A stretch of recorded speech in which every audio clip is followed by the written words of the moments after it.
question. And more than anyone else, I ask the right wing of this country. Very often I come on television and I say, yes, on several issues, I'm happy to be called a right-winger. But ladies and gentlemen, let me put it clearly.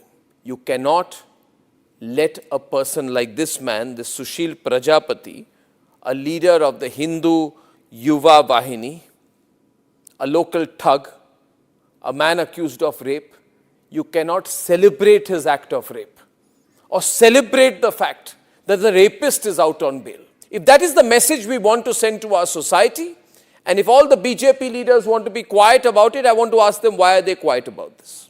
Why are they quiet? In the silence of the BJP leaders, is there a tacit support to this person? Is there a feeling that anyone who wears or puts a, proclaims that he is from a so-called Hindu organization, that he will be allowed to get away with absolutely everything, including an act of rape? Is there a feeling that this man, do right-wingers feel, this man, this accused rapist is one of our own? So hence, regardless of what happens, one of our own should never be accused. It's like all those people, those radical Islamists who say that as long as the act of murder or crime of terrorism is carried out by a Muslim, it must be defended. This very thought, ladies and gentlemen, is completely unacceptable. And we need to make the point more strongly because it's not the first time this has happened. This happened in the case of Bilkis Bano. When in Gujarat, the rapists of Bilkis Bano came out, they were greeted with tikas and sweets. And it was happening openly. This was an act of defiance. A manner of saying, so what? It is a Hindu who carried out the act of rape, and hence we will celebrate him, we will forgive the person. Ladies and gentlemen, we are nobody to forgive, and the last thing we should do is celebrate rapists. This was a shameful moment then, this is a shameful moment now. Sengar was another shameful moment when some people said, oh, Sengar is from the BJP, and hence he can be seen smiling after carrying out the act of rape, and people would celebrate him and say, no, our leader can do no wrong. That was another shameful moment for the right wing. And ladies and gentlemen, Jayant Sinha, remember, son of Yashwant Sinha, stood there, ladies and gentlemen, and garlanded people accused of lynching. And he had come to my studio and I had told him, Jayant, I think you should be ashamed of what you've done. Because for all the good you will do in your political career, this moment will be the black spot on your career. And therefore, my point is to those who call themselves right-wingers. You cannot be right-wingers, say you're fighting for the right and be supporting lynchers and rapists at the same time. You cannot have this attitude that if you are pro-Hindu, then if someone who is a Hindu or from a Hindu organization commits the most ghastly crime, you will say it's all right because he claims membership of a Hindu organization. Why doesn't the Hindu Yuva Vahini sack and throw out Sushil Prajapati? Why can't they take a stand on issues such as this? Food for thought. Food for thought, ladies and gentlemen, not just for the people who are doing this, but for all of us. In fact, very often I believe the only way to get justice in India is हमारे पास chat का proof है जो हमने submit किया था court में WhatsApp chat है जो हमने निकाली थी में क्लियर कट कंडक्ट दिख रहा है खराब कंडक्ट दिख रहा है इसने अपनी बहन को लिखा है I am trapped How is this a logical question to ask? Why is it illogical? Somebody is a past and who's wanting desirous of getting a job. Exactly. So you are exactly saying this कि भाई तुम्हारा past है इसलिए we are gauging you based on your past. You are bringing your past again. And how can you expect someone to actually not do it? Why is CPR given on the staircase in clear view of the CCTV rather than at the scene of the accident? If she has died or committed suicide, then you give her CPR there. You don't bring her body down in a way so that it can be captured on CCTV. Show that you are giving CPR unless some mastermind has planned this. The mother-in-law, the ex-judge, walks up calmly while the body is being dragged down and evidence is being destroyed before the judge's eye. आप आप ऐसे हाथ please move out madam हम जा रहे हैं लेकिन आप इस तरह से माइक पे हाथ नहीं मार सकते नहीं मार Some people using their knowledge, position and power over the legal and prosecution system to torture you. जब आपकी आवाज रिपब्लिक और दूसरे मीडिया में आएगी तभी इनकी आंखें खुलेंगी.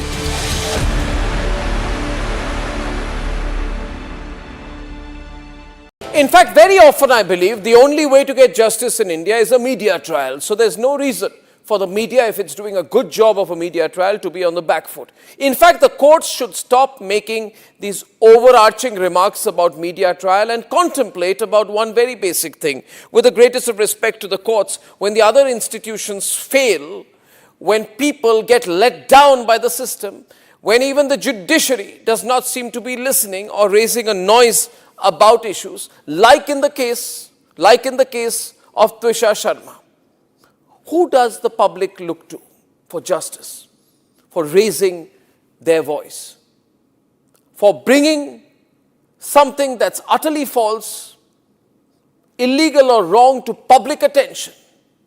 It is only and only the media. And today, therefore, we are doing a media trial in this specific case, ladies and gentlemen, of Twisha Sharma, the 33-year-old. From Asia's largest news headquarters, setting the agenda for Bharat.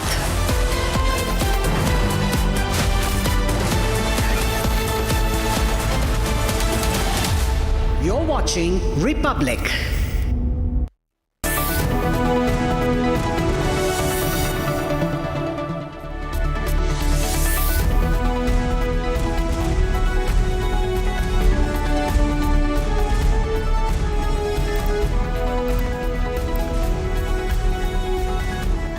A very warm welcome, viewers. You're watching Republic TV. This is Shivam Dutt Mehta, and I'm here with my co-host, my co-anchor. Hi, very good morning. My name is Nayan. And today it's a big day, Nayan, because this is a clear Republic impact. Our relentless coverage has brought the case till this limit, because it's a massive win for Twisha's family, as Supreme Court has already taken a suo motu cognizance of the entire case, and the hearing will happen today. Today is the day when the CJI-led bench will hear the case, Nayan. That's right, and we are all going to stay tuned and give you minute-by-minute coverage of the same. But it's now time to quickly delve into the headlines.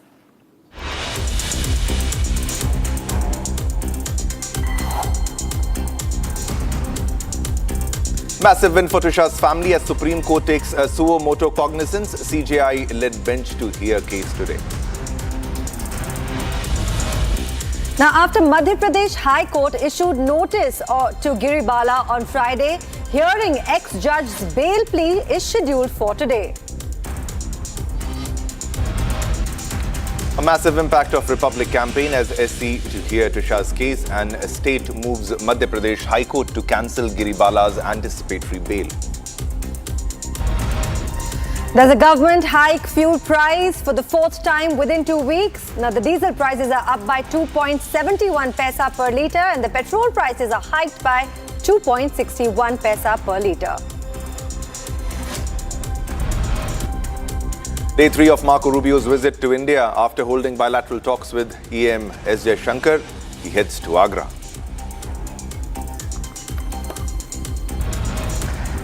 Trump reiterates support for India, calls himself a big fan of PM Modi, and says India can count on him 100%.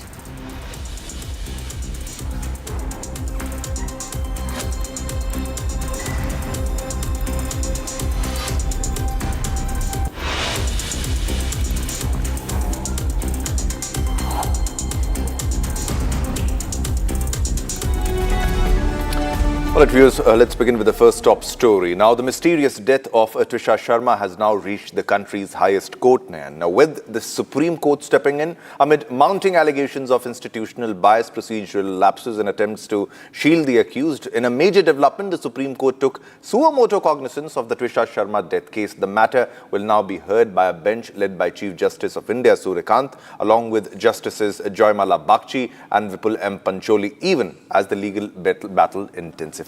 Now, emotional scenes in Bhopal have unfolded where Twisha Sharma's last rites were performed after her body was handed over to the family following a 4-hour-long second autopsy. Meanwhile, accused husband Samrat Singh has been seen, who's been absconding for the past some days, has now been sent for a 7-day police custody. After this dramatic surrender before the Jabalpur court, there is more in this report.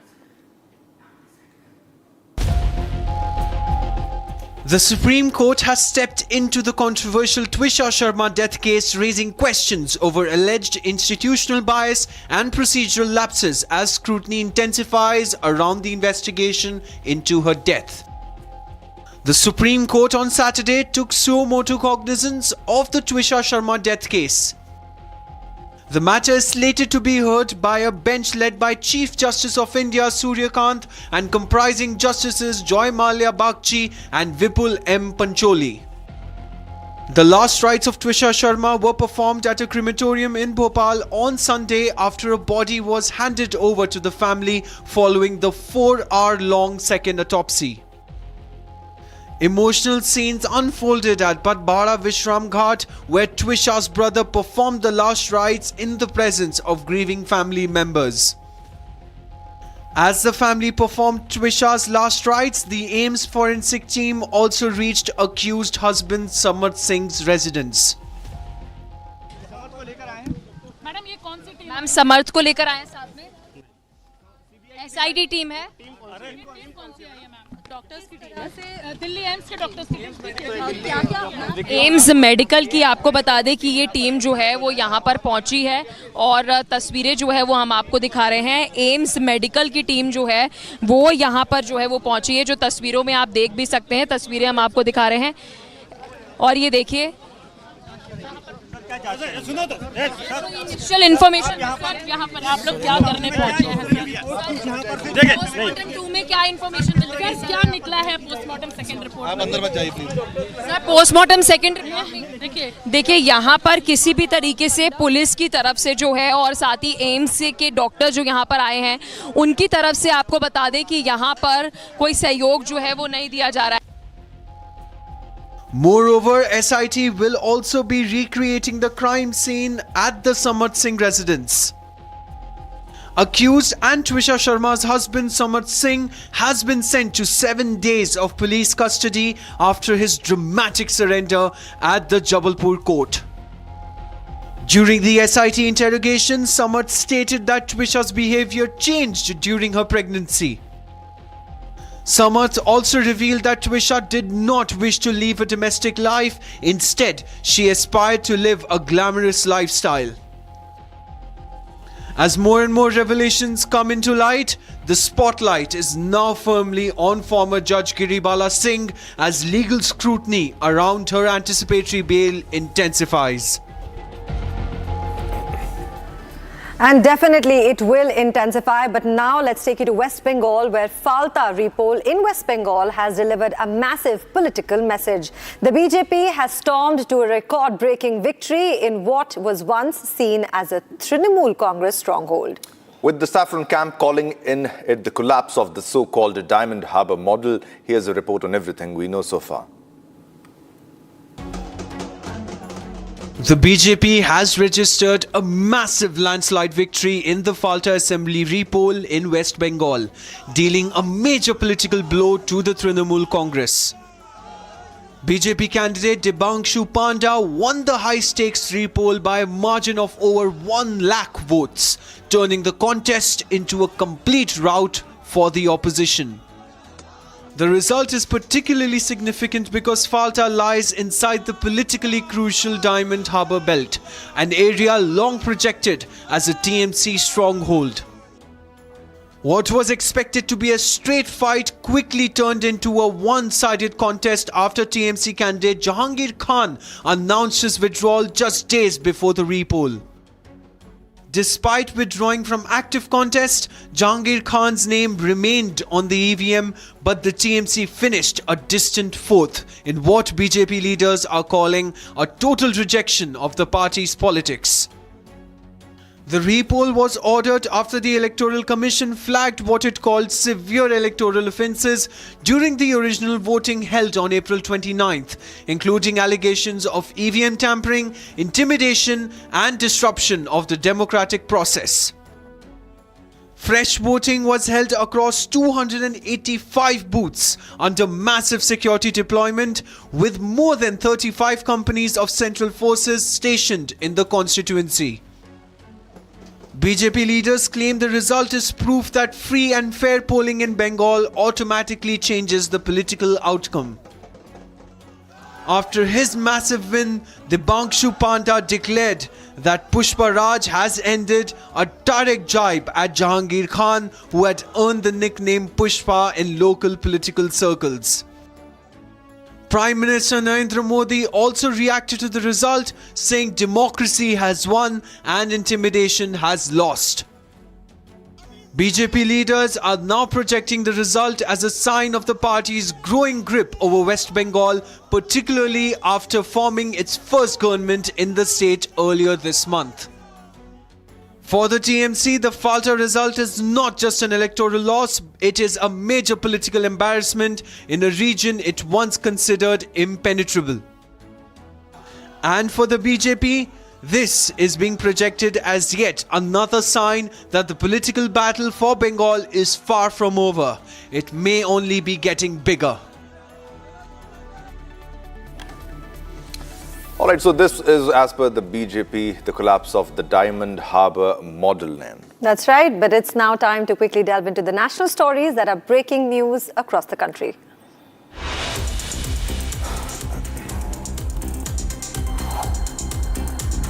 Fire breaks out at Mayapuri industrial area. Fire tenders rushed to the spot. A fire was reported around 12:35 p.m. There were no casualties and everyone is safe. Approximately 9 to 10 fire tenders arrived to control the situation. A passenger bus caught fire on the Mumbai-Vashi bridge route. Firefighters instantly arrived at the scene, completely containing the fire. All 20 passengers on board are safe. Security forces, including the J&K police and CRPF, conduct flash cordon and search operations at Lal Chowk.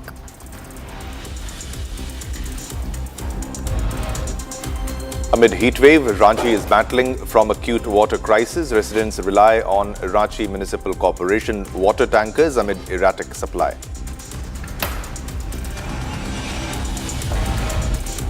Kolkata Municipal Corporation conducts demolition drive against illegal constructions in Belagata area.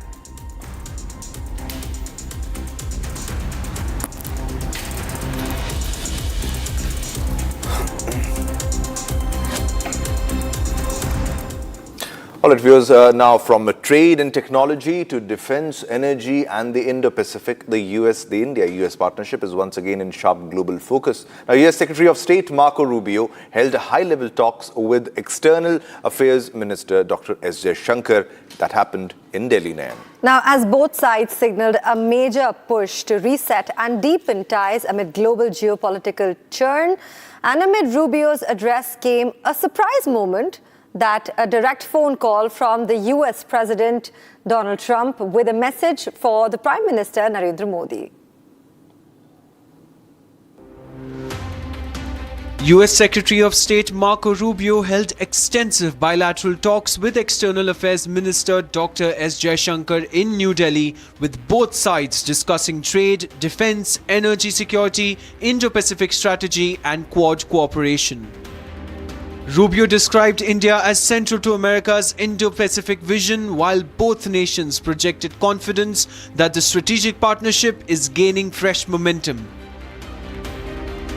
During the US Independence Day celebrations in Delhi, Rubio described India as central to America's Indo-Pacific vision and praised Jaishankar's leadership and diplomacy. We would be remiss if I did not thank both the welcome and the hospitality that we've gotten from everybody here in India and all of your government leaders, and in particular the foreign minister, who's become someone I've gotten to know very well. In fact, and I say this, you maybe have heard me say this before, but let me say it just one more time and then the story gets old. When I became Secretary of State, I was sworn in like at noon or 11 a.m. that morning after the inauguration. I immediately went over to the State Department, and the first meeting I ever had was with a group of the four countries known as the Quad, and one of the people that I met on that very first day, and I've interacted with so many times, is Foreign Minister Jaishankar, and he's been phenomenal. He's a truly wise gentleman and does incredible work on behalf of your country, and someone that I have tremendous esteem and respect for. Meanwhile, the two leaders also discussed developments in the Middle East, maritime security and civil nuclear cooperation. Our two countries approach the world with certain common attributes. We are both political democracies, we are market economies, and we are open societies. These shared traits have in recent times been strengthened by a convergence of national interests. And that is precisely what has enabled us to overcome the hesitations of history. Our strategic partnership is expressed now in a very wide range of activities. They span trade and investment, defense and security, critical and emerging technologies, semiconductors, AI, energy and space, to education, to health and to culture. Our robust linkages grow as each side adds value and expands opportunities for the other. But the biggest headline-grabbing moment came during Rubio's address in Delhi when US President Donald Trump personally called him during the event. Trump praised Prime Minister Narendra Modi and backed stronger India-US ties, while also called Rubio the greatest Secretary of State in US history. Rubio's India visit comes at a crucial geopolitical moment, with Washington looking to strengthen strategic partnerships across the Indo-Pacific amid tensions involving China, Iran and global trade realignments. The US Secretary of State will now travel to Agra and Jaipur before returning to Delhi for the Quad Foreign Ministers meeting on May 26th, alongside India, Japan and Australia. With both nations stressing stronger strategic alignment, all eyes are now on whether the renewed momentum translate into breakthroughs on trade, energy and regional security cooperation.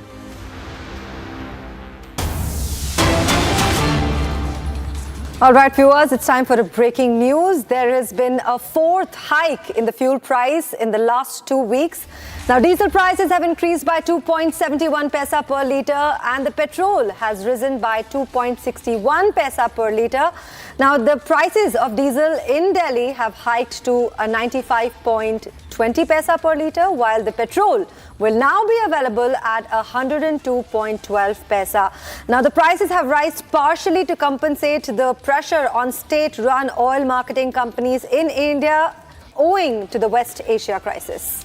Yeah, this was the fourth time there is a price hike, a fuel price hike, and this will severely impact the consumers in this case, because many experts were predicting that the prices might go till 10 in total when you talk about the total price hike, because they are doing it in stages, and this is the fourth fuel price hike in last 10 days. We also have the graphics. We'll play also the graphics to explain the scenario better to our viewers, because this is yet another shock, yet another big price hike, and the numbers are big because it's more than 2 rupees, a hike that is of beyond 2 rupees. That's right. So this is going to lead to a price rise in other commodities also. Right, the hikes. Fourth fuel price hike, Nan. Absolutely. Now, these hikes also come amid the elevated global crude oil prices and the weakening rupee, which have increased pressure on oil marketing companies and the import costs. But you cannot deny this is the fourth fuel price hike that has been seen in just a week's time. Now, the petrol has been increased by 2.61 paisa. Now, in Delhi itself, the petrol will be available at 102.12 per litre, while we have 95.20 per litre for a diesel. But we have a colleague joining with us. Yeah, we have Gursimran joining us live from Jammu for the latest updates and what's happening there. Let's go across to Gursimran. Gursimran, the price has been hiked again, and this is the fourth time that the prices have been hiked. What's the situation in Jammu? Yes, a fourth price hike that has taken place owing to the global situation that is prevailing, and right now we are at a fuel station in Jammu. First, I'll take you to the price rise that has taken place. The petrol has seen a surge of 2 rupees and 71 paisa, and at presently it is now at 104 rupees and 30 paisa. While if we speak of the diesel is presently at 92 rupees and 81 paisa. It has seen a spike of 2 rupees and 69 paisa, and how it has impacted the common people, will try to speak to the people. Sir, आप जब घर से से आए, आपको पता था कि 2 रुपये 70 पैसे और पेट्रोल बढ़ गया? नहीं सर। सर फ़र्क पड़ता है इससे आम लोगों पर? सर बिल्कुल पड़ता है, क्यों नहीं पड़ेगा? दिक्कत आती है? दिक्कत आती है सर। कुछ और लोगों से will try to speak to more people. Sir 2 रुपये 71 पैसे पेट्रोल बढ़ा है, कितना फ़र्क पड़ता है? आम आदमी की जेब पे तो फ़र्क तो पड़ेगा। फ़र्क पड़ता है बिल्कुल। तो सर आज हम देख रहे हैं यहाँ रश भी कम है, आपको भी लग रहा है? रश से कोई फ़र्क नहीं है। देखो आज जितने रुपये मिलेगा, कल बढ़ेगा तो लोगों ने तो डलवाना तेल, उससे कोई फ़र्क नहीं पड़ता। जो बढ़ेगा तेल, ऐसा तो नहीं कि हमें आज के रेट पे कल भी मिलेगा। बिल्कुल परेशानी है? परेशानी बिल्कुल रहेगी। So you can see that the people are having issues, and that continues to be reality here on ground. We'll apart try to from speak the to reactions, more people here as well. Gursimran, आपसे जानूंगा. Yes. Yeah, apart from the reactions, I would like to know the situation when it comes to the fuel supply, the stocks. Is there any issue regarding the fuel stocks? Because the government clearly denies it. The oil companies clearly states that we have enough fuel stocks when it comes to various states. What, specifically speaking about Jammu, what has been the scenario there? Because you have seen this is the 4th price hike which is happening, and clearly this will impact the commodities. Prices will definitely increase as a reaction to it. But the government has passed down very less price because it's taking most of it. It's giving a cushion to the consumers. Gursimran. See Shivam, right now we are at the fuel station, and if you speak of the situation of the supplies are sufficient. This is one of the tankers that has arrived today morning only. This is for refueling, and it will provide an additional cover for 1.5 days to this very fuel station. So there is nothing called the fuel crisis that you see that is happening here on the ground. We'll try to speak to the manager also. आप मुझे बताइए पहले तो ये दाम कितने बढ़े हैं, और उसके बाद क्या फ्यूल का कोई क्राइसिस है? क्या मतलब? पहले दाम कितने बढ़े? अभी था 101 रुपये 42 पैसे था पहले, अब हो गया 104 रुपये 12 पैसे। डीजल हो गया 92 रुपये 81 पैसे। अब मुझे बताइए फ्यूल सप्लाई लगातार आ रही है? हाँ जी। उसमें कोई परेशानी नहीं। जितना चाहिए उतना है? जी। So that is what I was mentioning, Shivam. Though the credit system has been completely halted by the oil supply companies, they have to submit the cash in advance through any means, and then after a couple of days they get the supplies of the fuel. But there is nothing called the fuel crisis. You submit the amount to the company, and they are getting the tank supply in 2 to 3 days, which makes it very clear that there is no fuel crisis in the country. At least that we can confirm from here on the ground. And also after speaking to the CAPD minister also, we saw that there is sufficient stock for 10 to 15 days in Jammu and Kashmir. So there is the supply crisis thing is not there on the ground, though the fuel prices is something that is concerning for the common people as well. All right. Right. Thank you, Gursimran, for giving us all of that information. Definitely, India has taken a lot of hit and given a lot of cushioning to the consumers, but it's about time that the 4th price hike has taken place. That was Gursimran from Jammu giving us all the updates, but it's now time to delve into another focus story. Yes, now let's talk about Dr. Ramchandra Gorbole and Sunita Gorbole, who will be awarded the Padma Shri for their contributions to healthcare among tribal communities in Chhattisgarh and Maharashtra. Now, the social worker has devoted over 40 years to improving the welfare and healthcare of tribal communities in Maharashtra and Chhattisgarh. Yes, and they have operated in remote Naxal-affected Bastar areas of Chhattisgarh, working to combat malnutrition, enhance healthcare access, and also their efforts have centered in delivering essential healthcare to communities with limited or no medical facilities and advancing humanitarian work at the grassroots level. Take a look at this report.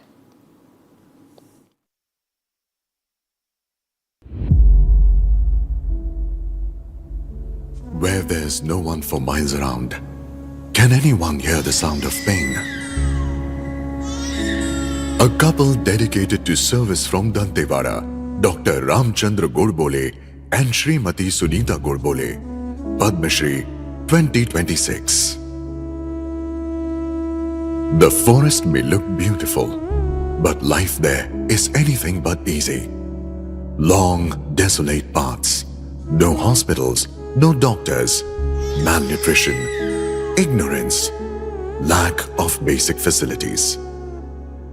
In tribal life, uncertainty lingers at every step. And then, 2 people arrive from Maharashtra with a single resolve. We swear with mind, body and resources to dedicate ourselves to the health and welfare of tribal communities. My aim was to go into tribal regions and work for the people there, seeing how difficult it is for them to access healthcare. I realized even a little bit of knowledge can save a life in these areas. From there came my purpose. This couple gave up a life of comfort and made tribal welfare their mission.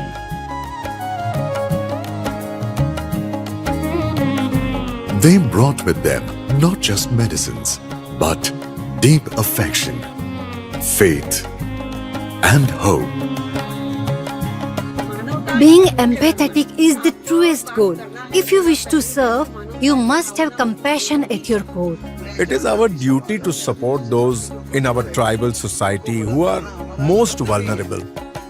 For decades, they have treated thousands of tribal families free of cost. Organizing health camps, they turned malnutrition into nourishment.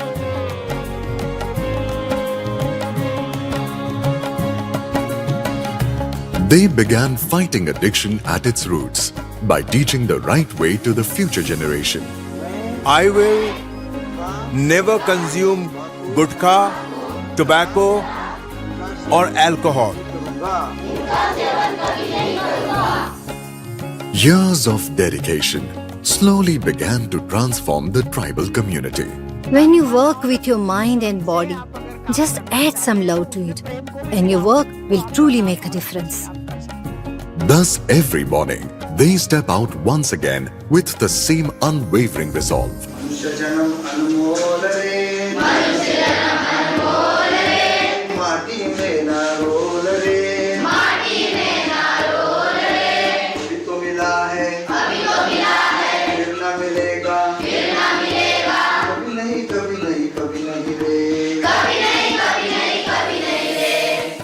Dr. Ramchandra Godbole and Srimati Sunita Godbole, Padma Shri 2026.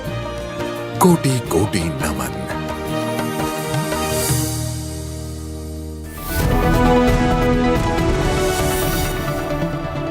Amity University has one of India's largest merit scholarship programs for brilliant students.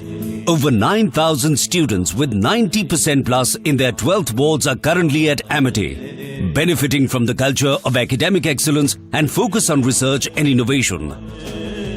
To be with like-minded students who want to be successful, apply at amity.edu/scholarships. थोड़े में ज्यादा स्वाद यही तो है इसकी खास बात। वाओ मामा, क्या स्वाद है? अरे मेरे राजा, राजा और मसाला।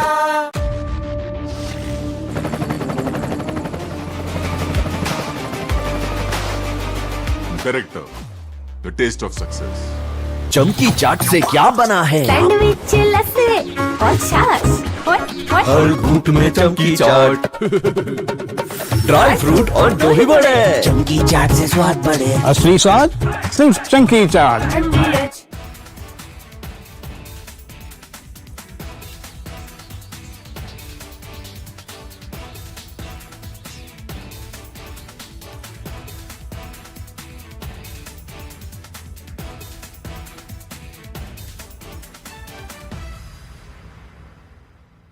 I want to start with some very disturbing pictures that have come in of a so-called right-wing leader.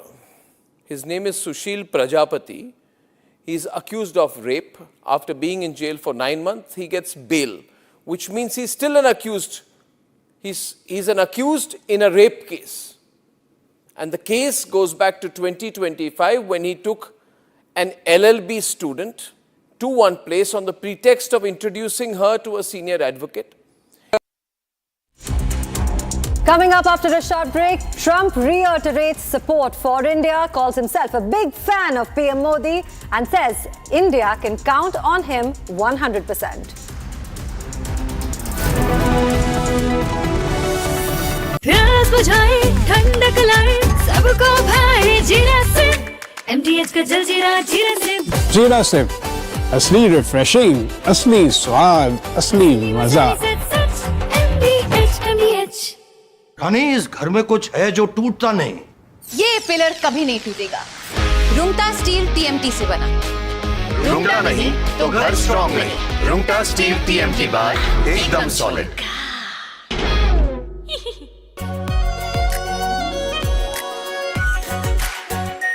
Are pure shahi paneer masala, delicious, healthy every day. In fact, very often I believe the only way to get justice in India is a media trial. So there's no reason for the media, if it's doing a good job of a media trial, to be on the back foot. In fact, the courts should stop making these overarching remarks about media trial and contemplate about one very basic thing. With the greatest of respect to the courts, when the other institutions fail, when people get let down by the system, when even the judiciary does not seem to be listening or raising a noise about issues, like in the case of Twisha Sharma, who does the public look to for justice, for raising their voice, for bringing something that's utterly false, illegal or wrong to public attention?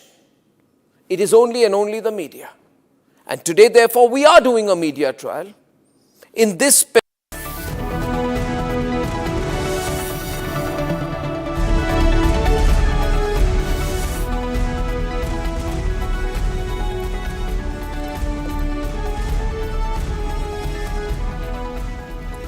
It is a big day and definitely a big win in the Twisha's family case, because now the family is going to be intervened by the Supreme Court as the Supreme Court takes suo motu cognizance, and today a CGI-led bench will hear the case.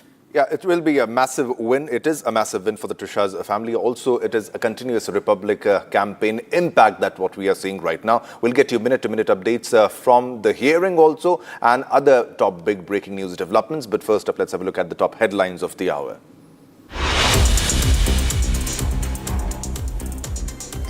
A massive win for Twisha's family as Supreme Court takes suo motu cognizance. SGI-led bench to hear the court case today.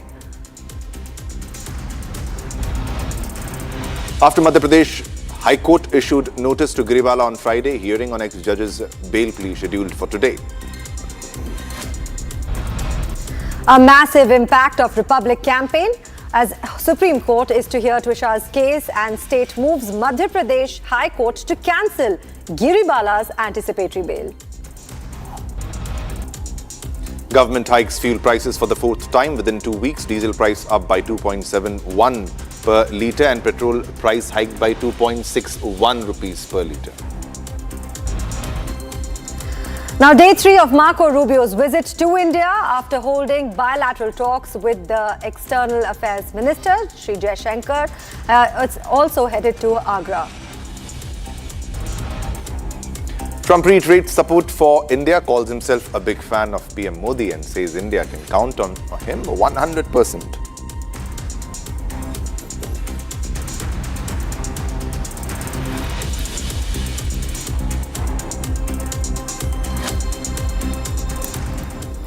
All right, let's begin with the first top story. Now, a powerful signal of shifting global order today as Indian External Affairs Minister S. Jaishankar and US Secretary of State Marco Rubio held high-stakes delegation-level talks. The meeting underscores a strategic alignment where national interests increasingly converge on everything from trade and investment to volatile global conflict zones against the backdrop of escalating tensions in West Asia and the prolonged war in Ukraine. That's right. Now, both the nations are making it clear that India and US partnership is strengthened, and Secretary Marco Rubio also addressed the question over American immigration overhauls, asserting that sweeping US policy changes was aimed at managing a domestic migrant crisis rather than restricting Indian talent.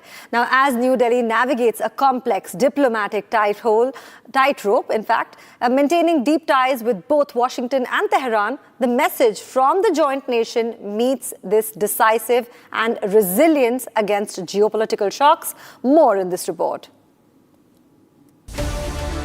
A pivotal moment in global diplomacy as India and the United States recalibrated their massive strategic partnership in an era defined by deep geopolitical fragmentation. EAM Jaishankar and US Secretary of State Marco Rubio held delegation-level talks underlining cross-border cooperation driven by national interests.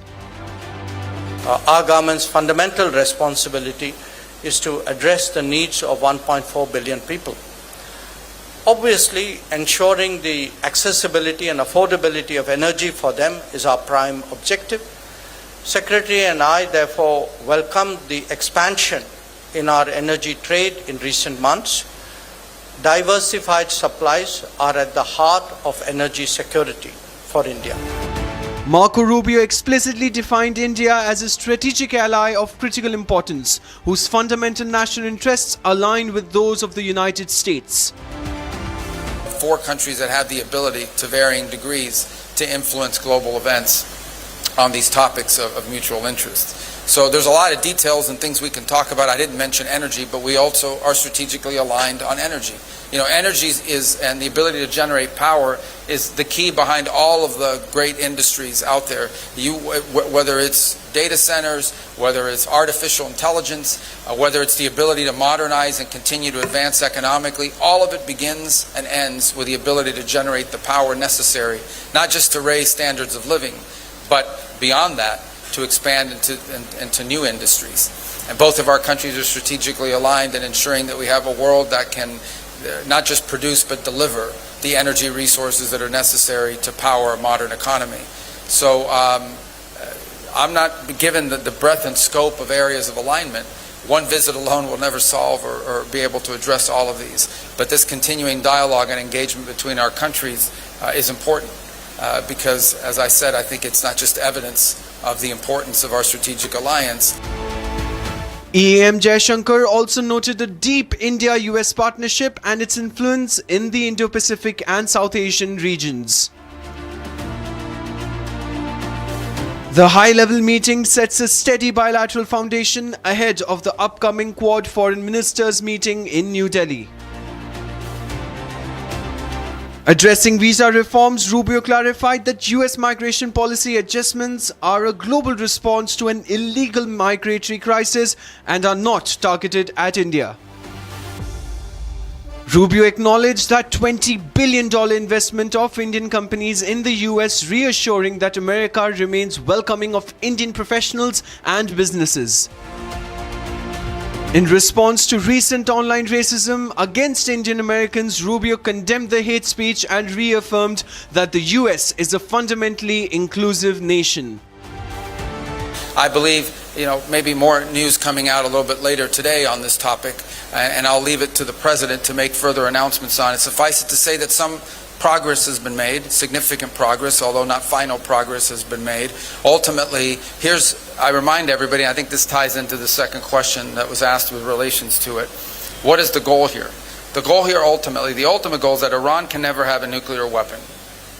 Iran can never possess a nuclear weapon. The President has been clear about that. They will never possess a nuclear weapon, certainly not as long as Donald Trump is President of the United States.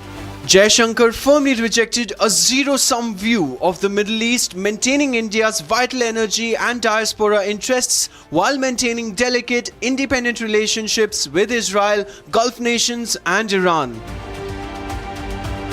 Turning to regional security, Rubio delivered a sharp diplomatic recalibration on Islamabad, saying that they will never come at the expense of America's strategic bond with India.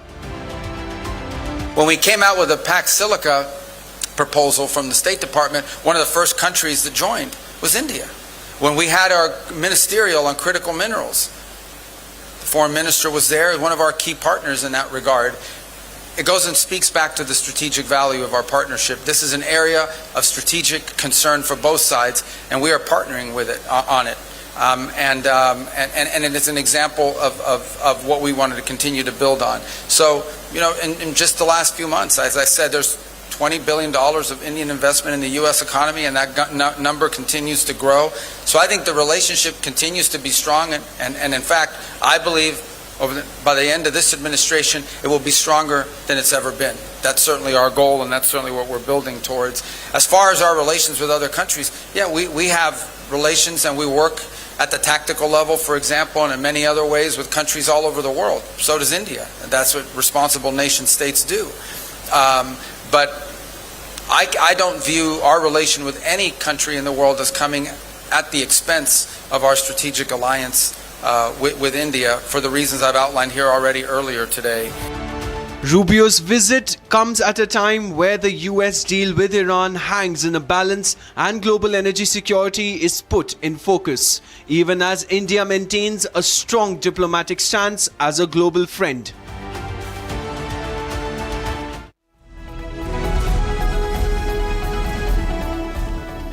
All right, so this is a very important visit, and most probably, and as it's being said, the energy is the main agenda. They want to sell their oil because they want to sell the Venezuelan oil in this case. Right. In fact, this has come at a time where America is also trying to renegotiate and position itself because of the trying, circumstances they found themselves. Donald Trump has found himself in the last 1 year. It is interesting to see that he's trying to patch again and, really complimenting Prime Minister Modi. It's great affection and this whole twist and turn of events that we're seeing. No matter what the scenario, he always praises Prime Minister Narendra Modi. Now let's get on and get you all the top international stories now in international wraps.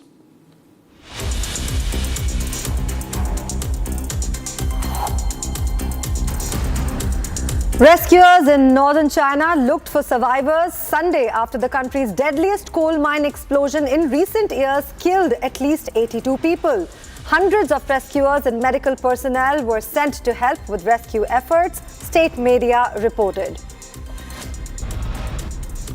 Thousands of Czechs took to the streets of the capital to join a protest march against a government plan to overhaul the funding of public broadcasters. Many were wearing badges or holding banners that read "Hands off the media." The protesters gathered at the picturesque Old Town Square before marching across the city to the building of the Czech Public Radio.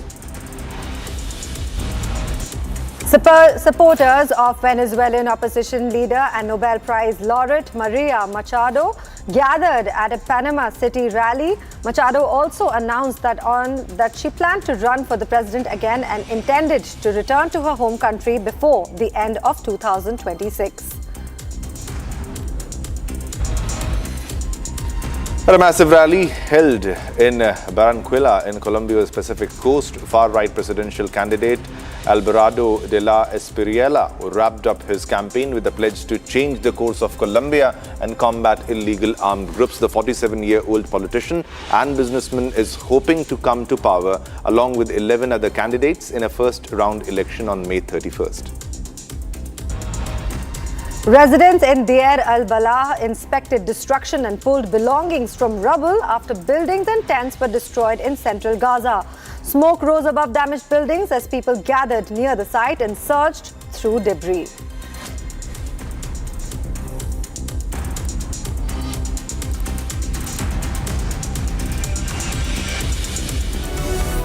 All right, viewers, now let's move on to another top story. Now, Russian missiles and drones rained down on Kyiv in one of the war's most intense overnight attacks, leaving civilians dead and wounded as fires tore through homes, markets and public buildings across the Ukrainian capital. Now, President Volodymyr Zelensky has been touring the damaged areas and accused Moscow of deliberately striking civilian sites, including the newly opened the Chernobyl Museum, while Russia claimed that this whole barrage has been targeting military infrastructures using advanced hypersonic missiles. But the assault marks another sharp escalation in the conflict as both sides exchange accusations over attacks on civilian areas. Here's a report. Russia launched one of its heaviest overnight assaults on Kyiv, killing civilians, damaging homes, schools, markets across at least 9 districts of the capital. Ukrainian President Zelensky visited the damaged sites, accusing Moscow of deliberately targeting civilian infrastructure, including the newly opened museum. We do it only on military targets, because it's about military or drones production of Russia, or it's energy. When they sell energy, that they support their army. And this is civilians' goals. The museums, schools, just apartments. The Museum of Chernobyl, which was built, by the way, on 40th anniversary. It was built just 1 month ago. And so they attacked. They saw this museum. They attacked this exactly to the museum. So it's just crazy. Zelensky said Ukraine only strikes Russian military and energy targets, calling Russia's attacks on museums, apartments and schools crazy. Kyiv residents described terrifying scenes as missiles and drones hit during the night, with fires engulfing residential buildings and the Lukyanivsky market. Це Лук'янівський ринок. Був сьогодні у приблизно 3-й ночі прильот. І ви самі бачите, і не тільки сюди, і, будь ласка, можете, і зніміть туди. Ukraine says Russia fired around 600 drones and 90 missiles in the barrage, while air defenses intercepted the majority before impact.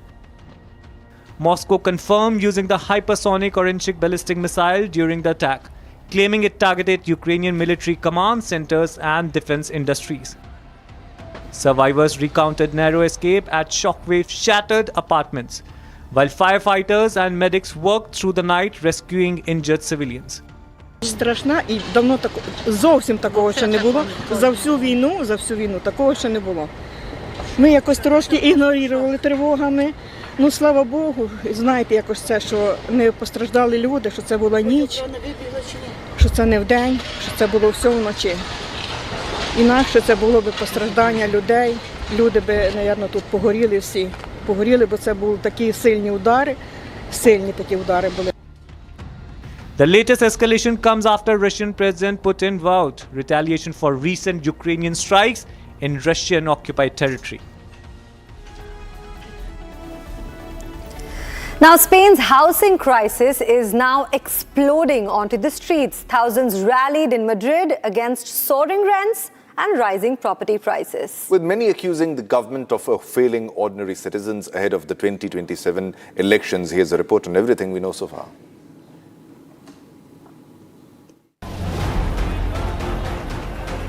Thousands of people rallied in central Madrid on Sunday against spiraling housing costs that have priced many Spaniards out of the housing market. Spain's housing crisis is one of Socialist Prime Minister Pedro Sanchez's main political vulnerabilities before elections in 2027. The protesters chanted slogans and held banners highlighting their right to housing. One of the banners read that they want neighbors, not tourists. One of the protesters said, El gobierno podrá decir que está tomando medidas, pero la realidad de las personas que vivimos de alquiler es que nos están llegando los burofax de nuestros caseros que nos quieren expulsar, es que lo único que nos ofrecen son unas subidas abusivas de precio. Si nos tenemos que meter en idealista es imposible, todos sabemos lo que hay ahí, y entonces si no nos están dando solución desde las instituciones, tenemos que organizarla entre nosotros y nosotras. One of the protesters demanded for the housing rights to be permanent. Y reclamar a este gobierno y a toda la clase política la necesidad de que la vivienda sea un derecho totalmente continuo, o sea, que sea para siempre el derecho a la vivienda. The people are also facing difficulties in finding even homes on rent. Bueno, pues yo actualmente me encuentro viviendo con mi abuela porque la situación de muchos jóvenes como yo es bastante complicada y es muy difícil conseguir una vivienda en alquiler dados los precios y dados los bajos salarios. Buying a home in Spain has become unaffordable for many, with market pressures and speculation driving up prices, especially in big cities and coastal areas. Over the past few years, Spaniards have taken to the streets in numerous demonstrations across the country to protest high rental and home costs. Housing costs rose nearly 13% year-on-year at the end of 2025. The Bank of Spain estimates the southern European nation of 50 million is short of 700,000 homes, comparing demand to the pace of new construction. Now, China has taken another major leap in the global space race, successfully launching the Shenzhou 23 spacecraft carrying 3 astronauts on a mission to the Tiangong space station. The launch marks yet another milestone in Beijing's rapidly expanding ambitions in space exploration and long-term orbital presence. Now, the mission comes as China accelerates its push to become a dominant force in space technology. Now, Beijing aggressively working towards its goal of landing astronauts on the moon by 2030. Officials say that the crew will conduct a series of scientific experiments, technology tests and maintenance operations aboard the Tiangong station as the country continues to strengthen its independent space capabilities. Here's a report.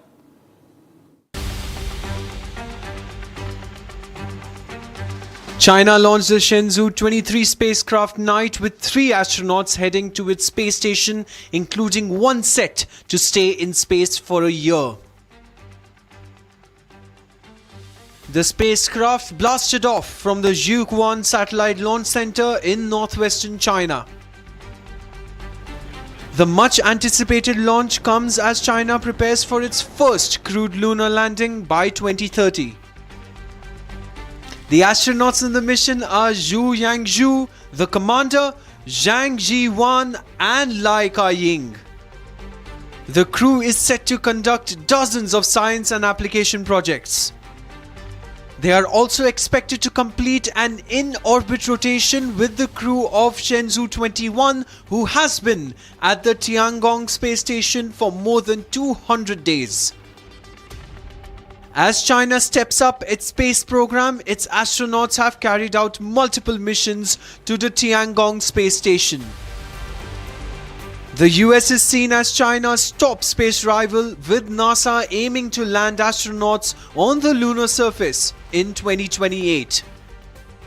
China's space station Tiangong, which translates to Heavenly Palace, first hosted the country's crew in 2021. And now, ladies and gentlemen, let's have a look at the top business stories in Business Wraps.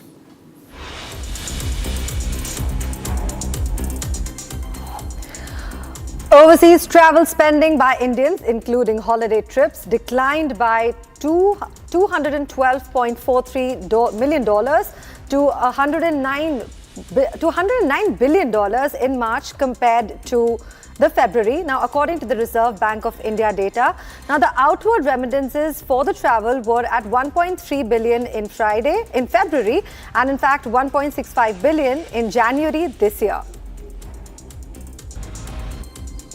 The West Asia crisis has put the economics of electric vehicle ownership back in focus, with rising fuel price concerns nudging Indian car buyers to look beyond upfront purchase prices and assess the total cost of ownership. India has seen cumulative petrol and diesel price hikes of roughly 5 rupees per litre in May after global crude prices surged amid the West Asia conflict and disruptions in ship movement via the Strait of Hormuz.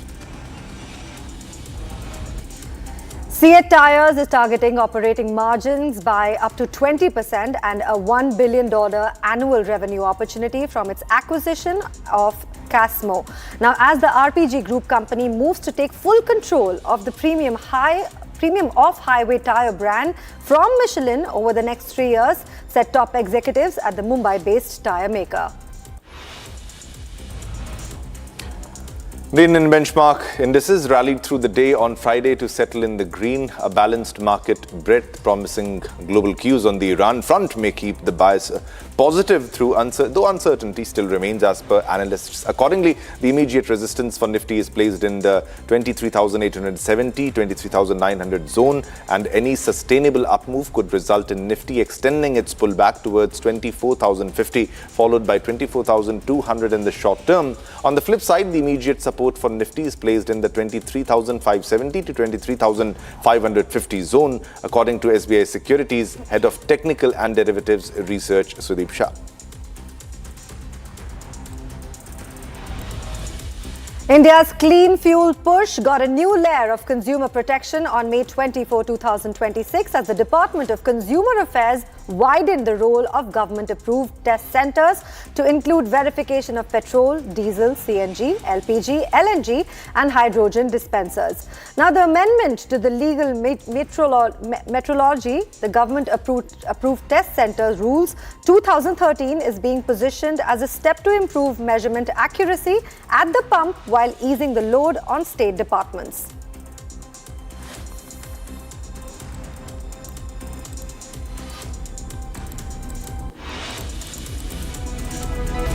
All right, viewers, now it's time to slip into a short commercial break, but then we have a lot more lined up. That's right. Coming up after the short break, there's a massive win for Trisha's family as Supreme Court takes suo motu cognizance.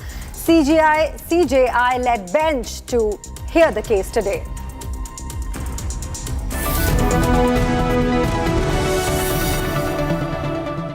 Amity University has one of India's largest merit scholarship programs for brilliant students. Over 9,000 students with 90% plus in their 12th boards are currently at Amity, benefiting from the culture of academic excellence and focus on research and innovation. To be with like-minded students who want to be successful, apply at amity.edu/scholarships. Pure सूजी pasta उबालो मिलाओ और खाओ 8 minute में तैयार क्या taste है सबका राजा hardcore masala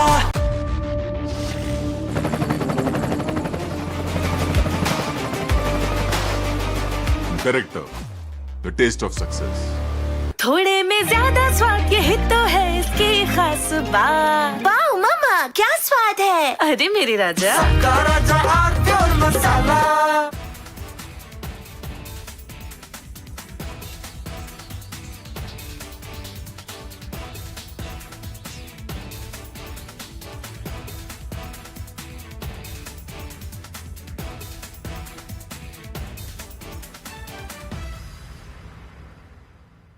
I want to start with some very disturbing pictures that have come in of a so-called right-wing leader. His name is Sushil Prajapati. He is accused of rape. After being in jail for 9 months, he gets bail, which means he's still an accused. He's an accused in a rape case. And the case goes back to 2025 when he took an LLB student to one place on the pretext of introducing her to a senior advocate.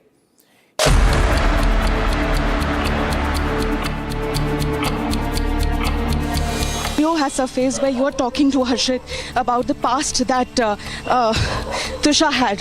What do you have to say on that? Fair that you're doing like this? That's my job, ma'am. I'm just asking you a question. That's not my... Why is your son absconding if he's not drunk? It's a simple question. What about the bruises on the left arm, on the left wrist? What about the bruises? Are you doing the investigation, madam? I am.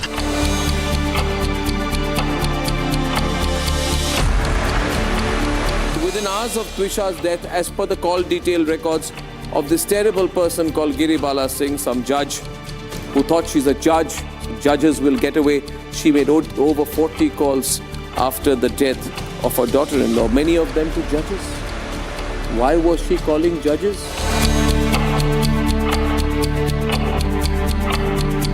When a judge who should be arrested is given anticipatory bail, and the judge's son continues to abscond, and when there are so many questions about how this judge was trying to conceal facts, was caught with the dead body when her son and she were involved in the destruction of evidence, when it is proved they were a part of a constant and deliberate self-accepted system of harassment of the victim, which means this is the clearest evidence of the system being fixed.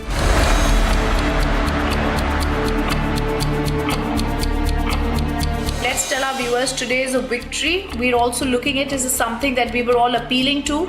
This is nationwide outrage that we are seeing, whether it's the callers who are calling us Rakshita or whether it is the top court of the country taking note. The Supreme Court, in its own wisdom, has taken suo motu cognizance of this case.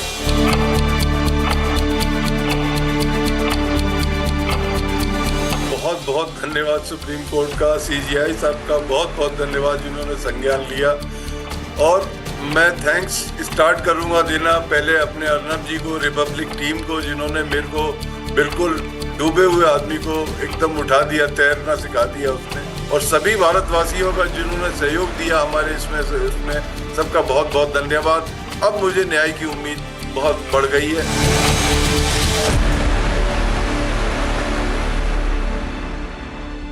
AU current account के साथ मिलता है free UPI QR overdraft facility और एक ही app से bank के सारे काम। AU सोच बदलो और बैंक भी। चमकी चाट से क्या बना है? आलू चाट या फ्रूट चाट, स्वाद बनाए चमकी चाट। क्या बात है? स्वादिष्ट पकोड़े और परेशान, अरे चमकी चाट है इसकी जान। असली स्वाद सिर्फ चमकी चाट। कोशिश को कामयाबी को शोहरत बनते देखा है। हाँ, पिछले 60 सालों में मैंने देश को बनते देखा है। कमला पसंद, 60 सालों से अनोखा स्वाद। R pure shahi paneer masala, delicious, healthy, everyday. In fact, very often I believe the only way to get justice in India is a media trial. So there's no reason for the media, if it's doing a good job of a media trial, to be on the back foot. In fact, the courts should stop making these overarching remarks about media trial and contemplate about one very basic thing. With the greatest of respect to the courts, when the other institutions fail, when people get let down by the system, when even the judiciary does not seem to be listening or raising a noise about issues, like in the case of Twisha Sharma, who does the public look to for justice, for raising their voice, for bringing something that's utterly false, illegal or wrong to public attention? It is only and only the media. And today, therefore, we are doing a media trial in this specific case, ladies and gentlemen, of Twisha Sharma, the 33-year-old daughter-in-law of an ex-judge, in a case where the ex-judge and the ex-judge's advocate. From Asia's largest news headquarters, setting the agenda for Bharat.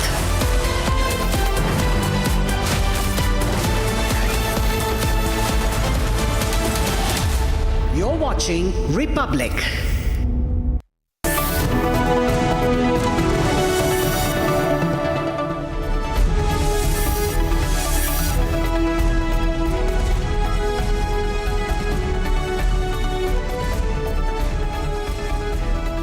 A very good morning to you. You're watching live this morning on Republic. I'm Jongtam Amrita. I'm joined by my co-anchor, Ishita Mitra.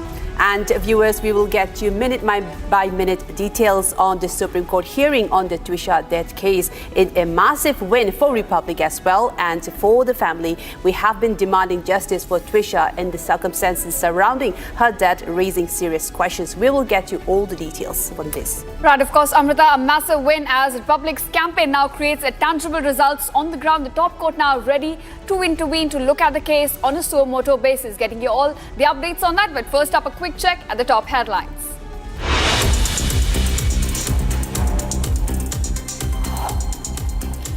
Massive win for Twisha's family as Supreme Court takes suo motu cognizance. CGI-led bench to hear the case today.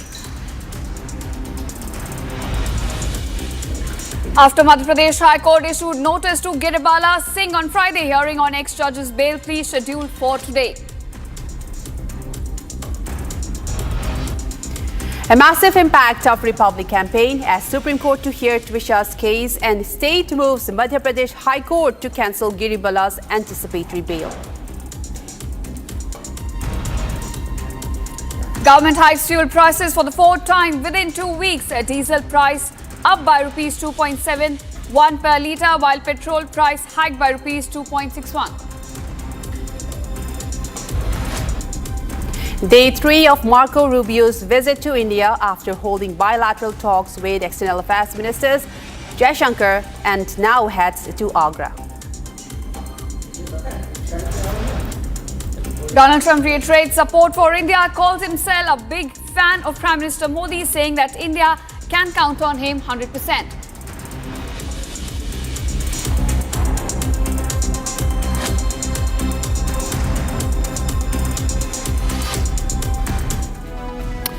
Viewers, in a big change to the global energy market. Crude oil prices have crashed now by 8% on a weekly basis as Donald Trump hinted at progress in the US and Iran talks. And now crude and Brent oil prices have fallen below the $100 mark on the deal as hopes continue to rise on negotiations, making a breakthrough between the US and Iran. So this is the latest we're getting as of today on the Monday morning, as Brent crude prices have now crashed below the $100 mark per barrel.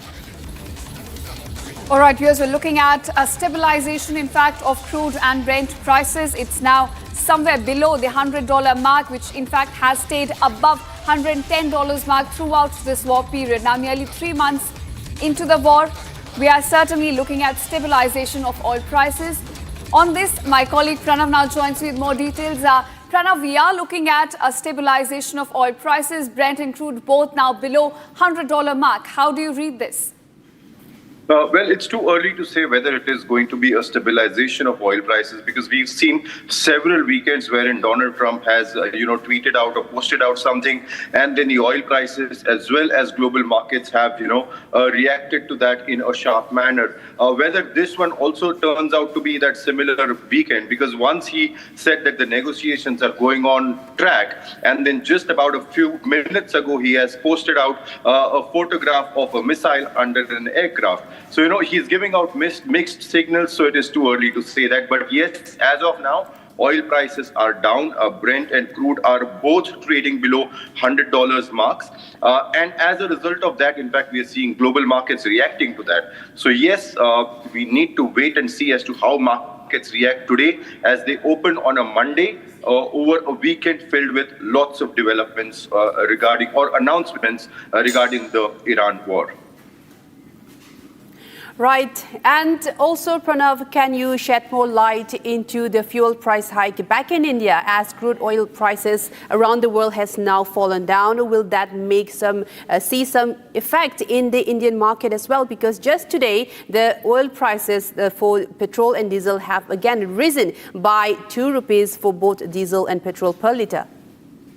Well, absolutely. In fact, this is the 4th rise within just about 2 weeks that we are seeing. So finally, yes, oil prices or the pressure on global oil prices is coming to hit India, hit Indian consumer. And we are seeing that the price hike has already taken place.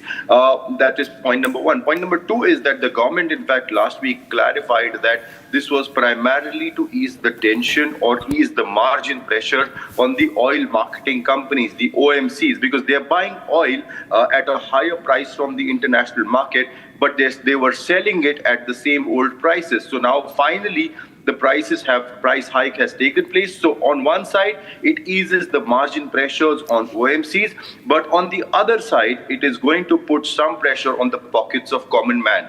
So that is the balance that we are seeing playing out. As far as the markets are concerned, yes, markets are reacting sharply. As of now, as we speak, a GIFT Nifty, which is the Nifty future at GIFT City, is trading about 250 points higher, which signals that the Indian markets are also poised for a higher start on this Monday morning.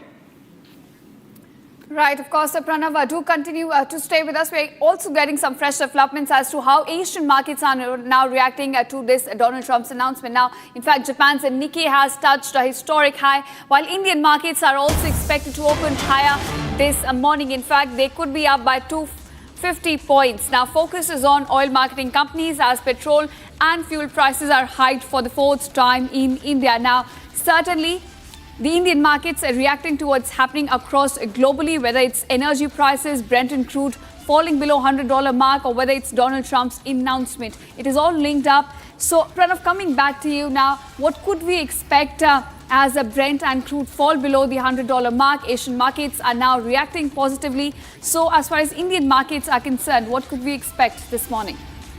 Well, yes, we are looking at the Indian markets witnessing a higher open as they open at 9:15 a.m. shortly from now.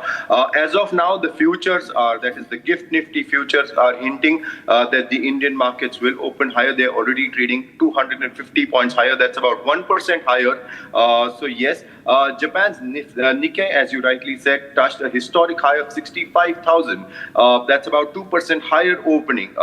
The other Asian markets, Hong Kong market is in fact closed right now, but we are expecting that the other Asian markets, the European markets, as well as the US markets will open higher. One, on the hints that the US-Iran talks are going online or on track for a peace deal, and most importantly, Strait of Hormuz opening, and the oil price is dropping. So two bits of positive pieces of information, so to say, which has lifted the sentiment on across markets, and we are expecting that the Indian markets will also follow the suit and open gap up at 9:15 a.m.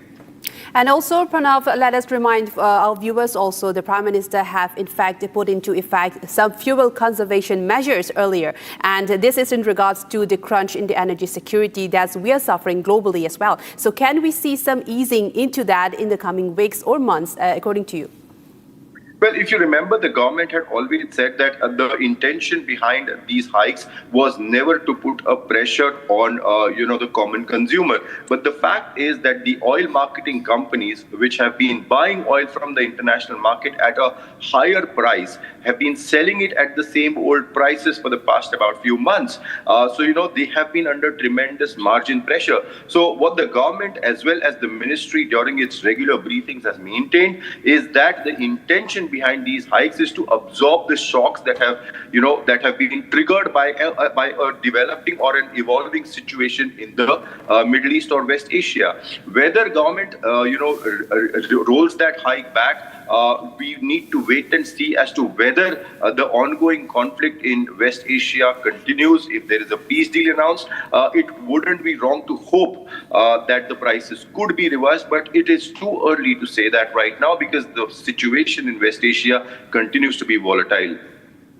Right, Pranav, do continue to stay with us because we have another developing story and we would like your insight as well. And this is regarding the fourth hike in the fuel price hike in the last 2 weeks, as diesel prices have now increased by 2.71 rupees per litre, and petrol by 2.61 rupees per litre in Delhi, and now stands at 95.20 per litre for diesel, and for petrol it now stands at 102.12 per litre. So Pranav, we would like some inputs from you as well, because most of the major cities are seeing such changes. Now petrol prices have hiked now over 100 rupees in Delhi alone, and also the highest being seen in Kolkata. Even in Hyderabad we're seeing it crossing above 110 mark as well. So the major question with many hikes that are coming in the past this few days, and this is the fourth hike as you mentioned earlier, and now the people are being affected. Not just that, because delivery agents earlier said they would not be making deliveries,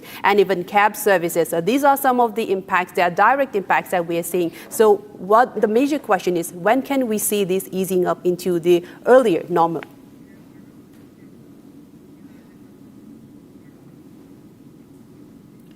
All right. In fact, as Amrita also mentioned, coming across to you, Pranav, on this. Now, this is the fourth hike that has come in about last 2 weeks.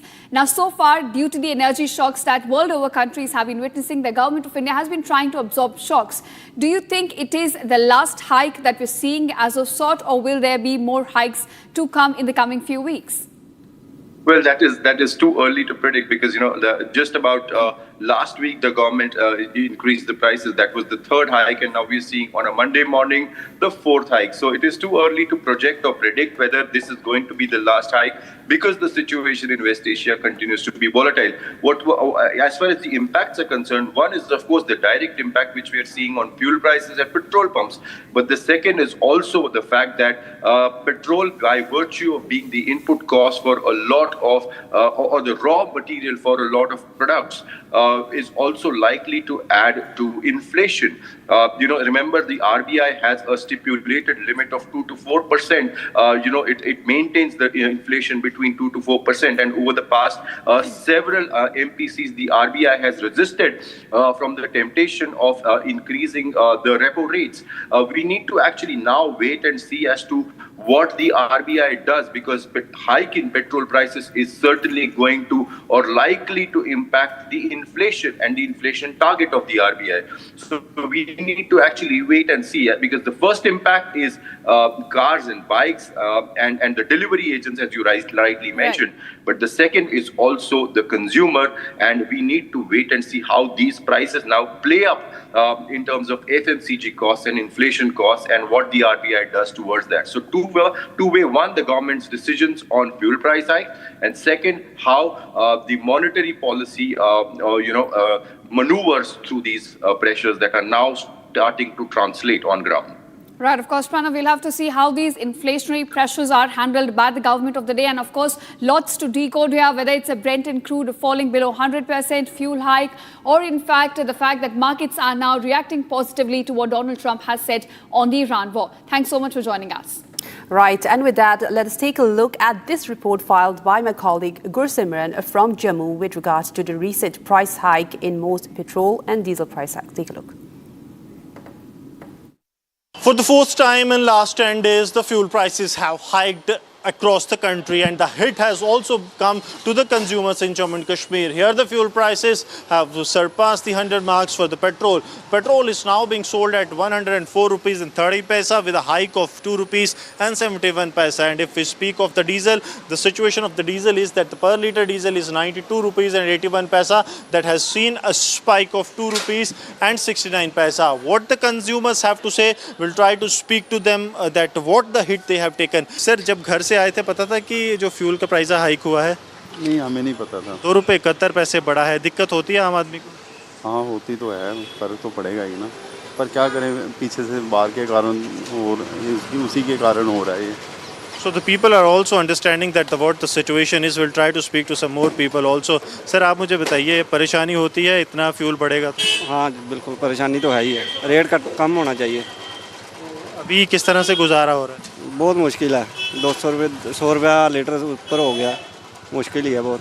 Sir, आपसे जानना चाहूँगा, ये तो fuel भी ज़्यादा खाता है, आपको ज़्यादा दिक्कत होती है? क्या करें सर, मजबूरी में करना पड़ता है। ये तो इसकी तो एवरेज भी कम होगी ना, बाकियों की एवरेज भी कम है सर। आप पे दोहरी मार है? दोहरी मारा sir. So that is what the people are saying. इसको सेल करके ये भी लेंगे अब। That is also what the people are considering, that these bikes, the high-end bikes, 350cc and above, the person even said that we will sail this down and get some EV so that they can get some relief from the fuel prices that are continuously hiking. But one thing is very important, that the people have understood that this is due to the global price hike, and they are saying that though we are suffering, but what can we do when this is a global price hike? Well, that was the ground report filed from Jammu, and also some of the reactions from the consumers and how the price hikes are impacting their lives. And with that, let's move on to another focus story. After the massive national outrage over the handling of the Trisha Sharma's death case, led by Republic's relentless pursuit for justice, the Supreme Court will hear the case today. A bench led by the Chief Justice of India will hear the case today after taking suo motu cognizance of the case. The Supreme Court has in fact registered a case under the alleged institutional bias and procedural discrepancies in the unnatural death of a young woman at matrimonial home. So this case will be taken up today at around 10:30 a.m., a tentative time given by the Supreme Court, and this is after a massive Republic campaign and a major win for the family, as well as the case will now be taken up by the top court led by the Chief Justice of India himself. All right, now joining us on the broadcast is Anurag Srivastav, Trisha is a family lawyer. Thank you, Mr. Anurag, for joining us on Republic TV. Sir, I want to ask you, as Republic's campaign also gains momentum, we are seeming to be inching closer to achieving justice in this case. Today, as the top court of the country now takes up this case on a suo motu basis, what can we expect? The important thing is that neither the Trisha's family nor the state has approached the Honorable Supreme Court. and it is a suo moto action which has been taken by the Honorable Supreme Court. Honorable Supreme Court must have observed some peculiar things regarding this case which are going on the last 10-12 days, and especially the issues raised by Republic TV and the continuous coverage of the procedural lapses and involvement of what we have got the call records of which indicate Giribala calling several officials and judges. So all these things might have been observed by the Honorable Supreme Court, and that's why they have taken up the matter as a suo moto matter. And let's hope that Twisha will not now get justice. Right, and also Mr. Srivastava, we would like to know from you, this has been listed as an alleged institutional bias and procedural lapses. So these are some of the questions that Republic has asked. The family of Twisha, the father, parents have also again raised again and again that there are many lapses in not just a post-mortem report, but also many serious questions regarding her crime scene as now is being stated, the place of hanging where it happened, the evidence lost and not being filed properly. So these are some of the lapses that we're seeing. So will the Supreme Court be taking that into the focus when they are hearing the case today? Of course, I think there are many issues which must have been observed by the honorable judges because we don't know it has been taken up as a suo moto matter. So definitely they have been observing the case minutely, and there are we know that right from the day one when the FIR was not registered on 12th night itself, and from then till whatever happened in the district court Jabalpur when he was hiding in a courtroom, all these things must have been observed by the Honorable Supreme Court, and we hope that a certain definitive action would be taken. And if because today is the first hearing, so we don't exactly know what will happen in the court, but the thing has just initiated. And whatever help is required, whatever Supreme Court asks the parties to submit before them, or if they may call a status report as it happens. So let us just wait and see what happens in the Supreme Court today. And we are much hopeful now that all the things which Republic has been raising, with Twisha's family has been raising, would be heard now. Right, so of course Republic will continue to monitor all the developments we get in from today and hoping that justice will be delivered in this case. Thank you so much for joining us and giving us a lowdown of what we're expecting from the hearing today. That's right. And with that, we'll move on to another story. The President of India, Draupadi Murmu, will be conferring the Padma Shri, India's fourth highest civilian honor, to renowned Sanskrit scholar and academician Professor Vempati Kutumbu Shastri for his distinguished contributions to literature and education. He served as the first Vice Chancellor of the Rashtriya Sanskrit Sansthan in New Delhi and also held the position of Chancellor at the Sri Chandrasekharendra Saraswati Vishwa Mahavidyalaya in Kanchipuram. He acts as the president of the International Association of Sanskrit Studies, working tirelessly to preserve and promote India's ancient knowledge and spiritual heritage. Take a look at this report that honors his contributions in this field. This will be another Padma Shri that will be presented by the President of India to this is India's fourth highest civilian honor, and will be presented to Sanskrit scholar and academician Professor Vempati Kutumbu Shastri for his distinguished contributions to literature and education as well.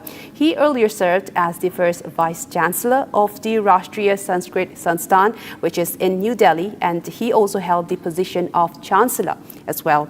And his lifelong work towards preservation of Sanskrit and promoting education is one that has been noted by the President and will be honored in the fourth highest civilian honor.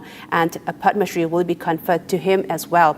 And along with him, many others notable people who have contributed lifelong work, and in honoring of their legacy, the Padma Shri will be presented to them by the President of India. And for this, the Sanskrit scholar and academician Professor Vempati Kutumbu Shastri, and for his lifelong work and his continued contribution to literature and Sanskrit education. The guardian of our ancient wisdom, Professor Vempati Kutumba Shastri, recipient of the Padma Shri 2026. His remarkable journey as one of India's foremost Sanskrit scholars and administrators began on these very holy hills. It started with a 10-year-old mastering the Vedas at the prestigious Tirumala Tirupati Devasthanam Veda Pathshala. Learning Sanskrit wasn't my choice. I was just a young boy following my father's wish. But I fell in love with the language very quickly and building my life around it, that was purely my choice. Born in 1950 in Gudlavalleru in a family of 10, the money might have been scarce, but values were abundant. My mother would always sing religious and devotional songs, even while doing her chores. And my father was very particular that we followed our traditions. As a teenager, unable to afford footwear, he walked to school barefoot, even in the harshest of summers. But no hardship could slow his pursuit of excellence. My gurus guided me at every step. When I wanted to search for a job, the legendary Kanchi Paramacharya Sri Sri Chandrasekharendra Saraswati Maharaj told me, no, you must pursue Sanskrit further. After completing his PhD, he began as an educator, but his greatest impact would come as an administrator. As director of Rashtriya Sanskrit Samsthan, he worked hard to secure deemed university status for what is now known as the Central Sanskrit University, Delhi. And as Vice Chancellor of Somnath Sanskrit University, Gujarat, he secured crucial funding to modernize its infrastructure. Professor Shastri also served 2 consecutive terms as the president of International Association of Sanskrit Studies, overseeing 4 World Sanskrit Conferences in Asia and North America. His relentless work to make Sanskrit more accessible has inspired newer generations to fall in love with the ancient language. At 75, he shows no signs of slowing down. He currently serves as Chancellor of Sri Chandrasekharendra Saraswati Vishwa Mahavidyalaya. Don't study for the sake of securing a job. If you want to excel, study for the love of the subject. Be it Sanskrit or any subject you choose. Enjoy the learning process and you will surely succeed. Professor Vempati Kutumba Shastri, Padma Shri 2026.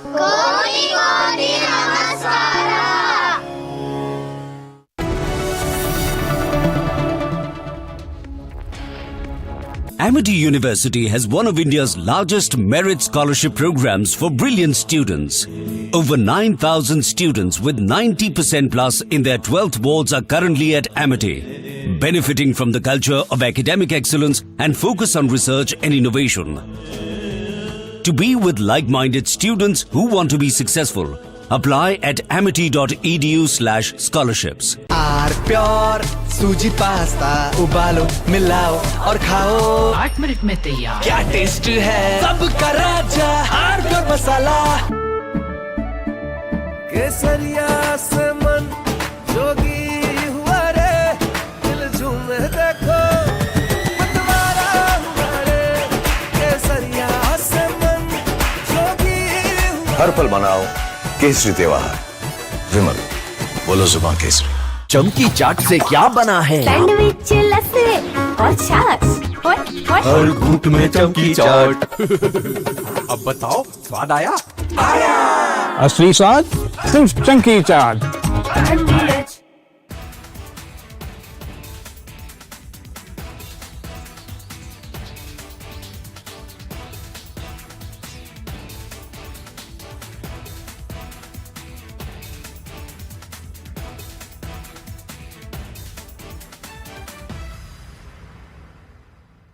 I want to start with some very disturbing pictures that have come in of a so-called right-wing leader.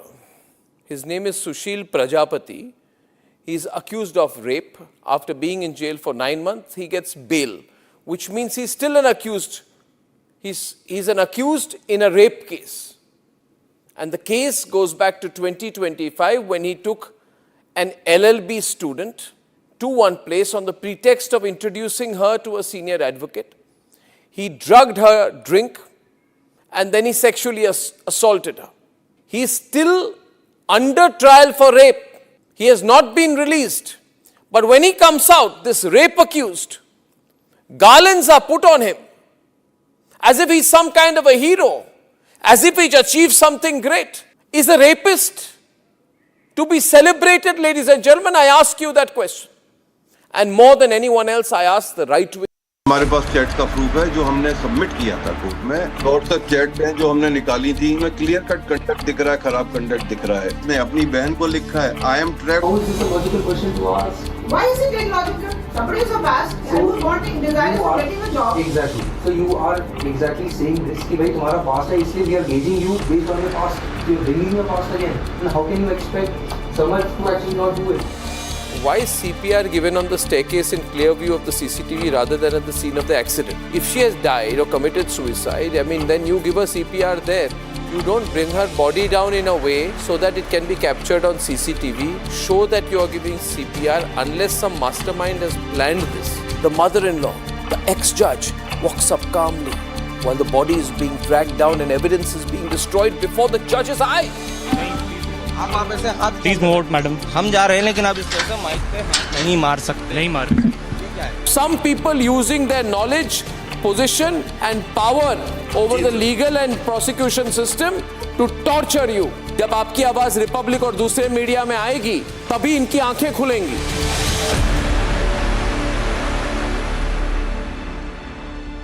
थोड़े में ज्यादा स्वाद, यही तो है इसकी खास बात। वाओ मामा, क्या स्वाद है? अरे मेरे राजा, राजा और मसाला। रानी, इस घर में कुछ है जो टूटता नहीं। ये पिलर कभी नहीं टूटेगा। रुंगटा स्टील TMT से बना। रुंगटा नहीं तो घर स्ट्रॉन्ग नहीं। रुंगटा स्टील TMT बार एकदम सॉलिड। चमकी चाट से क्या बना है? सैंडविच, लस्सी और छाछ।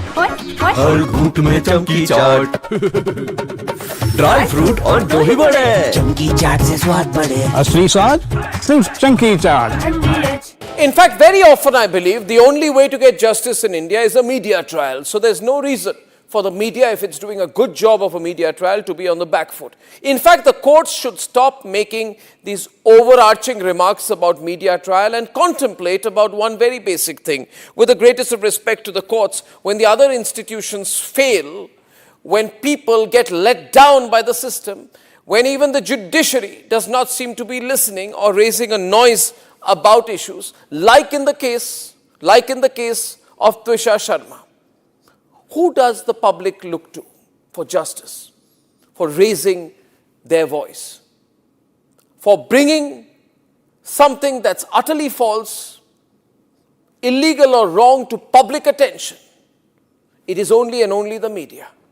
And today, therefore, we are doing a media trial in this specific case, ladies and gentlemen, of Twisha Sharma, the 33-year-old daughter-in-law of an ex-judge, in a case where the ex-judge and the ex-judge's advocate son appear to be more than involved.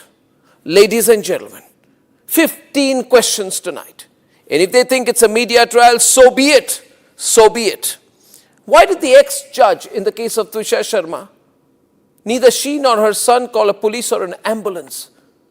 What took them 57 minutes to bring the body down? Where are the three men who are seen in the video?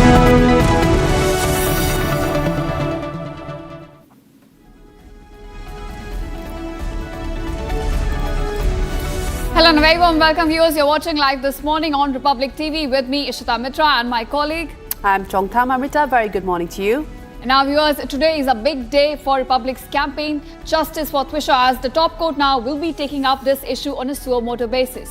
And not just that, the Chief Justice of India-led three-judge bench will be hearing the case and asking questions that has been raised by Republic in a campaign that has been intensified in demanding justice for Twisha. We'll get you all the details, but first take a look at the headlines.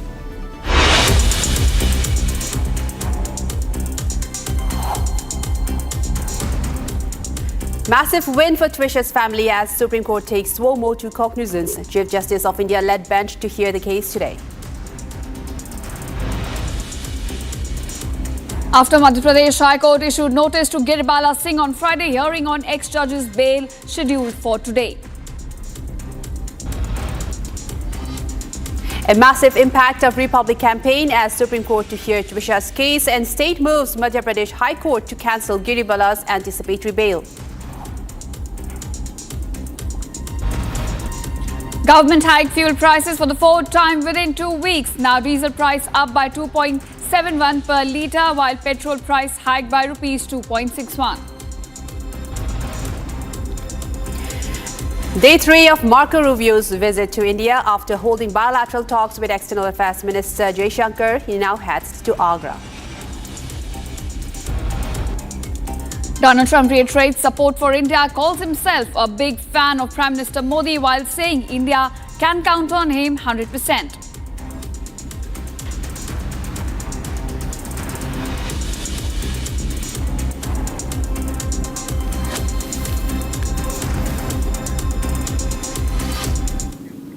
Welcome viewers, our top focus at this hour. Now, after massive national outrage and Republic's campaign over the way Twisha Sharma's death case has been handled by the investigative agencies led by Republic's relentless pursuit for justice, the Supreme Court will hear the case today. Now, bench led by the Chief Justice of India will be hearing the case today after taking suo motu cognizance of the entire case. Now, the Supreme Court, in fact, has registered the case under alleged institutional bias and procedural discrepancies in the unnatural death of a young woman at matrimonial home. Now, this matter is slated to be heard today by a bench led by the Chief Justice of India, Justice Surikant, comprising other justices including Joymala Bagchi and Vipul M. Pancholi. Now, meanwhile, Madhya Pradesh High Court has also issued a notice to former Judge Giribala Singh, the mother-in-law and the accused in this case. There will be a hearing on Giribala Singh's bail at about 2:30 p.m. All right, my colleague Shambhavi, who's been very closely tracking all the developments from ground, now joins us. Shambhavi, do take us. What can we expect today from the Supreme Court as we inch closer now to achieving justice in the case? Now, today, the top court will in fact take suo motu cognizance of the entire case. Definitely. Just a couple of days ago, we got a huge win when the Supreme Court took suo motu cognizance of the Twisha Sharma's death case. And this bench, which will comprise of Justice Surikant, Justice Bagchi and Justice Pancholi, will be hearing the matter today. Since it is the first day, they will be first assessing all the documents that we submitted by both the parties, especially by the Twisha Sharma's family and the legal team. There will be a lot of assessment, and then we'll see where this hearing goes, what direction does it take. And it is not just this. There's a parallel hearing which will be going on in the Madhya Pradesh High Court, in the Jabalpur High Court, where the High Court will be hearing the matter of cancellation of anticipatory bail of former Judge Giribala Singh. Just 3 days ago, a notice was issued to Giribala Singh in this matter, and today she is expected to file her reply. A notice is when you ask the party to come and participate in the hearings, and they'll see that what decision or what turn does that take case in. So it is going to be a huge day in terms of the legal aspects of the Twisha Sharma case. Just yesterday, Twisha Sharma's mortal remains were put to rest, and the ask for second post-mortem was taken care of. There was a second post-mortem conducted which went on for around 4 hours at stretch, and there's a legal team, there's an AIMS forensic team also reached Giribala Singh's house to make sure to collect all the forensic evidences to see match the markings of which were found in Twisha Sharma's neck with what they claim as was the instrument of her alleged hanging, and the other details, the forensic details of the spot. SIT is also supposed to visit Giribala Singh's house to recreate the crime scene. So we know that everything, be it investigation, be the legal angle, be it the case, everything is starting from scratch. Everything is starting afresh. This time we expect that things are going to be fair, things are going to be transparent and more independent than what it was the previous time. Back to you. That's right, Sambhavi. Many things going down today, including the Madhya Pradesh High Court seeking to, the hearing for the anticipatory bail cancellation for the Giribala, for the mother-in-law, and also the SIT to be recreating the case when the night when Twisha died also. And my question is that, Sambhavi, we know that the family got the body of the daughter after the post-mortem. They have conducted the last rites, although the full closure for the family will only be received after the Supreme Court passes the judgment or their verdict or an order regarding the matter as well. And, we'll wait and watch. But also, Sambhavi, I'd like to know, regarding the recreating of the scene at SIT at a place in Samarth, will he be present there? We know that he is in custody for now. Do you have any details? Well, Amrita, Samarth had already been brought to his house once before to recreate the scene that was with the police, and that was already done. And Samarth had already been brought. He is presently in the custodial, going through custodial interrogation. Just 2 days ago, the trial court had sent him with a 7-day remand, on a 7-day remand. The police asked for a 7-day police custody so that they can be interrogated. He can be interrogated about his whereabouts. Because just so we remind our viewers that Samarth Singh, the accused husband in the case, has been absconding since the day of Twisha's death. And he only surrendered, and that too, he tried to pull a stunt. He tried to pull a legal loophole while surrendering before the Jabalpur trial court, instead of surrendering here in Bhopal, before the trial court or before the investigating officer, as was asked by the Madhya Pradesh High Court. So even then he tried to pull a stunt, but was successfully arrested by the Bhopal police there and was brought back here, then produced before the court, was taken for a medical test, was produced before the court, and was then sent on a 7-day police remand. Amrita. Right, we also, our colleague Sarthak now joins us from outside the Supreme Court. Now, Sarthak, when Supreme Court took this case on a suo motus basis, it alleged that there were procedural lapses and institutional bias in this case, something what Republic has also been saying for the past 13 days. So in the light of those concerns raised by the top court itself, what can we expect from today's hearing?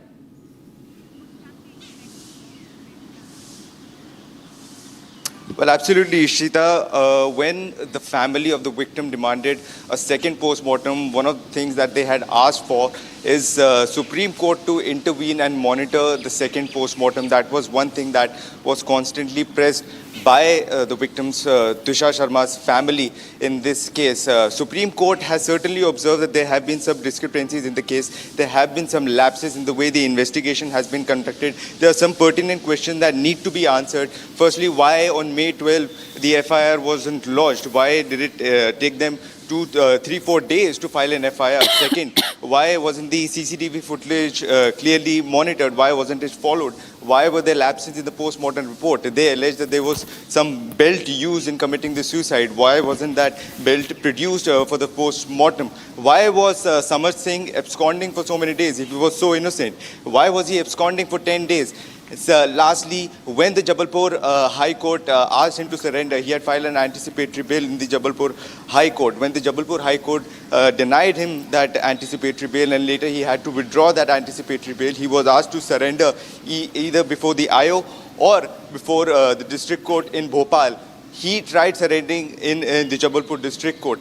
Why was he doing that? And later he was taken into custody and he was moved to the Bhopal District Court for which the hearing will take place today. So these are some pertinent questions that need to be answered. And on that note, Supreme Court has taken cognizance of the case that certainly there are certain lapses, certain discrepancies in the way the entire matter has been handled so far. Also, the family is demanding a CBI probe into this. CBI will be investigating the case. Maybe Supreme Court will be monitoring that directly, asking for periodic reports on how the investigation is being conducted. So these are certain things that CBI might be taking cognizance of, might be taking into consideration while listening to the arguments today. Republic has been at the forefront of tracking this case. We have campaigned for this particular matter since day one, and this is a clear Republic impact story that finally Supreme Court had to intervene and take cognizance of the case. What will happen in the Supreme Court, we are constantly tracking. We are hoping that Supreme Court will take some strict decisions and will try to further the investigation. in this case. Right. Over to you. Samarth, do stay with us, and also Sambhavi, do stay with us. We now have Harsh also right outside the Jabalpur High Court, where the anticipatory bail plea cancellation will be heard today against Giribala Singh. And Harsh, coming to you now, we will be hearing more details on the anticipatory bail cancellation. And this, again, the Jabalpur High Court will be hearing the matter. Can you give us more details into that?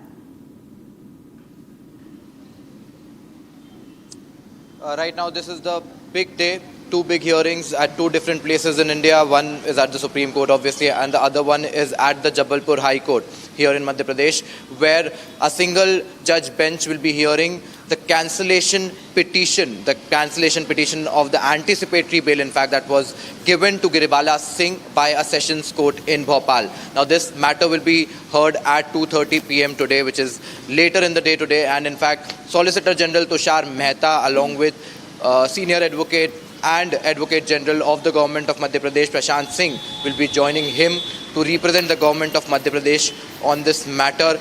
Now, Solicitor General, joined by Advocate General Prashant Singh, who also spoke to Republic earlier this week, clearly mentioned that they will be now demanding the cancellation of the anticipatory bail that has been given to Giribala Singh by a sessions court in Bhopal. And that is exactly what we are eyeing on here.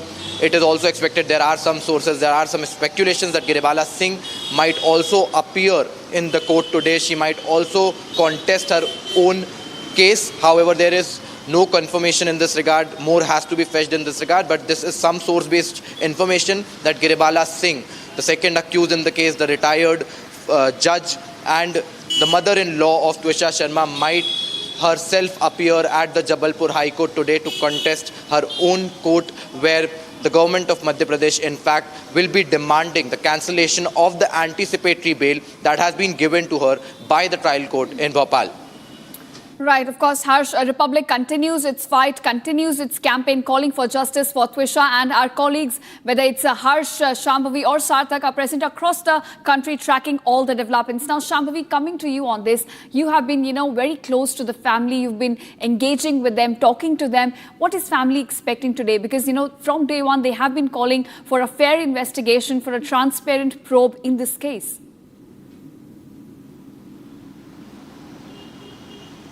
Well, for starters, the family is very grateful. That is, it becomes my duty to bring that across. Is extremely, extremely grateful for the Supreme Court taking a suo motu cognizance in this matter, and is hoping for a fair, transparent, and independent trial. And that has been their demand since the first day, even before the first postmortem was conducted. This has been their demand, that they want a fair trial, an independent, transparent trial, where they are taken in loop, where they're not mistreated by the police, by the goons who are also claiming to be advocates whether it's in the Jabalpur High Court, whether it's being treated badly by the police in Bhopal, whether it's not registering the FIR for the longest time, whether it's also intimidating them that take your daughter's body back, or we will not register your FIR, or we will not hand over the body. Such intimidating things were said to the family. At every step they have suffered. Each and every step this family has suffered and has was caught in the system by some way or another. So this time, now that the Supreme Court, the apex court, the topmost court of the country has taken cognizance, has taken matters in their own hand, we didn't even have to file for it. We were any which ways. There's legal team, dedicated legal team, accompanied with the Republic's assistance. We were planning on filing an application in the Supreme Court, but before that, even before that, the Supreme Court took suo motu cognizance of the matter. So now the family just hopes for a fair, transparent and independent trial where their daughter, their dead daughter, unfortunately, the daughter that they put to rest just yesterday, gets justice. Back to you. That's right, Sambhavi. Do stay with us. I'll just quickly cut across to Sarthak again, right outside the Supreme Court. Sarthak, the particular case that we're dealing with is not just about demanding for Twisha. There are many Twishas across the country, many Twishas who are suffering behind domestic violence, behind dowry death, and also with this particular matter, an ex-judge, the mother-in-law, who has been, as we all know it, she made frantic calls after the death, to 46 calls made to, again, senior judges as well. So this is making a lot of things into perspective now. An ex-judge who knows the law, how it works, and also another daughter, someone's daughter, in a matrimonial home. She is dying alone and without no one's help. And now the Supreme Court has taken such a step. So this is an answer to many women and many families who have faced similar issues as well. Isn't that right, Sarthak?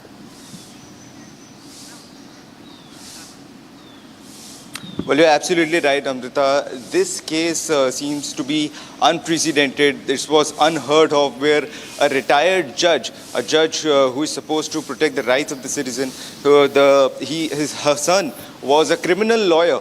So there were people who were well aware of the legal system, how the legal system functions, how the law is. They were well aware of that. This was unheard of, that they are getting involved in a case like this. This is a case of dowry, and this is not the first time it has happened. It's been happening in our country for years and for decades. And this case has come to the limelight because Republic campaigned for it. It was unprecedented that a retired judge is herself getting involved in a criminal activity.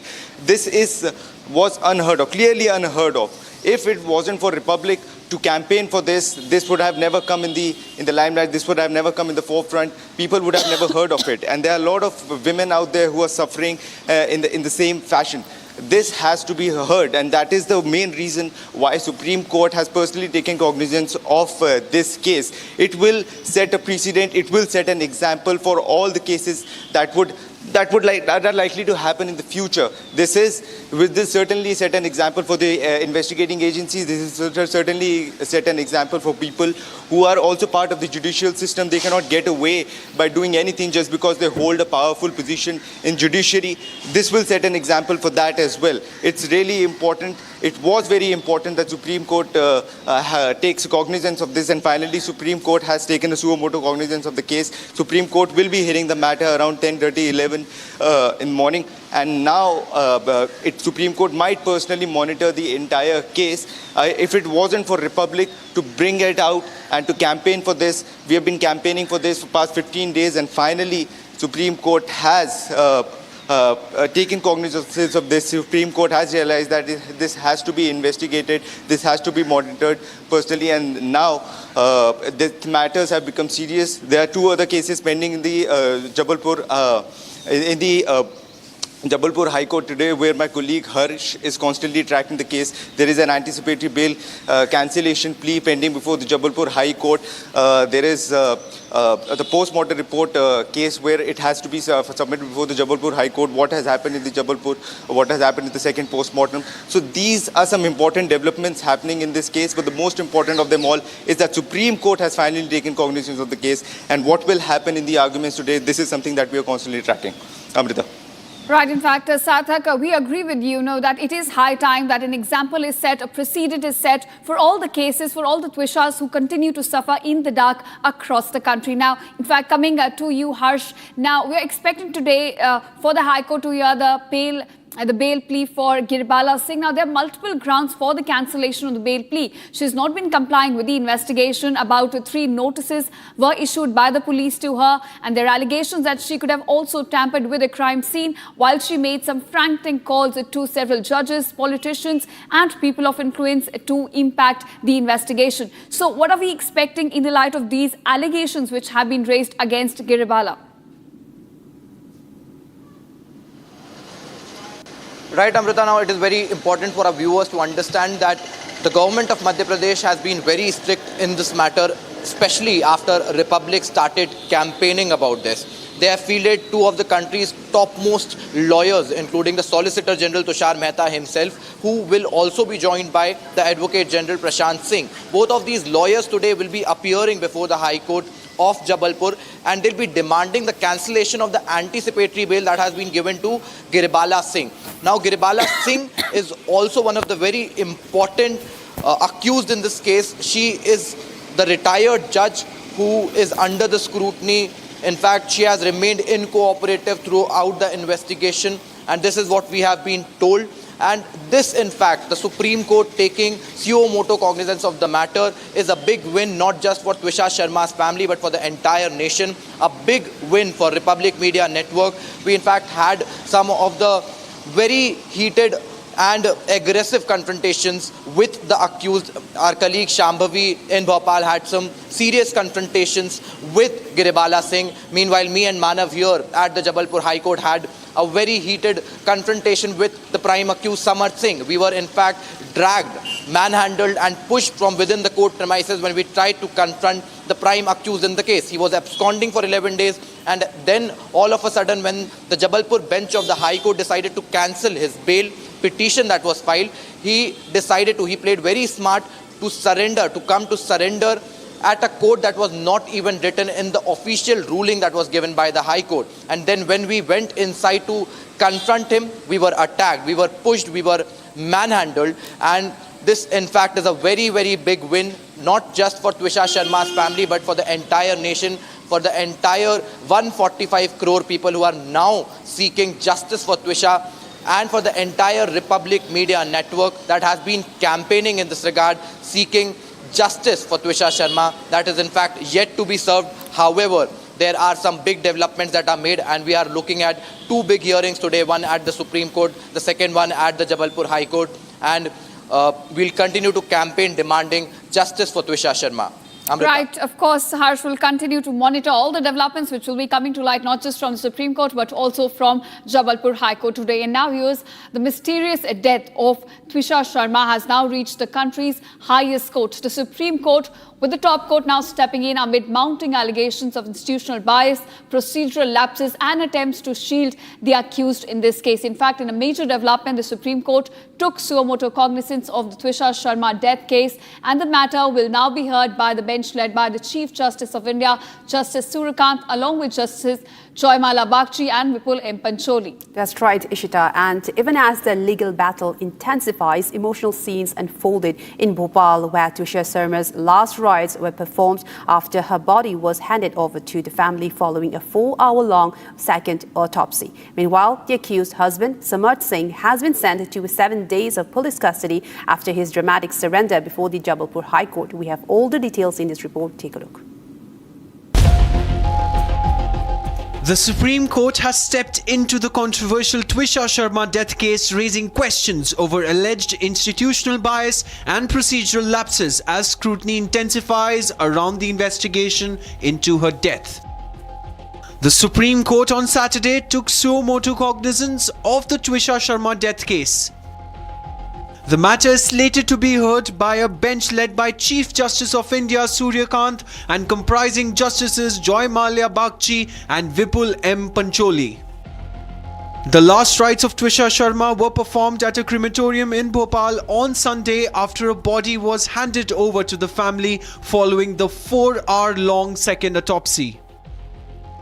Emotional scenes unfolded at Badbara Vishram Ghat, where Twisha's brother performed the last rites in the presence of grieving family members. As the family performed Twisha's last rites, the AIMS forensic team also reached accused husband Samarth Singh's residence. Madam ये कौन सी team? Ma'am समर्थ को लेकर आए हैं साथ में. SID team है. Team कौन सी आई है मैम? डॉक्टर्स की टीम से दिल्ली एम्स के डॉक्टर्स की टीम. क्या एम्स मेडिकल की आपको बता दें कि ये टीम जो है वो यहाँ पर पहुँची है और तस्वीरें जो है वो हम आपको दिखा रहे हैं. एम्स मेडिकल की टीम जो है वो यहाँ पर जो है वो पहुँची है, जो तस्वीरों में आप देख भी सकते हैं. तस्वीरें हम आपको दिखा रहे हैं और ये देखिए इनिशियल इन्फॉर्मेशन यहाँ पर आप लोग क्या करने पहुँचे हैं. पोस्टमार्टम 2 में क्या इन्फॉर्मेशन मिल रही है, क्या निकला है पोस्टमार्टम सेकंड रिपोर्ट? आप अंदर मत जाइए please. Sir postmortem second report देखिए यहाँ पर किसी भी तरीके से पुलिस की तरफ से जो है और साथ ही एम्स के डॉक्टर जो यहाँ पर आए हैं उनकी तरफ से आपको बता दें कि यहाँ पर कोई सहयोग जो है वो नहीं दिया जा रहा है. Moreover, SIT will also be recreating the crime scene at the Samarth Singh residence. Accused and Twisha Sharma's husband Samarth Singh has been sent to 7 days of police custody after his dramatic surrender at the Jabalpur court. During the SIT interrogation, Samarth stated that Twisha's behavior changed during her pregnancy. Samarth also revealed that Twisha did not wish to live a domestic life. Instead, she aspired to live a glamorous lifestyle. As more and more revelations come into light, the spotlight is now firmly on former Judge Giribala Singh as legal scrutiny around her anticipatory bail intensifies.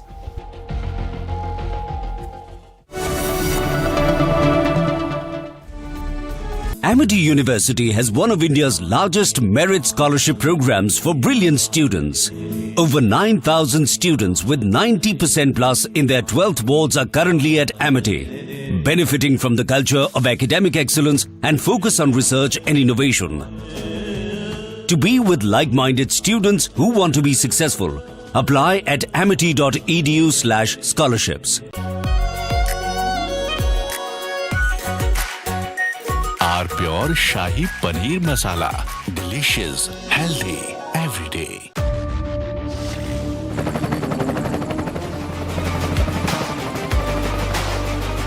Character, the taste of success.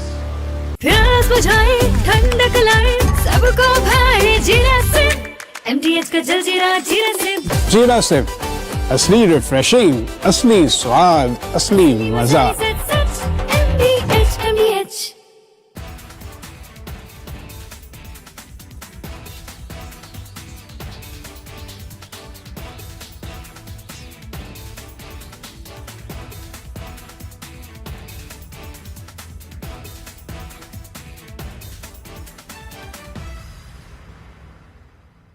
I want to start with some very disturbing pictures that have come in of a so-called right-wing leader. His name is Sushil Prajapati. He is accused of rape. After being in jail for 9 months, he gets bail, which means he's still an accused. He's an accused in a rape case. And the case goes back to 2025 when he took an LLB student.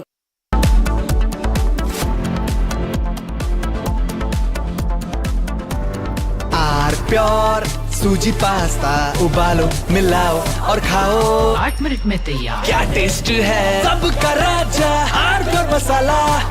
AU savings account में मिलते हैं amazing benefits, paperless banking and higher interest, वो भी हर महीने। Money money money money every month. सोच बदलो और बैंक भी। चमकी चाट से क्या बना है? आलू चाट या फ्रूट चाट, स्वाद बनाए चमकी चाट। क्या बात है? स्वादिष्ट पकोड़े और फरसान, हर चमकी चाट है इसकी जान। असली स्वाद सिर्फ चंकी चाट।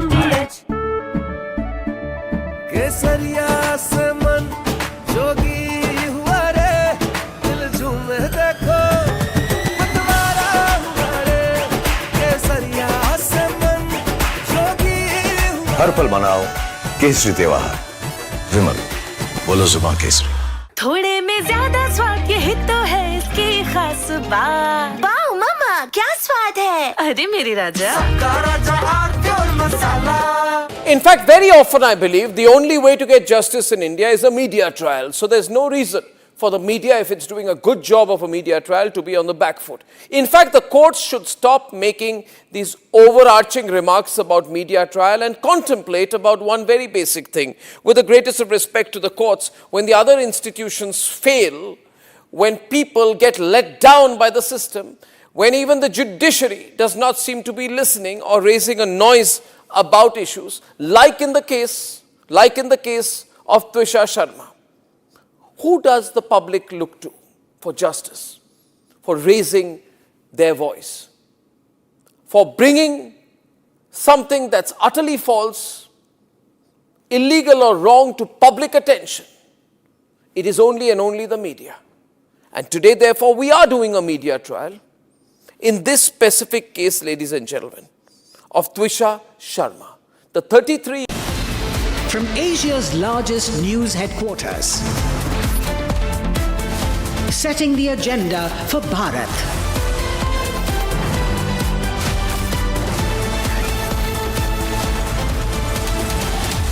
You're watching Republic.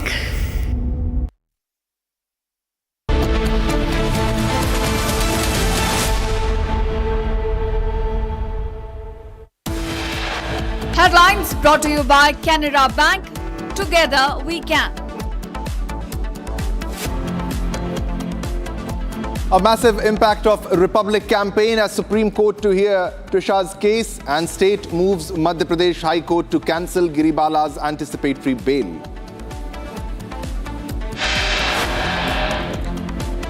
Massive win for Trisha's family as Supreme Court takes a suo moto cognizance, a CJI-led bench to hear case today.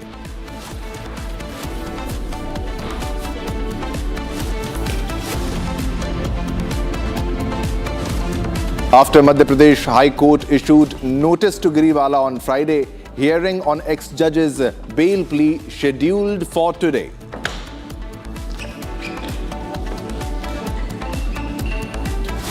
Government hikes fuel prices for the fourth time within 2 weeks. Diesel price up by rupees 2.71 per litre and petrol price hiked by rupees 2.61 per litre. It's day 3 of Marco Rubio's visit to India after holding bilateral talks with External Affairs Minister Jai Shankar. He's heading to Agra.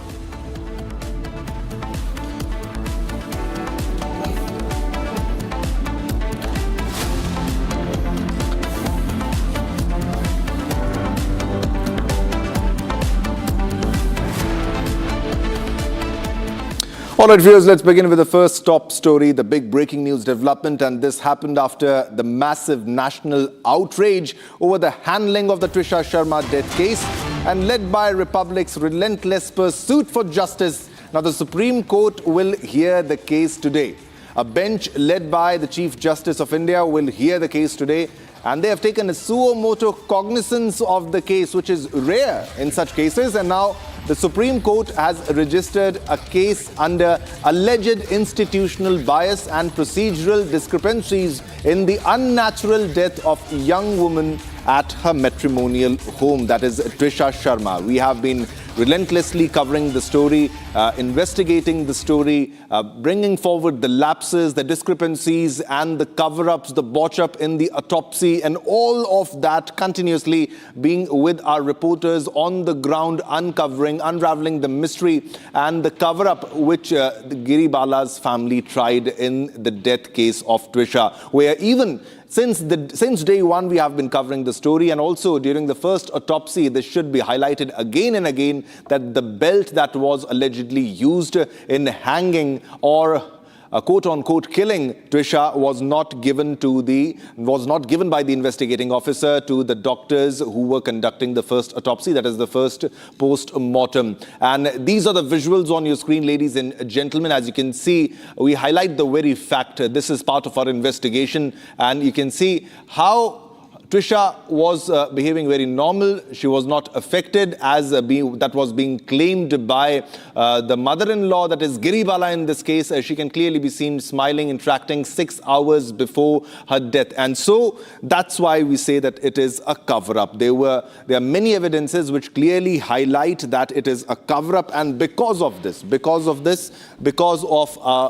relentless coverage, and we were highlighting the very fact that there was a cover-up and there was a trial by the family, by the in-law family, to cover up the entire case. And now they could not sustain this cover-up because Republic was covering the story, and this is clearly a Republic impact.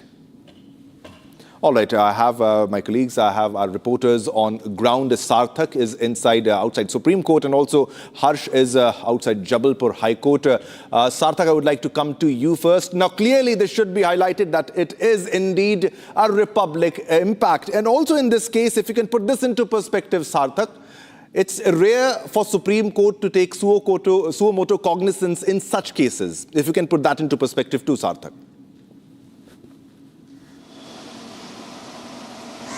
Well, absolutely, Shivam. It's not very often that Supreme Court takes suo motu cognizance of cases until and unless it becomes a national issue. At this time, Twisha Sharma's death has become a national issue because certainly Supreme Court has also observed that there have been certain lapses, certain discrepancies in the way the entire investigation has been conducted. Firstly, the FIR was not registered on the day of death. Secondly, there were CCTV footages which clearly were evident that Giribala a few hours ago went up the stairs. She was laughing. She was in a chirpy mood. And in the next CCTV footage, we could see that they were bringing down the body of Twisha Sharma. In the post-mortem report, they alleged that she committed suicide using a belt. That belt was never produced in the post-mortem report. And he was the main accused. Twisha Sharma's husband, Samar Singh, was absconding for 10 days. Why was there a reason for him to abscond if he hadn't done anything wrong? And lastly, the way the anticipatory bail was granted to the mother-in-law of Twisha Sharma, Giribala Singh, just because she was an ex-judge, she was part of the judicial system of the country, she was a senior citizen, but also the matter of fact is that she was the main accused in the case. There was a possibility for her to tamper with the evidences. She's still residing in the same house where Twisha Sharma died. Why was there a reason for the Bhopal District Court to grant anticipatory bail to Twisha, to Giribala Singh? On the other hand, they refused to grant anticipatory bail to Samar Singh. So there are certain discrepancies, certain questions, certain pertinent questions that were supposed to be raised. Supreme Court realized that during the entire probe, these questions were unanswered, and therefore Supreme Court has intervened. It's time for Supreme Court to take cognizance of the case and hear the matter personally, because one of the contentions, one of the main issues that were raised by the family of the victim, Twisha Sharma, was that they were expecting Supreme Court to intervene and to monitor the entire probe. And it seems like Supreme Court is going to do exactly that. We still do not have the exact details of what will transpire in the court. This is something that we are constantly tracking, but we are hopeful that Supreme Court will now monitor the entire case, monitor how investigation will be conducted further by CBI, may take periodic reports from CBI, and to just speed up the entire investigation just so that we can get to a plausible conclusion. All right, Sarthak, stay with us. Shambhavi is also live with us. Harsh is also live with us. But we also have a big breaking news development in the case, because it's also important that the matter of Giribala will also be heard in the Supreme Court. We'll go to that big breaking news development in a short while, because that's also important. So not just in the Supreme Court, clearly highlights the impact of Republic coverage in this case. Now, there's another big breaking news development that we're getting right now in this moment, and Giribala's bail plea in Jabalpur High Court. And there's a hearing that is supposed to happen at around 2:30 p.m. and Jabalpur High Court to hear ex-judge's bail plea in this case. And that is going to happen right now. And we're getting more updates in this story. Where Giribala Singh, we're also getting to know that Giribala Singh might contest her own case. She might come to Jabalpur High Court today. Now, this is as per sources. Let's go to our correspondent Harsh for more details on the story. Harsh, what is the latest that you are fetching on the hearing that is supposed to happen in the Giribala case, in the anticipatory bail case? Is she going to fight her case by her own, on her own? Right, Shivam. Now, this is a source-based information that we are fetching, and in all possibilities, Giribala Singh, the mother-in-law, the retired district court judge, might appear in the Jabalpur High Court today. Remember, a hearing is scheduled at 2:30 p.m. where the Madhya Pradesh government is seeking the cancellation of the anticipatory bail that has been given to Giribala Singh by a sessions court in Bhopal. Giribala Singh is the retired judge who is under scanner, who is under scrutiny, and she has remained incooperative throughout the investigation. Now, in all likelihood, if our sources are to be believed, she might contest her own case today at the Jabalpur High Court, where the Solicitor General Tushar Mehta, in fact, joined by Advocate General representing the government of Madhya Pradesh, will be pleading the cancellation of the anticipatory bail that has been given to Giribala Singh. In all likelihood, she might contest her own case today. And this is the big breaking news that we are fetching for our viewers on Republic TV. Although this is a source-based information, but it is possible that Giribala Singh, we can also witness her coming to the Jabalpur High Court today to appear before the single judge bench that is now set to hear the cancellation plea of the anticipatory bail that has been given to her by a sessions court in Jabalpur, in Bhopal. Shivam. All right, Harsh, continue to be with us. Sarthak is also with us, but we also have Shambhavi outside Giribala's residence in this case. She has been tracking the story from day one. Shambhavi, you were the one who confronted Giribala in the initial days, and she was asking you, are you investigating? And you said, indeed, yes, we are investigating. And today, Shambhavi, it is the day of impact. Rarely this happens that Supreme Court takes suo motu cognizance of such cases, and it also will become a precedent for the future cases, and it will be very impactful for the daughters of India. But what's the latest that you are fetching? Because it's a challenging day for Giribala in the High Court too. Over to you. Well, it's a challenging day for the entire family. It is not just for Giribala Singh. It is also going to be a challenging day for Samar Singh, because God forbid the Supreme Court issues a notice or directs something which will be, of course, against Samar Singh and Giribala Singh. And when it comes to Giribala Singh's anticipatory bail, that the fact that a notice has been issued, let's see what turn does that take. And when it comes to Republic's impact, of course, we've been relentlessly covering this entire campaign, justice for Twisha, and also cancel Giribala Singh's bail. Most of our prayers have already been answered by the Madhya Pradesh High Court, whether it's the ask for a second post-mortem or whether it's the ask for an acceptance of the petition of cancellation of anticipatory bail. We've gotten that. And also when Samar Singh tried to file an anticipatory bail application in the Madhya Pradesh High Court, the court clearly said that you better withdraw your application and surrender before the trial court or the investigating officer. And that is when even he had to withdraw his application and he was arrested. A very key detail which is important for our viewers, all our viewers, is that he did not surrender. He was arrested. He was taken into custody by the Bhopal police, which was there at the Jabalpur High Court, the Madhya Pradesh High Court, and that is from where he was brought in. So huge day in all terms, shape and form, whether it's the hearing in the Madhya Pradesh High Court or the Supreme Court, and the lies that these people have been saying. And it was not just Giribala Singh reacting to our questions, saying, are you investigating? She was not able to answer a single question. Neither were her lawyers. We also confronted her lawyers, asking a very simple question, because he kept on telling us that we were trying to exhaust our legal remedy. That is a legal remedy available, that once you get an anticipatory bail, you can appear before the High Court for ask of an anticipatory bail once it gets rejected from the trial court. So we simply asked that what legal remedy were you exhausting in Jabalpur when the High Court asked you simply in clear words that even a child can understand that please surrender yourself before the trial court in Bhopal or the investigating officer. What kind of legal remedy were you exhausting back in Jabalpur in the Madhya Pradesh High Court? He did not have any answers. So these people, they did not have any answers to our question. They have not answered a single question of ours that Republic has been asking. Republic has been asking the hard questions. Yeah. Republic has been asking the questions that we know they don't have the answers of, and we will see what route do they take. They're out of the legal remedies in this case, and they're trying to cover up the entire case, but one failure after the other. Stay with us. I would request all of you to stay with us, because we're getting another big breaking news development, and this is about Giribala. The judge was trying to cover up. The ex-judge Giribala might contest her own case. This is the latest source-based information that we are fetching right now in this moment.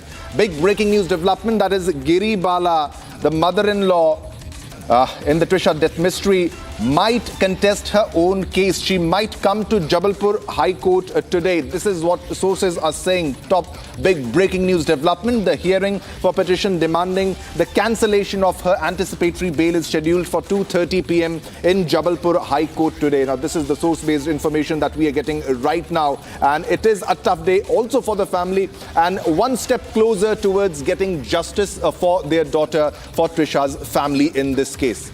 All right, let's go to Harsh Harsh once again on the development in the story. Harsh, if you can put this into perspective, we are getting the source-based information that Giribala will be contesting her own case.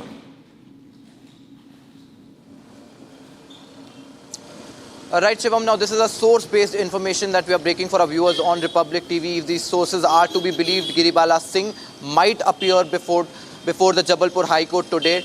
Now, there is a bail petition that is set to be heard today. The anticipatory bail that has been given to Giribala Singh by a sessions court in Bhopal. Now, the government of Madhya Pradesh is in fact demanding the cancellation of this particular bail. And they have in fact fielded the country's top lawyers, including the Solicitor General Tushar Mehta, who will also be joined by Prashant Singh, who represents the government of Madhya Pradesh as the Advocate General. And they are now seeking the cancellation of the anticipatory bail that has been given to Giribala Singh. Now, in all possibilities, if these sources are to be believed, Giribala Singh might contest her own case and she might herself appear before the Jabalpur High Court today. This is the source-based information that we are fetching.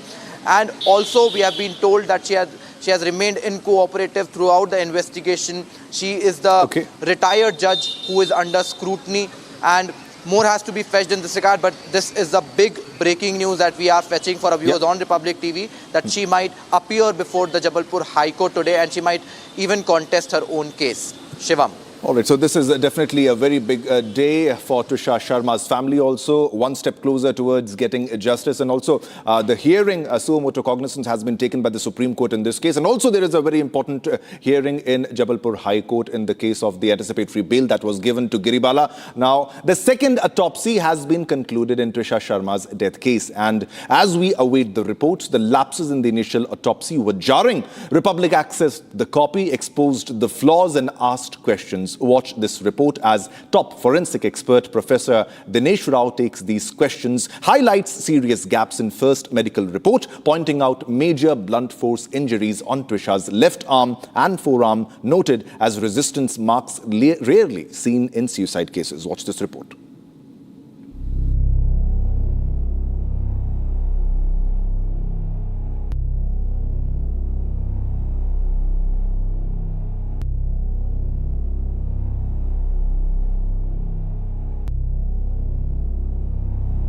Tushar Sharma case has now taken a major turn. A second autopsy has been ordered at AIIMS Bhopal amid growing questions over the first post-mortem examination. The doctor leading the second autopsy panel had already raised serious concerns in an exclusive conversation with Republic just days ago. Speaking to Republic earlier, forensic expert Dr. Dinesh Rao had questioned the handling of the first autopsy and stressed the need for a more detailed examination.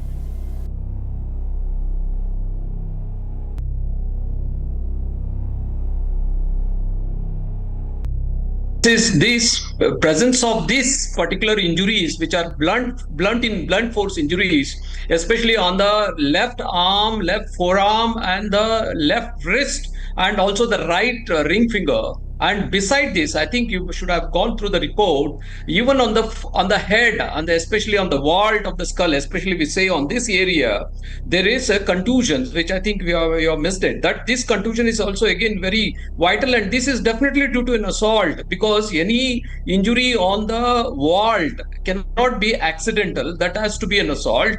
And those injuries on the arms are clearly demonstrative that they are resistant injuries. Probably she has been assaulted, or she has been trying to ward off the attack, or something like that. These are the such injuries depending on the pattern and the nature and distribution. So this is what we can conclude, which are rarely found in so-called suicidal hangings. This definitely we see that either she was being battered, assaulted, or induced to hang herself, or definitely there she has been tortured at the time of the hanging or before hanging.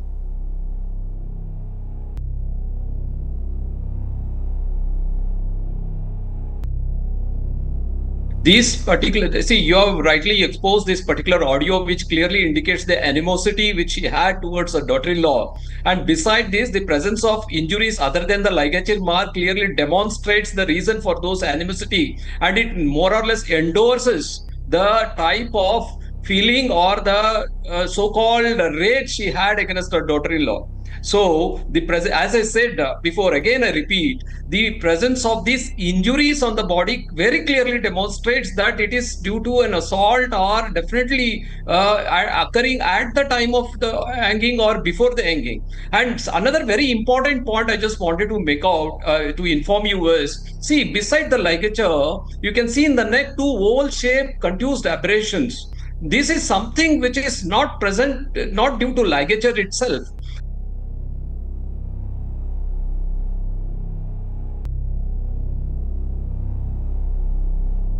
The lung findings which they have put in the postmortem reports and the face and the eye findings, they are totally deviating from the so-called hanging findings. So this has to be investigated, and I'm sure the concerns of the family raised for second autopsy is very much valid, because the findings, both external and internal findings, especially with the lungs and the eye changes and the face changes, are inconsistent with the so-called hanging. So hence, definitely a second autopsy will throw a light on their concerns. I'm very sure if the musculoskeletal exploration of the muscles below those contusions have been made, we can see how deeper are those injuries which are seen on the surface, face and the eyes, where the findings are not consistent with the so-called hanging. These findings are usually we see in suffocation and strangulations. So that needs to be elaborated. Beside this, as I said earlier, the blunt injuries, the muscles and the skeletal system underneath would have been examined. That is very important, because in such cases, we want to know what is the depth of those injuries. So it is just superficial or it is deep muscles are involved, just to understand. So how severity of the injuries. And beside this, after we hearing those tapes, it is very clear the family has prejudices, and that prejudices, I think, might have triggered that break in the relationship or the animosity, and that has resulted in this sort of incident.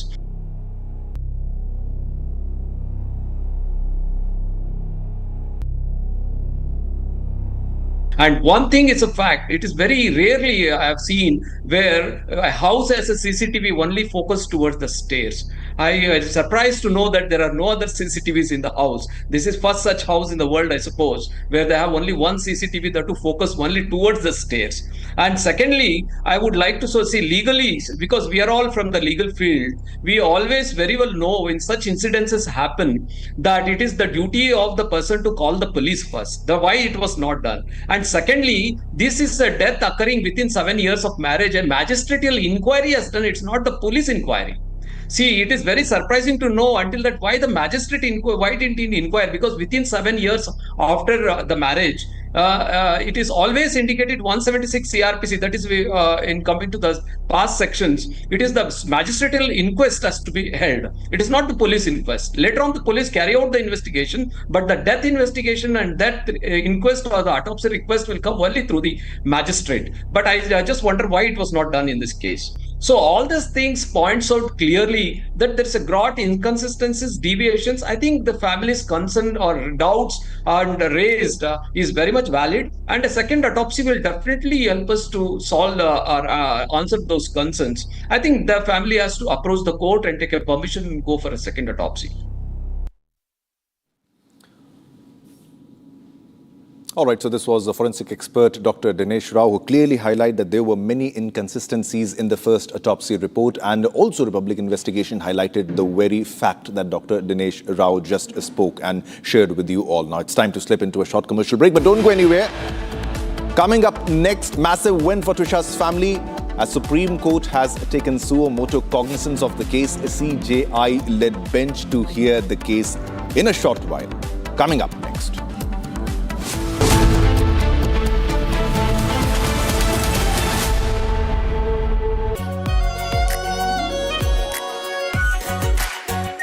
Our pure Shahi Paneer Masala. Delicious, healthy, every day.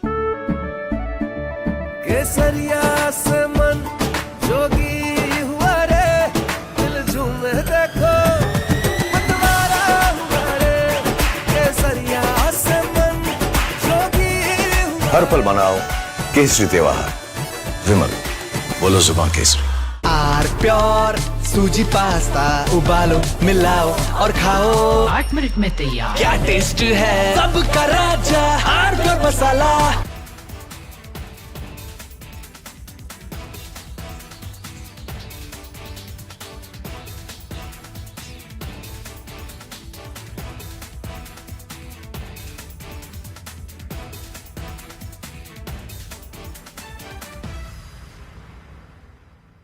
I want to start with some very disturbing pictures that have come in of a so-called right-wing leader.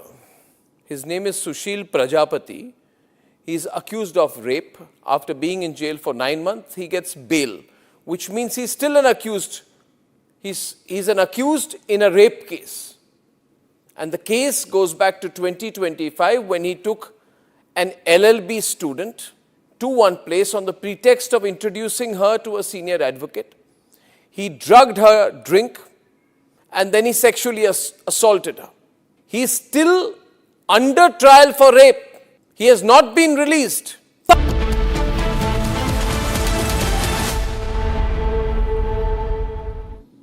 Welcome back, viewers. You're watching Republic TV. This is Shivam Dutt Mehta. Now let's move on to another top story. Now, renowned scholar and master of the ancient art form of Avadhana, Shatavadhani, Dr.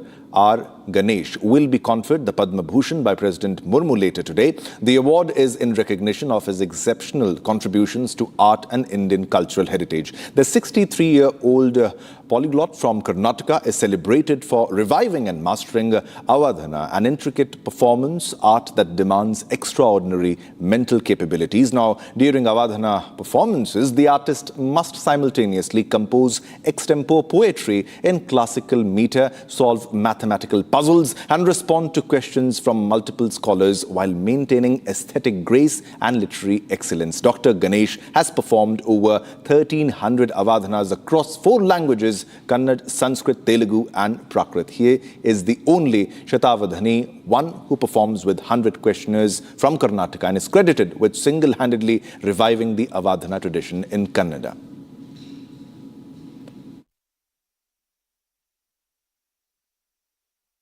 He answers 100 intellectual questions in poetic verses. Shatavadhani Dr. R. Ganesh, Padma Bhushan 2026. Avadhana, a classical art form unique to India, involves solving a variety of poetic challenges with verses composed extempore through multitasking and thinking laterally, also without any aids. It tests the practitioner's creativity and scholarship to the extreme. First topic for spontaneous poetry composition, an Avadhana on nature. This is very nice topic. I shall compose a verse in Drut Vilambat meter. When Bhagwan Vishnu is the Avadhani and his wife, the charming and vivacious Lakshmi, poses questions in 8 ways as Ashtalakshmi, poetry takes shape in the way of great art. Born in 1962 in Kolar into a middle-class family, young Ganesh began to read Indian classics and perform in dramas, much encouraged by his parents. This sparked his curiosity and imagination at an early age, and he went on to become highly lettered. The turning point came when he was 19. He was in Chamrajpet when he saw a Telugu scholar performing a Sanskrit Avadhana. He was awestruck. He wondered why couldn't he do it in Kannada, and right away began to frame verses in his mind. At the end of the performance, scholars heard his verses and were amazed. Thus, he delivered his first Avadhana performance, his first step towards reviving a lost art form. My guide and guru, late Lanka Krishnamurti, believed that Indian culture, art and literature could be brought to the common man through this powerful art form. Like a true one-man army, he traveled across Karnataka, educating, organizing, and performing Avadhanas. Standing tall as the state's only Shatavadhani, he earned a doctorate in literature for his work on Avadhana. Dr. R. Ganesh has also made significant contributions to performing arts. He is also well versed in 18 languages and authored over 70 books. Dr. R. Ganesh will forever be known as a creator whose contribution to Indian culture and heritage will remain etched for generations to come. This nation holds an immensely rich cultural legacy spanning over 7,000 years. I have come to understand its extraordinary depth through its literature, art, and extraordinary way of life. So, everyone must feel pride in this nation, grounded in reason and guided by admiration. Shatavadhani Dr. R. Ganesh, Padma Bhushan 2026. Koti Koti Namaskara.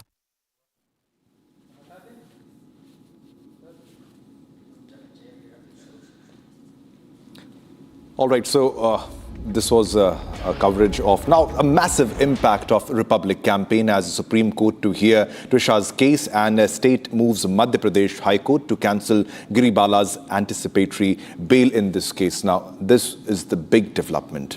Now, let's have a look at the top headlines of the hour. Headlines brought to you by Canara Bank. Together we can.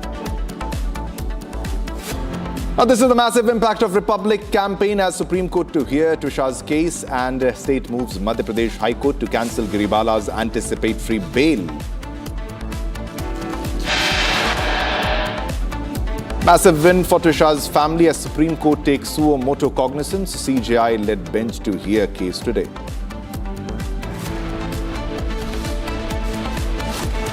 After Madhya Pradesh High Court issued notice to Giribala on Friday, hearing on ex-judge's bail plea scheduled for today.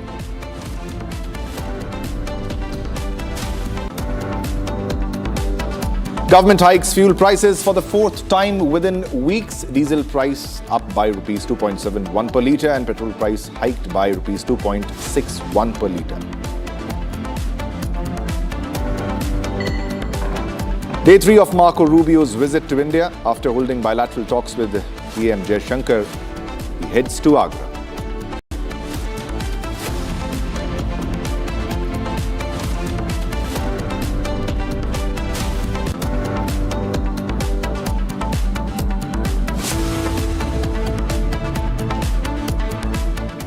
All right, viewers, now for days, India has been following the Trisha Sharma case with news channels tracking the investigation and the legal battle. But some stories don't end when the bulletin does. For Republic, this was never about prime time. It was about finding a way forward. While others covered the story, Republic quietly helped the family take their next legal step, facilitating a meeting, connecting them with the legal team in Delhi. And today, as the Supreme Court takes cognizance, the family's fight has entered a decisive phase where Republic continues to stand with them. Watch this report.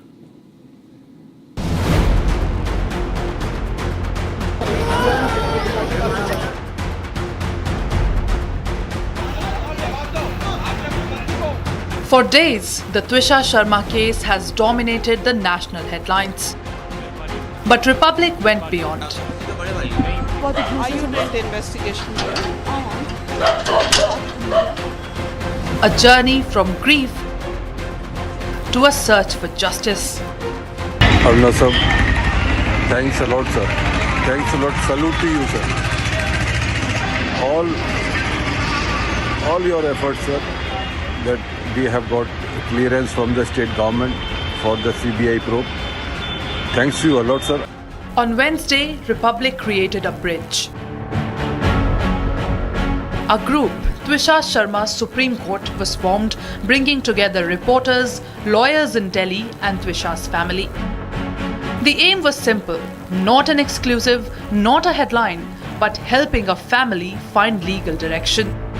Republic is here at the airport in Bhopal, Raja Bhoj International Airport, with Trisha Sharma's family, who is set to leave to Delhi for the final filing of the writ petition in Supreme Court. Republic is there with the family at every step of the way. When the lawyers reached out to Republic, asking and seeking to help the family free of cost.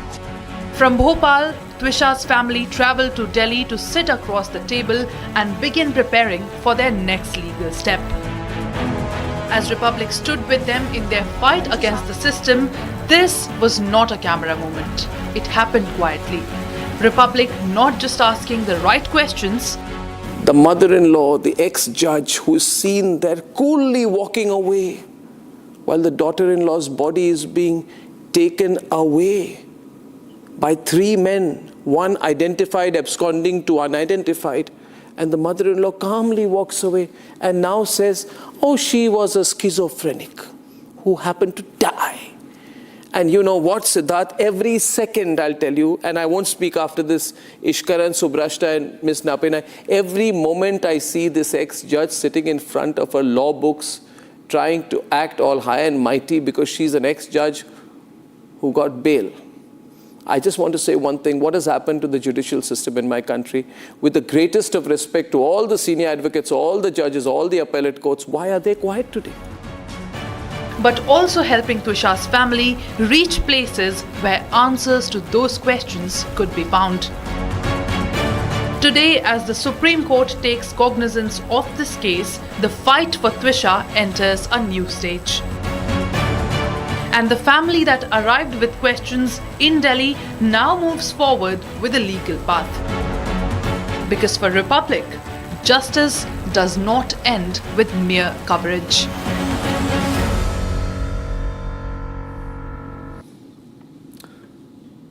All right, viewers, now this is clearly a Republic impact because we have been covering the story from day one and now the Supreme Court has taken the suo motu cognizance of this case, which is rare in such cases, and this will be a benchmark for future cases also because the family is now a bit satisfied because they are one step ahead towards the justice they want for their daughter. Now, we are being joined by Anurag Srivastav, who is the lawyer in this case, that is Trisha's lawyer. He's joining us live from New Delhi. Thanks a lot, Anurag, for joining us at this critical moment. But Anurag, how strong are the evidences in this case against the in-laws, against the Giribala's family? And if you can put this into perspective, how big was this cover-up? I would say that what we could cover up are the procedural lapses and the poor investigation being conducted by the agencies. I still fear that the time they got, especially Giribala being a session judge and she enjoying the scene of crime right from day one until date, they might have, they were in a position and they might have been able to destroy the actual evidences which were available in that house or the scene of the crime, and they might have implanted evidences against Twisha, whatever they have been alleging. What we could highlight through Republic and whatever the coverage has been done by the channel, right from 12th until date, there are a number of lapses which were committed by the agencies. There are a number of cover-ups being made by the accused, the agencies and the supporters, whosoever they may be. And we know that the supporters range from their relatives, their friends, to officers, to judges, whatever evidences we have got with respect to the calls being made by Giribala. And definitely there was a huge team supporting them, because after all this of campaign which was being done that day, on 22nd, that day, when finally Samarth's anticipatory bail application was rejected by the Honorable Court, he was still seeking the shelter in a courtroom. And it was not just any courtroom, it was the courtroom of the District and Sessions Judge Jabalpur. So everyone in the country can imagine the level of support they were getting from every corner. Let's still hope that CBI would take it over as soon as possible, and CBI will try to investigate every aspect, also the aspect that how all this cover-up has been done by them. But also, Anurag, the way this has been taken up, now the suo motu cognizance by Supreme Court in such cases, if you can also explain this to our viewers, this is rare for such cases. And also, it's clearly a Republic impact. We have been covering this from day one, and now the family is going one step closer towards justice for their daughter. If you can also explain to our viewers how a suo motu cognizance is taken in such cases, which is rare when it comes to this case, and how it will also set a precedent for future cases and help the daughters. Definitely, it is a very rare case, and in my entire career of 35 years, I don't remember, I can't recollect that any such case has been taken up by the Honorable Supreme Court in suo motu hearing, which, you know, I believe that all the things have been minutely been observed by Honorable Supreme Court, both with respect to the procedural lapses and the institutional bias. The Supreme Court must have observed how she got the anticipatory bail and how the things were being covered up.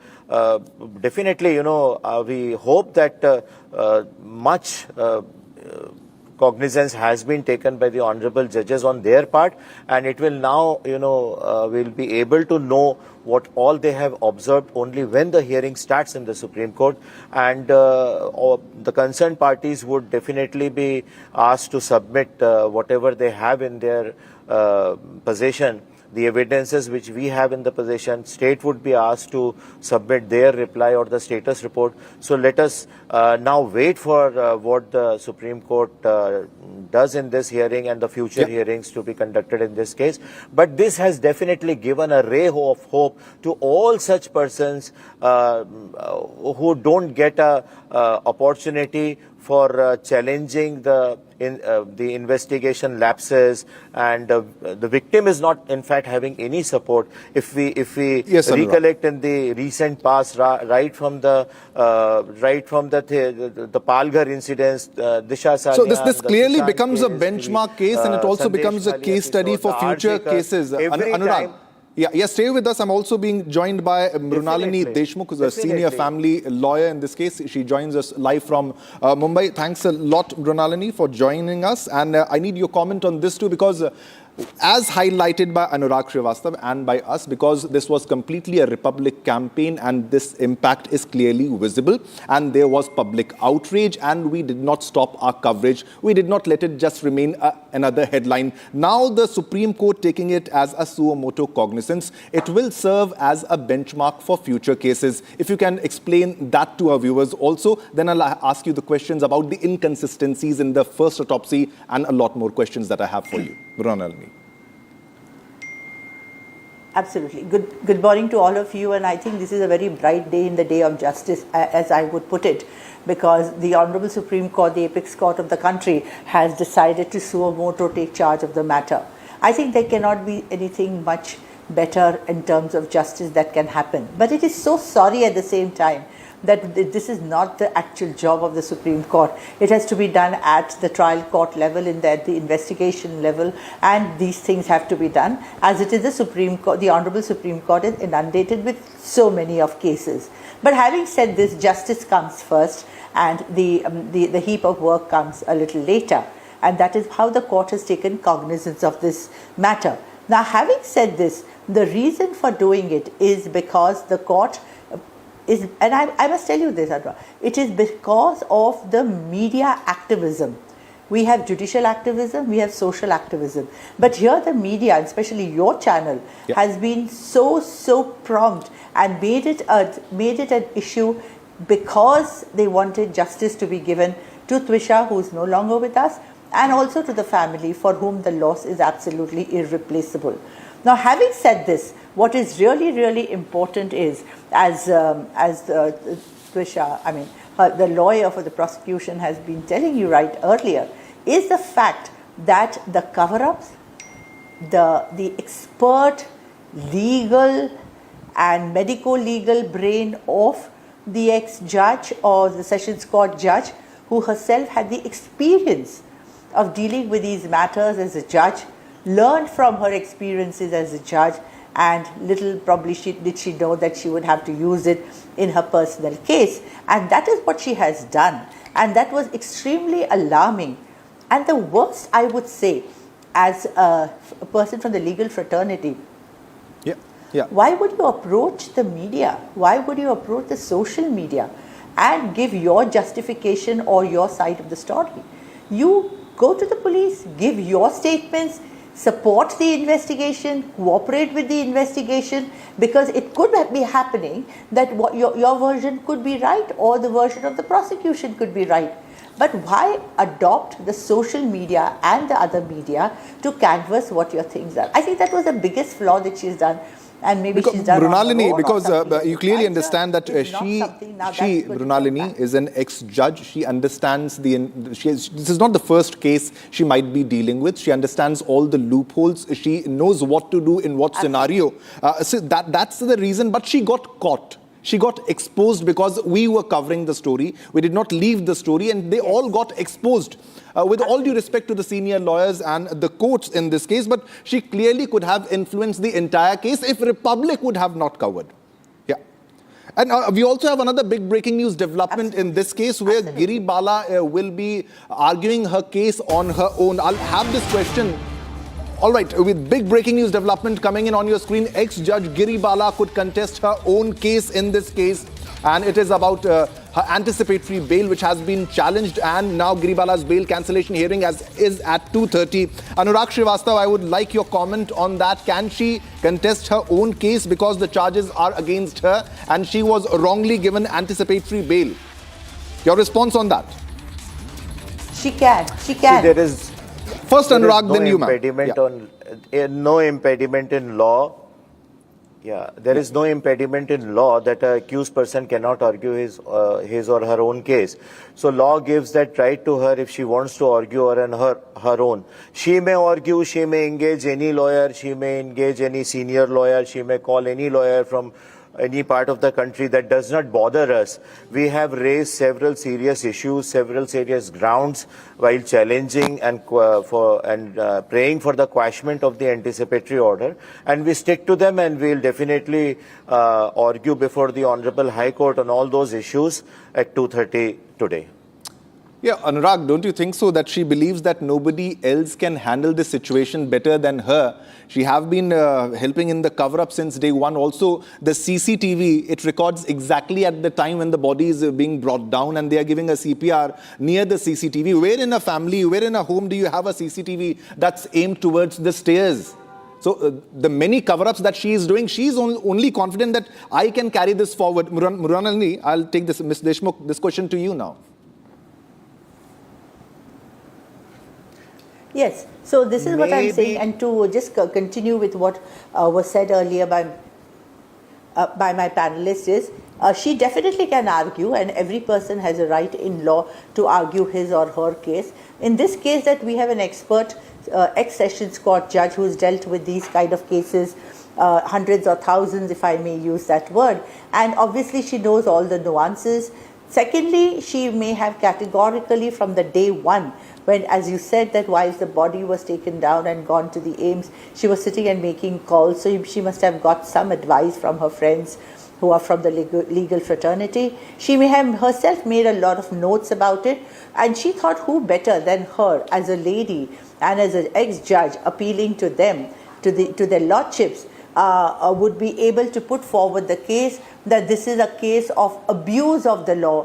This is the case of false allegations and accusations being made. This is a case where the media has sort of given it too much of importance, and this is how it has happened, and none of the things which are there. Obviously, in my limited understanding, and I'm not the judges of the Supreme Court, but obviously this will not sail through with the court, and they will get into and ask her necessary questions which are there. So I think this is something that the Supreme Court, which has taken suo motu cognizance of the severity of the case and the mismanagement and the complete botching up of all the evidences, is something which is going to be an eye-opener, not in the annals of justice and judiciary, but I would also say should, in some case, serve as a deterrent for anybody who is ever going to try such kind of things, because you cannot escape the long arm of the law. All right, yes, Ms. Deshmukh, stay with us. Anurag, stay with us. We have a big breaking news development, another big breaking news development that we are getting right now in this moment. And this is exclusive details from Samarth's questioning that we are getting. And it is that sources say that Samarth continues to slandering Trisha, and the police is probing who shielded Samarth for 10 days. Now the probe is on. And Anurag, your comment on that. Samarth is being questioned and he continues to slander Trisha in this case, and now police is probing who shielded Samarth for 10 days. Definitely, that's a point of investigation for the police. See, what I have been informed that during this period, 3 calls were made by Giribala to Samarth. So it was so easy for the police to trace Samarth, both the phones must have been on track, and if they were not, it is for the investigation to answer. For 10 days, he was taking shield somewhere. Either at Bhopal or at Jabalpur, because finally he was traced in Jabalpur and arrested from there. So it is definitely a serious matter, and I'll put one thing forward, because even we allege so many discrepancies in the first postmortem, but I would like to tell one thing, that in the first postmortem also, Disha's nails, fingernails were seized and for DNA verification. So why? Because some injuries were found in her fingers, and probably the medical experts were wanted to confirm whether any part of Samarth's body or skin or some tissues are found in her nails, to confirm whether there was some resistance by Twisha or not. So now the $1 million question is that Samarth's hiding period of 11-12 days might be for the purpose of getting, all the signs of those injury, let them vanish, let him recover from that, and then make him out. So, because in that, after 10-11 days of his medical examination, no such injuries would be found. So that can be one of the reason of his taking shelter somewhere. And during this 10 days of his absconding, several times we got some tips of the places where he could be hiding. Okay. And they were informed to the investigation agencies also. Yeah. But it was for the investigation agencies to track him. Yeah, that's why the family was demanding the second autopsy in this case. I would request Anurag, you and Mrunalini, both of you, to please stay. We are slipping into a short commercial break, but we'll be just back with a lot of updates in the story, because it's a massive win for Twisha's family as Supreme Court takes suo motu cognizance, a CJI-led bench to hear the case today. Coming up next.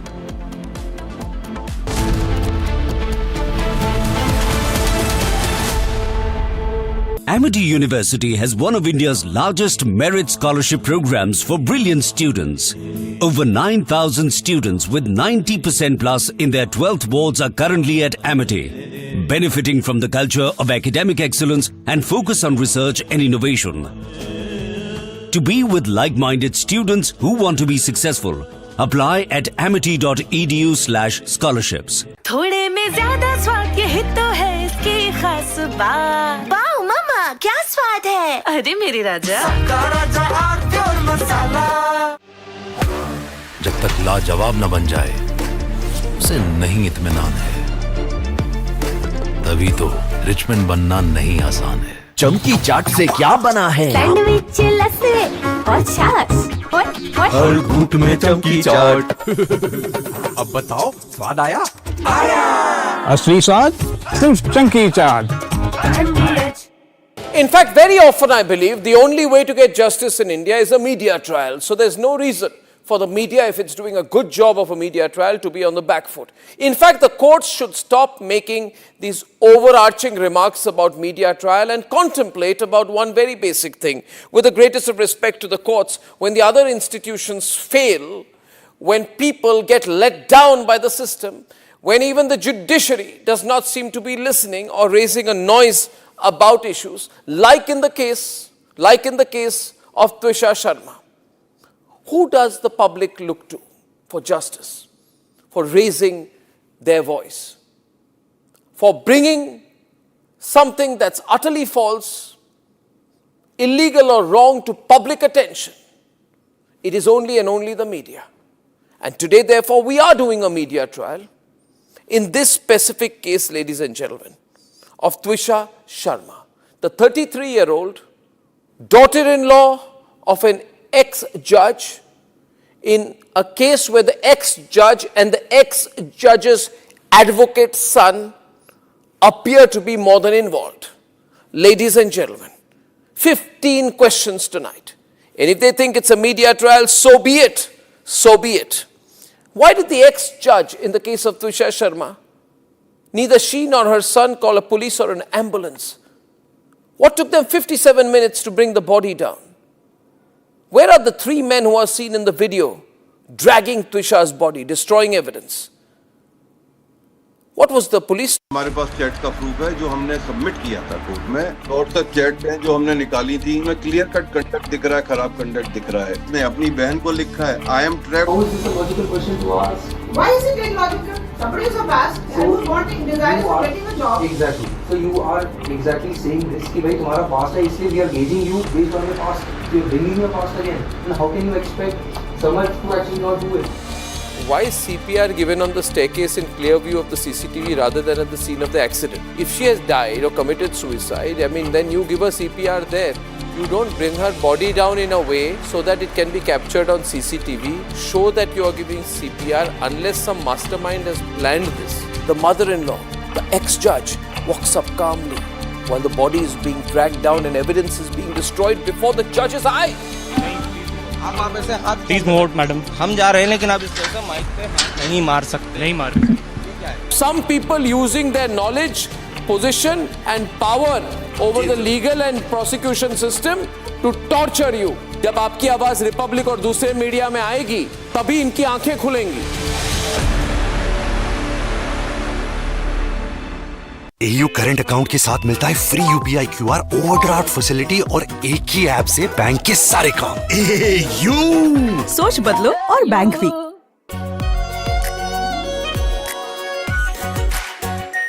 Are pure shahi paneer masala, delicious, healthy every day.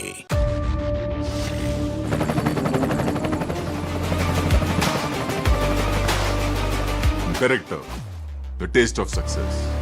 प्यास बुझाए ठंडक लाए सबको भाए जीरा से MTH का जलजीरा जीरा से। जीरा से असली रिफ्रेशिंग, असली स्वाद, असली मजा। MTH।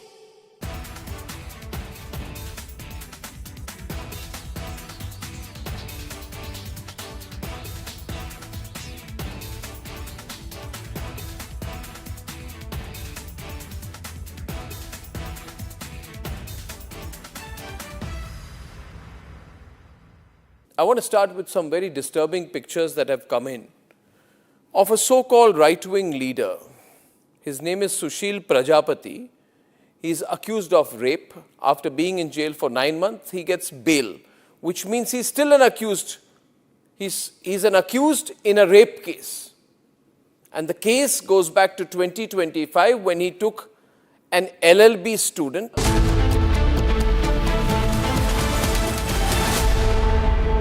प्यास बुझाए ठंडक लाए सबको भाए जीरा से MTH का जलजीरा जीरा से। जीरा से असली रिफ्रेशिंग, असली स्वाद, असली मजा। MTH। केसरिया से मन जोगी हुआ रे, दिल झूमे देखो मतवारा हुआ रे। केसरिया से मन जोगी हुआ। हर पल मनाओ केसरी त्योहार। विमल, बोलो जुबान केसरी। आर प्योर सूजी पास्ता उबालो मिलाओ और खाओ 8 मिनट में तैयार। क्या टेस्ट है सबका राजा R pure masala.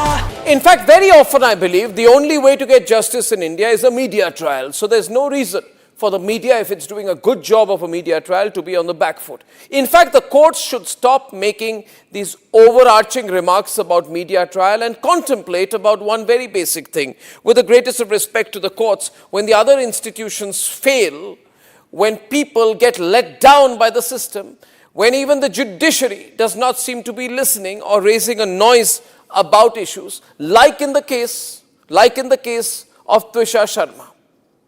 Who does the public look to for justice, for raising their voice, for bringing something that's utterly false, illegal or wrong to public attention?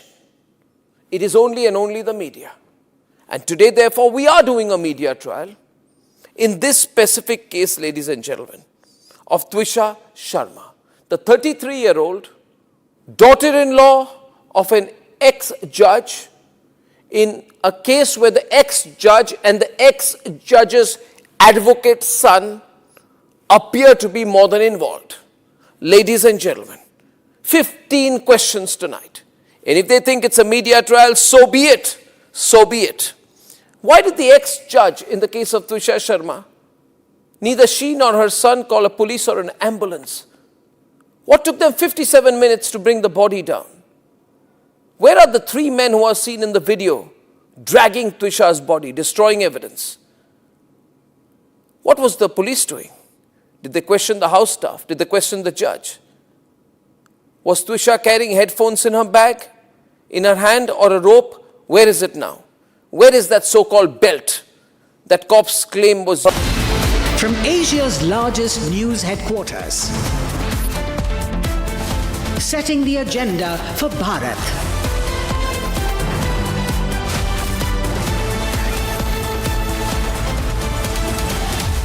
You're watching Republic.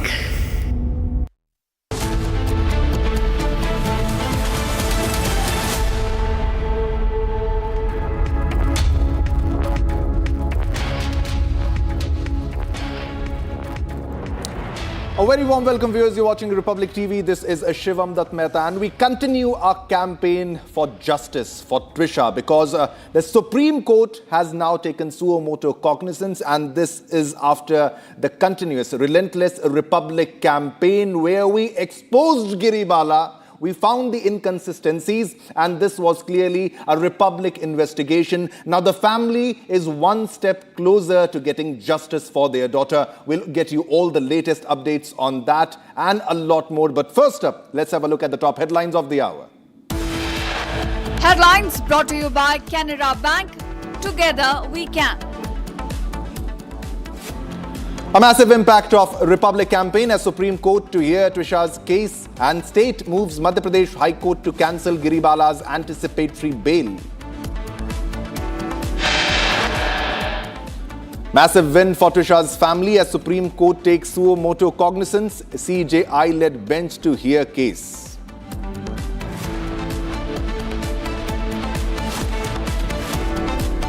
After Madhya Pradesh High Court issued notice to Giribala on Friday, hearing on ex-judge's bail plea scheduled for today.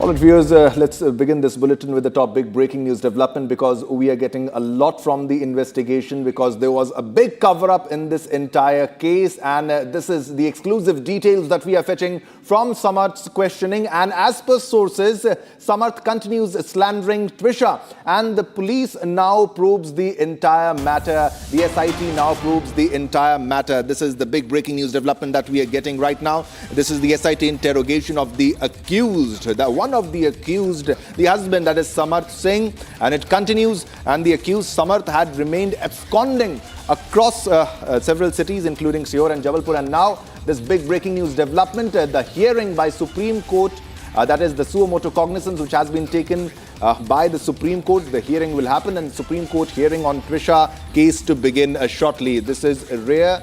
This does not happen usually. All right, let's go back to our guests. We are being joined by Anurag Srivastav, and also we have Mrunalini with us. Anurag, let's highlight the fact once again that this was because of the campaign of the Republic campaign, the media coverage, and the family which fought this case for justice for their daughter. Once again, Anurag, the Supreme Court will hear the case very soon. Yeah, we are just waiting for the sequence list to come, and we'll know around what time the case would be heard. I'm just waiting outside the Supreme Court and would be leaving in another 10 minutes or so. We are hopeful. We are much hopeful because it is one such rare case when Honorable Supreme Court has taken suo motu cognizance of all the material discrepancies which have been being highlighted by Republic all through the last 10-12 days. So let's hope for the best now. Okay, so as we build up to this to the Supreme Court hearing, a couple of points. There have been several turning points in the case. Mrunalini Deshmukh also joining us on the broadcast. In fact, Mrunalini, like in the case of Aravali, I mean, if you can hear me. Okay, so Mrinalini, Supreme Court doesn't just pick up a case suo motu just like that unless there is nationwide discussion. Substance, right? yeah. Now, the fact that they have picked up this case, and I just want to tell you, about 15 days back, I think it was the 14th, that's roughly 12 days back. On the 14th, when we spoke to the family was, the uncle spoke to us, the parents could not because they were in court for an anticipatory bail hearing of Giribala, and she won that day. And that was also the day when they were cornered in court by judicial officers. Lawyers harassed them inside a courtroom, right? By then, Giribala had a sense, that is an ex-judge had a sense that she had gamed the system and she was winning. None of the chats were out, none of the CCTV videos were out, none of the audio tapes were out, none of the call logs were out, right? But it's beautiful what an investigation can do to a story like this, and we've seen this, in the course of our coverage. We've been very, very, very, very excited to pull out each of these details and to expose this person called Giribala. Now, all of this has led to the Supreme Court taking this case up. Now, when the judges take this case up today, what will they be looking at? What will be on the minds of the judges? Mrinalini. Yes. So I think the first thing that the courts are going to be considering is about questioning the investigation, because that is within their jurisdiction to ensure that the investigation is done in a proper manner.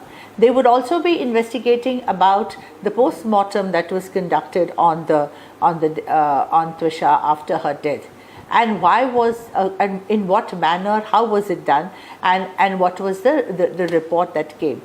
Secondly, now since the Madhya Pradesh High Court had ordered a second post-mortem, obviously that would be something that the courts would be getting into it.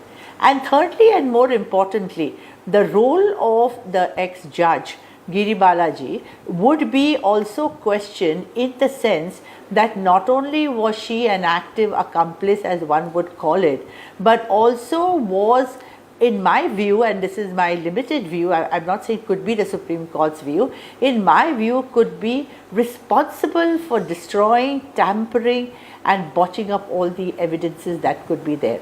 Using her expert legal mind, using her expert experience as a Sessions Court judge, and using also her surely a very crooked mind to safeguard this. Otherwise, you tell me something, how is it that someone like Samarth can be absconding for 10 days? I can understand for a day or two, but for 10 days he was kept in some kind of a safe haven to be away from the police, the investigation and all the other things that follow.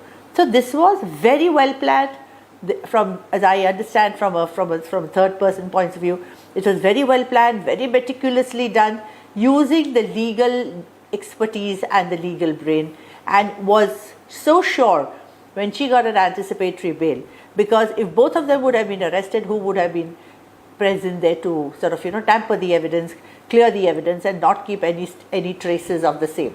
So she was confident that once she gets that anticipatory bail, then she will be at ease and she will have time to do what she thought would be useful, to be able to not get both of them trapped in the prosecution net. Unfortunately, with the media activism, as we have seen in case of Republic, it has put a tremendous pressure, not only, and this was a cry of justice from the media, from you. There was a cry of justice on behalf of Trisha's family, that they need justice. They need to be dealt with in a manner which is fair, proper, when there is a rule of law in our court of law. So this is a kind of a subtle pressure, I would say, and a positive one, not a negative one, a very, very constructive and a positive one, which was done, which brought about the awareness amongst even the Madhya Pradesh judiciary and the investigating authorities, and also the Honorable Supreme Court of India. When the learned Solicitor General, Mr. Tushar Mehta himself says that it was the bail granted to Giribala was done in a hurried manner, I think that speaks volumes, coming from a person of his stature and his standing in the in the judicial field. So I think that itself is something that can help us, rather can help the investigating authorities, can help everybody to come to the person who is responsible, the cause for it, and what was it that led. Because if Giribala is showing that this lady Trisha was at a salon, say maybe 3 or 4 hours before that, which means she was not in a depressed state of mind. Nobody who is excited and happy and who is doing her hair or whatever the treatment may be is going to go and just commit suicide. I mean, there has to be some semblance of logic, right? I think that was something like a self-goal, if I may put it. If you are trying to say that. No, not just that. That it was a suicide, that she was quite okay. So anyways, I mean, that I'm nowhere to intervene in the investigation. The investigating authorities will do their job, which unfortunately they had not done earlier. But obviously with the Supreme Court overseeing the whole thing and trying to ensure justice is not only done, but it also seems to be done, but also done, they will have better, and we will come out with better sort of things after the investigation. I'm very hopeful, I'm very sure, and I'm sure her departed soul will get justice if that's all that we can do now. Yeah. She's no longer with us. Yeah, I want to take one last question with Anurag because I need to free him. I know he needs to, follow the legal proceedings now. We promised to free him at 10:10. There is some breaking news update coming in from the questioning of Samarth, Anurag. And we are hearing that Samarth, as of this minute, continues to sort of raise questions on Trisha's character. The focus has been on checking who was shielding him. The police, which is selectively leaking all this information. I think the role of the police itself is under the scanner here, isn't it, Samarth? In the SIT, the SHO officer who was right behind, who was staying close to Giribala's house, that SHO officer was made part of the SIT, right? And is he also part of this investigation? You've been fighting. Yeah. So far as anything's being stated by Samarth during the investigation, I would say that he has got ample time of 10-12 days to plan whatever he wants, who has to say before the investigating authorities. That is what we have been questioning. See, the $1 million thing is that anybody can say that it is a media trial. Any criminal case would depend, its result would depend upon a proper investigation. What the family has been fighting from day one until date is a fair, quick investigation, a fair investigation, an unprejudiced investigation, and the family has been, the accused being so powerful in being judges and lawyers and having connections everywhere, that they have been able to manage these 12-13 days for hampering all the investigation. So what we have been fighting is a fair and proper and unbiased investigation. If investigation is not proper, what the Trisha's family would be able to do during the trial? So they have got ample opportunity to plan what to answer, what to reply to the investigating agencies, and that is what Samarth is doing. And so far as you know, that video has also been submitted by Giribala herself. Now, the Mount Hospital from their residence is at 5 minutes distance. If anything was committed or happened to Trisha, the first thing they could have done to call the Mount Hospital, the ambulance and medical experts would have brought him down from the roof under proper care on stretchers, not like the manner she was dragged from the roof, from the 3rd floor to the downstairs, as they show that they were trying to bring her down. It must have taken much time for them to bring her down from the upper floors to the ground floor. Then it would have taken to call an ambulance from Mount Hospital, which was just 5 minutes away from their residence, and she would have been taken to the hospital under proper medical care right from the rooftop, and if she was alive at that time, she could have been saved. But the manner they are bringing her down, it is their argument that they wanted her to reach the hospital at the earliest, and therefore they could not inform the police chowki, Katara Hills, which is just besides their house. It's absolutely false. It's absolutely cover up because from the roof and bringing her down through the stairs, giving her CPR, when they were they were able to come under the CCTV. So all these things, indicate that something serious happened on the third floor, and the video has been submitted by Giribala. I make it a point that it was submitted by Giribala when she filed bail, the application for anticipatory bail on 14th. So from 12th till 14th and 15th, definitely they tampered with the DVR, they tampered with the CC recordings, they themselves submitted, and we have been questioning this thing, that in that video, Twisha is seen going up, then there is entire thing missing. If Trisha committed something upstairs, then there should have been a visual where Samarth is is going upstairs, then watching that Trisha has done something, then calling the other two boys from the ground floor. But the visual they have submitted is that Trisha going up, and after some time, three people along with Samarth dragging her down to the ground floor. So that is all very serious, because it seems that there has been an editing in the video which Giribala has submitted. That video was not submitted by the prosecution. That video has not been submitted by Twisha's family. It was only under the possession of Giribala. She submitted it before the court. She has submitted all the call recordings of her mobile during the anticipatory bail application, from which it could be ascertained that there were so many calls to higher authorities, police authorities and judges. So everything seems to be very fishy. I would definitely be try to join you later. Because I have to leave. Anurag, I'll free you at this point. I know you need to leave, so I'll free you at this point because I'm getting in some more details of the interrogation. Interrogation of Samarth, Twisha's husband. The SIT interrogation of the accused continues. The accused was absconding for almost 10 days across several cities, including Sehor, Jabalpur. He kept his mobile phone switched off during his time in hiding to prevent his location from being traced, and which is what the police claimed was the reason why they could not track him. The police will interrogate those who provided shelter to the accused Samarth while he was absconding, which indicates that police perhaps knows who shielded him. And during the interrogation, the accused in this case, Samarth, has persistently tried questioning Twisha's character. Rakshita is joining me live. Rakshita is outside the Supreme Court. Shambhavi is in Bhopal. And in Jabalpur, we have Harsh. Let's go across to our reporters, a team of reporters tracking the story from across the country. Rakshita, first up, to what we are, do we have any details, Rakshita, first up on at what time is this case going to be taken up in the court? And then we'll go across to Bhopal. Well, what we understand is that in perhaps 10 to 15 minutes from now, around 10:30 a.m. is when we expect the bench to assemble.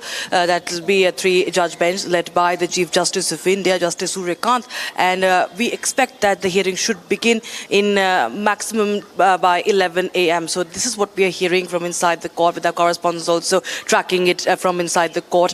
And that is, of course, the time when everybody will be having their all attention on that hearing. As our experts were also mentioning that it is a rare move from the Supreme Court to take cognizance of the matter, suo motu cognizance of such a matter. We've seen that there have been multiple dowry deaths that have been reported in the past 1 to 2 years in this country. And here, it's not just the dowry or the harassment case, but the way the system has been manipulated allegedly. And that has been also mentioned in a letter by Mr. Navnidhi Sharma, who is the father of Twisha Sharma. He had written a letter also to the Chief Justice of India. He has highlighted in that letter the discrepancies in this investigation and how the system is being influenced by the former judge, who is Giribala Singh, the mother-in-law of Twisha. So they have time and again raised the demand of the entire investigation to be shifted to the CBI, the central agency, which it has been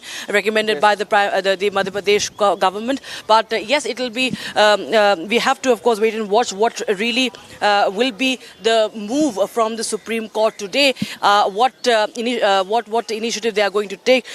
Is there going to be a court-ordered inquiry that will be ordered from the Supreme Court? Because they need to, of course, set a deterrent example, given how such cases have been coming in for a long time. And Justice Suryakant's move has been hailed as well. Transfer of case from Madhya Pradesh to Delhi is also one possibility that is being looked at, but it all boils down to what happens after 11 a.m. Niranjan. Okay, more on the questioning. We have Rakshita, we have Shambhavi in Bhopal. Sir. She's tracking the questioning of Samarth. Samarth is in Bhopal. On it. Shambhavi.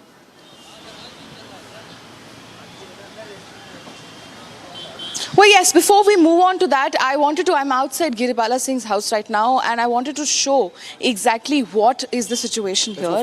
If we understand the movement, see, this is the ground floor and there are houses, and that is on the first floor is the terrace where she allegedly hanged herself, and the white curtains that you see, that is where inside there is a in-home gym, and that is exactly where Trisha was seen going upstairs with a headphone in her hands. Now, we know that the crime scene had to be recreated once the SIT is here, and this entire spot should be cordoned off, should be sealed. But just now we have seen multiple movements here. We were not able to get it on camera, but we will make sure that next time we get it on camera.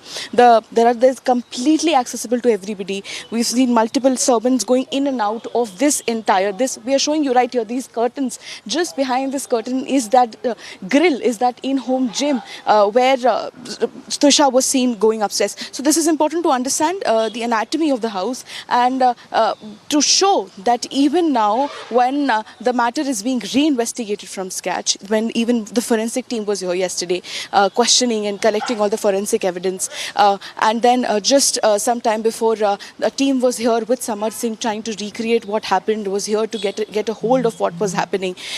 A lot of damage has already been done. This area is completely accessible to everybody even now.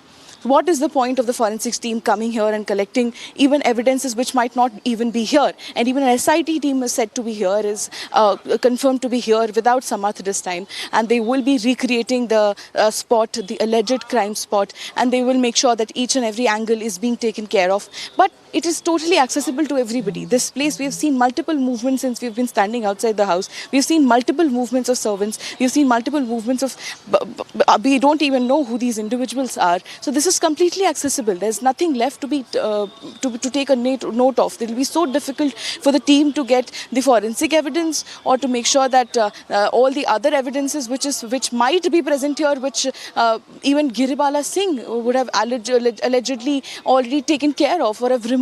So this is a very difficult thing to recreate, and this is going to be a tough task for SIT to take care of, Ranjan. Yeah, definitely. Shambhavi is with us, and Harsh is also with us, and Rakshita also continues to be with us. I would like to go to Rakshita now for a comment, because Rakshita, if I can come to you, let's be clear that there was clearly a cover-up in this case, and the administration and all those who were involved in the investigation, they believed that the repercussions will not be as severe. But if there is a Supreme Court judgment on this, whether it's about the autopsy or the bail that was given in this case, it will act as a benchmark, as a precedent for future cases for all the daughters who suffer the same fate. Rakshita? Absolutely, and a deterrent example has to be set, and that's what the entire nation is looking up to today. All eyes and ears, of course, will be on this hearing, as we've seen that but we have to, of course, stick to what the matter has been listed as. This has been called alleged institutional bias and procedural discrepancies in the unnatural death of a young girl at a matrimonial home. So yes, first of all, the entire investigation will be coming under investigation. We've seen from day one, Republic TV has been reporting this case, and how we've seen the police was dragging its feet to even register an FIR. It was after 48 hours that the FIR was registered. Why was the entire system, the law and order system in Bhopal, so scared that they did not, that a woman dies and there is no FIR that was registered? That was the first, of course, flag. That was one red flag that had been been in fact identified. And then later on we saw every single day Republic TV had uncovered each and every lapse. Back-to-back reports had been filed by Republic TV, and even the parents of Trisha Sharma had come on air on Republic TV, and they had pointed out how there was not even a lawyer who was ready to represent them. There was no lawyer, and today they have they have a good big team as far for representing them. The fact that they have they have been running pillar to post to register this case, to get a lawyer to fight this case, that this is a case of harassment and dowry death that has been finally, the case is being heard now. The husband, who is Samar Singh, who is himself a criminal lawyer, had been on the run. Who let him in fact be on the run? How did he abscond? Where was he? It will be of course now coming out in the questioning, we hope.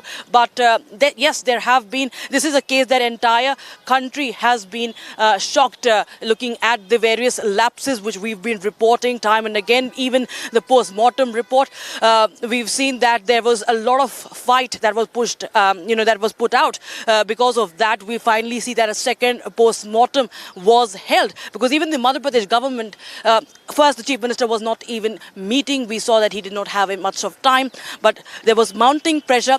We've been raising those questions not just to the Chief Minister but also to the Honourable Supreme Court as well. If you remember, we Editor-in-Chief had been asking that this case is something that even the highest court should be taking cognizance of. Yes. And Trisha Sharma's father, as I mentioned earlier, had also written a letter to the CJI, to the Supreme Court, and mentioned that this case should be taken up, that these discrepancies and how the judicial system is being manipulated by those who are part of the very system, that also of course will be coming up. The way there is an entire call log that has been exposed. Republic TV had also in fact put it on record how the judges were contacted by Giribala Singh just hours after the death of her daughter-in-law, why the lawyers and the police officers, the IPS officers were contacted. This shows how the system has been letting down the family, and there could be so many victims, Shivam, who could be suffering this way. And that's why an example needs to be set up. And this is why we see that today this matter has reached the apex court of the country. And yes, 11 a.m. is when we expect that the hearing should begin. All right, thank you, Rakshita. And this is a big day. Shivan and I, viewers, are going to be joined by reporters all across. A very good morning to you. It's a good morning because this case is being heard in the Supreme Court today. It's a good morning because the Jabalpur High Court might possibly cancel finally the bail of Giribala Singh. And it's a bright day because it's hope for Trisha. We're not saying that what's happened should have happened. In fact, we're saying it should never happen again. And that's why this case needs the prominence it has today. So viewers, as I go across to my reporters, let me tell you what's going to happen today. After 10 to 12 days of relentless campaign on Republic TV, this case is coming up no less but in the Supreme Court of India. The Chief Justice's court, courtroom number 1, exactly where Rakshita is standing right behind her under the dome, sits the law of the land, where the law of the land is decided, where history is made, where judgments are given that dowry deaths should not happen in India. I want to go to Jabalpur, where Harsh is joining us from. But viewers, I'll tell you, this case is item 48, around 11 to 11:30 it might come up in the Jabalpur High Court, where the top law officer of the country, Tushar Mehta, is going to be joining and asking for cancellation of Giribala bail. For her to be arrested today is going to come up at 2:30 p.m. in Jabalpur. Harsh, I wanted to go to you. What are the scenes you've seen in Jabalpur over the last few days? I've seen how you spoke and how Samarth's goons had attacked you. We are shocked, viewers, because this is not just an influential retired judge. This is an entire system that seemed to have been campaigning for Giribala and for Samarth. Samarth, when he was in courtroom number 32, apparently in the district court where Harsh had seen him for the first time, he was masked, sitting in an air-conditioned room. Nobody was handcuffing him. Nobody was telling him to surrender. So what is happening today at Jabalpur? What are the scenes around you, Harsh? Oh, very rightly pointed out, Rhythm. In fact, a matter to be heard at the Supreme Court as well as later at the Jabalpur High Court today, where the bench in Jabalpur High Court will be hearing a petition that is now demanding the cancellation of the anticipatory bail that has been given to Giribala Singh. Now, as you also talked with me about the scenario at the Sessions Court in Jabalpur when we spotted Samarth Singh first time there. Remember, he was absconding for nearly 10 days before he finally decided to emerge at a Sessions Court in Jabalpur. That was not even written in the official ruling by the Jabalpur High Court. We had a very heated confrontation with him. In fact, teams of Republic were dragged out, were manhandled. We were abused when we tried to ask questions to Samarth Singh, and he was absconding. Now, as the special investigation team also investigate in this regard, we are being told that he was traveling to Sihor and Jabalpur when he was absconding from Bhopal. And now these places are nearly Jabalpur is approximately 315 kilometers away from Bhopal. Meanwhile, Sihor is approximately 50 kilometers away from Bhopal. So in all likelihood, he was traveling across the state and he was not being caught. He was being shielded by some people who also in fact tried to attack us when we went on to question him when he was found finally in the Sessions Court in Jabalpur. And now, just in a short while from now, we are expected to hear the Jabalpur bench of the Madhya Pradesh High Court. In fact, that will be hearing the cancellation of the bail, in fact the anticipatory bail that has been given to Giribala Singh by a Sessions Court in Bhopal. This is expected at 2:30 p.m. where Solicitor General Tushar Mehta, joined by the Advocate General representing the government of Madhya Pradesh, Prashant Singh, will be demanding the cancellation of the anticipatory bail that has been given to Giribala Singh. Definitely a big win for Twisha Sharma's family. There is some breaking news that's coming from the Supreme Court as we are speaking. I'm going to also tell you, viewers, that item number 48 is this item where Rakshita is reporting from. And Rakshita, we've just been given the breaking news that the Solicitor General of India, the top law officer of the country, Tushar Mehta, is currently in the Supreme Court, present on himself physically present there. He's having a discussion with some uniformed police officers there.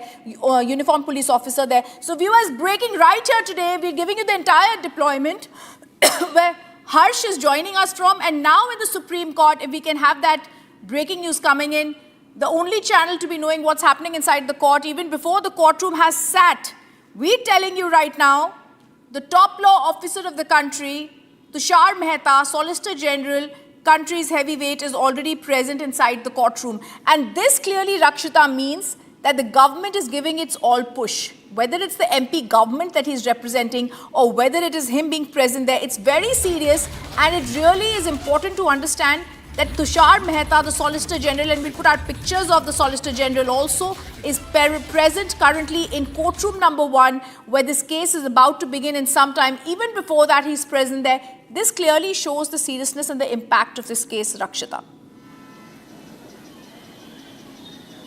Absolutely. The so-called media trial, as everybody talks about, has had an impact, and not just one. There have been multiple impacts that we've been reporting also, and we've been showing it's for the entire nation to see. And today the matter has reached from Bhopal, from Jabalpur to Bhopal, and now the national capital, the topmost court of the country, as you rightly had shared the information with them on the Solicitor General of India, Tushar Mehta, that he is a part of this investigation. We're just getting this information that the police officer is from Madhya Pradesh Police, and he is reportedly, as your sources are also telling you, that that he's in touch with them, he's interacting with them right now, just ahead of the hearing, just as the bench is going to assemble. This is what we are learning right now. And yes, talking about the impact, it's something that we have been demanding. The nation has been wanting to know what's really going behind. The investigation is something that has been,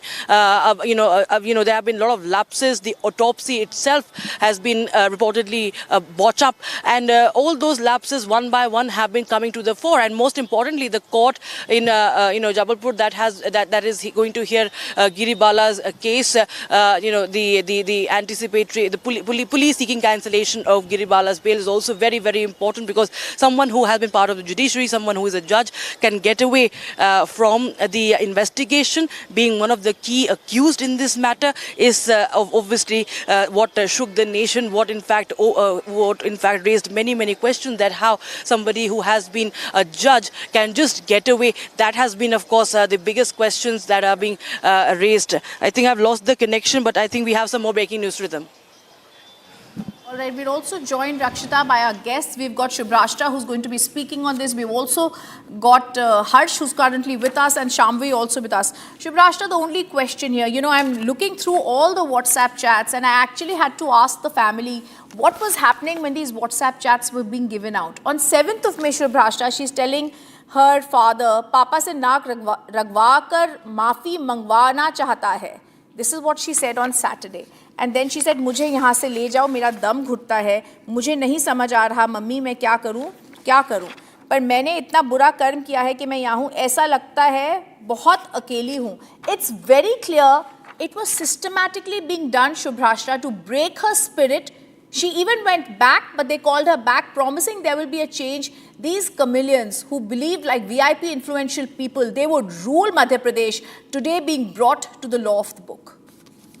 Firstly, Rhythm, kudos to Republic. And I'm really thankful to the Republic Media channel that you actually took it up as a voice of an activist who is out there for gender justice. And I think you guys really deserve a standing ovation for what you have done. I just hope that the case goes through the Supreme Court and justice is brought to this matter. Of course, it's clear that the family that she walked into was an extremely cruel, manipulative, extremely patriarchal and misogynistic family. There are no two doubts about that.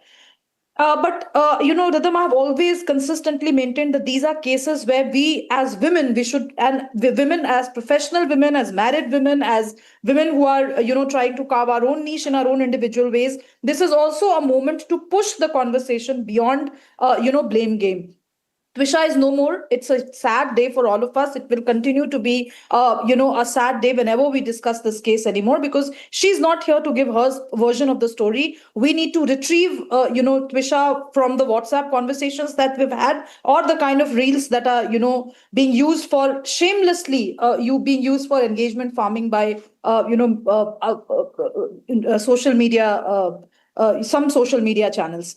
The point of the matter is this, that Twisha still chose to continue living with the family despite knowing that nobody is out there to support her. The fact of the matter also is, Rhythm, that Twisha was not an uneducated woman without a voice. She had a voice. We all know from her friends, from everybody, that everybody was in a state, is in a state of shock as to how could she do that. So this is a message for all those women who are suffering silently in their marriages, who are waiting for somebody to come and take the stand. Nobody does. This world owes nobody nothing. This is a very cruel world. Women have to take stand for themselves, or we'll become I'm sorry, points. Shubhrashta, I'm just going to cut you for a minute as I'm getting breaking news from my colleague, and I'm going to come back to you and Mrinali Deshmukh, who are also with us. Viewers, the breaking news that's coming in, and we're going to go straight across to that Samarth's cousin Swaraj is one of those identified from the CCTV. What are the details you are picking up, Shambhavi?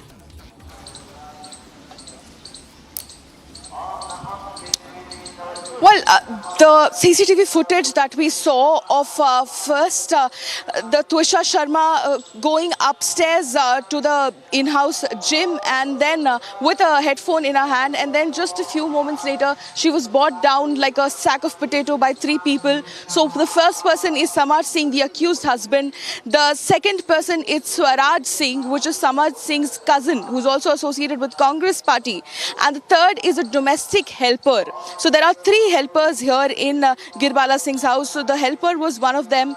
All these people have already gotten their statements recorded. And because this was a huge question mark, that who were these 2 other people apart from Samarth Singh, who were bringing Twisha Sharma downstairs and were also attempting CPR right in front of the CCTV camera. Very convenient positioning, by the way. So now their statements have been recorded. So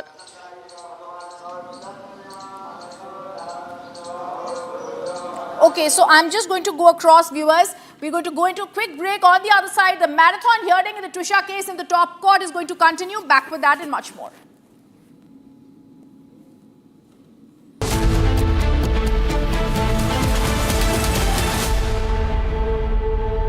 थोड़े में ज्यादा स्वाद यही तो है इसकी खास बात। वाओ मम्मा क्या स्वाद है। अरे मेरे राजा AU सेविंग्स अकाउंट में मिलते हैं amazing benefits, paperless banking and higher interest, वो भी हर महीने। Money money money money every month. सोच बदलो और बैंक भी। चमकी चाट से क्या बना है? सैंडविच लस्सी और छाछ हर घूंट में चमकी चाट, ड्राई फ्रूट और दही बड़े। चमकी चाट से स्वाद बढ़े। असली स्वाद सिर्फ चंकी चाट।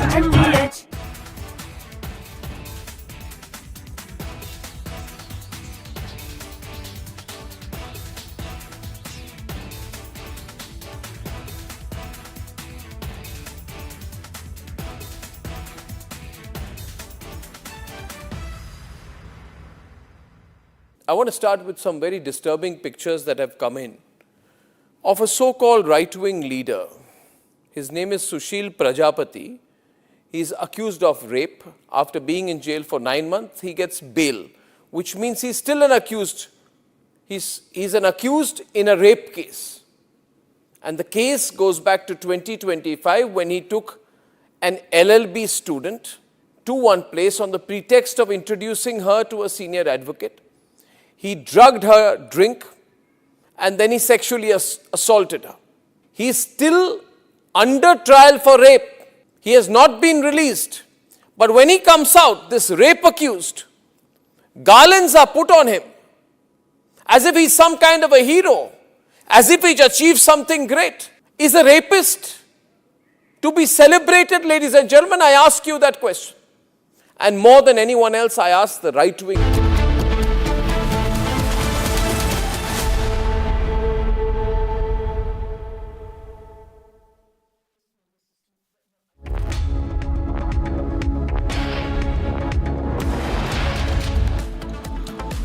All right, viewers, stand by for the key hearing because Supreme Court has taken suo motu cognizance of the matter, that is the Trisha death case. Coming up next.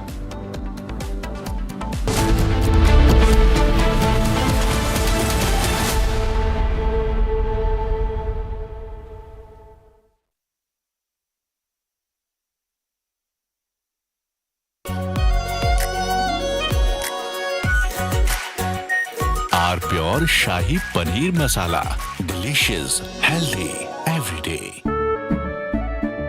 केसरिया से मन जोगी हुआ रे, दिल झूमे देखो मतवारा हुआ रे। केसरिया से मन जोगी हुआ। हर पल मनाओ केसरी त्योहार। विमल, बोलो जुबान केसरी। चमकी चाट से क्या बना है? आलू चाट या फ्रूट चाट, स्वाद बढ़ाए चमकी चाट। क्या बात है। स्वादिष्ट पकोड़े और फरसान, अरे चमकी चाट है इसकी जान। असली स्वाद सिर्फ चंकी चाट। In fact, very often I believe the only way to get justice in India is a media trial. So there's no reason for the media, if it's doing a good job of a media trial, to be on the back foot. In fact, the courts should stop making these overarching remarks about media trial and contemplate.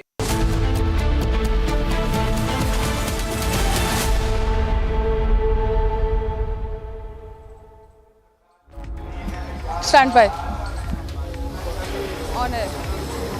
All right, viewers, we start with the big breaking news coming in that the Trisha case will be taken up first in the Supreme Court. The very first hearing, the very first case to be taken up by the bench led by the Chief Justice of India will be the Trisha Sharma death case, the alleged discrepancies that have been reported. Viewers, this is the suo motu hearing that will be taking place where I'm reporting from inside the Supreme Court.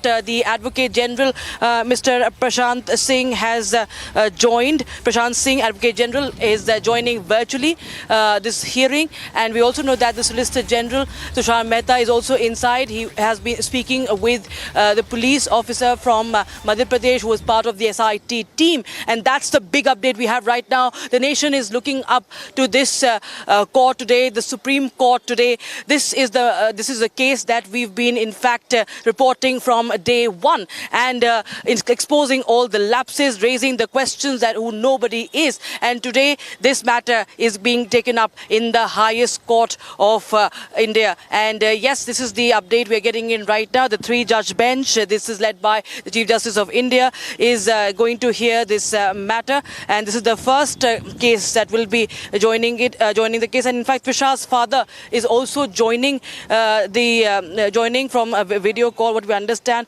is that's the breaking news we have right now. Solicitor General speaking to the law officer, and matter to be taken up first is the information we are getting in from the Supreme Court.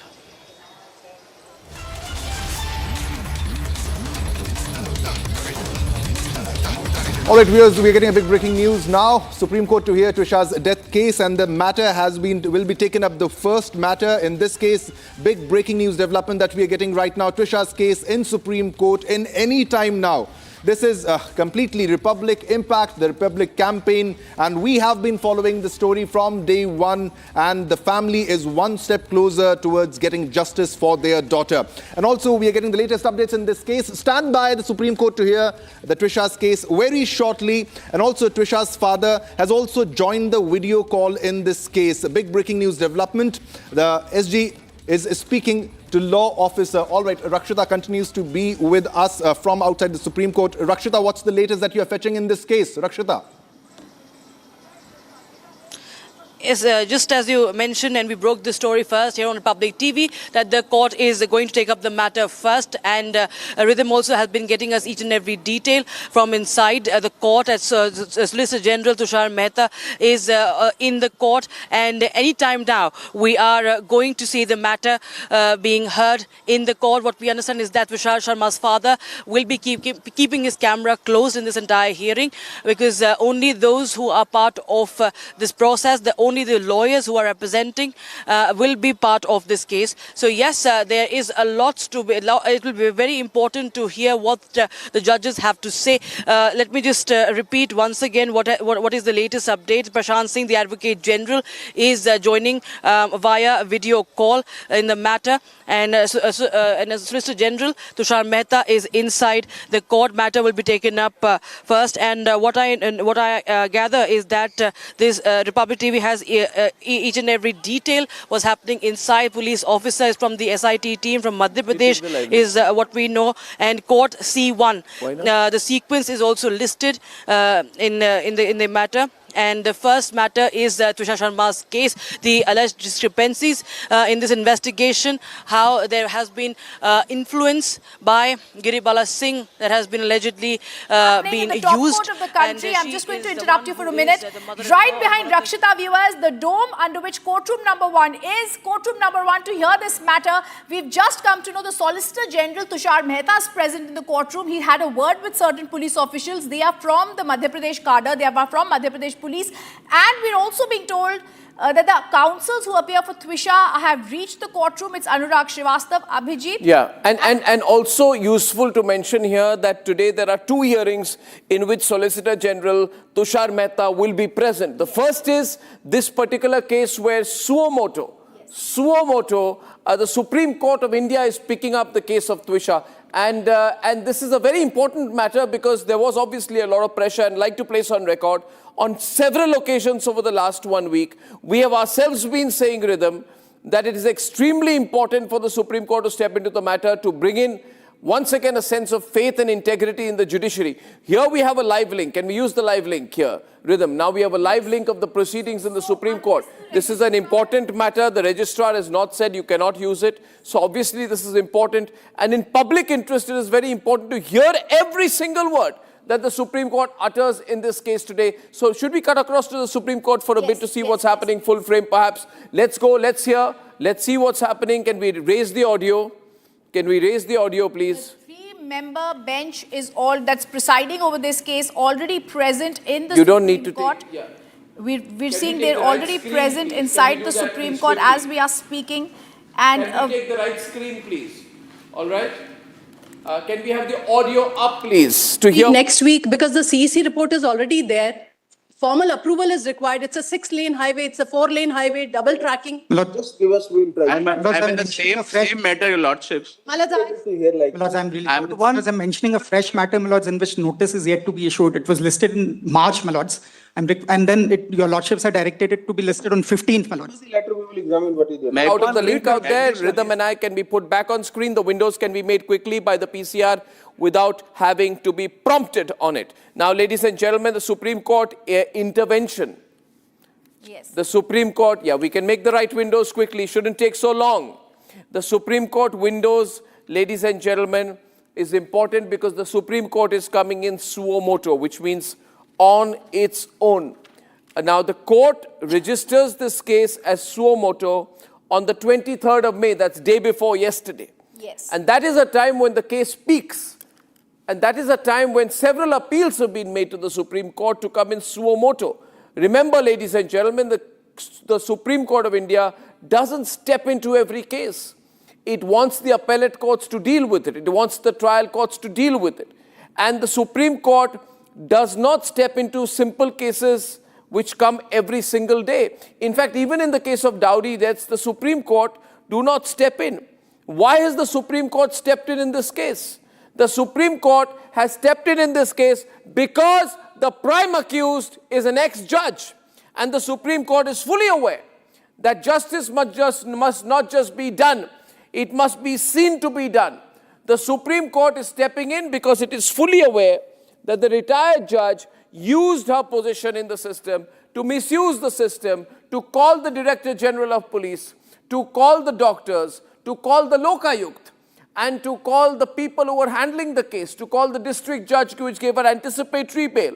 And Republic kept questioning. And eventually, when the CDR records were put out by Republic last week, and the CDR records showed that retired district judge, mother-in-law of the deceased, the one who got anticipatory bail on 15th May, just 3 days after Twisha's death, police did not even file an FIR in her case, waited nicely and calmly till she got anticipatory bail on, please, I will not be prompted on guests. Thank you very much, Aditi, for the additional information. What you should rather do is put the guests on the right-hand side screen so I can see them and know when to cut to them. If you haven't done that, then what's the point of telling me about the guests? So please fix that and tell your studio camera persons to look at the screen on the right. They can come right now in front of me and get the guests fixed. Can they do that, please? Can they do that? Can one of the studio producers come and do that, please? We can also. I'll wait for that. Yeah, so ladies and gentlemen, let me stay on it. I don't need any prompting on this case. I know it very well. What you can do, Aditi, is get the guests lined up not on this screen, not on the PGM screen, but in the preview screen. Can you do that, please? Thank you very much. It's very disturbing otherwise. Now, ladies and gentlemen, retired district judge, mother-in-law of the deceased, gets anticipatory bail on the 15th of May, just 3 days after Twisha's death. The police serve her 3 notices to record her statement. She says the police never came. Right? The anticipatory bail is being challenged in the Madhya Pradesh High Court by both the victim's father and the state of Madhya Pradesh. This is the most important legal case in a very long time because the Solicitor General of India is going to be in court today at 2:30 p.m. to say that Giribala has to be arrested. She cannot be a free woman. She cannot be a free citizen. She cannot be going around buying vegetables while her daughter-in-law's body, even at this moment, has yet to go through a second autopsy. I think the second autopsy has happened, and the final rites are to happen right now. So this is very, very significant. Yes. This is a complete misuse of the system. Yes. And the court knows that not only the retired district judge, but her daughter, his son, a practicing advocate, went absconding for 10 days. We have information with us, Rhythm, that Samarth Singh was sitting in an air-conditioned chamber, right? You can tell our viewers details about it. He was sitting in an air-conditioned chamber in the Jabalpur court when he came to appear before the court. The entire system was making him very uncomfortable, and now He is presently in custody. His passport has been surrendered to the court. So what are we looking at today? We're looking at giving the people of this country a sense that justice has to be done, even when the people on the other side, the accused, are the most powerful, with the worst of intent, with deep networks running between them, capable of calling each other and undoing every possibility of the victim's family getting any sense of justice. Why did the Supreme Court step in? Why did the Supreme Court step in? The Supreme Court has stepped in because local police did not help. The Supreme Court has stepped in because Giribala Singh showed how powerful she was. The Supreme Court has stepped in because it knows right now that if this case goes unresolved, then it's going to be a talking point across the entire country. And Supreme Court cannot allow that. Sambhavi, what's your location? Where is Giribala right now? You are outside her residence. There was talk that she's going to go to Jabalpur to fight the case herself. What happened to that? Well, yes, this is Giribala Singh's residence that we are showing you right now. She is nowhere to be seen, although we have seen multiple movements in the top part that I was showing before as well. So let us just quickly understand. Now, this is the lower part where there are rooms, and on the top part, the white curtain that you see is the exact in-house gym where Twisha allegedly hanged herself. So we have seen multiple movements there, although given that SIT team was due to come there and recreate the entire scene again, recreate the entire what happened on the night of 12th of May. So it should ideally be sealed. But we have seen multiple movements since morning. We also tried to speak to Swaraj Singh. Now, just next to this, now this is Giribala Singh's house, and just next to this is the Baghels. This is Swaraj Singh's house. One of the people who was, one of the three people who actually helped bring Twisha Sharma's body downstairs in the CCTV footage that we've seen. We also tried speaking to him, but then he very conveniently sent his servant saying that he's not there. We know as a matter of fact that he's there. He was seen earlier, and this is just next to Giribala Singh's house is Swaraj Singh's house. There were three people. Swaraj Singh is also associated with Congress party. There are three people, Samar Singh, Swaraj Singh, and one of the house helpers. Giribala Singh has three house helpers. So one of those house helpers were the three people who actually helped bring... No, she's not. She's nowhere to be seen. She's nowhere to be seen. Where since is yesterday. she? Has she left the house? We have been constantly monitoring her house. She has not left her house yet. Any police presence around her house in case the anticipatory bail is rejected and she has to be arrested later today? Absolutely nothing. There's just media people out there. We've been constantly monitoring both the houses. Till now, we were only monitoring Giribala Singh's house, but now we are monitoring the Baghel's house as well, because that is exactly where Swaraj Singh lives, Samar Singh's cousin. Okay, let me also go across to the guests who are joining us. We had Mrinali Deshmukh, Shubhrashta. We also have Vandana is also joining us. Vandana Shah. Vandana Shah, we're seeing what's happening in the courtroom right now. Any moment now, the case will be heard. Let's tell our viewers, Siddharth Luthra is present, their senior advocate who's going to represent Twisha's family. The parents have spoken with him and he's going to be there. The Solicitor General is present inside the courtroom, in courtroom number 1 physically. Remember, viewers, this is summer vacation time, but the case is so important and of such magnitude that we are seeing the Solicitor General make a physical appearance, not virtual appearance, but he's present there virtually. Vandana, today the hearing is going to start. The three-judge bench is going to be hearing the matter in great detail. It's very clear, and I have a statement with me that has been given by Twisha's father, Navnidhi Sharma, in which he speaks about how dowry was demanded, 2 lakh rupees were given.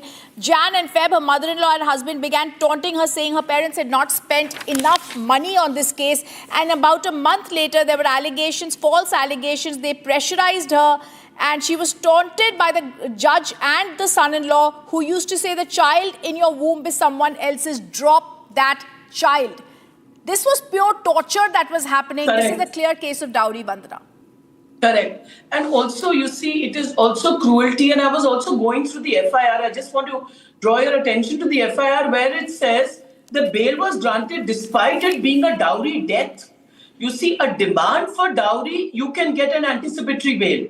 But dowry death, getting an anticipatory bail is almost impossible.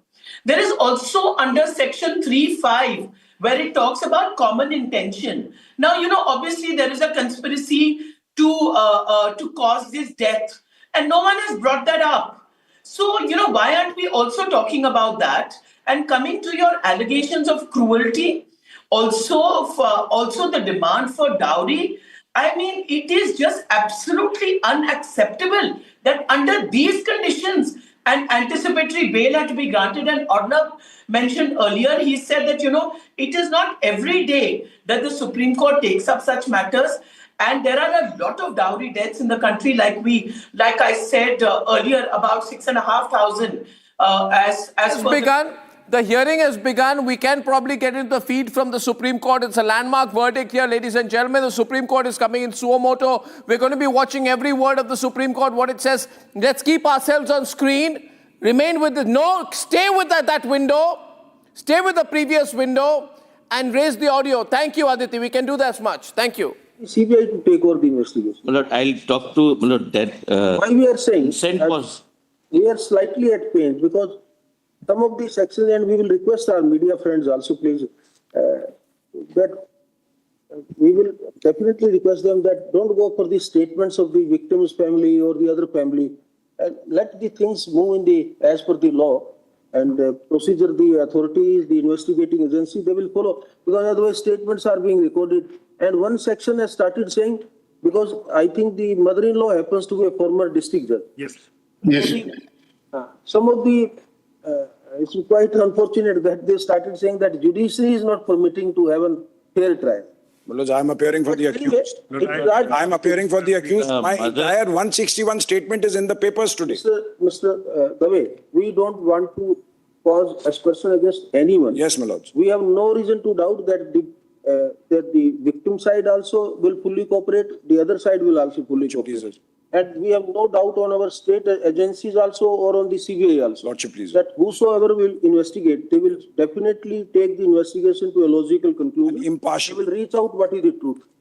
We are only because this kind of a narrative is being created. Yes, I'm obliged to. Therefore, it is in the interest of all. Yes, my lord. That we should expect that some independent agency should take over. Lord, that would be done. May I only say one thing, Lord, why this has started? Lord, one of the potential accused, my lord, the learned former judge, Lord, has started giving interviews, hopping one channel to another, and, my lord, almost maligning the deceased. Therefore, my lord, there is a reaction and counter-reaction. No, there will be no... Only a minute, Mr. David. No, there will be no... I'm assuring you there will be nothing on instruction. I appear for the victim's family, but I have something to say. We are not interested in with which the investigation is concerned. Lord, the FIR was registered, my lord, on 15th May. The concerned, my lord, potential accused, the mother-in-law, my lord, described her as mother-in-law, moves an anticipatory bail, my lord, on 14th of May. Hearing concludes and granted anticipatory bail on 15th of May. Lord, which is under challenge by, my lord, the victim as well as by the state government also. The difficulty is, Lord, despite our repeated request for her to come and get her statement recorded, Lord, there is no cooperation. Well, it can't be said here. Only a minute, Mr. Oh, no, this is not fair, Lord. This can't be said here. Lord, we intimated her that we would come there and get your statement recorded. She said, no, I'll not get my statement recorded. We could, my lord, with difficulty, Lord, collect, my lord, or seize the mobile devices, etc. Lord, that investigation is going on, my lord. I would not like to prejudice either of the sides. But there is, my lord, non-cooperation. We have absolutely no doubt on the state police that they must be doing and they will continue to do it with complete fairness and impartial. And normally they do it in a very dispassionate manner. Barring a few instances might have in the past as and when, but the correctional measures have always been taken wherever this kind of things have happened. In this case also, we do not want to demoralize the state police. They must be doing a very good job. But in any case, now it's gone to CBI. Because the state government has requested. Yes, my lord, so that there is no fingers, my lord, pointed out. Section is very fair, completely above board, because the moment a narrative was created, they said, oh, like you, please don't doubt us. We have, our bona fides are very clear. We want to say. And the mother-in-law statement was recorded, in fact. More than thrice it was recorded, the mother-in-law. All that can't be argued here, my lords, as far as the investigation to the prejudice.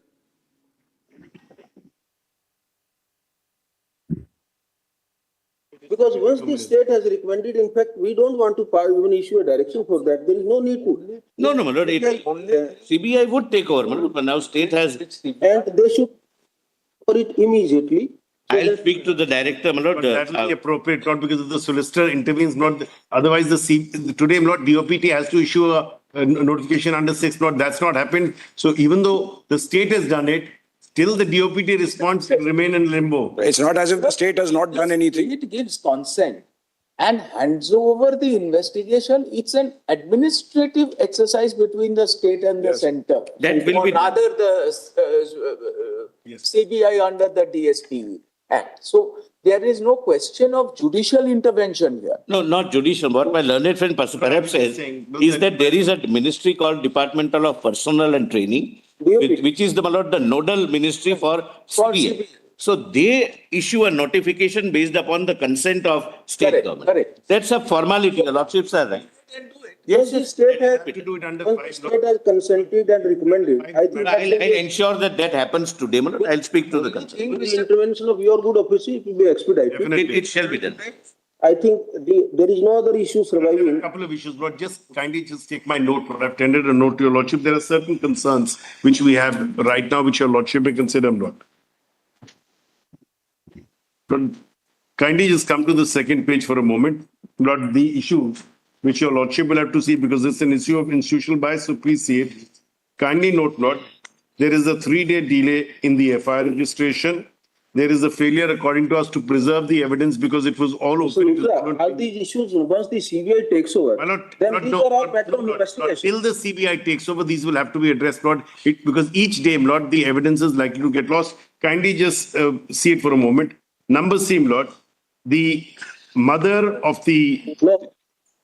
Luthra, we should be very clear. Lord, we will suggest this. But this is investigation. We will ensure that that victim or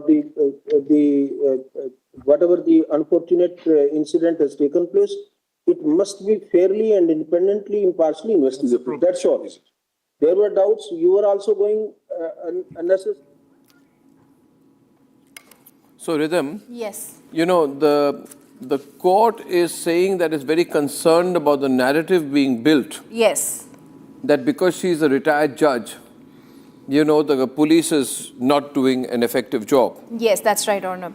And the court has also said that we don't want to demoralize the police, but in that the court is presuming that the police is doing a fair job. Yes. But I don't think the matter has come up yet as to what happens if the police, you know, is biased. And the question about why the police failed to file an FIR till she got anticipatory bail, that is the controversial part here. But the court is looking a little bit, you know, unnerved with the way the narrative has been built. But it's a fair narrative because obviously, without a single shred of doubt, obviously, in this case, you know, the Giribala, you know, has been obstructing the course of the law. And the question is not about Giribala giving interviews. The question is why the system failed to protect the victim. Yes.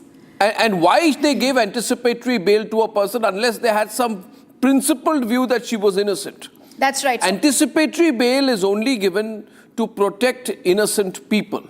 Yes. Why did the court believe that she was innocent is a question which has not yet been answered here. And so we are watching the court. Let's listen to the court, watch the court and keep coming back on this. Let's listen a little bit more. You got any more information on what's going on in the court? So the Senior General, the Solicitor General has of course clearly stated right now that Giribala did not cooperate with the police. She did not come to the police station to give her statement. That's a very important point because right in the start of the hearing, even as the judges have made their prima facie comments right now only, the Solicitor General, extremely aggrieved with the behavior, has put it out for them to know. The senior advocate appearing for Trisha's family, Siddharth Luthra, has said there is an issue of institutional bias. There is a failure to preserve evidence. 3 days delay in registering the FIR is there. Each day, evidence is getting lost. I think each word that he's saying extremely critical. And but is the court telling us not to report? The Chief Justice says... No, they say not to record statements. We request media not to record statements of witnesses and make it into sound bites. Yes. But then without that, how do we do any reporting? And I think the court should, the Honorable Chief Justice of India, with the greatest of respect, should be aware that the matter has been brought before him because of the work of the media. That's exactly. I don't think the media can be stopped from reporting the matter at all. Regardless of that, I mean, there should be no attempt by anyone to say that the media should not report this case. The media will report the case. And the media does not have faith in the state government. The media does not have faith in the state government. The media does not have faith in the Lokayukt and whether he met. I mean, the media has raised questions because of the CDR. I think there are very serious matters out here. And to be fair, the Solicitor General has placed here that the progress in the case is because of media intervention. That's right. The Solicitor General is saying that this case has come to light because of the media. And I think that's a very important statement that has been made out here. So Chief Justice is pained at how the narrative is being built, but Chief Justice should be even more pained, with the greatest of respect, at the way in which the family has been treated. And that's an important point out here. The media has the right to raise that before all the courts. Please, Rhythm, what's happening in the courts now? I completely agree with Arnab, what you're saying. Let me also say Justice Bagchi is now stating in the courtroom it's an administrative exercise between the state and the CBI. They're waiting for how long it will take for the CBI to take over the case. And Siddharth Luthra, the lawyer for the family, is saying it will take too long. Already evidence is lost. If we get across in technicalities, then it will take even longer. But I have to mention the Solicitor General has said the same thing when Giribala's lawyers in the Jabalpur High Court asked for media gag. He said media cannot be gagged in this manner. The same words here. If it was not for the media picking up this case, nothing would have happened. He's also mentioned the... And it's wrong of the Supreme Court to say that we're reducing the pain of the victim's family into sound bites. I'm sorry, but that's a terrible, terrible stereotyping of the tremendous role that the media has done by the Honorable Chief Justice of India. We, of course, are fully aware, but to say that we are reducing the pain of the family into the sound bites, I think this is a very wrong observation of the Supreme Court, and I'm quite appalled that this has been said. This is not sensationalism. The Supreme Court is very well aware that it is the media which has been the funnel for the family, and without the media, I would say to the Honorable Chief Justice of India, without the role of the media, this matter would have never come before your court. Honorable Justice Suryakantji. And it is wrong to say that the media has reduced this soundbite. The media has fought for the family. The media has fought for the victim. The media has raised inconsistencies. The media has brought the CDR record before. The media has put the video tape out. It is because of the persistent questioning of the media that the people of this country believe that the victims must be given a chance, and therefore to stereotype all this tremendous work of the media into saying that we are trying to reduce the pain of the family into sound bites is, I think, absolutely an incorrect interpretation of the facts by the Honorable Chief Justice of India. Yes, please. In fact, let's tell this should not be the observation. The media is not reducing anything to sound bites. Somewhere the Chief Justice of India is also trying to balance it out by saying our only concern is... but this observation that the media should not reduce the pain of the family into sound bites. Let me tell you, Honorable Chief Justice of India, the pain of the family is because of the response of the system. The pain of the family is in the fact that the anticipatory bail was granted to the Honorable retired judge, not honorable at all. The pain of the family is because the body was not kept in the way it should have been kept. The pain of the family is that they had to run around to get a re-autopsy done. The pain of the family is in the fact that that CDR record proves that Giribala Singh called everybody all around and tried to get justice done for her in the way that she wanted, because she was a connected woman. And therefore, I think it is wrong. I would like to check this again. If the Honorable Chief Justice has ever said anything such as the pain of the family should not be reduced to sound bites, those are not sound bites, Justice Suryakant. Those are not sound bites. That is the expression of the pain of the family. And if we don't put it out in the media, then how are we republic? Please continue on what's being said. The Solicitor General is saying one thing is clear, that Trisha has lost her life, whether it's suicide or anything else. For parents, the moral is better to have a divorced daughter than a dead one. So many messages by her, she was living in hell. Justice Bagchi says this happened in 6 months. If it was being dragged on for 2 years, yes, reaction time has to be seen. Solicitor General says without attributing motives to any side, the moral of the story is clear. in this case, it's better to have a divorced daughter. Siddharth Luthra is also saying, please see the point and note there are certain aspects that have not. What has the Honorable Chief Justice said about the potential destruction of evidence? He's saying this is. Is the Honorable Chief Justice asking for this not to be covered in the media? No, he's not, Honor. He's He not said saying that. he cannot do, we cannot, he said this is just a request not to take the bites, but we cannot do anything about it because the Solicitor General has clarified before the court, because of media, several things have come out. The girl died an unnatural death. Today, we are no longer just calling it suicide, Arnab. The Solicitor General also says whether it's suicide or anything else. What was it? Would it have come forward if it wasn't for us reporting it? Now the Solicitor General is also telling the court that he wants to say this case has not been sensationalized, but because of the media and intervention, several things have come out. And that's the thing that the Solicitor General needs to understand. I beg your pardon, the Chief Justice of the court bench is going to understand. Siddharth Dave, who's appearing for the mother-in-law. How can you gag the victim's family? How can you gag the victim's father? How can you stop the victim's father from speaking about what's going on? How do you gag the victim's brother, serving army officer? What is the intention of that? If the victim's family is not going to be allowed to speak, then what is the reason for the gag? Why is there an equalizing of the victim's family with the accused family? Why is there an equalizing of that? That because Giribala should not be speaking, which she should not, she's a prime accused, the victim's family should also not be speaking. How can you equalize a prime accused and a co-accused with that of those who are the victims? How can this equalizing happen is something I'm unable to understand right now. If the court indeed is saying this, Lalita Kumara Mangalam is with us, that the victim's family should not speak, Giripala should not speak. Are we not equalizing both sides, Lalita Kumara Mangalam? How can the victim's family be gagged? No, I agree. India is a democracy. So even the Supreme Court cannot, I think, and should not, I don't know about cannot, I'm not a legal expert, but certainly should not place such restrictions on freedom of speech. Let's understand here that the victim's family is absolutely traumatized, and that's a very mild word I'm using. They have lost a daughter, a wonderful, talented, smart young girl who was forced to die. How she died may still be a question of speculation, but as pointed out by you all, Arnab, it was an unnatural death. Any unnatural death, any family would want to vent out their anger. But the Chief Justice is saying that there is an impression of institutional bias. But if the impression of institutional bias is there, if there is, I mean, obviously the judiciary is going to be questioned why she was given anticipatory bail.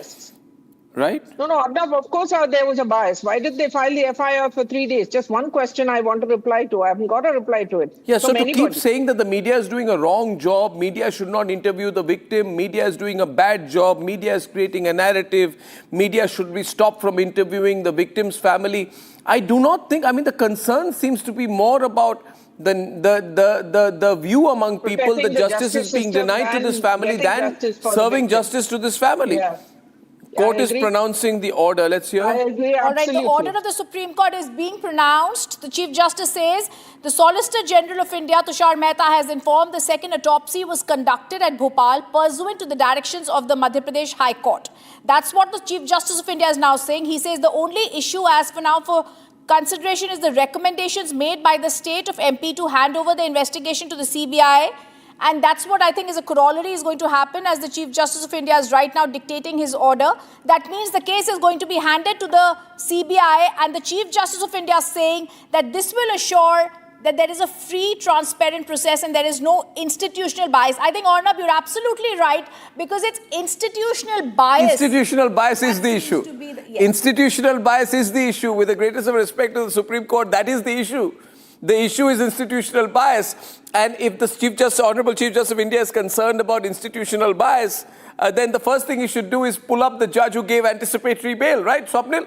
The first thing is he should pull up the judge who gave anticipatory bail and say, how did you give anticipatory bail when the investigation had not begun? That is really the issue, and the media is not going to stop doing that at all. Chief Justice is still telling them, he's telling the family of the victim, instead of making statements in public, they should get their versions recorded before the investigating agency so that... But why is the Chief Justice impressing upon the victim not to speak to the media? It is a way, that is the only way way in which probably the attempt is to sort of put a semi-gag on the family of the victim, and obviously aware that the more the victim's family speaks, the more outrage is there among the people about why they're being treated like that. Yes. So I am not sure of this. In any case here, that if the victim's family does not speak, there are many people who will speak on behalf of the victim's family. And they've also said in their order, we request the media to avoid recording statements of people who are likely to be potential witnesses. I think they've just made this as a request. This is not a gag order. Let me tell you, it cannot be a gag order. And I don't know if that it makes sense, if this country is a democracy and there's freedom of expression, why the victim's family should be semi-gagged or, sort of gagged or advised that you don't talk, because this is not fair. Swapnil Kothari, please. Swapnil Kothari, what do you think? Arnab, the Chief Justice of India needs to be reminded of what the former Chief Justice said, that the justice is either found in the dusty corridors of the court or in the cacophony of the media. Now, unfortunately, the dusty corridors of the court have failed miserably here when they gave an anticipatory bail, when they failed to record the statements when they should have done, when they failed to direct the second post-mortem at the lowest level of the court that needed to be done. But unfortunately, that was not done. So the cacophony of the media was very important, the so-called media trial. And this sort of a request to not record this, to not play this out is nothing but a simple directive so that, we don't sort of go a little bit overboard in the sense that witnesses get tampered, etc. But I don't think that this is a gag order at all. For a minute to tell you the latest bit of information just 5 seconds ago that the Chief Justice has said, and he's continuing in the same tone and tenor with a lot of respect to the Chief Justice and to the Honorable Supreme Court. The Chief Justice says, do not go ahead requesting you not to record statements. This will avoid unnecessary premature impression of outcomes or certain issues which have to be investigated. We request the general public to refrain from speculation and have trust in the most premier investigation. But how do you restore trust when there is no action against the judge who gave anticipatory bail, when the basic questions were not asked, when the FIR had not been filed, when there was a presumption of obvious innocence, when it was disregarded that she would be able to destroy evidence, when pictures came out of her with her daughter-in-law's body, when the CCTV technicians were called with this colossal amount of information? Are we supposed to put finger on our lips, we shall not say a word, and say we have tremendous faith in the same police force? In the same police force that has done nothing. I want to ask today, what is the action against all the big authorities who received calls and they say, oh, these were condolence calls? Would you call a CCTV technician for a condolence call? Would you call the Director General of the Home Guards for a condolence call? Would you call the head of the district judge for a condolence call? There's been an obvious tampering of the system. We are not creating a narrative. Even if I were to just place all the facts before people, without any commentary from my side, even so, people would think this is not called a narrative, this is called opinion. This is not narrative, this is a right of the people of this country to have opinion. And the people of this country are not brain dead to not think about what is going on. This case is in the domain because it is a retired judge who has used connections to stall an investigation. And I think it's absolute. That's it. And now to get, these lectures, of course, whatever. I just feel it's wrong. It's wrong if after all this evidence we are told, media, stop reporting. Media, don't create a narrative. Victim's family, don't talk. Have incredible and infallible faith in the system. But the faith in the system was broken. Chief Justice Arnab is doing some gag because Senior Advocate Litre says, keep our prayers of transfer open. Then the Chief Justice now says, our order is without prejudice. The witnesses who shall not give media statements also includes any potential accused as well. So there's a gag on so there is a gag on the people. Supreme Court therefore has stopped Twisha's family from speaking to the media. The Supreme Court stops Twisha's family from speaking in the media. Supreme Court puts an effective gag.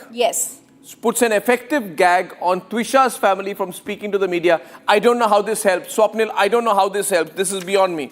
I just don't know how this helps in this country. Arnab, this is not going to happen. The Twisha's family, if they cannot vent themselves out before the corrupt police officers or now the CBI, let's see what the CBI does. It's a rehash of what happened 6 years ago. You, I, Rhythm, everybody did all this. And we've seen what the Central Bureau of Investigation has done. in Sushant Singh Rajput's case. Now, let's hope that there is a complete volte-face on that. But let me tell you, if Trisha's family wants to speak out, they can very much speak to the media, despite the Supreme Court order. And it's a request. I don't think it can be a gag. It's my freedom. But I do not understand here why the Chief Justice has equalized the victim's family from the accused. How can that happen? No, it can't happen. How can but it has happened. That's what the Supreme Court has done. That's what the Chief Justice has said. With due respect to the Supreme Court, this is not something which was acceptable at all. And I don't think that the Chief Justice has said any victim will agree. The witnesses who shall not give media statement not once he shall not give media statement also include any other potential accused as well. So there is a gag. Even on Giribala, but not that she was speaking. I do not understand why Giribala should be equated. Giribala or Samarth, accused, co-accused, should be equated with victim's family. This is inappropriate to even on an ethical basis. How do you equate the two?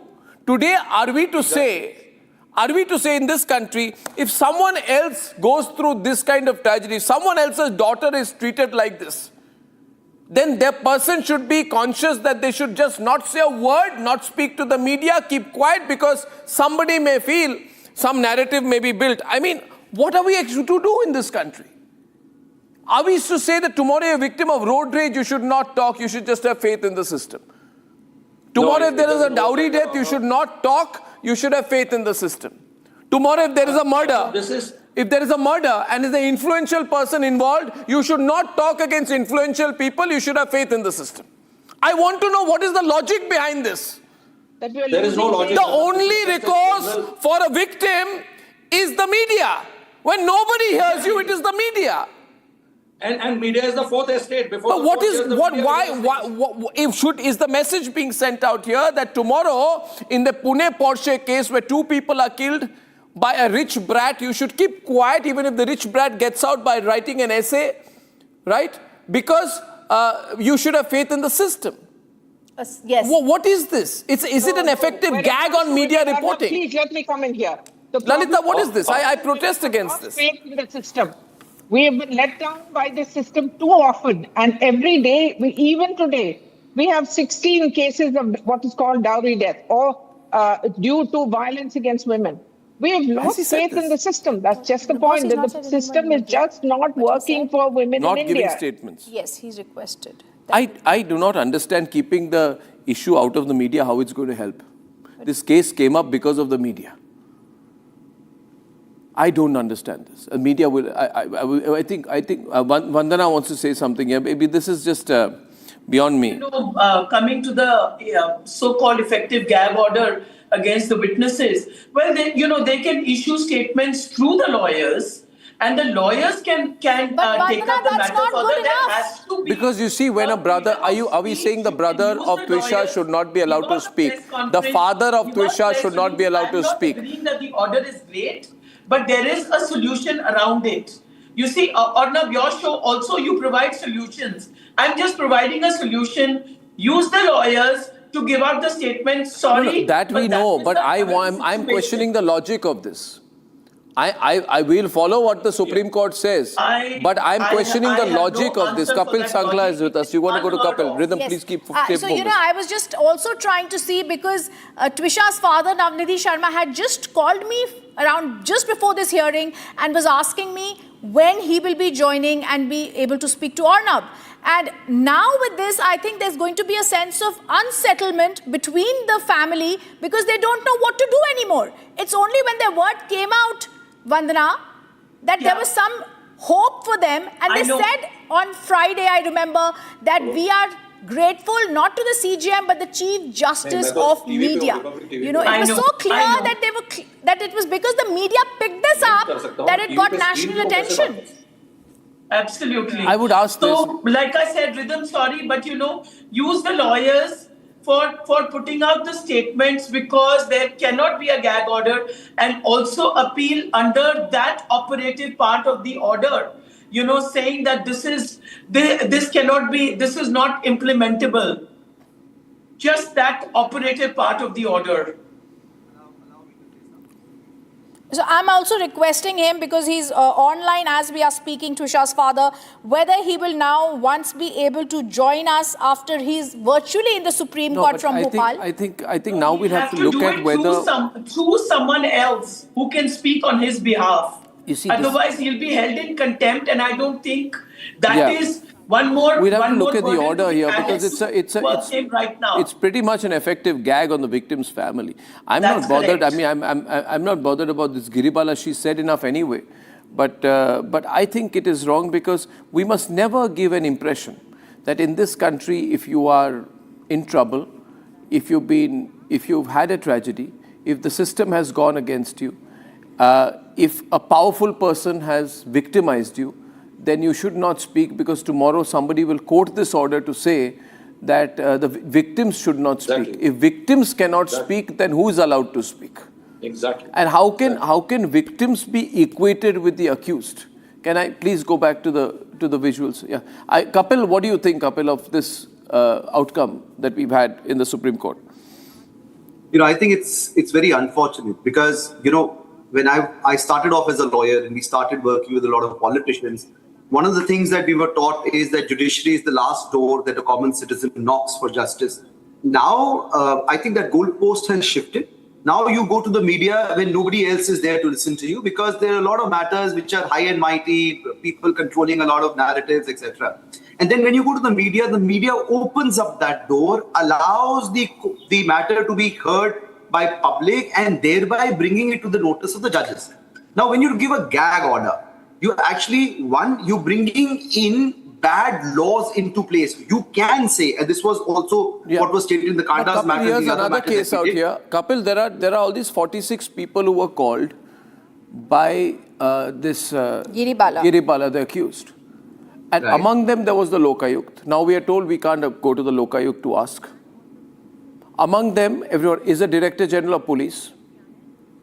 Therefore, we are told you can't go to the Director General of Police. Among them, the DG of Home Guards. Among them, another judge. Among them, CCTV technicians. This entire case, this whole investigation, with the greatest of respect to the Supreme Court, has not happened, Honorable Chief Justice, because of the police. It has happened because of Republic. Now you are saying to us that we should not go to all those people. In other words, you are saying that we should put a stop to our investigation. That's right. In other words, if you are saying that potential accused should not be contacted by the media, I protest against that, because what you're saying is stop the investigation. Now, you may say, I don't mean that, but that will be the sum total of what you're suggesting. Exactly. I want to go to each of the people whose CDR I have, who were called, and ask them, sir, what was the conversation between you and Giribala? Now, if you're saying I am breaking the law by doing that, what you're suggesting is that we should not investigate on our own a murder case, a rape case, a pedophilia case, a gang rape case, a POXO case. We should not do these investigations. So is the Supreme Court of India going so far to suggest that in any case of crime and injustice, the media should not do investigations? If that were to be the case, this observation of the court, which might unfortunately get quoted as precedents by some other lawyers of some other accused in some other case, will have very long-standing implications. But journalism cannot stop. Democracy cannot be put on hold. Investigations can't be stopped. It is because of, can I ask here, without the investigation, Lalita, without the revelation on Republic that judges and policemen were called, and Lokayukta was called by Giribala, would this matter have come up so far? I don't think so. Nor would it have come up so fast. India's justice system is notorious for its delays. Absolutely notorious. And I was saying this before, let me say it again. If you take a poll today, I'm 100% sure that the vast majority of women in this country will tell you, if they can't say it on camera, will tell you that we have lost trust in the justice system. In the case? Or should we also be gagged now? Should we be gagged and told, don't speak to any of these potential accused. Or then who should I speak to? No, if I am told today don't speak to any potential accused, then should I tell my reporters to say next time you go out reporting, make sure nobody who is guilty is asked any questions by you? And I think... what are we supposed? Are we running an NGO or a media organization? We are bewildered. We are bewildered because... I am totally bewildered by this. Madhya Pradesh... I thought the Supreme Court today will compliment Republic and the media for the fine work it has done, which has brought this to their door. But unfortunately, on the other hand, we've got this lecture about the narrative. We've been told that not only the family should not speak, but potential accused should not speak. Why should I not speak to potential accused? If the police was doing their job, I wouldn't have to. And Arnab, the Chief Justice has also said, do not circulate any notes that you are giving us anywhere. What? There's a note that the family has given and handed over to the Supreme Court. But the Supreme Court says even this should not be given because of impartial investigation. If it wasn't for Republic, there would be no investigation. It's just shocking what's happened today. Everybody thought that the Supreme Court taking suo motu cognizance. Meanwhile, the lawyers of... I say today, I'm saying openly, I will follow to the best of my ability what the Supreme Court has said. But I have a right as a citizen of India and as a journalist to say, this is not correct, Honorable Chief Justice. This is not correct. You cannot say, don't speak to any of the potential accused. So we are part of the investigative process out here. Without us asking questions, the matter would have been disposed of by now. Rakshita is with us. Rakshita from the Supreme Court. Let's go live to Rakshita. What's happening? Rakshita. Trisha's lawyer is there with her. Yes, Rakshita, over to you. Well, Arnab, yes, I have with me the lawyer of Tushar Sharma's family, Mr. Anurag, coming in right after the court has given out the order. Sir, tell us what has the bench said, what has the CJI said? Since the matter was taken suo motu by the Honorable Supreme Court, based on all what has been being reported in the last 8-10 days, they were much concerned about the developments they have been watching, both from the side of the victim's family, the accusations being raised by the victim's family, and also the interviews being given by the accused herself. Giribala herself, that has also been taken note by the Honorable Supreme Court. And then they have observed that since now the second autopsy has already been conducted by expert team of AIIMS New Delhi, and also the order has been already passed with respect to handing over the matter to the CBI. The Honorable Court has raised concern that the matter be immediately and at the earliest be handed over to the CBI. Mr. Anurag, this order, good afternoon, can you hear me? An absolutely fair investigation can be conducted, and the Honorable Court has also remarked that both the victim's family and the accused and all the persons, the main thing is that all the persons who can be either the accused or all the persons who can be the witness should move towards the CBI now to get their statements recorded. So now everything the Honorable Supreme Court says that would depend upon a very fair investigation by the CBI, and CBI should take over the matter at the earliest. And during those hearings, the Solicitor General Tushar Mehta sir, he has committed that the formalities with respect to handing it over to the CBI would be processed today itself, and at the earliest the matter should now be taken over by the CBI. Yeah, can you hear me, Anurag? This is Arnab here. Court has expressed Anurag, can you hear me? This is Arnab here, Arnab Goswami here. Hi, Arnab. Hi. So I want to ask you, is there a gag on the victim? Arnab, I can hear you. Is there a sort of gag on the victim's family? Not exactly the gag, but the court has expressed that narratives should not be there because it is a sensitive matter, and the thing now, since the CBI is there, then everything should be put before the CBI. Every single statement should go to the CBI now. And you know, there's also an observation, any potential accused should not be contacted or spoken to by the media, but then all the potential accused are also all the people who received the phone calls from Giribala, including the Lokayog, the Director General, Home Guards, the judges. They have... Arnab, they have taken into consideration, the court has taken into consideration that Giripala was making statements to the media, and they have not said anything to media. They said that sometimes it is required also, but what they have stated is that all the statements by the accused persons and the victim's family, since now it is being taken over to by the CBI and the agency is there, now it should be given to the CBI. Now it should be given to the CBI. So today, what's going to happen at 2:30? At 2:30, the anticipatory bail, the challenge to the... At 2:30, yeah, at 2:30, the petition moved by us on behalf of Trisha's family and the application moved by the state for the quashment of the anticipatory bail application of Giripala would be heard at 2:30, and the Honorable Supreme Court has said that the proceedings before the Honorable Court would go on, because this matter they have with the direction that it be handed over to the CBI at the earliest. This matter has been disposed of today. On the left-hand side, please, Anurag, please stay on with us. Yes. On the other hand, this sorrowful picture of this family of the victim coming to collect the ashes of Trisha while this case is being battled between the High Court and the Supreme Court. What is your expectation of the 2:30 case today? Are you going to be attending it virtually? Who's representing your side? And what is your expectation of the... I am going to attend. I am going to attend virtually, and if possible, Solicitor General would also be appearing on behalf of the state. The Advocate General of Madhya Pradesh, Advocate Prashant Singh, would be appearing on behalf of the state, and possibly because Advocate Siddharth Luthra has appeared here, possibly he might also appear. Yes. And what you think, what's your hope from that hearing? Do you think the anticipatory bail will be lifted, given the new facts which have now come out?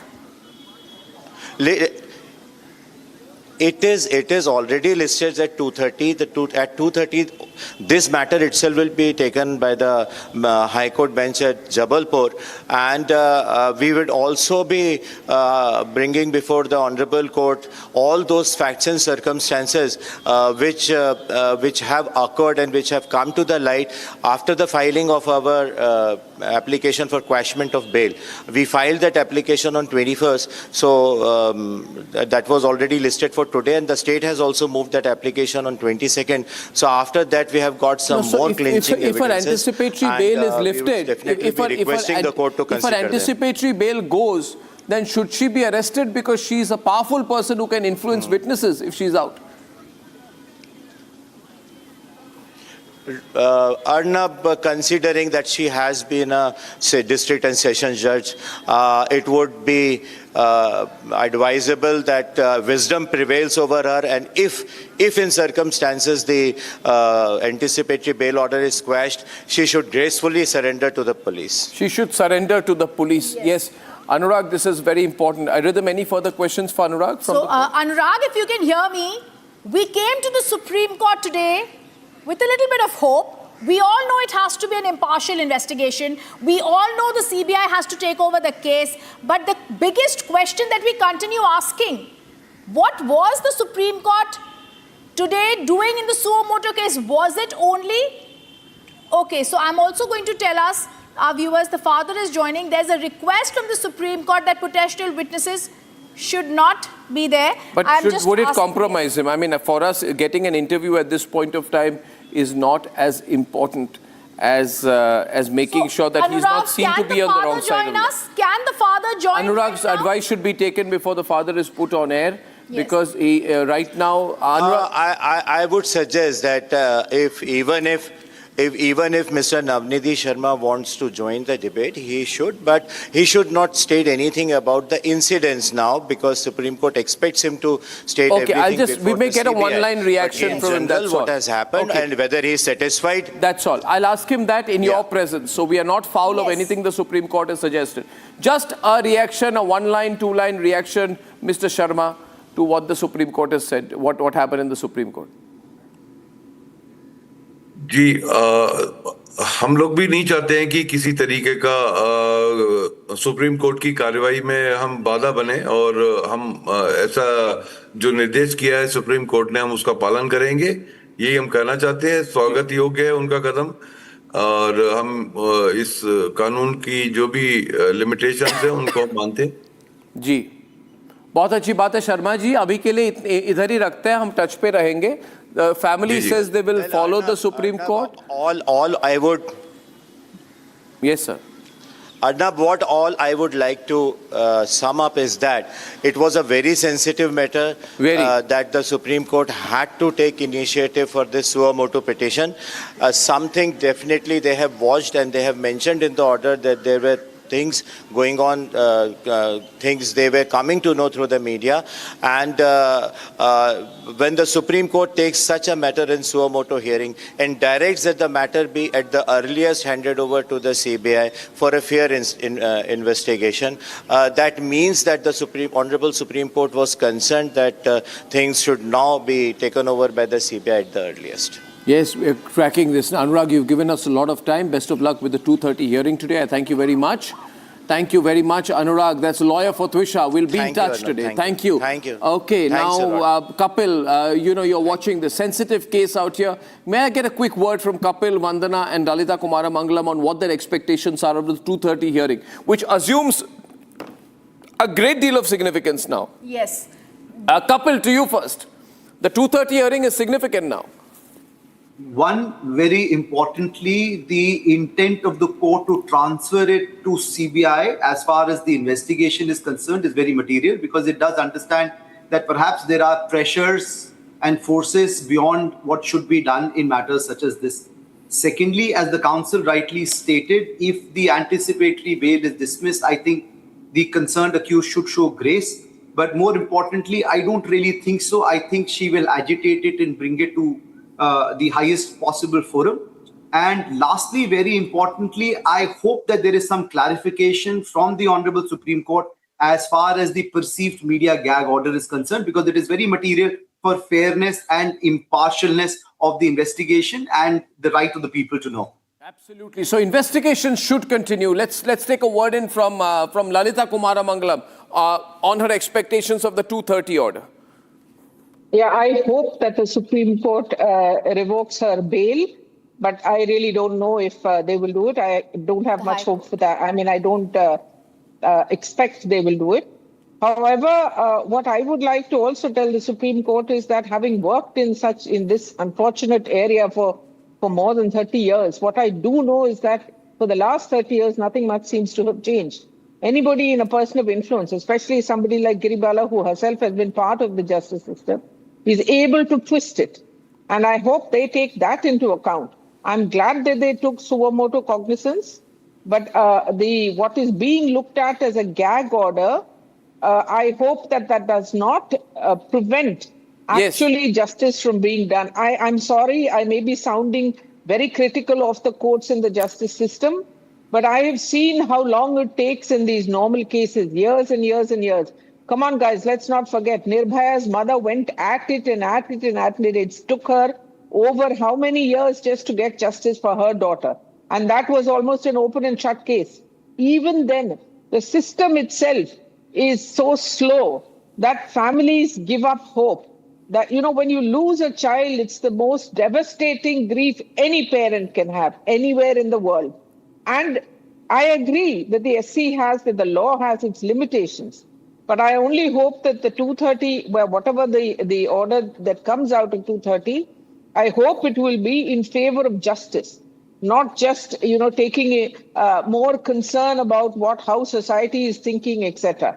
Unfortunately, in society, even today, our girls seem to come last. So I hope, at least in this case, they understand that a precedent could well be set. And if a person of influence manages to get anticipatory bail, even before the FIR is filed, that itself, I think, should be illegal. Yes. But anyway, I hope that the Supreme Court considers all the various angles of this case and actually delivers a very just judgment at 2:30. Absolutely. We're all looking forward to that. Vandana, your thoughts. Swapnil, I'm coming to you. Vandana. I would like an order from the Supreme Court fast-tracking the case. That is the first thing. Second, an order from the Supreme Court asking for preservation of the evidence which now already exists. Whatever is destroyed is destroyed. Thirdly, I would like a better, in a way, a punitive order from the Supreme Court towards the judge who granted the bail despite it being a dowry death. These are the things we were really hoping for today. You know, this is what happened was that entire hearing became about narrative and media and gagging the media. Also, these substantive issues were not picked up. In a way, revoking the gag order of the media. And of course, we are all hoping and praying for the cancellation of the bail. So I won't repeat that. My colleagues have already spoken about that. Yes. But no one has spoken about fast-tracking the case, because really, justice delayed, Arnab, is justice denied. Absolutely. Swapnil. Arnab, I don't agree. I don't like the fact that the Supreme Court shunts every single case or shifts it to the CBI when the state police botches it up. What this gives a message is, Arnab, very clearly to the state police that, okay, you can botch up, be shoddy, go under influence and favor and do some quid pro quo. At the end of the day, what is going to happen? We'll have a quid pro quo, and then eventually this matter will be shifted to the Central Bureau of Investigation. So we'll do what we need to do as it is, and we'll not change. So there should have been a rap from the Supreme Court rather than these extraneous silly issues of gagging the media in some form or the other, trying not to establish a narrative. With due respect to the Supreme Court on this, I believe that the Supreme Court should have come out very harshly on the state police. The judge who gave anticipatory bail. Precisely, we were hoping for that. We were hoping that the Supreme Court will pull up people in the judicial system who have failed the victim, and that did not happen today. We're disappointed with that. And direct the Jabalpur High Court, the Jabalpur bench of the Madhya Pradesh High Court, to ensure that the anticipatory bail application is heard properly, effectively, and to sort of give us. Even if the Supreme Court had said that we are concerned that the honorable retired judge was calling important people, we are concerned at the misuse of the system. That's right. We are concerned at the use of contacts. We are concerned at the power network. We're concerned at the anticipatory bail being given. We are concerned about, even if the Supreme Court had said all that, you can say what you want to do about the media after that, but it can't be singularly a sort of a pulling up of the media. You can't pull up the media for the good work it's done. Exactly. And today the matter is seized off by the Supreme Court only because of the media, only because of Republican. So that's disappointing. And this is an absolutely sorry state of affairs. We will. 10 years back when I started coming on your shows with the previous channel, you and I never thought that in our lifetimes we'll be discussing the judiciary. But in 10 years, lo and behold, we are discussing the judiciary, we are discussing the aspects, we are discussing the orders. It's absolutely bad because the judiciary is the most powerful in a parliamentary form of democracy. But this kind of a gag order in the media, and I would still want the family to go to the Supreme Court and ask for a modification of the order if there is such a gag. If there is such a gag, I don't think that seems to be a gag, but nobody wants to get contempt, so they'll follow the rules. But I would say, okay, now let's go to Rakshita. Rakshita, what's the feeling in the court? Arnab, one question. Tomorrow, if the media, if the victim's family wants to speak to the media, and it does, and it says that we want to vent it out of the media, do you think that it does go to the Supreme Court, spend lots of money every time and ask for a permission for that? No, sorry, I don't agree with that at all. I am a free citizen of the country. I've been victimized. I have lost my daughter. I want to speak to Mr. Arnab Gosaii. I want to speak to anybody else. How can any court of law stop me from doing that?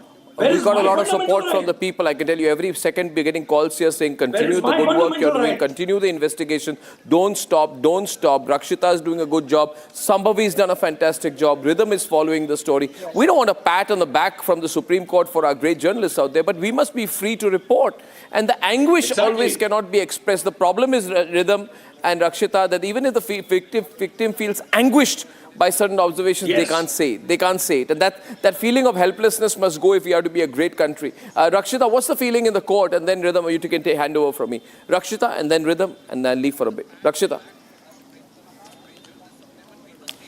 Yeah, well, just spoke to the advocate, the family lawyer, as he was just conversing with you. And yes, they've been very measured in what, of course, the judge has said about the media and what the family can say. And as rightly pointed out by one of the panelists, that this, of course, is a case that has been noticed. Even the Chief Justice of India has mentioned it, that he took notice, the court took notice, Supreme Court took notice because of the media's coverage. So, yeah, I mean, I think it is for the entire country to, see everybody is talking about it. But we will be now taking a very, very short break. Arnab, thank you so much, our guest. And we will be just coming back with the live updates, not just from the Supreme Court, but also what's happening in Bhopal, what's happening in Jabalpur. We'll get you all the latest, viewers, as Samaj Singh's questioning is also happening, and all eyes on the police seeking the cancellation of Giribala Singh's bail as well. All eyes, can a judge get away from the system? Can she get away from the investigation is the big question we are asking, and we will continue. Pure सूजी pasta उबालो मिलाओ और खाओ 8 minute में तैयार क्या taste है सबका राजा pure masala AU savings account में मिलते हैं amazing benefits, paperless banking and higher interest, वो भी हर महीने। Money money money money every month. सोच बदलो और बैंक भी। चमकी चाट से क्या बना है? सैंडविच लस्सी और छाछ हर घूंट में चमकी चाट। अब बताओ स्वाद आया? असली स्वाद सिर्फ चंकी चाट।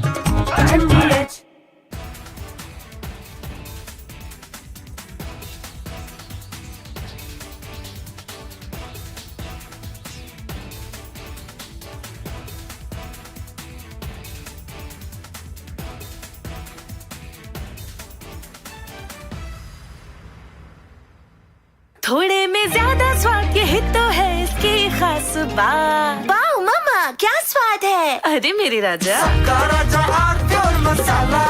I want to start with some very disturbing pictures that have come in of a so-called right-wing. प्यास बुझाए, ठंडक लाए, सबको भाए जीरा से। MTH का जलजीरा जीरा से। जीरा से असली रिफ्रेशिंग, असली स्वाद, असली मजा। MTH।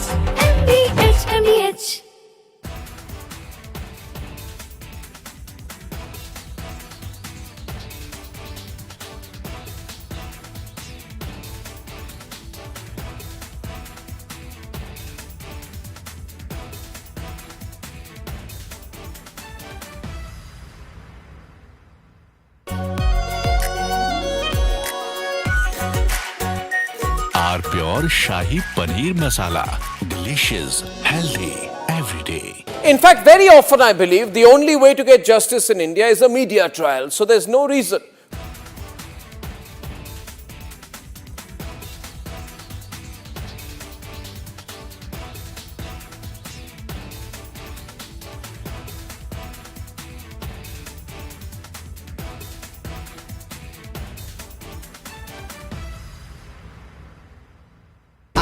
प्योर सूजी पास्ता उबालो मिलाओ और खाओ 8 मिनट में तैयार क्या टेस्ट है सबका राजा प्योर मसाला केसरिया से मन जोगी हुआ रे दिल झूमे देखो मतवारा हुआ रे केसरिया से मन जोगी हुआ हर पल मनाओ केसरी त्योहार विमल बोलो जुबां केसरी चमकी चाट से क्या बना है? सैंडविच लस्सी और छाछ हर घूंट में चमकी चाट। ड्राई फ्रूट और दही बड़े, चमकी चाट से स्वाद बढ़े। असली स्वाद सिर्फ चंकी चाट।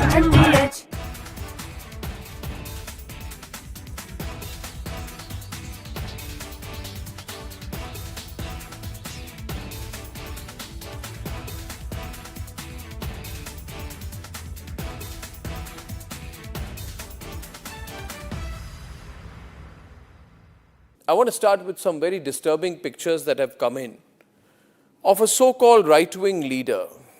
His name is Sushil Prajapati. He's accused of rape. After being in jail for 9 months, he gets bail, which means he's still an accused. He's an accused in a rape case. And the case goes back to 2025 when he took an LLB student. All right, viewers, time for another short break. Coming up after the break, the order by the Supreme Court in this case, where the Supreme Court also mentioned that we request the media to avoid recording statements of persons who are likely to be potential witnesses. We'll get you more details on this case after a break.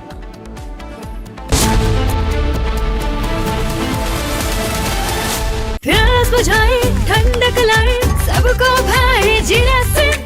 MTH का जलजीरा जीरा से। जीरा से असली refreshing, असली स्वाद, असली मजा। रानी, इस घर में कुछ है जो टूटता नहीं। ये पिलर कभी नहीं टूटेगा। रुंगटा स्टील टीएमटी से बना। रुंगटा नहीं तो घर स्ट्रॉन्ग नहीं। रुंगटा स्टील टीएमटी बार एकदम सॉलिड। थोड़े में ज्यादा स्वाद, यही तो है इसकी खास बात। वाओ मामा, क्या स्वाद है। अरे मेरे राजा, In fact, very often I believe the only way to get justice in India is a media trial. So there's no reason for the media, if it's doing a good job of a media trial, to be on the back foot. In fact, the courts should stop making these overarching remarks about media trial and contemplate about one very basic thing. With the greatest of respect to the courts, when the other institutions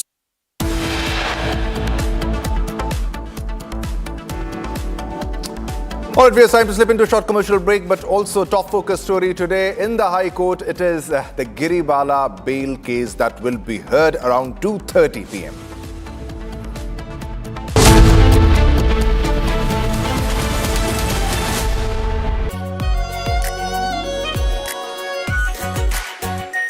are pure shahi paneer masala, delicious, healthy everyday.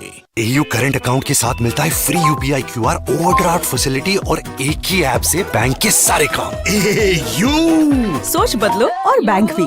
चमकी चाट से क्या बना है? आलू चाट या fruit चाट, स्वाद बनाए चमकी चाट। क्या बात है। स्वादिष्ट पकोड़े और फरसान, अरे चमकी चाट है इसकी जान। असली स्वाद सिर्फ चंकी चाट।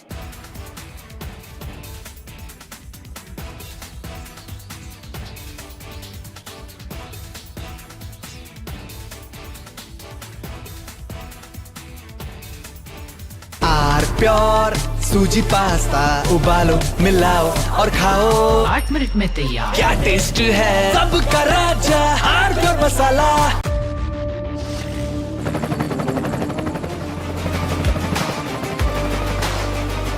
Director, the taste of success. थोड़े में ज्यादा स्वाद, यही तो है इसकी खास बात। वाओ मामा, क्या स्वाद है। अरे मेरे राजा, In fact, very often I believe the only way to get justice in India is a media trial. So there's no reason for the media, if it's doing a good job of a media trial, to be on the back foot. In fact, the courts should stop making these overarching remarks about media trial and contemplate about one very basic thing. With the greatest of respect to the courts, when the other institutions fail, when people get let down by the system, when even the judiciary does not seem to be listening or raising a noise about issues, like in the case of Twisha Sharma. Who does the public look to for justice, for raising their voice? From Asia's largest news headquarters, setting the agenda for Bharat.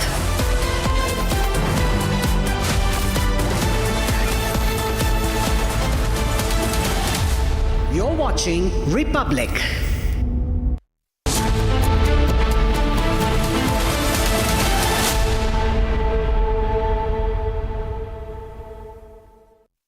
Shifting then.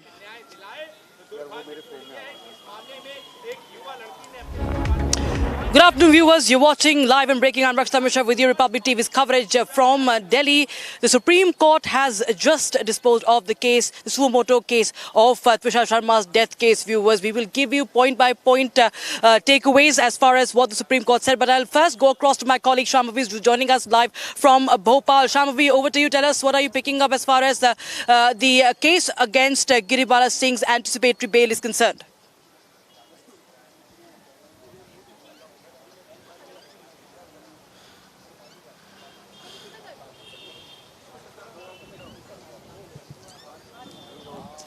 Shambhavi, if you can hear me, are you at Giribala Singh's residence, and what is the status as far as the hearing is concerned? What are we expecting today in the court?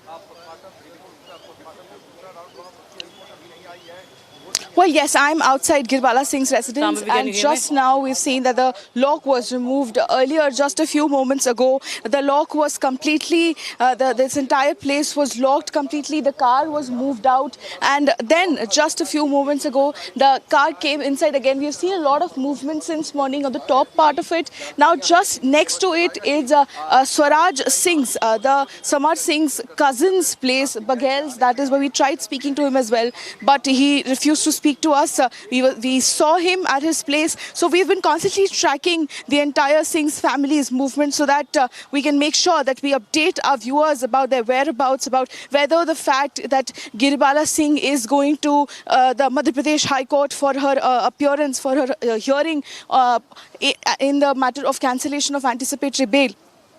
And we have also heard several significant things which were said during the course of hearing today. The fact that the court has said that the victim's family as well as the accused in the matter, they're not supposed to speak to the media, which is again a huge disappointment for us because of the Republic's campaign, because of the Republic's extensive campaign, this matter reached the court. This matter came in the limelight, came in the public eyes. Republic has been campaigning. Republic has been showing our viewers constantly all throughout the day what is happening in this case, what is happening in the Tushar Sharma's case. We've investigated several angles. While police was not doing anything, while police was not doing its job, Republic was there standing with the family, with the victim's family, making sure that each and every tiny detail of this entire case is brought in the light, which made sure that it reached the court's table, the apex court's table, and it picked it up as a suo motu cognizance. But now it comes as a huge disappointment. The court has asked the victim's family as well as the accused family to not talk to the media. Rakshita. Absolutely, that's the most that's the biggest takeaway that has come in. Now, there are two things that have come in fact. The Solicitor General, Shambhavi, and my colleague Sahil also joining from Supreme Court with me here.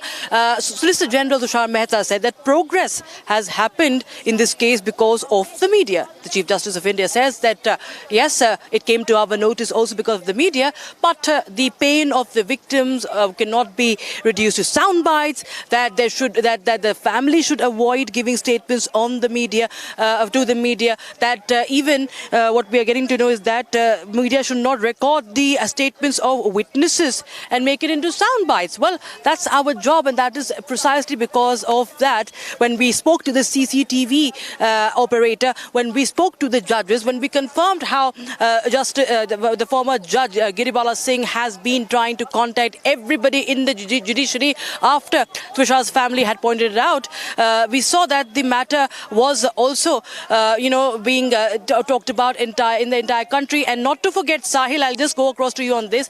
The matter was listed as alleged as institutional bias. Now, there's been a lot of talk about media in this entire hearing, but what about the angle as far as the alleged institutional bias is concerned? I did not hear anything on that. Sahil.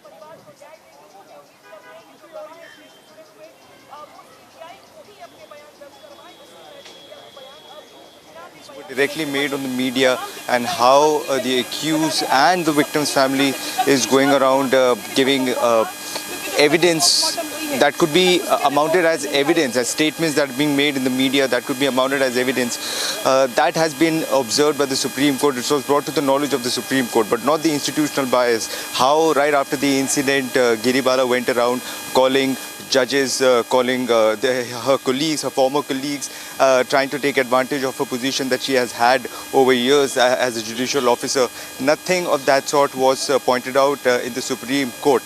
Yet it was very explicitly brought to the notice, brought to the knowledge of the Supreme Court by the Solicitor General Tushar Mehta, how Girbala is the one specifically going around giving interviews against the victim, which should be stopped. I think we need to fix your audio there, Sahil, but we have Advocate Swapnil Kothari joining us live on the broadcast. Mr. Kothari, I was just talking to my colleague about the fact that this was listed as a matter of alleged institutional bias. The suo motu case was titled, if you talk about that file, that mail that had come out, that alleged institutional bias.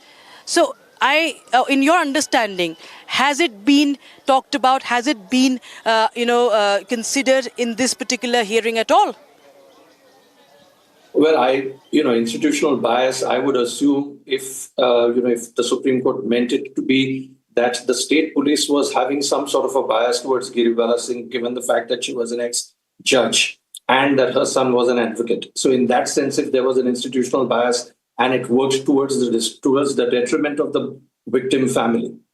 Now, that should not preclude the media from taking any information, any statements from the victim's family if the victim's family wants to vent it out before the media.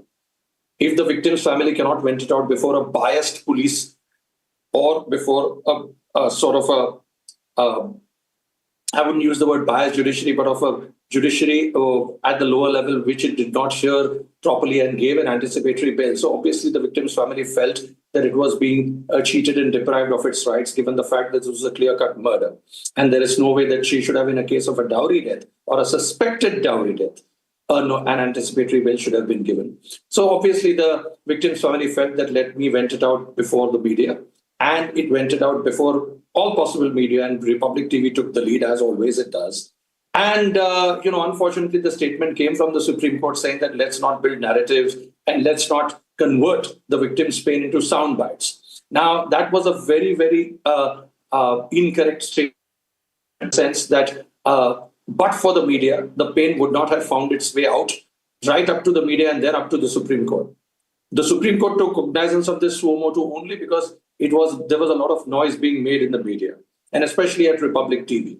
And that is the reason why the Supreme Court seized off itself with the matter, because there are several other dowry deaths. Mr. Kothari, I'm sorry I have to interrupt you there. We are getting a big breaking news after the Supreme Court, of course. Yes, it did talk about how the CBI should be handed over this case immediately, and that's the breaking we're getting. A team of CBI officials will be heading to Bhopal today. A CBI team will be heading to Bhopal today itself, right after the suo motu hearing, and that's the big breaking news on Republic TV right now. And they are going to take over this case from Bhopal police is what we are getting. Remember, this was after the Madhya Pradesh government, after mounting pressure, had recommended this case to the CBI, and now the CBI team will be departing immediately from here, from the national capital. Shambhavi is getting us more details on that. Shambhavi, when are we expecting the CBI team to reach Bhopal today, after Supreme Court directed that there should be no delay, that the CBI should be taking over this case immediately?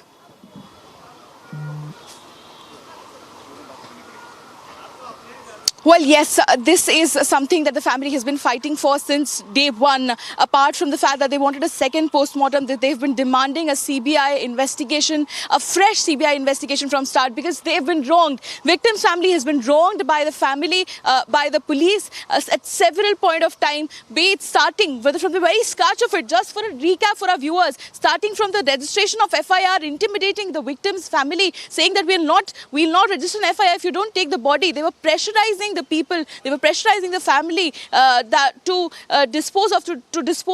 perform the last rites as soon as possible, because they didn't want the second post-mortem to be conducted, or even the possibility of it. And from the starting, they have been wronged. So they wanted that CBI comes into the picture and CBI investigates the matter. And now we know that the CBI will be reaching Bhopal. A team from CBI will be reaching Bhopal for a fresh investigation, where all these lacunas, all these lapses which happened in this first investigation that happened will hopefully not happen. And what the family has been asking for, an independent, fair and a transparent investigation, will be taken care of, Rakshita. Absolutely. That's the big breaking on Republic TV. The CBI team will be heading to this case. And this has been a fight. You know, the fact that CBI was the case, this matter has shifted to the CBI, Shambhavi, is the biggest impact of Republic TV's coverage as well. We were the ones who, in fact, right from the FIR not being registered to the fact that the Madhya Pradesh Chief Minister was not giving time to the family. Then, after 3 days, he did, and that is when after meeting the family, after meeting the brother and father of Twisha, we saw that the Madhya Pradesh government had in fact recommended the CBI probe, had sent a proposal to the centre for a CBI probe in this case. All these things are an impact of the media, the so-called media trial, the so-called media coverage, isn't it, Shambhavi? Definitely, Rakshita, and this is what we got today in the Supreme Court hearing is that the victim's family should not be speaking to us. Any possible witness will not be speaking to us, and that these people cannot speak to us. If they will not speak to us, these were the people who reached out to us, and Republic actively campaigned against it. These were the people that reached out to us and asked for us to help them, and we've been campaigning for it. The fact that there was a second post-mortem conducted, that was because of this active campaign that Republic has been running. The fact that today you are standing at the Supreme Court for a suo motu cognizance that the court has taken is because of us. And now the fact that a dedicated CBI team comprising of the Delhi CBI Delhi's members as well as from the Madhya Pradesh police people, a team is being constituted, a special team is being constituted, where there will be one SP, several inspectors and a DIG rank person is going to head this entire committee. They're going to come here, they're going to collect all the documents from the police, they're going to take custody of Samarth from the police. The CBI is going to take custody from the police of Samarth, because we know that Samarth was sent on a 7-day police remand by the trial court just day before yesterday. And CBI will be officially taking over the case. They will re-register the case. They will officially commence the investigation from scratch, from registering the case to collecting of the document to taking the custody of Samarth and to also visiting the spot here at Giribala Singh. Everything will be again taken care of, and that is because of Republic's active campaign. Justice for Twisha, cancel Giribala Singh's bail. And also, I'm sorry I missed that, cancellation of Giribala Singh's anticipatory bail. Right now, that hearing will happen at 2:30 PM in the Madhya Pradesh High Court, where a notice was issued to Giribala Singh. So this all progress is because of the media trial, because of the so-called media trial that we've been doing relentlessly. Absolutely, for and days it's a people's campaign. It's a people's campaign, not to forget, Shambhavi, that there were people who were calling us, people who have signed the petition, people who have been calling us incessantly. Our lines were flooded day in and day out on prime time as well. How they were, in fact, voicing concerns given how there was the manipulation of the entire investigation, the alleged manipulation. We have guests joining us on the broadcast, KK Menon, senior advocate, live from Delhi, and we have Swapnik Kothari, senior lawyer, live from Mumbai. Mr. Menon, I just want to go across to you first, Advocate Menon. Well, there have been serious lapses in the case, and today the Supreme Court, first of all, I want to know your first comments on what the Supreme Court has said in this suo motu case of Tushar Sharma's death case.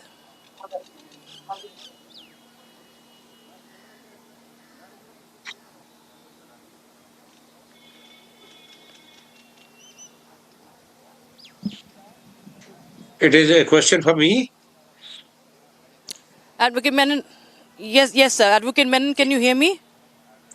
Yes. Sir. I was telling on that day also Menon, can you hear me? Yes, sir. Sir, your first comments. This case is based on a circumstantial evidence. In a circumstantial case, that investigating agency has to complete the chain of evidence, because the evidence must be destroyed by the mother-in-law, by the husband also, with the conduct of the mother-in-law and her body language crystal clear. And because there was no eyewitness in this case, if based on this circumstantial, then the investigating agency now has to go at the place of incident. They have to collect the evidence from, if at all not destroyed there, they have to. But I can tell you only one thing, that in a murder case, somewhere evidence is always there. Nobody can destroy it, but it depends upon the investigating officer, because top law officer has gone for the cancellation of the bail of the mother-in-law. So let us see what will be the result. Though even on that day I said that the anticipatory bail was granted by the Sessions Court there. It was also unfair on the part of the judge. Even he should have waited for the result of the CFSL or the investigation conducted by the investigating agency. But anyway, the bail was granted. Now the cancellation is there. Court has to take the decision. If the same judge does not, then the Honorable High Court or the Supreme Court will take the cognizance of such type of order passed by the Sessions Court. Right, sir. Mr. Kothari, I want to go across to you now. The fact that there has been alleged tampering of evidence. What happens in this case? This has the first. You have one of the accused, Samarth Singh, who has been, or rather, you can say the potential accused. Also, we've seen that there has been a lot of delay in that. Now, Samarth Singh, after 12 days, has been questioned, and the police is also have tried to recreate this scene. But there is a lot of questions on first, how the belt was not submitted. The investigating officer was under scrutiny, is under scrutiny, and also the scene of the incident. So the scene of the incident was allegedly still under control of Giribala Singh. Or what really happened? FIR, there was a delay in that. So how does this really affect the investigation in this case, especially if we talk about studying the evidence? Rakshita, what happens here is that the evidence which has been compromised by the state police, and especially by Giribala Singh, she must have tried her level best to ensure, if she is guilty, to ensure that there is very little evidence or no evidence at all to suggest that she is anyway, her hands are there in the cookie jar as far as this case is concerned. Now, it will be a little bit of a challenge, a mounting challenge for the CBI, because to take whatever botchy evidence which must be there from the state police and to work on that, and to revisit the scene of crime, to investigate, to talk to the people who they presume to be guilty or who they are accused. And it's not going to be rocket science for the CBI. This is something which they're used to. But if they do it without fear of favor or without any mental pressure, then I think they should be able to succeed and come to the conclusion, as the AIMS Delhi must have possibly come to the conclusion within 1 or 2 days, or should come to the conclusion that this was a clear case of murder. And it is not a case of homicide, it is not a case of suicide, but homicide. So the point is that when you have that kind of a report from AIMS, not that if AIMS were to rule that it is a suicide, the CBI cannot conduct its own investigation and overrule that report of AIMS. But it's just that the AIMS report, if it points towards murder and if it says, yes, this looks like a homicide, given the ligature marks, given that there was no suicide note, etc., and purely from the forensics, it looks like a clear case of murder, then it's very simple for the Central Bureau of Investigation to go forward based on that footing and say that, okay, let's channelize this, let's look at this, let's look at that. And especially the victim's family would have pointed them out into certain directions to that effect, saying that, yes, I spoke to her at this time, and then there was a call, and then there was this body which was taken up, and then all that CPR was an absolute joke. She was already murdered, this, that, and the other, and everything. We can put the pieces of the jigsaw puzzle together, Rakshita. But the only thing that I want is that tomorrow, when this investigation is done, it is done fast, it is done speedily, and the justice is meted out, because given 7 days or a week, I think the media tends to then, and bound to be so, because there'll be many more issues in the country to look at. So this case will lose its focus, and once it loses the media glare, then a lot of things can be compromised upon. A lot of things, given the fact that things have been compromised till now, and but for the media, but for Republic TV, but for its shouting, this case would not have been seized off by the Supreme Court, because there are several other dowry deaths that are taking place in this country. What's so unique about this one? There could be more gruesome ones than this. But the fact is that this caught media attention, and that is the reason why it was seized off by the Supreme Court. Right. Mr. Kothari and Mr. Menon, I request you both please stay on with us. We have a senior advocate from Mumbai, Satish Manastunde, joining us on the broadcast. Thank you so much, sir, for joining us from Public TV. And, sir, I want to know your first thoughts, your take on the Supreme Court's order asking for a CBI probe to take over first, and also requesting the families not to speak to the media, media has been asked not to interview the witnesses in this case. What is your take, sir, on this Supreme Court's order? See, I must say, I repeat one thing. There hai, lekin andher nahi hai. We have been shouting from rooftops for the last 10-15 days that there is a lot of hush-hush in this case, and there's a lot of tampering in this case. I don't know why it took so many days for the Supreme Court to take suo motu cognizance, but I'm happy that the Supreme Court has taken cognizance of this matter, and it's being investigated by the CBI, as I hear just now. Secondly, my request is that the trial should be transferred outside the state of Madhya Pradesh, because even the High Court of Madhya Pradesh, who was watching the proceedings in this case, probably should have taken cognizance of this case long time back. I don't know why.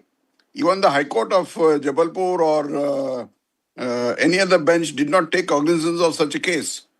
Thirdly, the Chief Minister, who wrote to the CBI a couple of days back, should have followed it up immediately and got the case transferred. Still, nothing has happened. Fourthly, the DG of police in Madhya Pradesh appears to have spoken to the district judge, mother-in-law. So, therefore, there is always a chance that there will be no fair trial in the state of Madhya Pradesh. Fifthly, the accused, the mother-in-law, has spoken to several bigwigs. At least 40 calls have been made that day.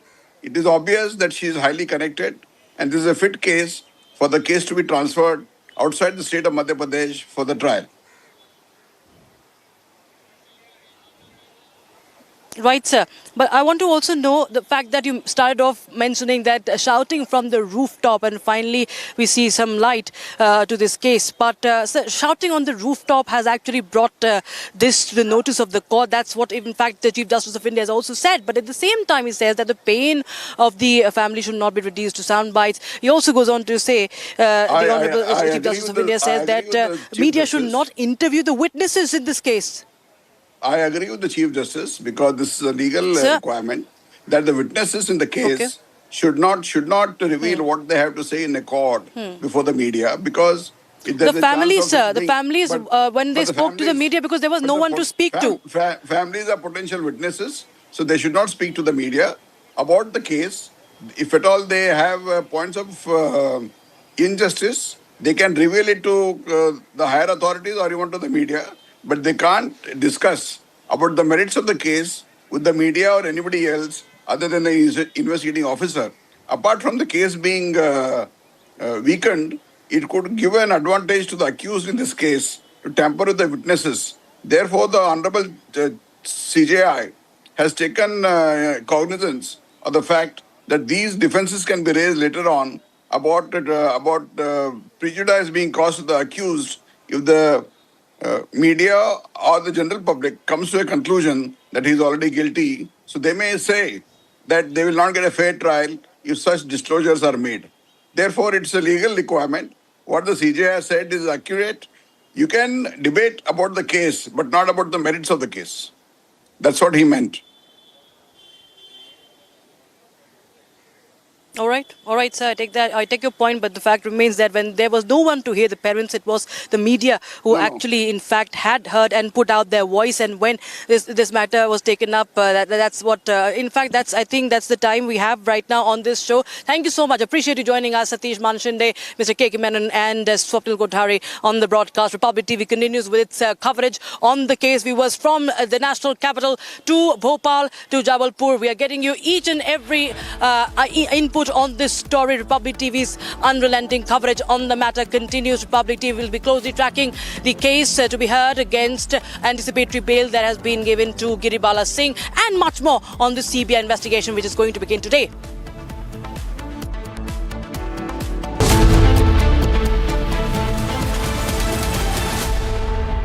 Amity University has one of India's largest merit scholarship programs for brilliant students.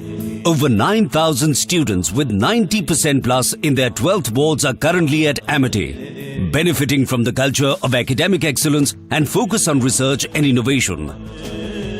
To be with like-minded students who want to be successful, apply at amity.edu/scholarships. थोड़े में ज्यादा स्वाद यही तो है इसकी खास बात। वाओ मम्मा, क्या स्वाद है? अरे मेरे राजा, सबका राजा और मसाला। कोशिश को कामयाबी को शोहरत बनते देखा है। हाँ, पिछले 60 सालों में मैंने देश को बनते देखा है। कमला पसंद, 60 सालों से अनोखा स्वाद।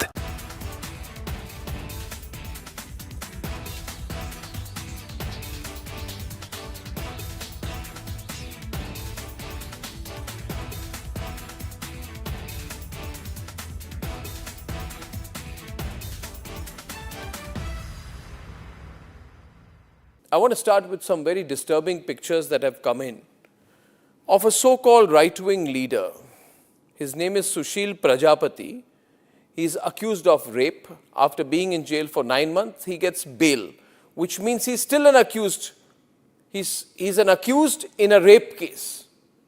And the case goes back to 2025 when he took an LLB student to one place on the pretext of introducing her to a senior advocate. He drugged her drink and then he sexually assaulted her. He is still under trial for rape. He has not been released. But when he comes out, this rape accused, garlands are put on him as if he's some kind of a hero, as if he's achieved something great. Is a rapist to be celebrated, ladies and gentlemen? I ask you that question. And more than anyone else, I ask the right wing of this country. Very often I come on television and I say, yes, on several issues, I'm happy to be called a right-winger. But ladies and gentlemen, let me put it clearly. You cannot let a person like this man, this Sushil Prajapati, a leader of the Hindu Yuva Vahini, a local thug, a man accused of rape, you cannot celebrate his act of rape or celebrate the fact that the rapist is out on bail. If that is the message we want to send to our society, and if all the BJP leaders want to be quiet about it, I want to ask them, why are they quiet about this? Why are they quiet? In the silence of the BJP leaders, is there a tacit support to this person? Is there a feeling that anyone who wears or puts a, proclaims that he is from a so-called Hindu organization, that he will be allowed to get away with absolutely everything, including an act of rape? Is there a feeling that this man, do right-wingers feel, this man, this accused rapist is one of our own? So hence, regardless of what happens, one of our own should never be accused. It's like all those people, those radical Islamists who say that as long as the act of murder or crime of terrorism is carried out by a Muslim, it must be defended. This very thought, ladies and gentlemen, is completely unacceptable. And we need to make the point more strongly because it's not the first time this has happened. This happened in the case of Bilkis Bano. When in Gujarat, the rapists of Bilkis Bano came out, they were greeted with tikas and sweets. And it was happening openly. This was an act of defiance. A manner of saying, so what? It is a Hindu who carried out the act of rape, and hence we will celebrate him, we will forgive the person. All right, viewers, time to slip into a short commercial break. But coming up next, the hearing on Giribala bail plea in court at around 2:30 p.m. We'll get you the latest details of this after the break.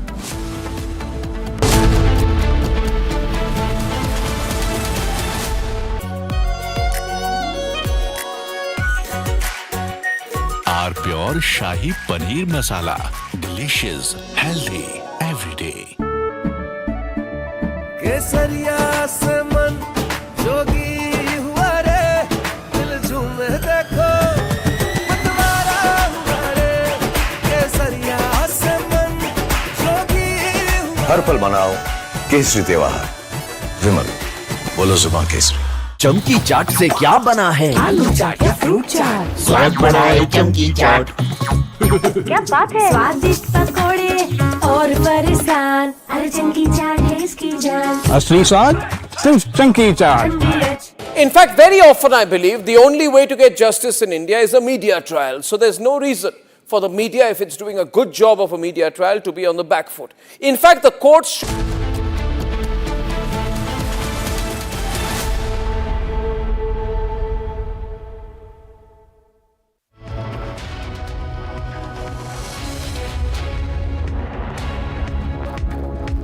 We're getting in from the Supreme Court. Republic TV reporting live from Delhi to Bhopal to Jabalpur, and the Supreme Court today taking a suo moto. It was in fact hearing the case after taking suo moto cognizance of the matter, has said that the CBI should be immediately taking over this case, and that the witnesses should not be speaking to the media, that it requests the family to not speak to the media. That these are one of the key takeaways, viewers, from this Supreme Court order today. Matter has been disposed of. CBI team is departing from the national capital to Bhopal to take over this case from Bhopal police. Meanwhile, all eyes on the case against Giribala Singh's anticipatory bail as well, viewers. We will be getting you more on that, but first a quick check of the top stories that we're tracking on Republic TV for you.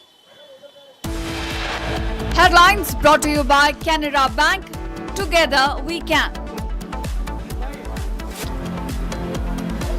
Chief Justice of India-led Supreme Court bench concludes hearing the Twisha unnatural death case.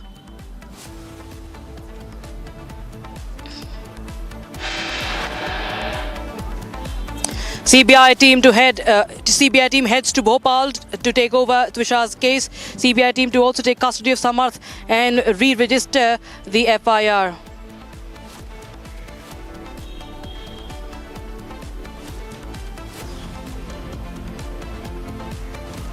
Top court slams accused Giribala Singh over remaining uncooperative with the probe and giving interviews to the media.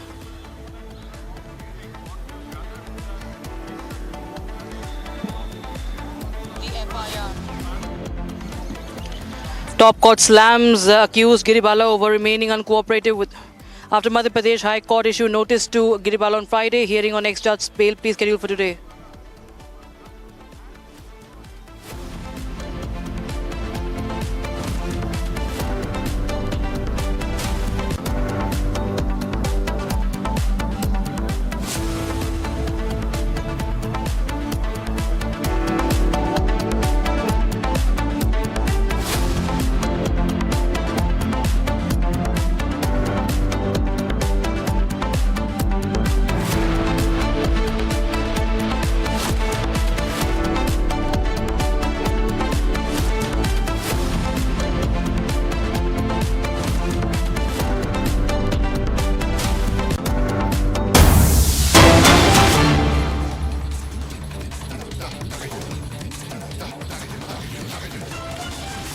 All right, viewers, we have a big breaking news development. Republic speaks to Giribala's lawyer ahead of the hearing. So this is very big. We have been tracking the story from day one. There was a hearing in Supreme Court, and now Republic speaks to Giribala's lawyer ahead of the hearing.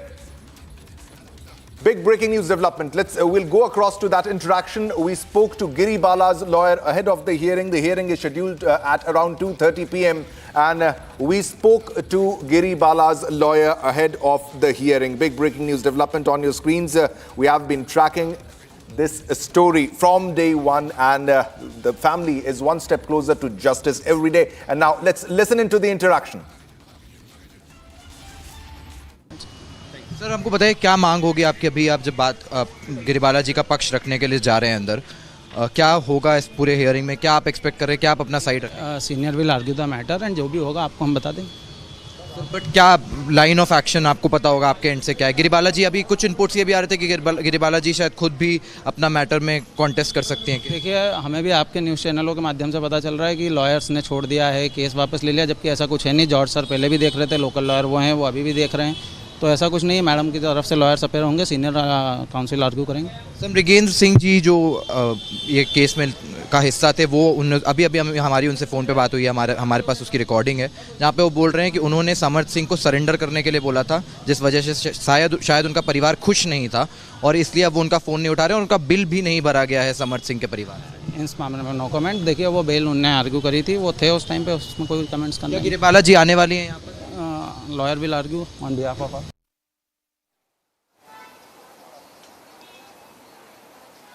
Now, viewers, let's get you one of the key takeaways from the order. The Supreme Court bench today has said about the former judge Giribala Singh that the judge is hopping channels and giving sound bites instead of recording her statement. That is one of the big takeaways that we've heard today from the Supreme Court, viewers, that she has been hopping channels. Let me just read that out for you, what the Supreme Court has exactly said. I think it's on your screens. What has been observed by the Supreme Court of India today, and as far as the judge is concerned, remember there has been campaign to malign the family as well, as far as this case is concerned, by Giribala Singh, saying many things about the family, not just the family but the deceased daughter-in-law, also many questions raised on her character as well, viewers. So in this regard, we understand what the observations have been made by the Supreme Court of India as well. We are getting in more inputs also on the story as we speak.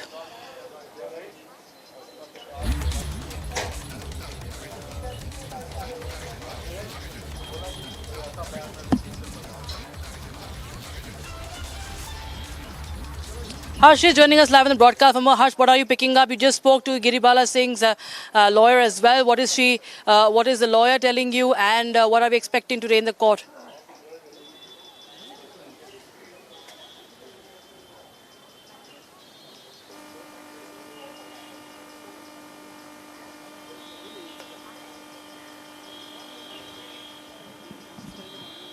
Used to be with us, and we are also laying out the graphics also, and also we had an interaction with Giribala's lawyer just a while ago by our correspondent Harsh in this case, because this is next. Which is happening next is that there will be a hearing in the High Court when it comes to the anticipatory bail which was given to Giribala in this case, and we questioned the very important question in this case, whether Giribala will contest her own case. So there's no clear answer on that. And also, there were also reports that the lawyers are denying to participate in the proceedings. And so the lawyer also goes on to deny that. All right, so this is a big day and a big victory for the family also, because the Supreme Court took the suo motu cognizance in this case. But also, let's go to the graphics once again, and let's get you more details on the story, because they were saying that the statements should not be given to media in this case. Yeah, they request media not to record statements of witnesses and make it into sound bites. Also, and the statement by SG Tushar Mehta, it is also because of this media intervention that a lot of progress has happened. So this is the media trial that helped in taking this case further and making a strong point from the Trisha's family's side. Harsh continues to be with us. Rakshita is also joining us live from outside Supreme Court. But first, I would like to go to Harsh. Harsh, you spoke to the lawyer of Giribala. What exactly was the answer that he was giving? He was trying to evade the questions. Not straight answers were being given by him, Harsh. Right, Shivam. This was the conversation I had with Giribala's lawyer a few minutes back, and he was trying to evade the questions. That was something that is also very obvious now. But now we also tried to ask him that whether Giribala Singh might contest her own case. Can she be participating in the hearing as a lawyer herself? He evaded that question, obviously. And also, we also had one other conversation with Mrigendra Singh. Now, Mrigendra Singh is the man, the senior lawyer, in fact, who was appearing for Samarth Singh. However, now in an exclusive conversation, we also have his phone recording with us, where he says that the family, the Giribala Singh's family and Samarth Singh's family, was unhappy with him when he asked Samarth Singh to surrender, and they are now not picking up his calls. In fact, he has also claimed that his bills are not paid, and that is exactly why he has now decided to take an exit from the case. Now, this is what Mrigendra Singh has to say. We have him exclusively speaking to Republic, and he says that the family was unhappy with him asking Samarth Singh to surrender. Now, this also becomes very significant because Giribala Singh is a retired judge. His son is a senior criminal lawyer, and when another lawyer asks him to surrender, they are not very happy with the lawyer's stand. So Harsh, that means that an advocate is not paying heed to the advice of another advocate in this case, and also the former judge also not listening to the advice of a learned advocate in this case, because we spoke to the lawyer Mrigendra, who recently excused himself from the case. I hope we have the interaction ready, if we can play that out.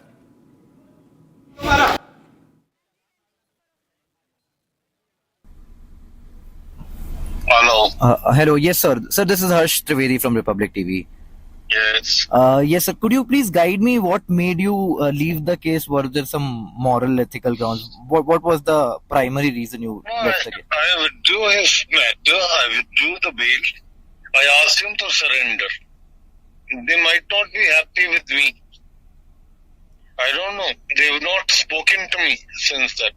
Sir, so they asked you to withdraw, or you withdrew from the case yourself? I withdrew. I advised them earlier. I have advised them that I should be withdrawing that matter.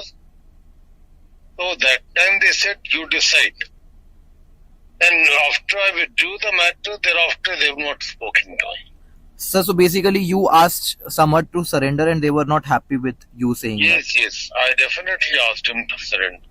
And sir, were there some moral or ethical grounds for you as well when you decided to withdraw? I raised my bill. They have not paid my bill. They have not paid my fee. So they have not even paid your bill. That is what you're saying. Yes. And so, And they have not been speaking to me for last 3 days.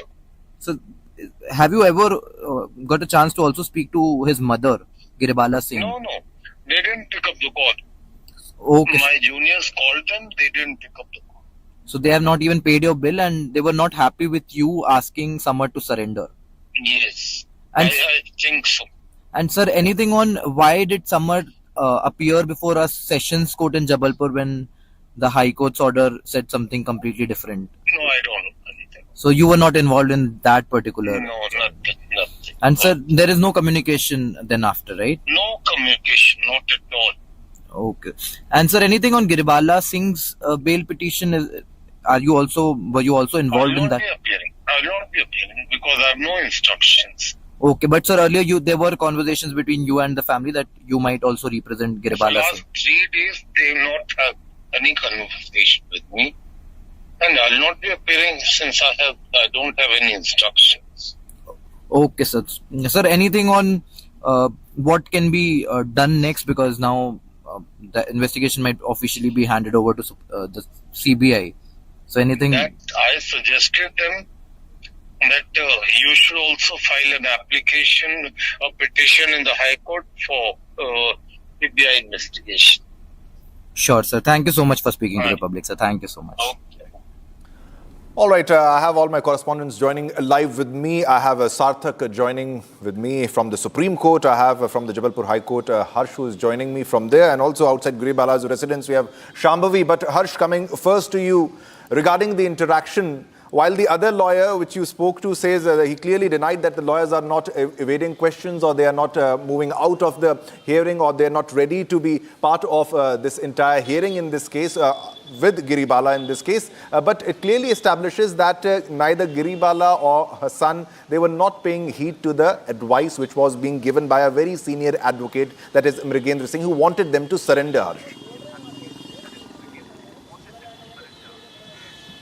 Right, Shivam, now this comes as a very shocking thing because Giribala Singh's and Samar Singh's family chose Mrigendra Singh as their first choice lawyer, and when he advised them to, when he in fact advised Samar to surrender before the court of law, he was clearly unhappy with it. And also remember, Samar Singh was absconding for nearly 10 days before he finally appeared before a sessions court in Jabalpur. Now, he again tried to play very smart there because that was not something that was technically possible, because that was not something that was written in the High Court's order, and he had to surrender before the investigating officer in Bhopal or in front of the trial court in Bhopal. However, he played smart there, and now Mrigendra Singh says that the family was unhappy with him asking Samar Singh to surrender, and they are in fact not even picking up his call, and in fact he has also alleged that his bills are not paid. Shivam. Yeah, that is entirely the case. Shambhavi also continues to be with us. She is outside Giribala's residence.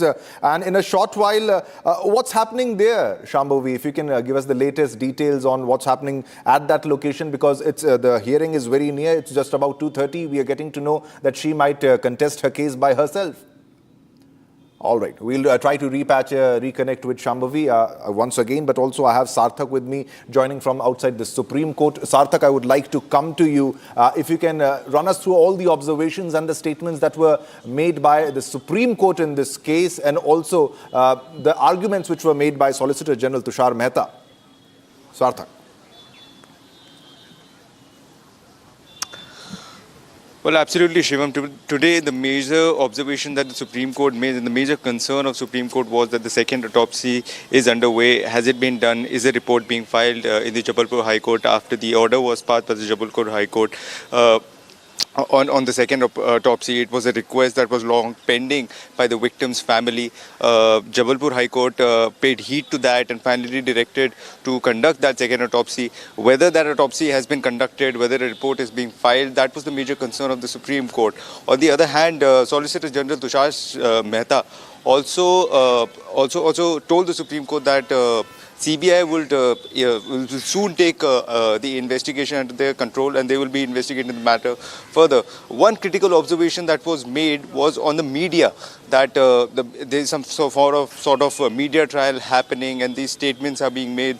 The Supreme Court said some critical, intricate details about the case or statements that have to be put on record as evidences in the court should not be made to the media. That is one thing that the Supreme Court has said. However, it is only the media which has brought this case to the limelight. It wasn't for Republic campaigning for this case. It would have never come into the limelight. It was never come into the public. Nobody would have ever known about it. So that sort of adverse observation was uncalled for. However, at the same time, the Supreme Court has not passed any formal directions to direct us as to how the investigation has to be done. One of the counsels also brought to the notice that the orders of the Supreme Court must not have an impact over the trial that is pending in the Jabalpur High Court. So what will happen in the Jabalpur High Court? Harsh is there constantly tracking the case. This is only time will tell. All right, now the CBI is to investigate, and they're heading to Bhopal, and we'll get you all the latest in this case. But also, it's time to slip into a short commercial break, I'm being told, but we'll continue our coverage because 2:30 p.m. is the time when there will be the hearing for Giri Bala's anticipatory bail case hearing. We'll get you the latest details on that too, just after a short break. Coming up next.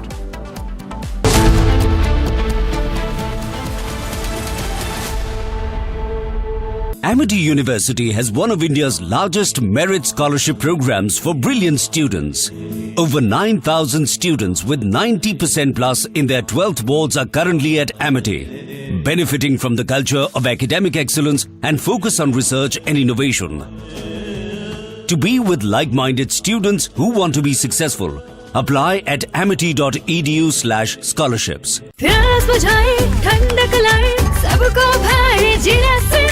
MTH का जलजीरा जीरा SIP जीरा SIP असली refreshing, असली स्वाद, असली मजा। MTH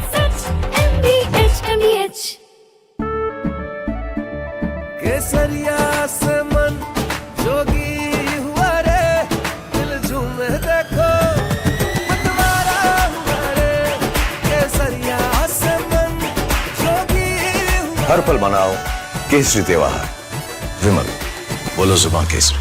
are pure सूजी pasta उबालो, मिलाओ और खाओ, 8 मिनट में तैयार। क्या टेस्ट है सबका राजा, R pure masala.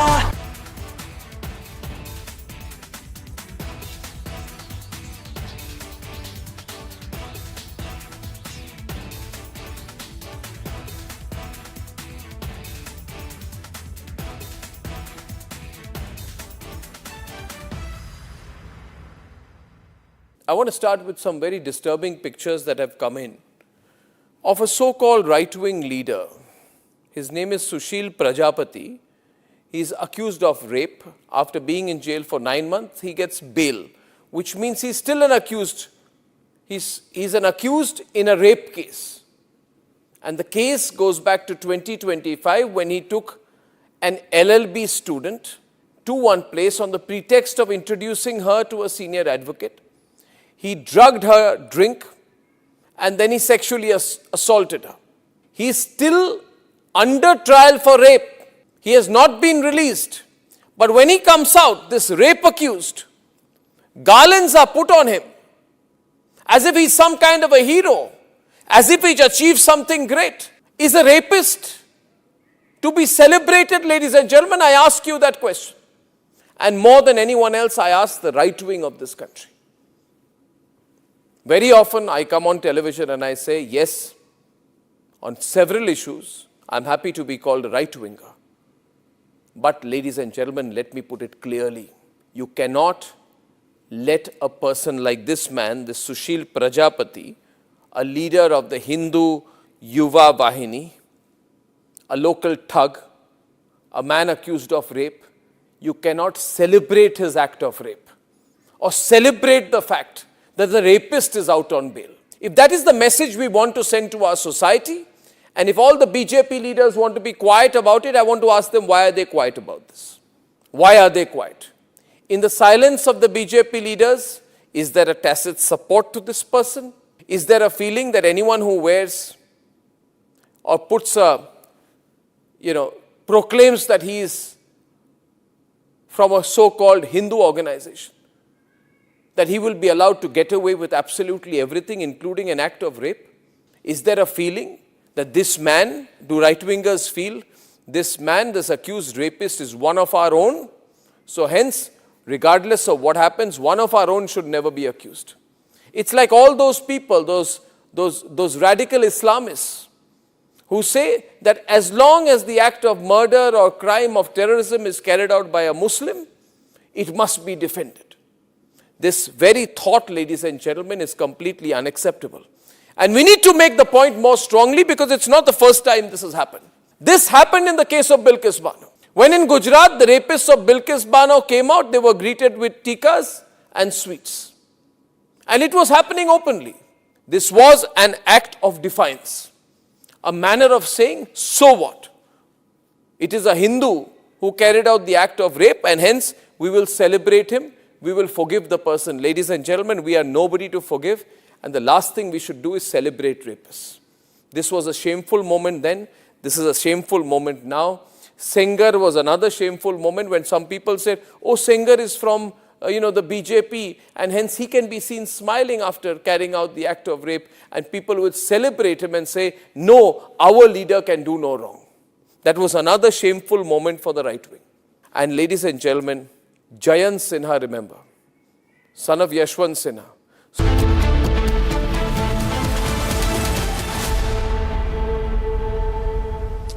Welcome back, viewers. The action shifts to Bhopal today, where we are reporting from, and also not to forget the most important hearing in the Jabalpur High Court, where the petition against Giribala Singh's anticipatory bail will be heard by the bench. And in fact, Public TV has spoken to Giribala Singh's lawyer also just ahead of that big hearing. Listen. Sir, हमको बताइए क्या मांग होगी आपकी अभी आप जब बात गिरिबाला जी का पक्ष रखने के लिए जा रहे हैं अंदर, क्या होगा इस पूरे हियरिंग में, क्या आप एक्सपेक्ट कर रहे हैं, क्या आप अपना साइड रखें? Senior will argue the matter and जो भी होगा आपको हम बता देंगे। बट क्या लाइन ऑफ एक्शन आपको पता होगा आपके एंड से क्या है? गिरिबाला जी, अभी कुछ इनपुट्स ये भी आ रहे थे कि गिरिबाला जी शायद खुद भी अपना मैटर में कॉन्टेस्ट कर सकते हैं। देखिए, हमें भी आपके न्यूज़ चैनलों के माध्यम से पता चल रहा है कि लॉयर्स ने छोड़ दिया है, केस वापस ले लिया, जबकि ऐसा कुछ है नहीं। जॉर्ज सर पहले भी देख रहे थे, लोकल लॉयर वो हैं, वो अभी भी देख रहे हैं, तो ऐसा कुछ नहीं है। मैडम की तरफ से लॉयर्स अपेयर होंगे, सीनियर काउंसिल आर्ग्यू करेंगे। सर, मृगेंद्र सिंह जी जो ये केस में का हिस्सा थे, वो अभी हमारी उनसे फ़ोन पे बात हुई है, हमारे पास उसकी रिकॉर्डिंग है, जहाँ पे वो बोल रहे हैं कि उन्होंने समर्थ सिंह को सरेंडर करने के लिए बोला था, जिस वजह से शायद उनका परिवार खुश नहीं था और इसलिए अब वो उनका फ़ोन नहीं उठा रहे और उनका बिल भी नहीं भरा गया है समर्थ सिंह के परिवार से। इस मामले में नो कमेंट। देखिए, वो बेल उनने आर्ग्यू करी थी, वो थे उस टाइम पे, उसमें कोई कमेंट्स करना। गिरिबाला जी आने वाली हैं यहाँ पर? Lawyer will argue on behalf of. All right, viewers, now we have also spoken to another lawyer, Mrigendra, who had earlier, in fact, recused himself from this case. Just take a listen into that conversation we had on the telephone. Hello. Hello. Yes, sir. Sir, this is Harsh Trivedi from Republic TV.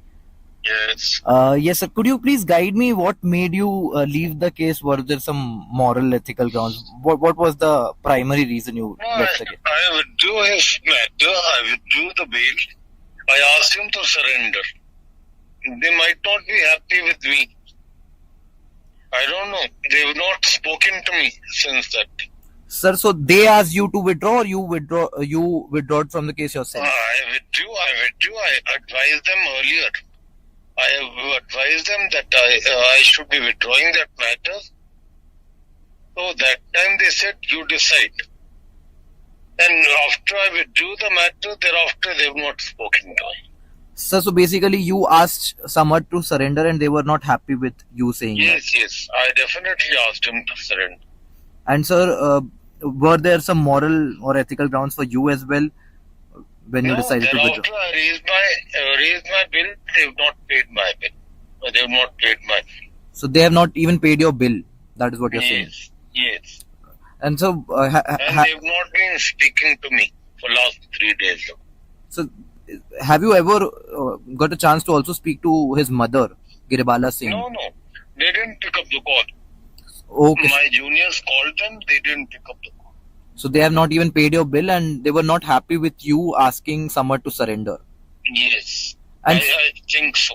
And sir, anything on why did Samar appear before a Sessions Court in Jabalpur when the High Court's order said something completely different? No, I don't know anything. So you were not involved in that particular. No, nothing.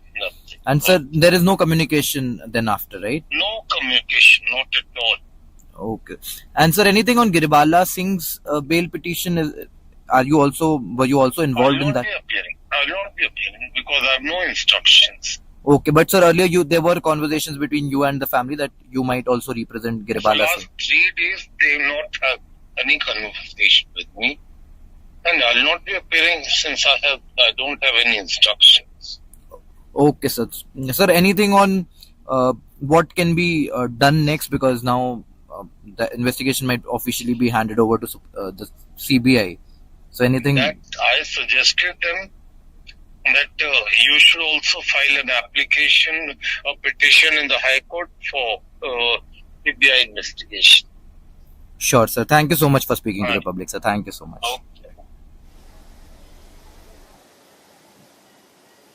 Republic TV continues to get you all the exclusive inputs on this big story today. We will be shifting the focus to the hearing in the Jabalpur High Court at 2:30 p.m. That is 90 minutes from now. We're going to have that hearing in the Jabalpur High Court. Our correspondents on ground will be reporting on that. Right back with much more on that, building up to that case.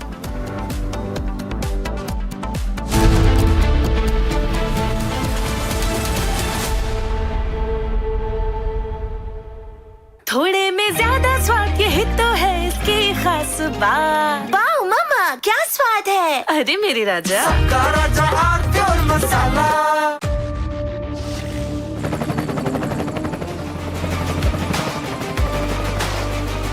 Character, the taste of success. चमकी चाट से क्या बना है? Sandwich लस्सी और छाछ और हर घूंट में चमकी चाट, ड्राई फ्रूट और दही बड़े। चमकी चाट से स्वाद बढ़े। असली स्वाद सिर्फ चंकी चाट। In fact, very often I believe the only way to get justice in India is a media trial. So there's no reason for the media, if it's doing a good job of a media trial, to be on the back foot. In fact, the courts should stop making these overarching remarks about media trial and contemplate about one very basic thing. With the greatest of respect to the courts, when the other institutions fail, when people get let down by the system, when even the judiciary does not seem to be listening or raising a noise about issues, like in the case of Twisha Sharma, who does the public look to for justice, for raising their voice, for bringing something that's utterly false, illegal or wrong to public attention? It is only and only the media. And today, therefore, we are doing a media trial in this specific case, ladies and gentlemen, of Twisha Sharma, the 33-year-old daughter-in-law of an ex-judge, in a case where the ex-judge and the ex-judge's advocate's son appear to be more than involved. Ladies and gentlemen, 15 questions tonight. And if they think it's a media trial, so be it. From Asia's largest news headquarters, setting the agenda for Bharat.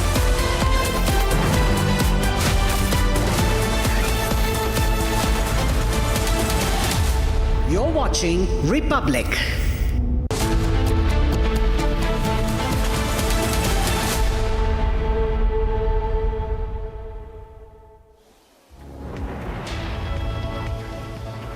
Very warm welcome, viewers. You're watching Live and Breaking. I'm Rakshita Mishra reporting from the Supreme Court today. The Suomoto case has been disposed of by the Supreme Court of India today. CBI will be taking over this case from the Bhopal police today itself.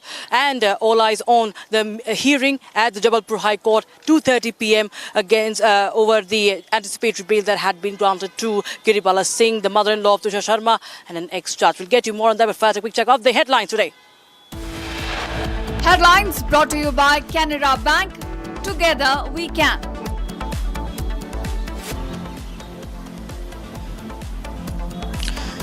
Chief Justice of India led Supreme Court bench concludes hearing the Twisha unnatural death case.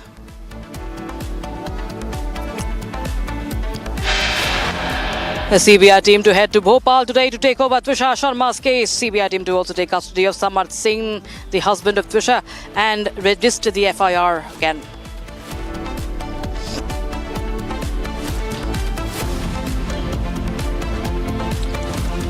Top court slams accused Giribala Singh over remaining uncooperative with the probe and giving interviews to the media. After Madhya Pradesh High Court issued notice to Giribala Singh on Friday, hearing on the former judge's bail plea scheduled for today.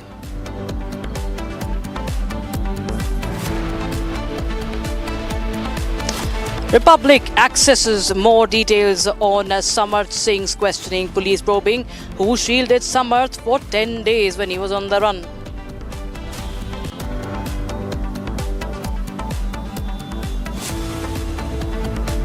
Assam government tables UCC legislation. Discussion and no voting on the bill is expected on Tuesday, the last day of the fair session.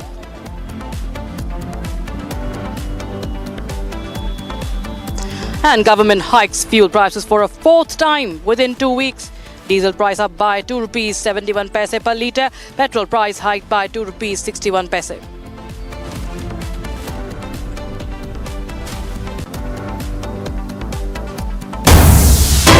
So viewers, we start with the breaking news coming in. CBI team departing from the national capital to Bhopal to take over the case, Trisha Sharma death case, and take custody of Samarth Singh. We also have the hearing hearing that has been that is to be carried out, that is to be conducted on the anticipatory bail that the mother-in-law, former Judge Giribala Singh, is on. And in fact, we will be joined by our guests also live on the broadcast for more. We have a former IPS officer, Nirmal Kaur, joining us on the broadcast. All right, Nirmal Kaur. Ms. Nirmal Kaur, this is the first, this is one of the rare cases where we see in a case like this. Okay, I'll just go across to our guest, but first I'll go across to Harsh, who is in Jabalpur. Harsh, what are you picking up today? The CBI team will be heading to Bhopal and the big hearing in the Jabalpur High Court against the anticipatory bail that has been granted to Giribala Singh today. A lot of lapses there, and of course there are a lot of questions being raised because a former judge gets away being accused in a case of harassment and dowry of her own daughter-in-law. Today, the matter will be heard in the court at 2:30. Tell us the details. Right, Rakshitan, one good news coming in from Supreme Court is that the investigation has now been officially handed over to the Central Bureau of Investigation. In fact, the teams of CBI are now travelling from Delhi to Bhopal, and they might arrive in Bhopal by this evening. Now, we are also waiting for the 2:30 p.m. hearing that is scheduled to take place at the Jabalpur High Court, the place where we are standing. This, in fact, right behind me is the entrance of the Jabalpur High Court. We had a word with Giribala's lawyer, Gyanendra Sharma. In fact, we asked him, there was some source-based information coming in that Giribala Singh might, in fact, contest the case herself. She might appear before the Jabalpur bench of the Madhya Pradesh High Court herself. Now, this hearing is in regards to the anticipatory bail that has been given to Giribala Singh by a sessions court in Bhopal. And now, Solicitor General Tushar Mehta, joined by Advocate General representing the government of Madhya Pradesh, will be demanding the cancellation of this particular anticipatory bail that has been given to Giribala Singh. Now, throughout the investigation, the investigators have said, in fact, have told us that Giribala Singh is uncooperative. She is not cooperating with the investigation. Meanwhile, his son, who has now been sent to a 7-day police custody, was absconding for nearly 10 days before he finally decided to appear before a sessions court in Jabalpur. He again tried to play very smart that day when he decided to come in front of a Jabalpur court where he was not even authorized to surrender. The High Court ruling clearly mentioned that he has to surrender before the investigating officer or before the trials court in Bhopal. However, he tried to play very smart at that point of time. However, he has been sent Right, to a Harsh. police custody. Just stay with now. us. We have a guest joining us on the broadcast. We have former IPS officer Nirmal Kaur joining us. Ms. Kaur, thank you so much for joining us on Republic TV. Ma'am, what do you make of this development? It's, of course, a big impact that we now finally see from the FIR not being registered to many lapses in the investigation to finally the court reaching, the matter reaching the Supreme Court as well. Matter, of course, now concluded, but in Bhopal High Court, I beg your pardon, the Jabalpur High Court, the anticipatory bail that was granted to a former judge in this very, very serious case, it's a death case, will be now under scrutiny. It will be heard, ma'am. What do you make of the developments so far? What do you expect from the hearing today? I think the hearing should cancel her bail because she's on anticipatory bail and giving wide press and media interviews, trying to interfere with the investigation, calling judges, she's trying to manage the whole investigation and manage the fallout of the case. And also her son is on the run. She's supporting him. Then he goes to Jabalpur. I mean, they're all in crime. Father's in crime. Mother is a judge. The husband herself is a lawyer. And they don't know. Despite that, they go to Jabalpur to surrender, which is so against, they should go to the police and hand themselves over. I mean, police, of course, also has singularly been, they just took out a warrant of 30,000 rupees and he was moving around in plain view in Jabalpur High Court, we saw on the media, but he was not picked up. He was not picked up by the police. Everyone knew he's there. The media was taking his pictures. They were all over the media, but he was not picked up. He was, that means the police itself is, given 30, 40 years of their position in the law enforcement system. Being a judge is a very big thing in our system, especially for the police, because all our cases, bails, whatever, police is dependent so much on judiciary for every single thing. And, she must have, and she's been calling judges to call upon the favors she may have done in the past or to, just to, on the basis of being a judge, asking for favors. There's 46 calls she made, not calling Trisha's parents. And of the 46 calls, 10 or something have been to a single judge. Again and again and again, a sitting judge. Maybe she was just looking for favors there and, looking for things, how to manage the case. It is very clear that they tried to manage the evidence. They cleared, they shouldn't have interfered with the crime scene at all. They know it, they're all in law, they knew. But the crime scene was tampered with and, they tried to manage the investigation even to the beauty parlor, sending her own advocates to the beauty parlor. That is the job of the police, to see what she's conducting her own investigations privately. And then she sent her advocate. She got in touch with the, the CCTV camera. Mr. Nirmal Kaur, I have to interrupt you. Just stay on with us. Yes, ma'am. I will come to you with a question on the police as well, ma'am. Just stay on with us. We have a breaking news coming in. Now, the breaking news is that Girbala Singh could be representing her own case in the court herself, and that's the breaking news. She might be presenting her own case in the Jabalpur High Court, and that's the breaking news we have right now. Girbala Singh, the former judge, could argue her own case in Jabalpur, and my colleague. All right, we will be getting more updates. I think Harsh is there with us. If you can go to Harsh on that. Harsh, what is the update? Sarthak is also joining us. Sarthak, what are you picking up as far as Girbala Singh arguing her own case in Jabalpur court is concerned, and what are you picking up?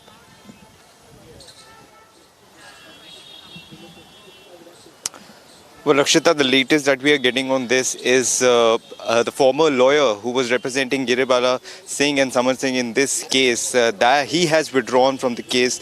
Our colleague Harsh also had a word with him over telephone where he admitted that he has withdrawn from the case because his dues were not paid, and there was some disagreement between him and Samar Singh and Girbala Singh, where he said he was expecting, he asked Samar Singh to surrender, and they were not willing to do that. So there was some disagreements on that point as well. His fees was not paid. So certainly he has withdrawn from the case. This has been admitted by him directly to our colleague Harsh over a phone call. And the new reports are coming in on that point. Girbala Singh is likely to represent her own case. She'll be arguing her own case today. We do not have any certainty on that. We do not have any confirmation on that. But as per the sources are to be believed, this is the latest that we are getting on it. She might be representing, because she is going around doing interviews saying saying everything about her case, presenting her statements to the media. That gives a benefit of doubt that she might have something to argue upon in the court as well. So if sources are to be believed, she might be arguing her own case today in the Jabalpur High Court. What is happening on ground, Harsh is constantly tracking the case. What will happen and transpire in the court, this is only time will tell. Rakshita. All right, Sarthak, I'll go across to Ms. Nirmal Kaur once again, former IPS officer. Ms. Kaur, there have been lapses on multiple, points, what we've raised on Republic TV time and again. Yes, you pointed out it very well. The judiciary plays a very, very important role. Not just the Supreme Court, in fact, the High Court should have also taken so much cognizance in Madhya Pradesh as far as this case is concerned. But what about the fact that when the FIR is not registered, when the parents come on Republic TV and they say that nobody is listening to them, there is no cooperation, the entire system is compromised. They made these serious allegations. They've said that nobody was registering their FIR. That's the first step of action, ma'am. And, even the belt, so-called belt that could have been used for hanging was not submitted. Then later on, after there is mounting pressure and Republic continues to expose, the investigative officer is acted against. Then later on by the police. Then there is, the ACP comes out and says that we are acting, we're taking action, initiating action against the investigating officer, ma'am. So the entire system, the entire apparatus, the system of law and order comes under immense scrutiny, and this case becomes a case in point that there should be an end to it as soon as possible. This is a true case of the power in our system behave. That's why perhaps court says nations attention also that those in position of power get any kind of anything. She is representing her maybe to capitalize the emotional and social capital of presence, her standing in the court generate perhaps. Because after all, she is working for 34 years as a judge, and she will know the system inside out, show the people inside out. Madhya Pradesh is a small place, the high quarters of the High Court in Jabalpur. Bhopal, though Bhopal is the capital, but the High Court is at Jabalpur. So she has, definitely have many people. The husband is nowhere. Where is Giri Bala's husband, who's a criminal lawyer? We haven't seen him yet. Nobody has gotten to. The other family, there's a brother, there's a divorced wife. Nobody come out. So there's a lot there which is not which is hiding in plain sight. We don't know that. And I hope judiciary and the courts, I think it's the cabinet especially by Republic, which gotten her so far. Otherwise, they would have there's a death, there's an unexplained death. The police did not register FIR for quite some time. They should have immediately taken the off the scene of crime, draw Panchnama, and proper Panchnama. Must have been drawn, request must have been before the post-mortem. But, already the scene messed up with, tampered with, being a criminal judge, a criminal lawyer for themselves. They know well how to create defense type evidence, or how to get away, to do away with incriminating evidence. So all the incriminating evidence they must have tried to reduce, and all the evidence to us. That is come out. I would wait so many times and send 4 advocates even to the spot where the girl went hours before her death, and retrieve all the footage. How does it happen? There was no belief in them. They were guilty, they were sorry, they did not even have respect for the degree of their own daughter. They just went around as if their whole purpose was now to manage the case and not have anything incriminate them in the case. That is very sad, and it's a question of doubt. All right. Right, ma'am. We have more breaking news coming in, viewers. This is on the 2:30 p.m. hearing. I think we are getting in some information and try and get you more updates on that.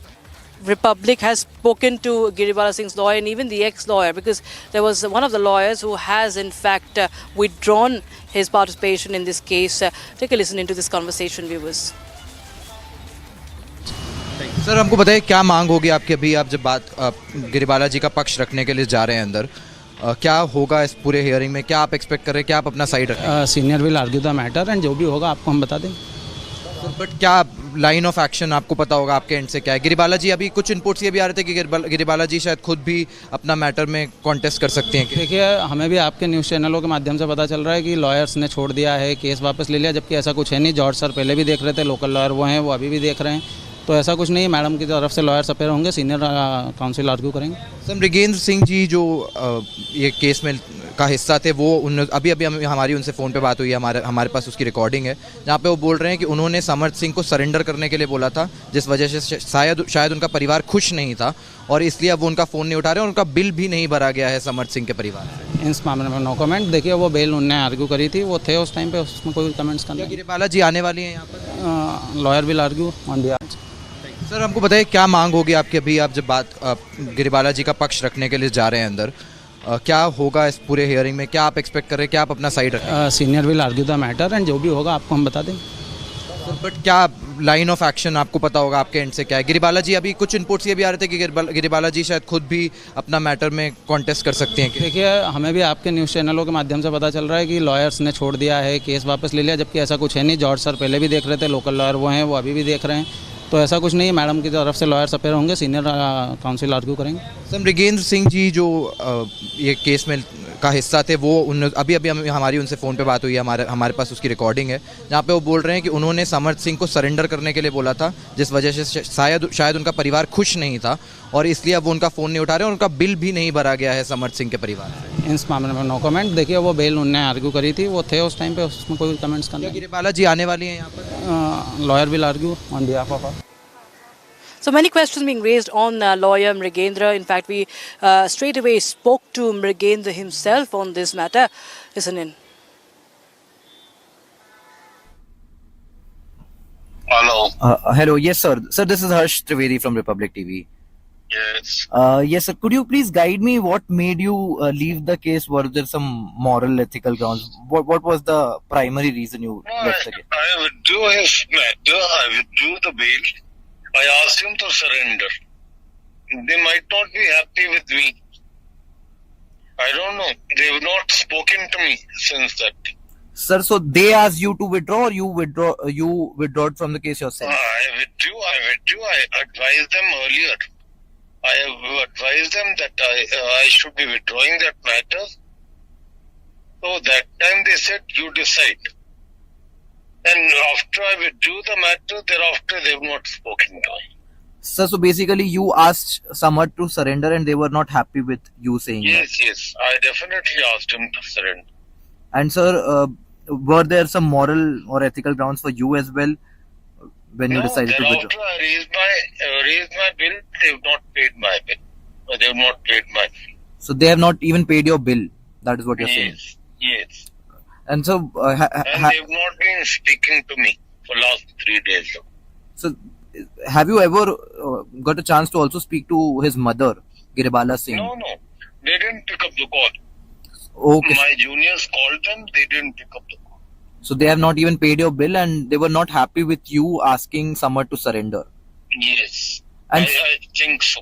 And sir, anything on why did Samad appear before a Sessions Court in Jabalpur when the High Court's order said something completely different? No, I don't know anything. So you were not involved in that particular? No, nothing. And sir, there is no communication then after, right? No communication, not at all. Okay. And sir, anything on Giribala Singh's bail petition? Were you also involved in that? I will not be appearing because I have no instructions. Okay, but sir, earlier there were conversations between you and the family that you might also represent Giribala Singh. For last 3 days, they have not had any conversation with me, and I will not be appearing since I don't have any instructions. Okay, sir. Sir, anything on what can be done next, because now the investigation might officially be handed over to the CBI. So anything? That I suggested them that you should also file an application, a petition in the High Court for CBI investigation. Sure, sir. Thank you so much for speaking to the public, sir. Thank you so much. Okay.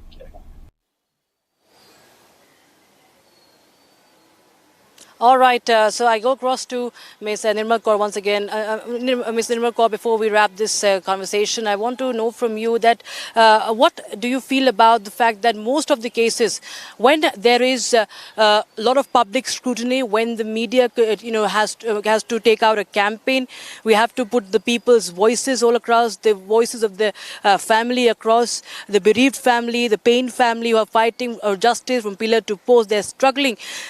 that a CBI investigation has to be ordered, ma'am. Why isn't so it's in the country that the local police, the state police should be taking the matter swiftly and strictly so that there is no need for this case, such cases to in fact go beyond and that, there is no, what they call a media trial. The fact that we continue to show it is when this matter has reached the court and the FIR was registered, the matter reached the court. But then don't you think there's a lack in the system? There's a lack in the system? Definitely, there's a prevailing feeling that local police is not. She's casting her influence over the local system, judicial criminal trial system, the whole, police, prosecution, and judiciary. That has been proved by various things which have come out. But then again, having said that, let me also say that handing over the case to CBI is not a panacea. It is too late. The initial evidence has already been disturbed. I don't know what evidence can they possibly find at this stage, and what new things and how they can tie it up and make up the whole, the whole sequence of events and interrogate properly and come out with it. But when the media comes, you talked of media, certain nuances come out. See, at one point I heard Madam Mother-in-law say that my potted plants are there on the terrace. I have not been able to look up. So that means she's more worried about her potted plants than about a vivacious living girl, who was so full of beans, as we see her pictures. She's not worried about that girl. She's more worried about her potted plants. So that also shows, where her priorities lie and what is the state of her mind. How worried she is about, a girl losing her life. No, she's not concerned at all about her losing her life. She's concerned about the health of her potted plants. So that the certain nuances on the media, when they come out like this, they tell you also what is the empathy level in a person and how they are totally emotionally dead to the pain of a daughter-in-law or her family. That is what came out totally on the TV. That is what we saw.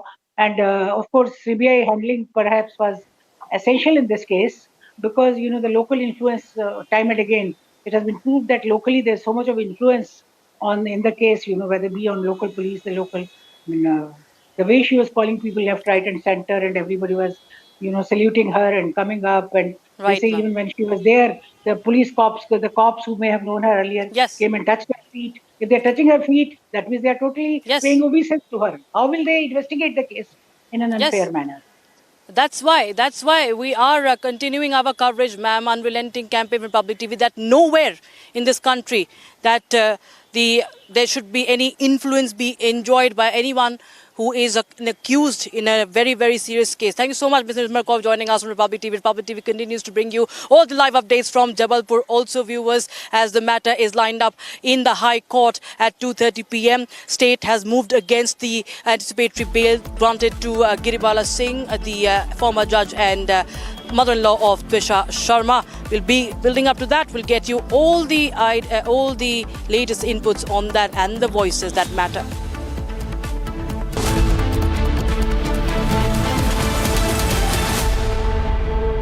Amity University has one of India's largest merit scholarship programs for brilliant students.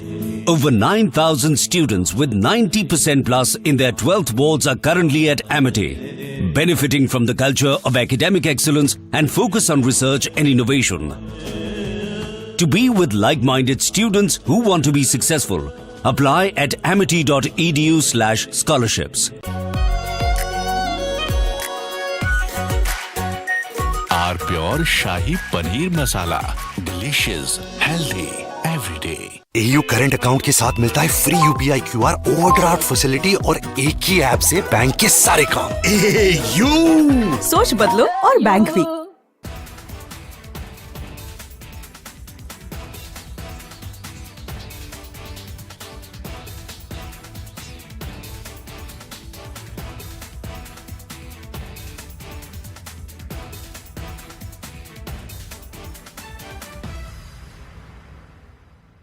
I want to start with some very disturbing pictures that have come in of a so-called right-wing leader.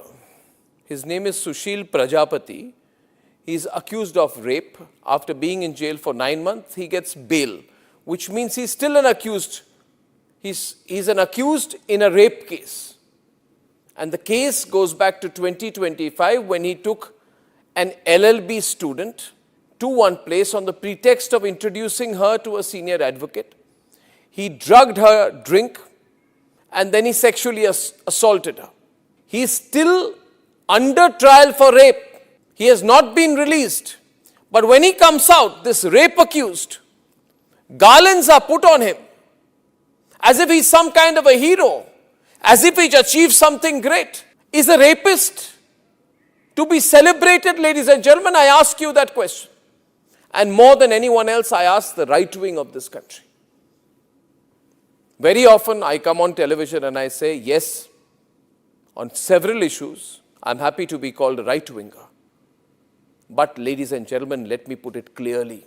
You cannot let a person like this man, this Sushil Prajapati, a leader of the Hindu Yuva Vahini, a local thug, a man accused of rape, you cannot celebrate his act of rape or celebrate the fact that the rapist is out on bail. If that is the message we want to send to our society, and if all the BJP leaders want to be quiet about it, I want to ask them, why are they quiet about this?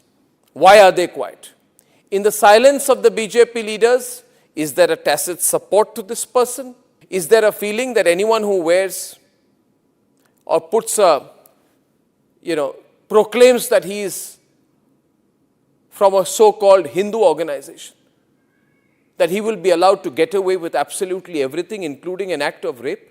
Is there a feeling that this man, do right-wingers feel, this man, this accused rapist is one of our own? So hence, regardless of what happens, one of our own should never be accused. It's like all those people, those radical Islamists who say that as long as the act of murder or crime of terrorism is carried out by a Muslim, it must be defended. This very thought, ladies and gentlemen, is completely unacceptable. And we need to make the point more strongly because it's not the first time this has happened. This happened in the case of Bilkis Bano. When in Gujarat, the rapists of Bilkis Bano came out, they were greeted with tikas and sweets.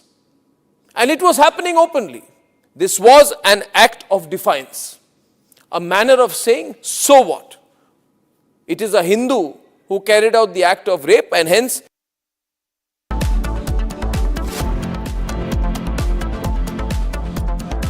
चमकी चाट से क्या बना है? Sandwich लस्सी और छाछ। हर घूंट में चमकी चाट। अब बताओ, स्वाद आया? आया। असली स्वाद सिर्फ चंकी चाट। केसरिया से मन जोगी हुआ रे, दिल झूमे देखो मतवारा हुआ रे। केसरिया से मन जोगी हुआ। हर पल मनाओ केसरी त्योहार। विमल, बोलो जुबान केसरी। आर प्योर सूजी पास्ता उबालो मिलाओ और खाओ 8 मिनट में तैयार। क्या टेस्ट है सबका राजा hardcore masala. In fact, very often I believe the only way to get justice in India is a media trial. So there's no reason for the media, if it's doing a good job of a media trial, to be on the back foot. In fact, the courts should stop making these overarching remarks about media trial and contemplate about one very basic thing. With the greatest of respect to the courts, when the other institutions fail, when people get let down by the system, when even the judiciary does not seem to be listening or raising a noise about issues, like in the case of Twisha Sharma, who does the public look to for justice, for raising their voice?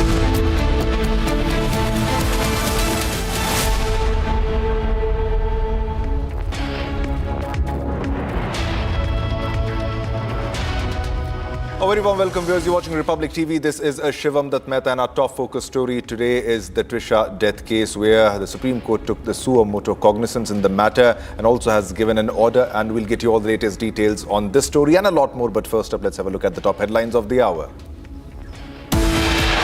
Headlines brought to you by Canara Bank. Together we can. CJI-led Supreme Court bench concludes hearing the Trisha unnatural death case.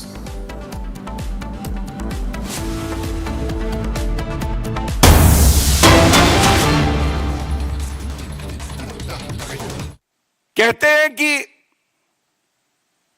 ये जो सरकार है, जो मजबूती से देश की जनता की सेवा कर रही है, वो 1 साल में गिर जाएगी। तो मैं सबसे पहले एक बात कहूंगा, भस्मासुर राहुल गांधी, हमें नहीं पता था कि भस्मासुर अब एक ज्योतिष भी बन जाएंगे। वो एक दुग्गल साहब का कैरेक्टर होता था, वो रोज सुबह उठता था, उसको कुछ नया चाहिए होता था।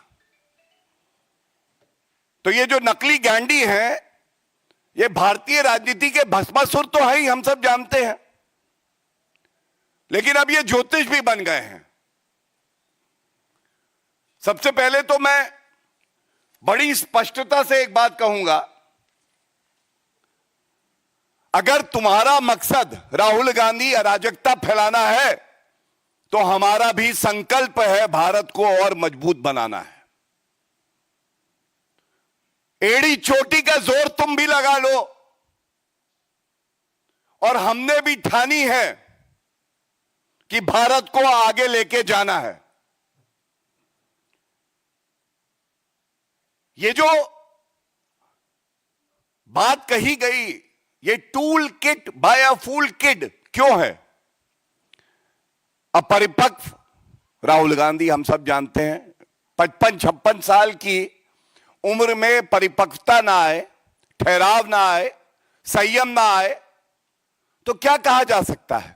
लेकिन यह चिंताजनक इसलिए है कि यह अराजकता फैलाने के लिए इस समय में बयान दिया गया है।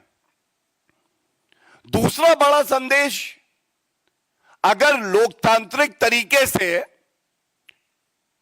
मैं सत्ता में नहीं आ पाऊंगा तो मैं लोकतंत्र को, पूरी प्रणाली को ही समाप्त कर दूंगा। I will destroy the very system that has made me the LOP। और तीसरी बड़ी बात है जो भारतीय जनता पार्टी इस मंच से उठा रही है, लेकिन 140 करोड़ की जनता पूछ रही है, राहुल जी, भारत से इतनी नफरत क्यों? विदेशी धरती पे जाते हैं तो लोकतंत्र खत्म हो गया है भारत में कहते हैं। देश के प्रधानमंत्री को, भारत के प्रधानमंत्री को गद्दार बुला देते हैं। यह नफरत क्यों? क्या विपक्ष में रह के नेता प्रतिपक्ष देश की सेवा नहीं कर सकते हैं? यह एक बड़ा सवाल है। और जब देश को हर नागरिक की जरूरत है तो क्या राहुल गांधी आप अपने नागरिक होने के कर्तव्यों का निर्वहन नहीं कर सकते हैं? अच्छा, सिटीजनशिप, अच्छा एक और सिटीजनशिप भी है, वो भी मामला चल रहा है। हो सकता है कि चीन का जो MOU किया था उसकी मजबूरियां हो। बड़ी स्पष्टता से एक बात कहेंगे, ये मुद्दे इसलिए उठाए जा रहे हैं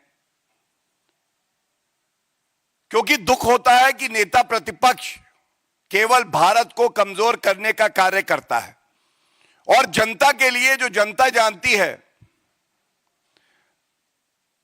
यह सरकार स्थिर भी है, मजबूत भी है, और अंगद के पांव की तरह है। 100 राहुल गांधी भी आ जाए तो हिला नहीं पाएंगे। ये बात जान लीजिए आप। गिरने की बात कर रहे थे राहुल गांधी जी, गिरे तो आप हैं लोगों की नजरों में, और अभी और गिरना बाकी है। राहुल गांधी अभी और गिरेंगे लोगों की नजरों में।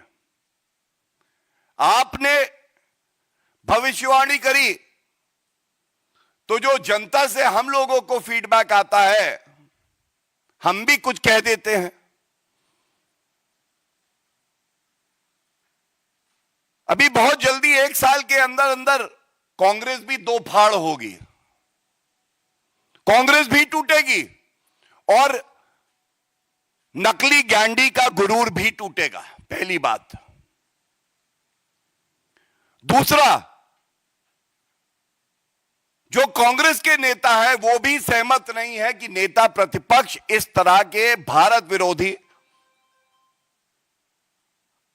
अराजक बयान दे। और देखिएगा इस नकली गांधी परिवार के खिलाफ कांग्रेस में ही विद्रोह होगा, यह भी जान लीजिए। और तीसरी बड़ी बात,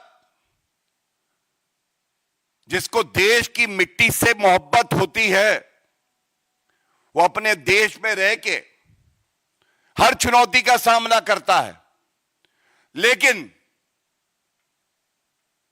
जिसकी रगों में ही देश विरोध हो, जब कांग्रेस पार्टी के अंदर नकली गांधी परिवार का विरोध होगा तो ये विदेशी धरती पर होंगे और भाग जाएंगे भारत छोड़कर। ये बात बिल्कुल स्पष्टता से मैं बता दूंगा। मैं ये जरूर बात कहना चाहता हूं, इसी से जुड़ी हम देख रहे हैं किस तरह से राहुल गांधी का भी एक आज एक्सपोस्ट आया और खड़गे जी का भी एक एक्सपोस्ट आया। वैश्विक चुनौती में चाहे सत्ताधारी पार्टी हो, चाहे कोई नेता हो विपक्षी पार्टी से हो, देश के साथ तो खड़े हो सकते हैं कि नहीं हो सकते। खड़गे जी जो बात कह रहे हैं, खड़गे जी ने आज बोला ये जो तेल की कीमतें बढ़ाई जा रही हैं और उन्होंने कुछ आंकड़े दिए। तो सबसे पहले तो आज राहुल गांधी और खड़गे जी को उत्तर देना चाहिए। राहुल गांधी जी, इस वैश्विक संकट में मैं आपको एक आंकड़ा देता हूं, महंगाई पूरे विश्व में बाकी देशों में कहां है और भारत कहां खड़ा है मजबूती से। मलेशिया में 56% महंगाई, पाकिस्तान भिखमंगा देश है, उसका नाम नहीं लूंगा, उससे कोई तुलना भी नहीं है भारत की। यूएई 52% महंगाई बढ़ी है, ये पिछले 80 दिन का आंकड़ा दे रहा हूं। अमेरिका में 45%, फिलीपींस में 41%, श्रीलंका में 38%, कनाडा में 32%, चीन में 22% और भारत में 4%। ये पहला जो आंकड़ा दिया है, पहला आंकड़ा राहुल गांधी, ये आपके लिए है, ये बताने के लिए हमारी भारत माता को कोसो मत, बहुत मजबूती से खड़े हैं। एंड विद और विदाउट यू, विद और without Rahul Gandhi, the nation will progress further. We have the might and the support of 1.4 billion Indians.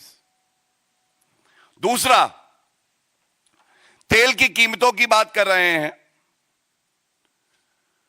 तो मैं ये भी आंकड़ा देना चाहता हूं कि पिछले 80 दिनों में तेल की कीमतें बाकी देशों में कहां आ गई हैं।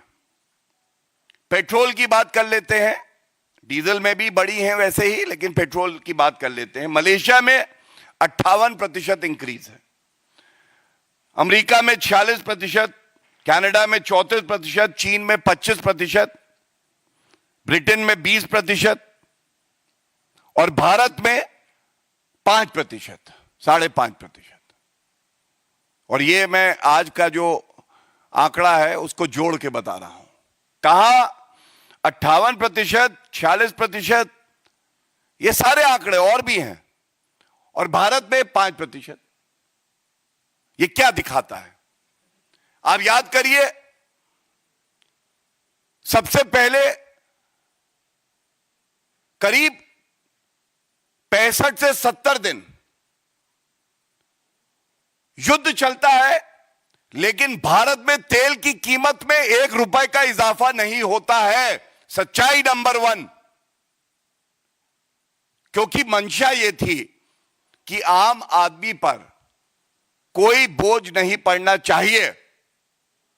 सरकार वो ठोस कदम उठाती रही जो भारत की जनता के हित में थे। ऑयल कंपनीज ने नुकसान सहना, स्वीकार किया, आम जनता को पीड़ा हो, ये वो नहीं चाहते थे। ये भी सच्चाई है, आज 75 दिन के बाद भी क्या पेट्रोल डीजल बाजार में मिल नहीं रहा है? मिल रहा है। गैस पूरे विश्व में संकट है, लेकिन भारत में गैस, डोमेस्टिक गैस खासकर हमारी प्राथमिकता है और उपलब्ध है।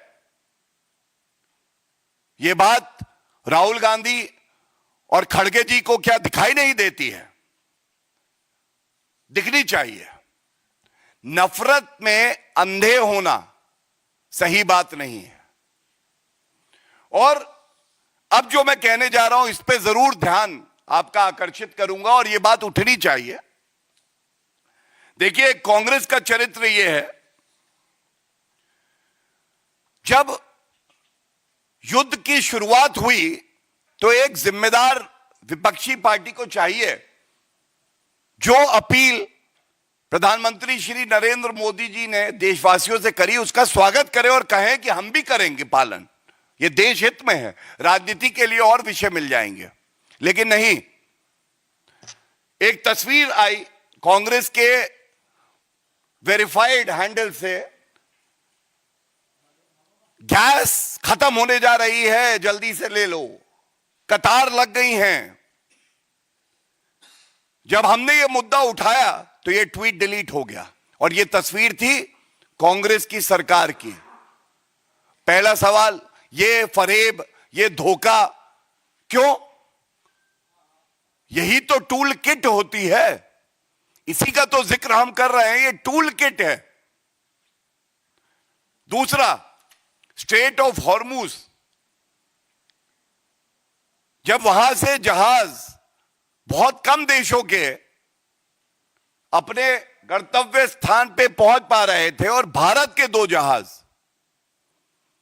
वहां से निकल गए और भारत की तरफ आ रहे थे, तो पवन खेड़ा पेड़ा वही वाले, हाँ सही, वो लिखते हैं कि ये जो 2 जहाज हैं ये भारत नहीं आएंगे, भारत नहीं आएंगे। लेकिन ये जहाज तो भारत आ गए,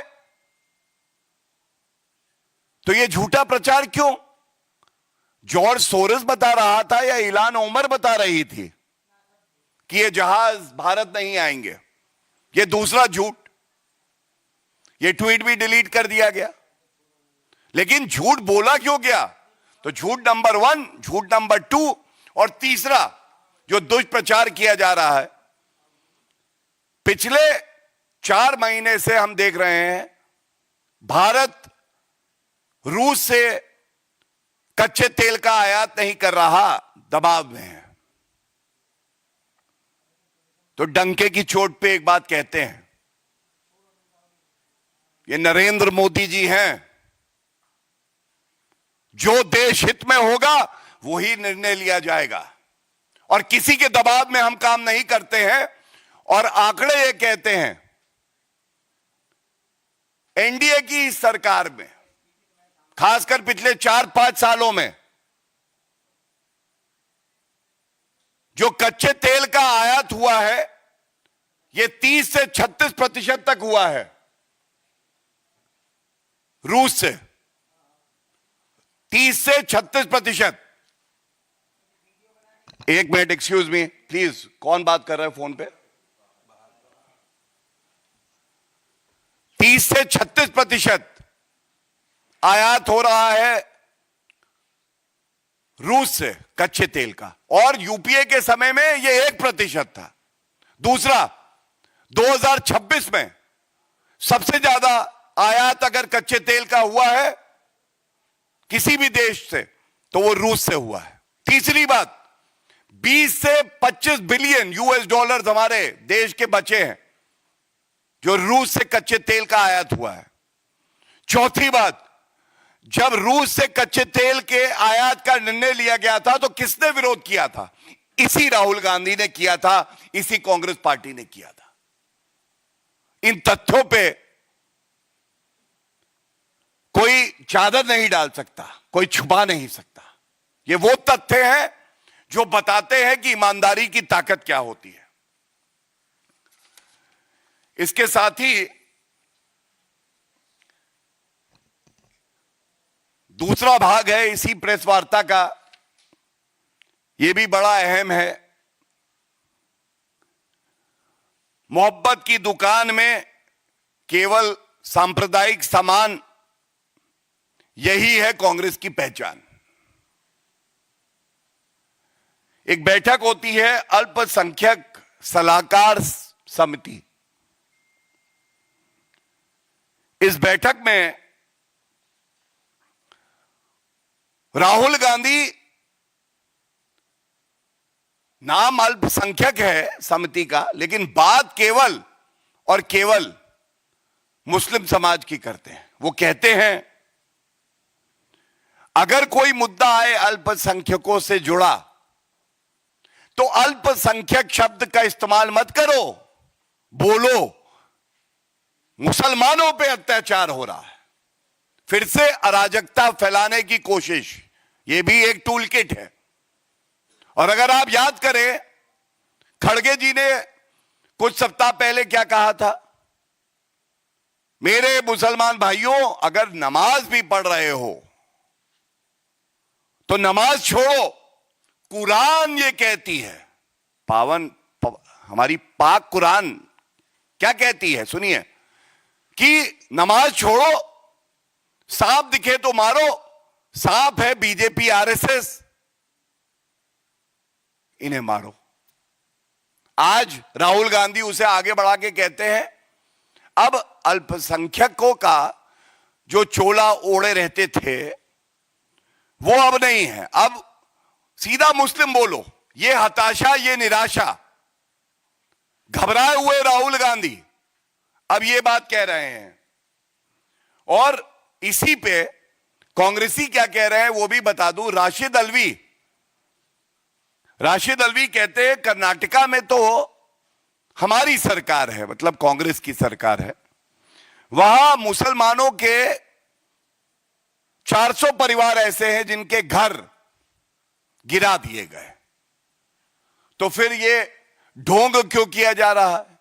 अब आप मुझे बताइए, जब हम बात कर रहे हैं कि इस चुनौती भरे समय में भारत के साथ खड़े हो जाइए, अपना अपना योगदान पूरा करिए, उस वक्त राहुल गांधी को सांप्रदायिक राजनीति दिखाई दे रही है।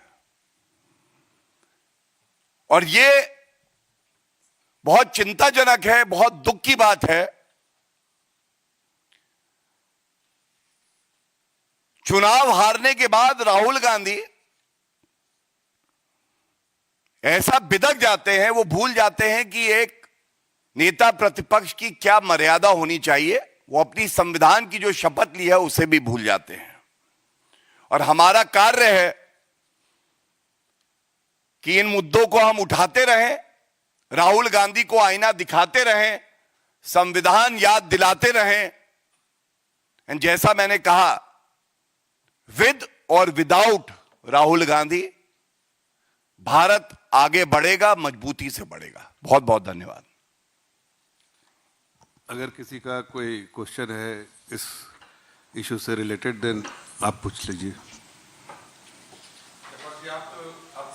अर्थशास्त्र वाले हैं, लगातार विपक्ष की तरफ से कहा जा रहा है कि जो तेल की कीमतें बढ़ाई जा रही हैं भारत की अर्थव्यवस्था पर बहुत बुरा प्रभाव डालेगा, आम लोगों की परेशानी और बढ़ने वाली है।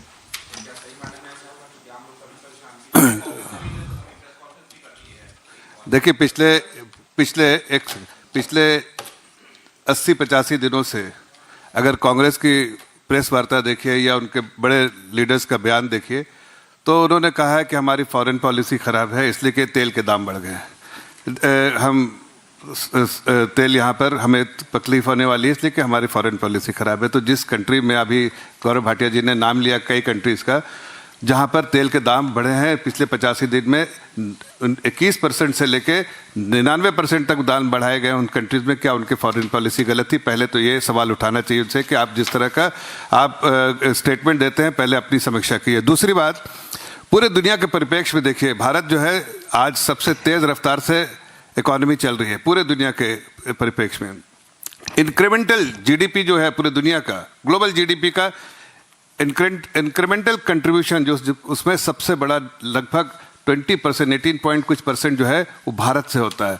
तो भारत जो है पूरे दुनिया के जो जीडीपी है उसका ग्रोथ इंजन जो है भारत है, ये बताना चाहता हूँ आपको। तीसरी बात जो बड़ी अहम बात है कि पेट्रोल डीजल के दाम जो है भारत में बढ़े हैं बहुत मार्जिनली, जिस दुनिया के परिप्रेक्ष्य में देखें तो सब ज़्यादा बढ़े हैं। और ऐसी कंट्रीज़ में जो स्ट्रेटेजिक रिजर्व जिसके बारे में कांग्रेस के लोगों ने बयान किया था कि चाइना को देखिए, आप जापान को देखिए जहां पर स्ट्रेटेजिक रिजर्व्स है। आज अभी गौरव जी ने दाम बताया उसके, जो तेल के दाम बढ़े हैं वो वहां पर 47% बढ़े हैं, चाइना में, जापान में 21% बढ़े हैं, और ऐसे बहुत सारे। और आप देखिए यूएई में जहाँ तो भंडार है वहाँ भी 86% दाम बढ़े हैं, वो डीजल के दाम बढ़े हैं।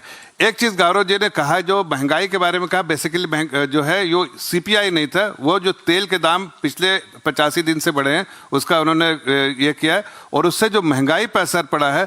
आज देखिए हमारे भारत, आप जो कह रहे हैं जो कांग्रेस पार्टी के बारे में, कांग्रेस पार्टी को अपना समय देखना चाहिए। ऐसे ग्लोबल ऑयल शॉक के बिना वहाँ पर डबल डिजिट में इन्फ्लेशन होती थी, और अभी इतने शॉक के बावजूद इन्फ्लेशन में जो है वो हमारा भी 4%, जो कि हमारी पॉलिसी है कि 4% ±2। एमपीसी जो है ध्यान रखती है उसका कि इसको इंश्योर करना है। आदरणीय प्रधानमंत्री जी ने 2014 में एक कमेटी बनाई आरबीआई की निगरानी में, जो मॉनिटर करती है जो सीपीआई को, मतलब 4% ±2 में होना चाहिए। वो आज पूरे तौर से मेंटेन है। इतने प्रेशर के बावजूद भी जो है महंगाई नहीं बढ़ रही, और मुझे लगता है कांग्रेस पार्टी को अपने इतिहास देखना चाहिए कि उनके समय में डबल डिजिट इन्फ्लेशन, जितने मैक्रो इकोनॉमिक पैरामीटर्स हैं उस वक्त के उठा के देखिए, वो चरमराते मैक्रो इकोनॉमिक पैरामीटर्स और पॉलिसी पैरालिसिस थे। और आज तेज चलती हुई अर्थव्यवस्था से दुनिया को।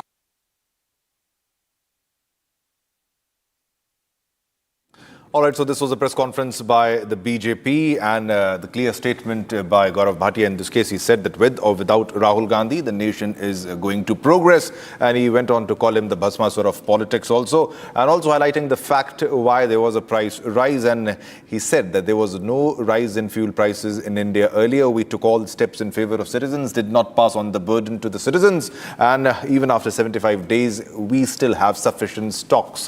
And can't Rahul Gandhi and Kharge see this? So this is also the highlight of what was being said in the press conference. Now it's time to slip into a short commercial break, ladies and gentlemen, but don't go anywhere, because coming up next, after Madhya Pradesh High Court issued notice to Giriwala on Friday, hearing on ex-judge's bail plea scheduled for today, supposed to be happening at 2:30 p.m.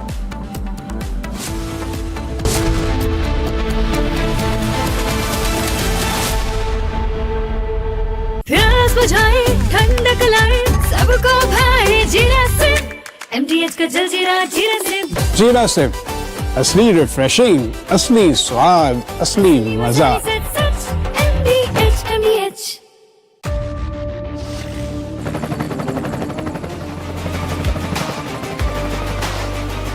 Character, the taste of success.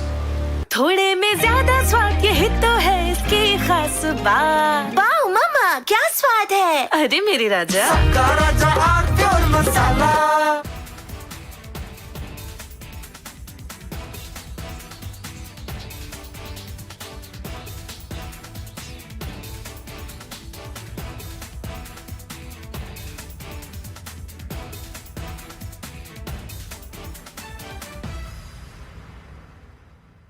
I want to start with some very disturbing pictures that have come in of a so-called right-wing leader. His name is Sushil Prajapati. He is accused of rape. After being in jail for 9 months, he gets bail, which means he's still an accused. He's an accused in a rape case. And the case goes back to 2025 when he took an LLB student to one place on the pretext of introducing her to a senior advocate. He drugged her drink and then he sexually assaulted her. He is still under trial for rape. He has not been released. But when he comes out, this rape accused Garlands are put on him as if he's some kind of a hero, as if he's achieved something great. Is a rapist to be celebrated, ladies and gentlemen? I ask you that question. And more than anyone else, I ask the right wing of this country. Very often I come on television and I say, yes, on several issues, I'm happy to be called a right-winger. But ladies and gentlemen, let me put it clearly. You cannot let a person like this man, this Sushil Prajapati, a leader of the Hindu Yuva Vahini, a local thug, a man accused of rape, you cannot celebrate his act of rape or celebrate the fact that the rapist is out on bail. If that is the message we want to send to our society, and if all the BJP leaders want to be quiet about it, I want to ask them, why are they quiet about this? Why are they quiet? In the silence of the BJP leaders, is there a tacit support to this person? Is there a feeling that anyone who wears or puts a, proclaims that he is from a so-called Hindu organization, that he will be allowed to get away with absolutely everything, including an act of rape? Is there a feeling that this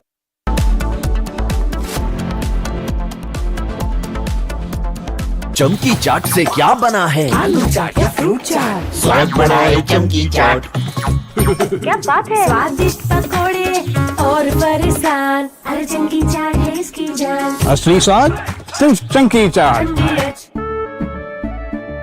केसरिया से मन जोगी हुआ रे, दिल झूमे देखो मतवारा हुआ रे।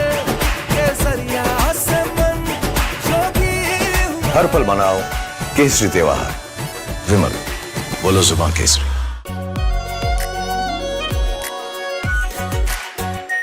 Are pure shahi paneer masala, delicious, healthy every day. In fact, very often I believe the only way to get justice in India is a media trial. So there's no reason for the media, if it's doing a good job of a media trial, to be on the back foot. In fact, the courts should stop making these overarching remarks about media trial and contemplate about one very basic thing. With the greatest of respect to the courts, when the other institutions fail, when people get let down by the system, when even the judiciary does not seem to be listening or raising a noise about issues, like in the case of Twisha Sharma, who does the public look to for justice, for raising their voice?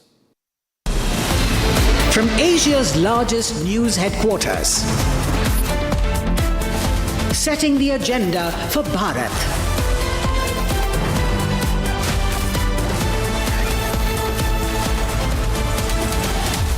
You're watching Republic.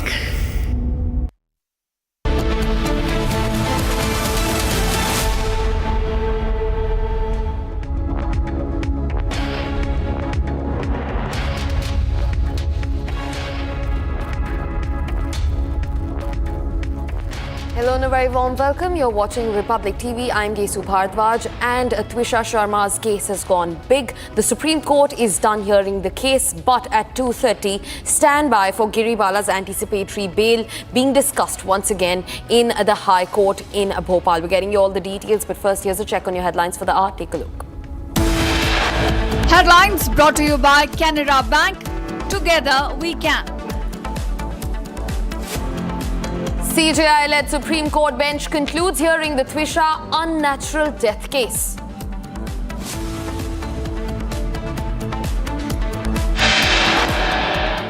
CBI team to head to Bhopal today to take over Twisha's case. CBI team to also take custody of Samarth and re-register the FIR. Top court slams accused Giribala over remaining uncooperative with the probe and giving interviews to the media.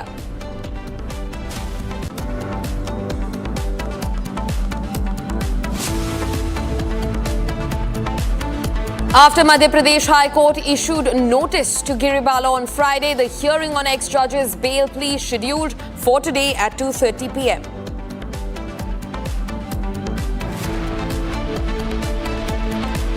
Republic accesses more details of Samarth's questioning. Police probing who shielded Samarth for 10 days.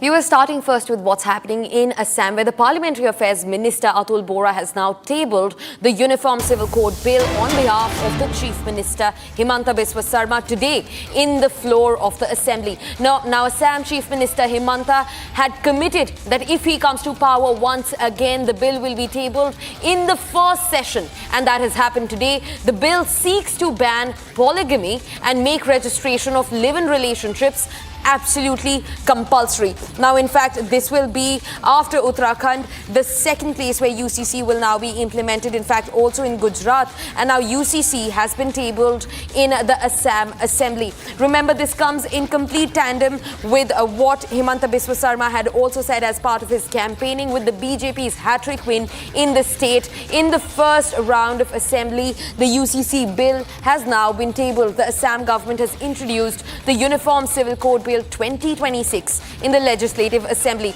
Now, this entire campaign is being spearheaded by the Chief Minister Himanta Biswa Sarma. In fact, the proposed legislation unifies laws regarding marriage, succession, live-in relationships, even divorce, while completely exempting only scheduled tribes and traditional tribal customs from the laws. Now, in fact, this will standardize the minimum age for marriage, which will, of course, be 21 for men and 18 for women. It mandates the registration of marriages and even divorces and effectively completely prohibits polygamy. In fact, for live-in relationships, it requires legal registration of live-in partnerships to protect the rights of individuals. In fact, Aniruddha joins us live from Guwahati to get us more details into the matter. Aniruddha, the Assam government under Himanta Biswa Sarma has done what they were saying they will. The UCC has been tabled on the floor of the Assembly. What more details can you get us? Yes, in fact, in the first cabinet itself, the UCC bill was approved by, the draft was approved by the Himanta Biswa Sarma-led cabinet in Assam, and thereafter today the bill was tabled in the House by Parliamentary Affairs Minister Atul Bora on behalf of Chief Minister Dr. Himanta Biswa Sarma. And what the Uniform Civil Codes basically says is that there is a single civil legal framework for all residents of the state, bearing the scheduled tribes who have been exempted from the purview of the Uniform Civil Code. However, all the religious-based personal laws has been replaced by this Uniform Civil Code Bill, Assam 2026. And apart from bringing a lot of reforms in the legal system, particularly for marriage, divorce, succession, live-in relationship, all these to ensure that the rights of women, the bill has taken absolute measures in order to ensure the rights of women in the state of Assam. And the bill will be debated in the House. The opposition, particularly the Congress, had tried to create a ruckus in the Assembly session as the bill was being tabled. They had demanded that first there should be discussion on the bill and thereafter the bill should be tabled. However, with an absolute majority on their side, the bill was tabled by the government in the House. The bill basically, the Uniform Civil Code Assam 2006 basically ensures a legal framework along with an elaborate view to safeguard the interest of the women in the state. In the bill, most of the measures have been taken in order to ensure that the women particularly doesn't lose the succession right. And apart from that, a lot of crimes had been reported over the several months because of live-in relationships. And now the live-in relationships in the state will be also registered. And right. in terms of separation in live-in relationship, also the government wants to protect the rights of the women in all cases. Gesu. Right, Aniruddha. In fact, continue being with us. We're also getting in, one development. The Assam Parliamentary Affairs Minister Atul Bora, the same person who also tabled the UCC bill on behalf of the Chief Minister, has spoken about UCC coming through in Assam. Let's listen into what he has to say on the matter. Honorable CM is not here today. He left for Delhi. He's coming. On behalf of the Chief Minister, I have tabled the UCC today in the House. And our Honorable Chief Minister, he committed that if he comes to power, if MDA comes to power, it will table in the first session. And that has happened today. Honorable CM is not here today. He left for Delhi. He's coming. On behalf of the Chief Minister, I have tabled the UCC today in the House. And our Honorable Chief Minister, he committed that if he comes to power, if MDA comes to power, it will table in the first session. And that has happened today. Now, Aniruddha, continue being with us. Aniruddha, we just heard Atul Bora, the Parliamentary Affairs Minister for Assam, and he has been backing UCC up. He says that crime rates will go down if UCC is brought in, and that it's an absolute necessity in this time and age, and that Assam needs to keep up. And that's the exact reason why UCC is being introduced. What more do you know about this? The bill has been tabled, but what about the mandate? Are we eyeing the UCC bill? Are we looking at the bill being easily faring through the floor of the assembly? Aniruddha. Yes, Gesu, the BJP, the ruling NDA, has got an absolute majority in the House with a total strength of 102 members on their side. So, yes, in passing the bill, there is no challenge as of now. If we talk about the numbers in the assembly, because there are only 24 legislators from the opposition. Yes, Gesu. Right, Aniruddha. Thanks for getting us, those developments related to the UCC bill in Assam. In fact, viewers, just to give you a roundup, the Assam Parliamentary Affairs Minister, Atul Bora, has tabled the Uniform Civil Code bill on behalf of the Chief Minister today in the floor of the Legislative Assembly House. Now, Assam's Chief Minister, Himanta Biswa Sarma, committed that if he comes back to power, which he has for a second time straight, the bill will be tabled in the first session. And that exactly has happened right now as we speak in Assam. Now, the government has introduced the bill that seeks to regard, laws that will be unified regarding marriage, divorce, succession, and even live-in relationships. And the only exemption to this law will be the scheduled tribes.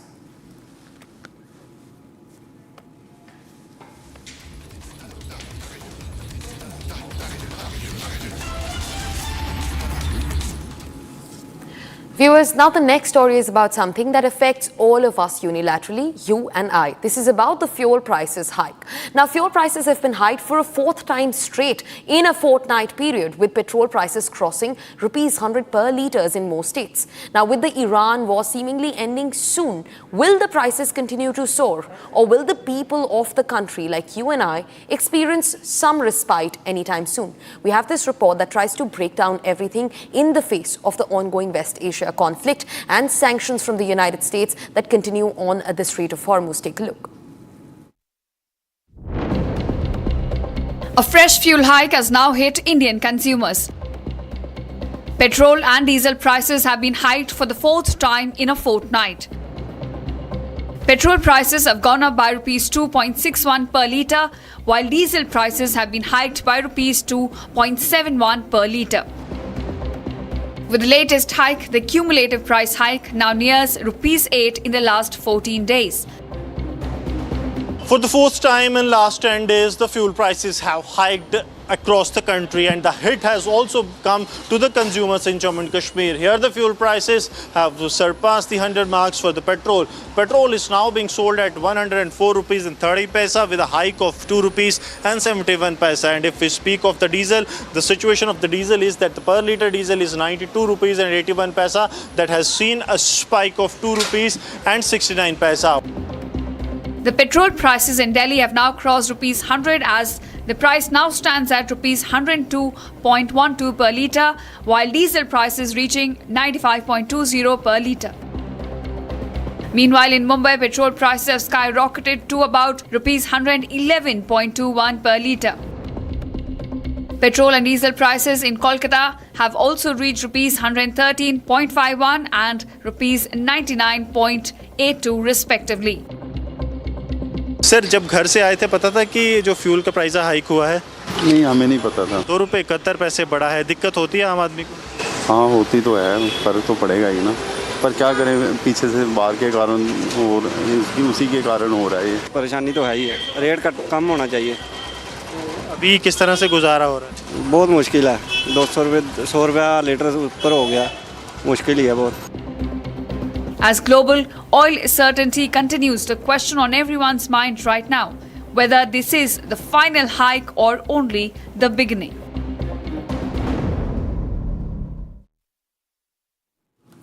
Viewers, now shifting focus to what's happening to the cabinet, Congress cabinet in Karnataka. Now, Chief Minister Siddaramaiah will be flying to Delhi at 7:30 p.m. with all his cabinet ministers. Now, he has a meeting that's been scheduled with the Congress High Command that's set to take place tomorrow. That's on the 26th of May on Tuesday. And this meeting is expected to happen at around 11 a.m. Now, in fact, the biggest revelation in this is that Chief Minister Siddaramaiah has said that he's been summoned to Delhi by the Congress High Command, and he does not even know the subject of the discussion as of now. In fact, this meeting that's scheduled just about 24 hours, lesser than 24 hours from now, tomorrow at 11 a.m. And Chief Minister Siddaramaiah says he's been summoned by the Congress High Command to come to the capital, but he does not know what the meeting is about. Now, in fact, Chief Minister Siddaramaiah is expected to also hold discussions with central leaders that could include Rahul Gandhi. Of course, it could include Congress President Mallikarjun Kharge, Sonia Gandhi, and KC Venugopal. Now, in fact, we're also being joined by my colleague Abhishek from the Kannada newsroom to get us more updates into the matter. Abhishek, what is this entire rigmarole about? Chief Minister Siddaramaiah says he's been summoned and he has no idea what these talks are going to be like with the Congress High Command. It was probably like 6 to 8 months ago when K. N. Rajana, the then minister, had claimed that there will be major changes in the cabinet and also there might be changes in the leadership of the state in the Karnataka, after which he was removed from his position, after which we've come to 2026 May and we are awaiting the response from the AICC because for the last 6 to 8 months, the various other political leaders, the MLAs, the MLCs, as long as also the cabinet of ministers were doubting if CM Siddaramaiah will continue in the chair of Chief Minister or DK Shivkumar be elevated to the position of Chief Minister. On the other hand, we have been informed, the Chief Minister has informed that he has received a call from the High Command of the Congress Party to have a meeting with the High Command, which is designated to happen tomorrow at 11 a.m. in the Delhi headquarters. After questioning DCM DK Shivkumar if he has received any call with respect to the same, he says he hasn't received any call and he will go to Delhi whenever he gets a call. And we are also speculating that the High Command, inclusive of Rajiv Gandhi, Priyanka Gandhi, Sonia Gandhi, Mallikarjuna Kharge, KC Venugopal, Randeep Singh Surjewala might have conversation with CM Siddaramaiah with respect to the leadership change if there is any changes that are about to happen in the next couple of months. On the other hand, we are also seeing if the Chief Minister Siddaramaiah will give the new names of the ministers or the aspirants of the position of ministers in the state of Karnataka. On the other hand, he is also supposed to give the names of the ministers who are ready to deboard from the cabinet, which is currently prevailing in the state of Karnataka. On the other hand, there might be also feedback about the administration in the state of Karnataka along with the anti-incumbency on the KPCC president. So there are various other speculations with respect to what might be the questions laid down in front of Siddaramaiah, and also we are expecting that a couple of MLAs and ministers will be flying with Siddaramaiah to Delhi in today's flight. Definitely. Abhishek, you know, the most severe dent in this entire revelation is the fact that Siddaramaiah says he's been summoned and he has no idea what is that for. So this looks like a deep crack between the Congress High Command and the Karnataka Congress unit. But also, Abhishek, you know, hold on for a moment. We also are getting in a statement from Chief Minister Siddaramaiah, a renewed statement. In fact, I think that bite is in Kannada, and I would request you if you could translate what the Chief Minister is saying to the media.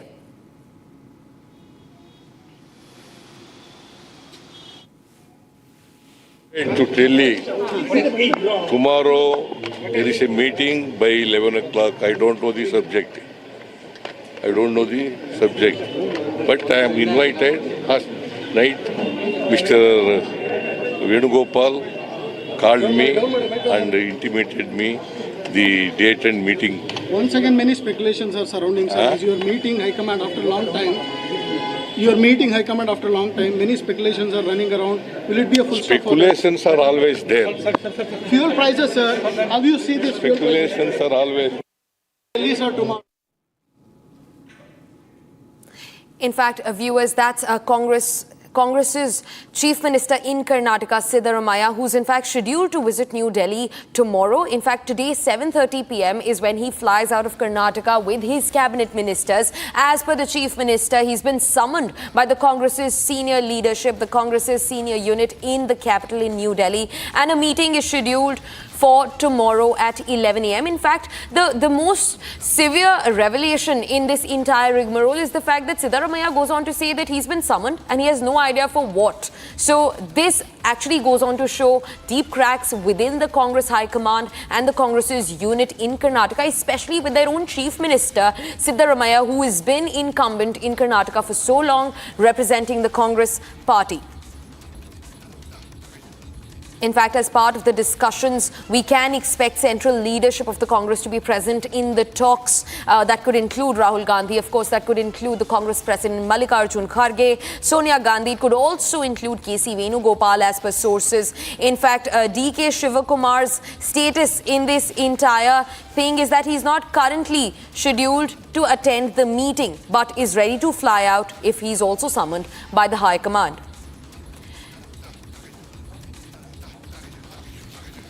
Now, in fact, Abhishek continues being with us on the broadcast. Abhishek, speak to us about the build-up to this entire summoning. You were talking about how, you saw it coming, how the Congress unit possibly also saw it coming. But the fact that Chief Minister Siddaramaiah sounds so clueless in front of the media when he says he puts his own Congress senior leadership under the bus by saying that he's been summoned by them, he's been called, and he has no idea for what that is. So that also goes on to show, communication cracks between the High Command and Chief Minister Siddaramaiah, who's been incumbent. He's been representing the Congress party in the state for so long. Abhishek. Gesu, there might be another point of view as well, because CM Siddaramaiah is known for his strategies for the last 4 decades. And this point of time, he doesn't probably want to make sure that the media knows why CM Siddaramaiah is meeting with the High Command. And it is very sure that the High Command would have intimated CM Siddaramaiah as to what the agenda of the meeting might be. And also there will be a direction as to what he will have to prepare for the meeting. On the other hand, this speculation, as questioned by the reporters, he says the speculations will always continue. It will prevail no matter what. And also we have seen CM Siddaramaiah speaking to the media in various other occasions, stating that whenever the High Command calls him, he will be there to address the High Command in Delhi. And various other ministers of the cabinet of CM Siddaramaiah have mentioned that the High Command have called CM Siddaramaiah to make sure that the dispute between the leadership or the confusion between the leadership for the chair of Chief Minister ends today or probably tomorrow morning. And this might be the only reason as to why CM Siddaramaiah is being called to Delhi. On the other hand, he had mentioned long ago in the month of January that he is ready to get the cabinet reshuffled or expanded. And the High Command had demanded the names of the people who had to be included in the cabinet, and also Definitely. Abhishek, thanks very much for getting us such a detailed lowdown. And of course, we'll keep a close watch on what this confusion within the Congress, especially in regards to Karnataka, looks like. But viewers, shifting focus now, we're tracking once again what's happening to Twisha's unnatural death case. Now, in fact, in the latest development, Giri Bala's bail cancellation hearing is scheduled at 2:30 p.m. at the Jabalpur High Court. That's the latest that we're learning in. So a massive impact that's been done by Republic's coverage, constant coverage of the case. Now the High Court in Jabalpur is going to once again look at its decision of giving Giri Bala an anticipatory bail. Remember, lawyers have come forward, even from the Madhya Pradesh Bar Council, questioning why was the ex-judge Giri Bala given a bail in such a severe case. And in fact, there are multiple grounds for why this bail needs to be cancelled. In fact, before going to the reasons for why this should be, let's also listen in to my colleague Manav, who's been on ground. He's spoken to Twisha's family lawyer, who has spoken against the cancellation of Giribala's anticipatory bail. Listen in. Piyush Tiwari ji हैं, ट्विशा के पिता के वकील हैं और इस वक्त हम जबलपुर हाईकोर्ट के बाहर खड़े हैं। सर, हाईकोर्ट में आज क्या कुछ होगा, क्योंकि मध्य प्रदेश सरकार ने भी कह दिया है कि अग्रिम जमानत गिरिबाला सिंह की खारिज होनी चाहिए, नोटिस का ढंग से जवाब नहीं दे रहे हैं, और इसी संबंध में आप लोगों ने भी याचिका लगाई है। जी, हम दोनों ने याचिका लगाई है। पहली याचिका हमारी है, उसके बाद शासन ने लगाई है। हम दोनों की प्रेयर सेम है कि जो 15 तारीख को जिला न्यायालय भोपाल के द्वारा गिरिबाला सिंह को जो बेल दी गई है, एंटीसिपेटरी बेल, उसको जल्द से जल्द खारिज किया जाए और उनको तुरंत हिरासत में लेके उनका भी इंटरोगेशन किया जाए। इसके बाद ज़्यादा तथ्य सामने आ पाएंगे, चीज़ें क्लियर हो पाएंगी कि क्या कुछ हुआ था उस दिन, और उतने दिन के 13 से लेके 15 तारीख के बीच के अंतराल में क्या क्या हुआ था, ये सारी चीज़ें तभी क्लियर हो पाएंगी। जिस तरीके से हम देख रहे हैं कि सुप्रीम कोर्ट ने भी इस पर सू मोटो लिया, संज्ञान उस पर लिया और सुनवाई वहाँ पर हुई, तो सिर्फ ट्विशा ही नहीं, अब कहीं ना कहीं ये मामला ट्विशा है जैसी और जो पीड़िताएं हैं उनको भी, उनके साथ भी न्याय सुनिश्चित करने की एक मुहिम जुडिशरी करती हुई दिखाई दे रही है। बिल्कुल बिल्कुल, बहुत सही है। ये सुप्रीम कोर्ट ने बहुत अच्छा कदम उठाया और उस पर CJI साहब ने ये चीज़ बोली भी है कि ये सारी चीज़ें जल्द से जल्द होनी चाहिए। उन्होंने भी दुख व्यक्त किया कि जो ट्विशा के साथ हुआ है वो गलत हुआ है, बट सिंस और एक्शन जो शासन के द्वारा लिया गया जल्द से जल्द, कि उन्होंने तुरंत CBI को हैंड ओवर कर दिया मैटर, तो उन्होंने उस चीज़ की भी प्रशंसा की कि सारी चीज़ें अब हो चुकी है, तब उनके पास ऐसा करने को कुछ रहा नहीं है। तो उन्होंने केवल दोनों परिवार के लोगों से इतनी एक तरीके से रिक्वेस्ट की है कि आप लोग ज़्यादा मीडिया के सामने आके बयानबाजी ना करें। जो भी आपको कुछ कहना है आप इन्वेस्टिगेशन ऑफिसर को बोलिए, कोर्ट के सामने रखिए अपने एडवोकेट के थ्रू, बट मीडिया के सामने आने से सारी चीज़ें थोड़ा बचें। गिरिबाला सिंह जी की अग्रिम जमानत को खारिज करने के लिए आपकी दलीलें क्या रहेंगी, क्योंकि बाकी का मामला तो सब जुडिस है, ठीक है, लेकिन क्या वो पॉइंट्स हैं जिससे आपको लगता है कि उनको जमानत नहीं देनी चाहिए? क्योंकि तुषार मेहता भी पिछली बार सुनवाई में कह रहे थे कि वो महिला, वो पूर्व जज जो सबूत है उनके साथ छेड़छाड़ कर सकती है। देखिए, ये सारी चीज़ें अभी चूंकि केस ऑलरेडी 2:30 बजे के लिए नियत है, तो मैं उसके पहले ज़्यादा नहीं बता पाऊंगा। Shambhavi, in fact, continues being with us on the broadcast. She is outside Giribala's residence. She's been tracking every movement of the ex-judge Giribala. Shambhavi, now we're eyeing 2:30 p.m. The time is close. High Court's hearing in Jabalpur against Giribala's anticipatory bail will begin anytime soon. What more are you picking up?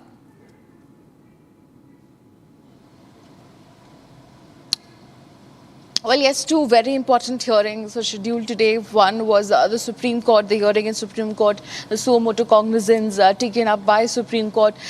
Although it was a little disappointing given that the court had said that both the accused and the victim's family in the matter should not be speaking to media. Or the media was the one who brought the entire matter to the light. Media was the one who made sure that the matter reaches the court's table, and the matter was taken up as suo motu cognizance. Given that there is another hearing in the Madhya Pradesh High Court where there's an application for the cancellation of Giribala Singh's bail was filed and a notice was issued. The hearing of it is scheduled for today at 2:30 p.m. We'll see what kind of arguments are set to happen. Although, as a matter of fact, we know that in the last day when the notice was issued to Giribala Singh, Solicitor General Tushar Mehta said that it is the grounds on which Giribala Singhs have been given anticipatory bail should absolutely will not be considered, should not be considered, and her bail should be cancelled. Even the court said that they agreed that the bail, the anticipatory bail which was given to Giribala Singh was given in a hurried manner. That is why a notice was issued. So we can expect a lot to happen today in court. We'll see what kind of arguments are made by both the ends, be it the victim's side of the family, which has been actively saying that Giribala Singh is one of the main accused in the case, and because she was given anticipatory bail, she had the opportunity to tamper with the evidence, to tamper with the spot, the alleged crime spot, or the possible crime spot, and that should not have happened. And she had a lot of time to influence the investigation, which is now, of course, given to CBI. And the other side is, of course, going to advocate Definitely. Shambhavi, in fact, exactly what you've been listing, we want to take our viewers through the reasons for why the anticipatory bail for Giribala, the ex-judge, must be cancelled. In fact, first amongst those reasons is that Giribala made about 46 calls immediately after Twisha's death, and these were highly connected people who she tried to reach out to. The second reason, she also called the CCTV operator to clean up the footage that was, in fact, made to fit a certain narrative that she wanted to peddle forward. In fact, third and foremost reason is that Giribala dialed sitting and former judges, so she used her ex-judge position to manipulate the case as much as possible. Fourth, she also tried to collect CCTV footage from the salon. Remember, Twisha was seen in a salon just hours before her death, and she tried to access that CCTV footage, so evidence tampering. Fifth, she's heard justifying harassing Twisha in an audio tape that was exclusively accessed by Republic. That was a conversation between Twisha's brother, Major Harshit Sharma, and ex-judge Giribala. Sixth, she also mentioned in Twisha's chats, she's been mentioned for harassment, and those details have also come forward in chats that have leaked from Twisha's personal mobile phone. In fact, the seventh reason is that Giribala gave endless interviews slandering Twisha. She completely tried to malign the image of the victim. And Shambhavi continues being with us as she makes her way through to track Giribala and everything that's unfolding. So Shambhavi, these were just, 7 reasons, and there are plenty more. But the fact that she was going around and completely tampering with the evidence, she was trying to, twist the CCTV footages to fit her narrative. She also dialed judges and connected people. That also included the SHO, by the way, of the Katara Hills police station, and the fact that she went around maligning the victim's image. So those are just few reasons why the anticipatory bail should be cancelled. And also, speak to us about the fact that the High Court, while pronouncing her bail, had done it in a very hasty manner. This was done in a speeding manner, without all of these evidences being taken into account. Shambhavi. Well, Gesu, talk about influence. If somebody has enough influence in the fraternity that even before the FIR was registered, she was given an anticipatory bail. Talk about influence that an FIR was not registered for 4 straight days while the family was being intimidated by the police, people saying, you better take your child's body, you better take your daughter's body, or we'll not be filing an FIR. And while all this was happening, this woman was given anticipatory bail. Exactly. One of the main grounds, as per law as well, is that you should not be involved in tampering of evidence. You should not be, and you should cooperate with the interrogation. 2 main grounds of anticipatory bail is this generally as per law. She has been doing both. Even the commissioner has said, and everybody has been saying, every authority has been saying that both the mother and son duo has not been cooperating with the interrogation, especially Giribala Singh has not been cooperating with the investigation. She has been called 3 times. She has been given notice 3 times that you come and record your statement and cooperate with the interrogation. She has not done that. Second is tampering of evidence. She has been tampering evidence left, right and center. She has also tried to do that, as you very rightly mentioned, in the beauty parlor. Her legal team tried to get access of a matter, that to sub judice. She is a legal person. She is a judge. She knows what she is doing. It's not some naive common man who does not know the nook and corner of law. She has been the district judge. She's former district judge. So she knows exactly what she is doing. And that person has been given anticipatory bail. Even the MP High Court agreed that the bail, which was the anticipatory bail given by trial court, was given in a hurried manner. All the aspects that you've mentioned, the 7 reasons, I've mentioned 3 reasons, all the reasons were not considered before giving her anticipatory bail. Gesu. In fact, apart from the reasons that we just listed for why the bail needs to be struck down, the authorities that you were speaking about have clearly mentioned that evidence was being tampered, it was being destroyed by the ex-judge Giribala. In fact, not just that. The second reason goes on to show how, in fact, Giribala is responsible for tampering and destroying the evidence. The reason number 2, like you also mentioned, Shambhavi, the police commissioner has himself mentioned that she's not been cooperating in the ongoing probe. Neither was her son. He was on a run. And third reason, there was a hurry in granting of the bail by the courts as well. In fact, reason number 4 for why this should be cancelled is the severity of offence. Exactly how we've been talking about the fact that in dowry death cases, there should be no anticipatory bail at all. Reason number 5, she remains one of the key accused in the case. Twisha's WhatsApp chats have revealed that.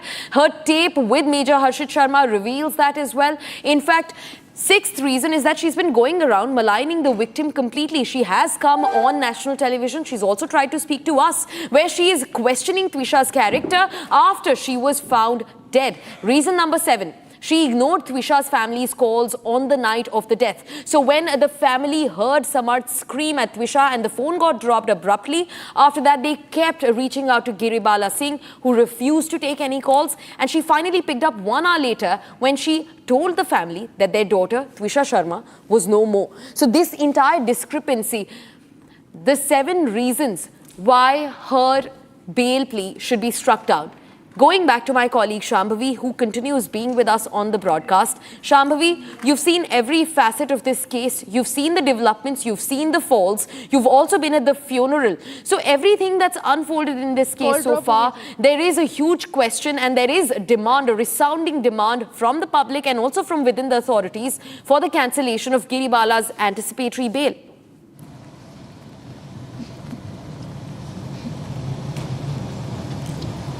I think we've dropped a connection with my colleague Shambhavi, who is right now transiting. She is constantly trying to get from one place to another to get to the root of the story and to not miss out on any developments at all. Viewers, now we're getting in some other breaking development that's coming in. The hearing for the petition demanding the cancellation of Giribala's anticipatory bail is scheduled for 2:30 p.m. today. In fact, our editor for legal, Rhythm Bhardwaj, also joins us on the broadcast. She's been fronting this entire story, breaking it down for us in our newsrooms, in our studios, and getting us details to the T for what this means. Now, Rhythm, what can be expected out of the fact that the High Court is going to hear the anticipatory bail that was given to Giribala? Okay, let's tell our viewers, Gesu, I'm going to put out the breaking news that's coming in. The matter has begun. The Giribala bail cancellation hearing has begun in the court. I'm giving out these details. We're also going to tell our viewers, present inside Court 9 of the Jabalpur High Court, Advocate General Prashant Singh has arrived. The matter has started. Siddharth Litre has also joined for Twisha's family. We'll stay with that breaking news and with the shots of what's happening at the Jabalpur High Court. This is the big news that's now coming in. And I'm also asking, our reporters and my colleagues who are lawyers who are present inside to give us updates.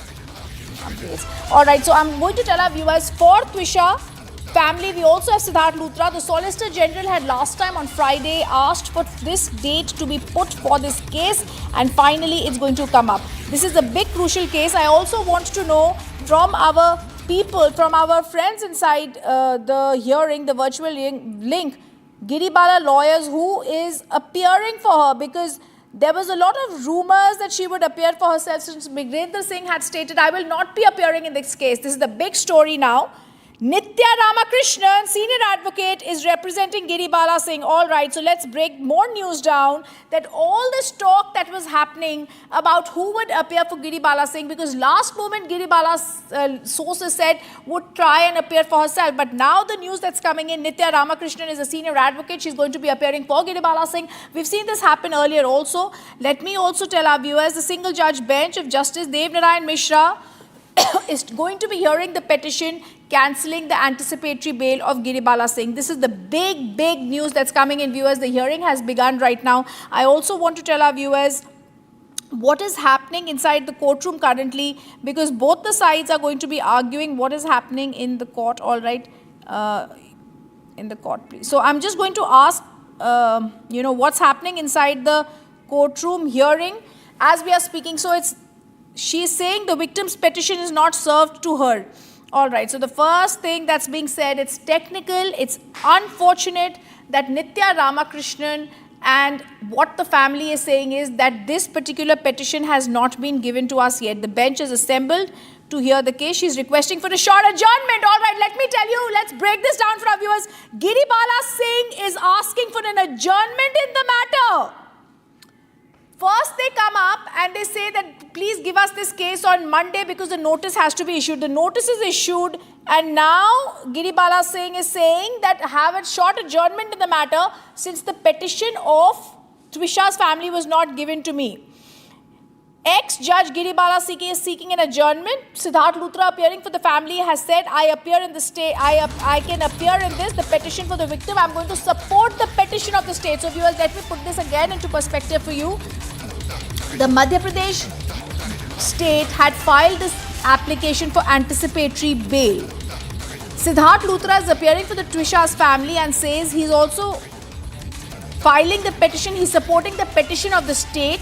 But yet again, Giribala is trying to misuse the procedure of the court and is asking for an adjournment. This is the big news. Will Giribala get away again, asking for another delay, asking for this petition to be even now adjourned for another date? These are delaying tactics.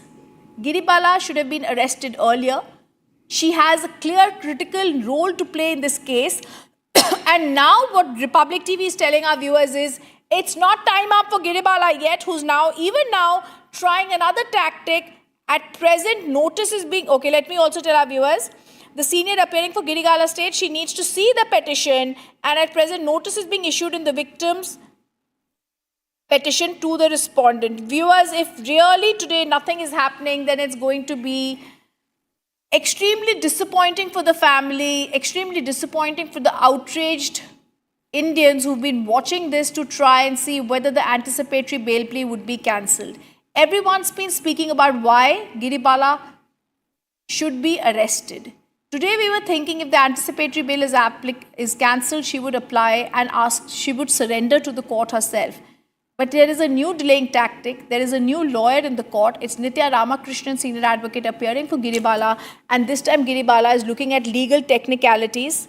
All right, the bench has also said the parents have filed additional contentions. We would have to give respondents a chance to respond to the contentions. Either the parents say they will only support the state's plea. Therefore, notice is being issued to the respondents. I think there's going to be another adjournment. Today is turning out to be a damn squib for the family, Twisha's family, because matter is getting adjourned for reply of Giribala. This is the big news that's coming in, viewers. Everybody was waiting and was hoping today would be the day that the anticipatory bail could be cancelled on the basis of the evidence, the call data records, the CCTV operators who were called, the CCTV operators at the parlour of Giribala who were called. But alas, I don't think this is what's going to happen today. The Madhya Pradesh High Court is going to possibly cancel this. This is what we are hearing, and what we're being told right now is Senior Advocate Meenakshi Arora representing Giribala. Okay, I think it's Nitya Ramakrishnan. It must be also Meenakshi who's appearing there. We have to see that. The High Court has said we have to give a chance to the respondents to reply. So viewers, I'm going to break this down for you. A very high critical hearing, high profile, high drama. Critical hearing was to be there at 2:30 today. Giribala's bail plea, the anticipatory bail plea, was to be cancelled or could have been cancelled today as whatever was there in the wisdom of the court. But now the news that's coming in, the Giribala case could possibly be adjourned only on the point that the court has said that she will be also given a chance to give her side of the things, which is something they could have earlier done. So let's tell our viewers that right now, Giribala Singh, her lawyer, is seeking an adjournment in the Jabalpur High Court. She's not present physically in the High Court. This is something my colleague Shamvi had also told us because she was seeking an adjournment. Okay, let me also go across to guests and our reporters joining us. And Shamvi and Harsh continue to report, some from Jabalpur and some are reporting from Bhopal. Shamvi was outside Giribala's house today and she did say that she would possibly have not reached for this hearing unless she wanted to virtually appear for herself, but Giribala has not chosen to do that. Harsh is reporting from outside the courtroom and I'm going to go across to him. But before that, let me also tell you, bench has now said, this is what my colleague is telling us, till when would you give the reply? And Senior Advocate Nitya Ramakrishnan is asking for 1 week. Luthra, Siddharth Luthra, Twisha's family lawyer. Okay, let me break this down first. Breaking news coming in. The Solicitor General has also joined the proceedings. If we can just break this for our viewers. The country's top law officer appearing for the Madhya Pradesh state has also now joined the hearings. He had earlier spoken about the bail, anticipatory bail of Giribala Singh being cancelled. Now, Solicitor General joins the proceeding. The bench said it is not such a big matter. Siddharth Luthra, appearing for Twisha's family, said, we are pressing an urgency. The matter is getting adjourned to 29th May. This is the news that's coming in. Let's break it down for our viewers. The Solicitor General has joined the proceedings, but even though Siddharth Luthra, Twisha's family lawyer, said, we are pressing for urgency, we did not request notice in the last hearing. Please just give them 1 day or 2. So viewers, let's put this here. On Republic TV, the hearing today is going to be adjourned. It's going to be on another day. But let me also tell you, there's another twist in the story, and this is what happens when the Solicitor General comes in. The Solicitor General is opposing this particular adjournment vociferously. He just joined, and this is massive because earlier we saw that the bail cancellation hearing could be adjourned. It's not adjourned yet, so let's keep our hopes right up. Because the Solicitor General who's joined the hearing now for the state of Madhya Pradesh is opposing this vociferously. It's yet another adjournment, yet another delaying tactic that Giribala is seeking. Even in the courtroom, they said that evidence could be tampered with. It's been so many days, but the judge has dismissed it. The case, okay, I'll also go across. Giribala is getting time to file a response. Let's break this news down first, breaking first right here on Republic TV. The case has been kept for 29th of May. The Solicitor General of India said when they can apply for bail and be granted the same within a day, we request for an early and expeditious hearing as was given by the Sessions Court. So we're just going to go down to the big breaking news right now. Break the news right now. Giribala is getting 4 days time to file her reply. Let's break that. That's the breaking news coming in today. The 2:30 hearing in the Madhya Pradesh High Court is over. Giribala gets 4 days to file her response. The bail adjournment that was being looked at has been vociferously opposed by the Solicitor General of India. The High Court has now adjourned this case for 29th. We're also now being told she gets 4 days to file her reply. This is massive that's coming in right now. Court is not acceding to the request of the Solicitor General for an early date. Big words. Even as the Solicitor General is asking and opposing this early date being given to Giribala, the Solicitor General has said, this is a serious matter. That is my perception. There was institutional bias. The bench says, I think 29th is sufficient to file. Kindly have it day after tomorrow. But I want to highlight the words of S.G. Mehta, please, where he says, there was institutional bias. That is a big thing. So, the SG had asked for after this matter is adjourned to 27th of May. All right, so there is some relief that has come in. It's not adjourned to, matter is adjourned for 2 days, So because of the opposition of the SG, and I think today clearly, viewers, it's the Solicitor General that is saving the day for Twisha's family, because every delay in this case, every delay in the court hearing is going to have them feel even worse. They were looking for justice. They were looking for the anticipatory bail to be cancelled. But yet again today, on a legal technicality, Giribala Singh has asked for 2 more days because she wants to see the petition of Twisha's family and the state. And now the court has given them 2 days in its wisdom. And Nitya Ramakrishnan has said that she will look at this and then she will file a reply on both. But Supreme Court... yes, I will go across to Shamvi also. Shamvi, let's tell our viewers what's just happened, and we've just broken that right here first on Republic TV. Following Twisha's family, this was supposed to be a big hearing, a big relief for the family, but 2 to 3 things have happened. SG Tushar Mehta appeared in the case and said there is clear institutional bias. He opposed the adjournment of this plea. They wanted to do it for 4 days, but the SG said no, we need to do it in 2 days. It's a matter of urgency. That's why this case is going to come up on 27th. We're also now being told that Giribala's hearing is adjourned to 27th May and proceedings adjourned to 27th of May at 2:30 p.m. Okay, Shamvi, what are you picking up around you?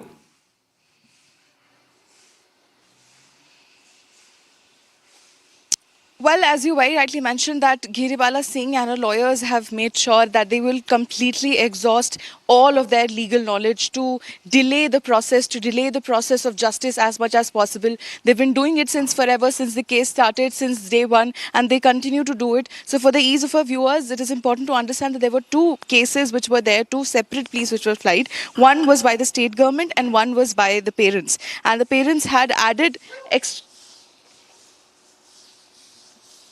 Go ahead.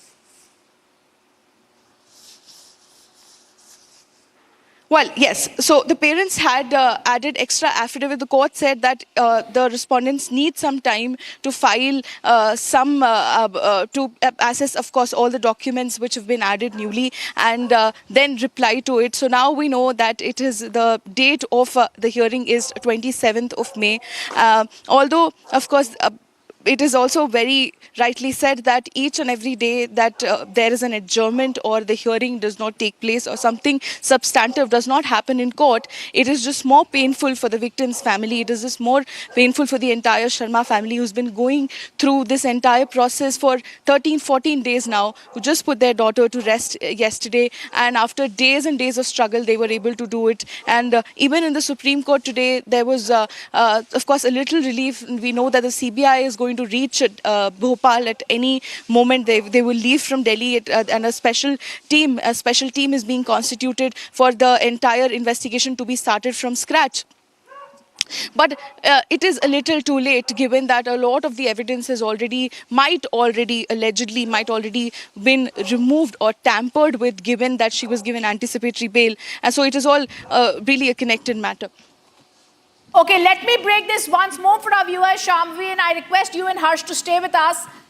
The Madhya Pradesh High Court has adjourned the anticipatory bail application plea that had been filed for rejection of it by the state for Giribala Singh. It was filed before them. Giribala Singh gets 2 more days. She's going to be looking, and her lawyers are going to be looking even more thoroughly into the petitions before them, and they're going to look at whether they want to file a reply or not. Extremely disappointing for the family. We can see the brother Major Harshit there performing the last rites of Twisha. Today the court, we spoke to the father in the morning and said we always wanted a CBI, we want an investigation, we want to understand what's happened. If we look at the words very carefully of what the Supreme Court was told by the Solicitor General in the morning, the Solicitor General said it is better to have a divorced daughter than a dead one. And this is really the pain of the family. They have several times spoken about it. Major Harshit has regretted that they were not able to take action too quickly. But this is also, viewers, everybody is telling us that we need to be looking and look at the words of what the Solicitor General said.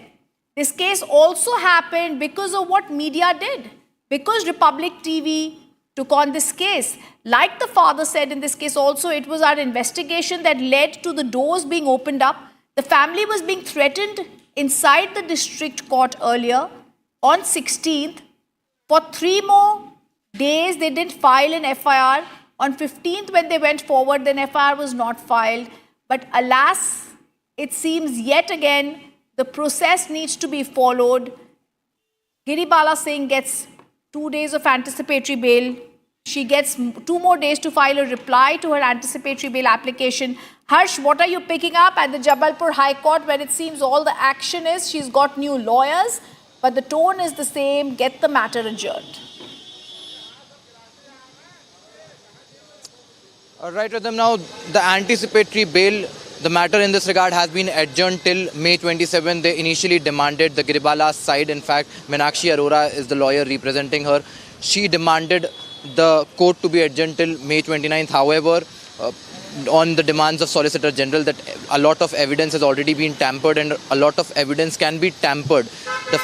The court has been adjourned till May 27th, and Giribala Singh is not physically present here at the court premises, and Meenakshi Arora is the lawyer who is representing her virtually. Now, this is the big breaking information, very saddening for the family, in fact, that the cancellation of the anticipatory bail petition has been adjourned. The hearing in this regard has been adjourned till May 27th, and the family will have to wait for 2 more days to finally, when the court comes up with a conclusion that whether the anticipatory bail that has been given to Giribala Singh by a sessions court in Bhopal will be cancelled or not. Now, this is the breaking news that we are fetching for our viewers on Republic TV. Court number 9, the bench, a single judge bench of Justice Dev Narayan Mishra, in fact, was hearing this matter, and the matter has been adjourned till May 27. The matter will be heard at the Jabalpur High Court at 2:30 p.m. on 27th May. Now, this is what the court has to say in this regard. 2 more days for Giribala Singh, and in fact, a very saddening news for Twisha Sharma's family. In fact, the entire 145 crore people who are in fact now demanding justice for Twisha Sharma to be served. Absolutely. And Harsh, I will request you and Shambhavi to continue being with us.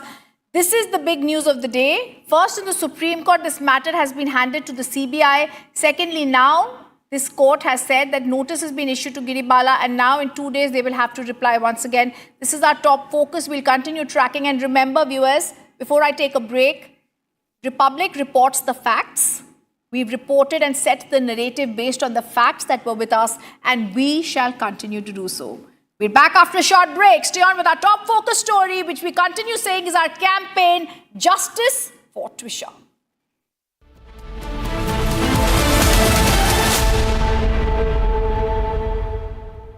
चमकी चाट से क्या बना है? Sandwich, लस्सी और छाछ। हर घूंट में चमकी चाट, ड्राई फ्रूट और दही बड़े। चमकी चाट से स्वाद बढ़े। असली स्वाद सिर्फ चमकी चाट। केसरिया से मन जोगी हुआ रे, दिल झूमे देखो मतवारा हुआ रे। केसरिया से मन जोगी हुआ। हर पल मनाओ केसरी त्योहार। विमल, बोलो जुबान केसरी। आर प्योर सूजी पास्ता उबालो, मिलाओ और खाओ। 8 मिनट में तैयार। क्या टेस्ट है सबका राजा, R pure masala.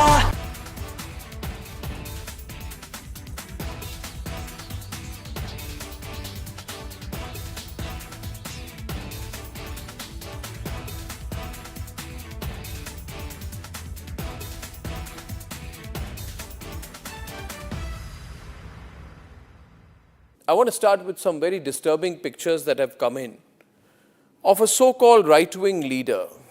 His name is Sushil Prajapati.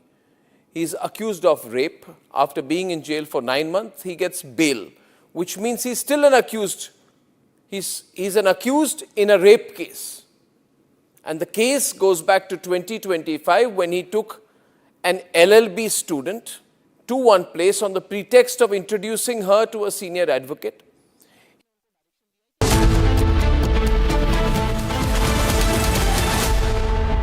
Amity University has one of India's largest merit scholarship programs for brilliant students. Over 9,000 students with 90% plus in their 12th boards are currently at Amity, benefiting from the culture of academic excellence and focus on research and innovation. To be with like-minded students who want to be successful, apply at amity.edu/scholarships. थोड़े में ज्यादा स्वाद, यही तो है इसकी खास बात। वाओ मामा, क्या स्वाद है? अरे मेरे राजा, AU सेविंग्स अकाउंट में मिलते हैं amazing benefits, paperless banking and higher interest, वो भी हर महीने। Money money money money every month. सोच बदलो और बैंक भी। In fact, very often I believe the only way to get justice in India is a media trial. So there's no reason for the media, if it's doing a good job of a media trial, to be on the back foot. In fact, the courts should stop making these overarching remarks about media trial and contemplate about one very basic thing. With the greatest of respect to the courts, when the other institutions fail, when people get let down by the system, when even the judiciary does not seem to be listening or raising a noise about issues, like in the case of Twisha Sharma, who does the public look to for justice, for raising their voice, for bringing something that's utterly false, illegal or wrong to public attention? It is only and only the media. And today, therefore, we are doing a media trial in this specific case, ladies and gentlemen, of Twisha Sharma, the 33-year-old.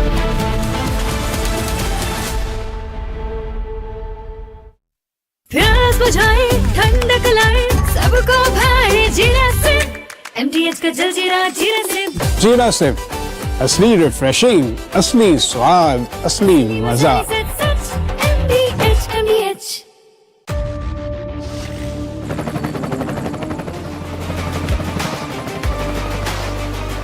Character, the taste of success.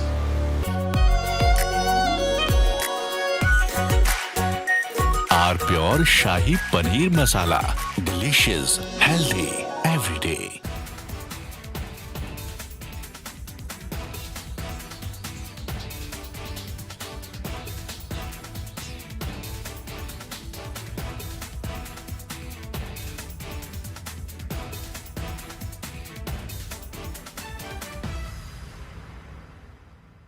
I want to start with some very disturbing pictures that have come in of a so-called right-wing leader.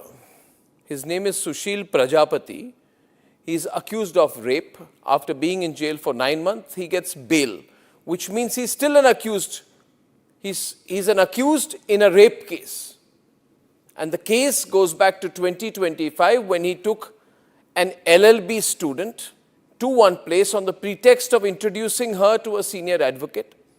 He drugged her drink and then he sexually assaulted her. He is still under trial for rape. He has not been released. But when he comes out, this rape accused, garlands are put on him as if he's some kind of a hero, as if he's achieved something great. Is a rapist to be celebrated, ladies and gentlemen? I ask you that question. And more than anyone else, I ask the right wing of this country. Very often I come on television and I say, yes, on several issues, I'm happy to be called a right-winger. But ladies and gentlemen, let me put it clearly. You cannot let a person like this man, this Sushil Prajapati, a leader of the Hindu Yuva Vahini, a local thug, a man accused of rape, you cannot celebrate his act of rape or celebrate the fact that the rapist is out on bail. If that is the message we want to send to our society, and if all the BJP leaders want to be quiet about it, I want to ask them, why are they quiet about this? Why are they quiet? In the silence of the BJP leaders, is there a tacit support to this person? Is there a feeling that anyone who wears or puts a, proclaims that he is from a so-called Hindu organization, that he will be allowed to get away? AU savings account में मिलते हैं amazing benefits, paperless banking and higher interest, वो भी हर महीने। Money money money money every month. सोच बदलो और बैंक भी। आर प्योर सूजी पास्ता उबालो मिलाओ और खाओ 8 मिनट में तैयार। क्या टेस्ट है सबका राजा आर प्योर मसाला। केसरिया से मन जोगी हुआ रे, दिल झूमे देखो मतवारा हुआ रे। केसरिया से मन जोगी हुआ। हर पल मनाओ केसरी त्योहार, विमल बोलो जुबान केसरी। चमकी चाट से क्या बना है? सैंडविच लस्सी और छाछ और हर घूंट में चमकी चाट। अब बताओ स्वाद आया? असली स्वाद सिर्फ चंकी चाट। In fact, very often I believe the only way to get justice in India is a media trial. So there's no reason for the media, if it's doing a good job of a media trial, to be on the back foot. In fact, the courts should stop making these overarching remarks about media trial and contemplate about one very basic thing. With the greatest of respect to the courts, when the other institutions fail, when people get let down by the system, when even the judiciary does not seem to be listening or raising a noise about issues, like in the case of Twisha Sharma. From Asia's largest news headquarters, setting the agenda for Bharat.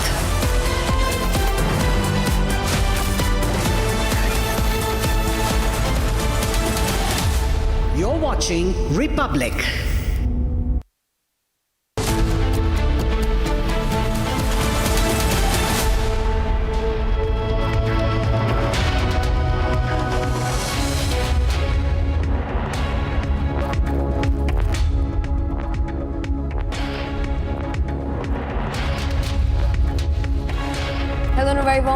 You're watching Republic TV. I'm Gesu Bhardwaj. And viewers, Twisha's mother-in-law, ex-Judge Giribala's anticipatory bail plea hearing has now been adjourned. The next date that's been announced is the 27th of May. A huge setback for Twisha's family that's been demanding justice. And just yesterday, she was laid to rest. We're getting you all the details, but first, here's a check on your headlines for the hour. Take a look. Headlines brought to you by Canara Bank. Together we can. Madhya Pradesh High Court adjourns Giribala's bail hearing to 27th of May. Giribala gets 2 days of time to file her response.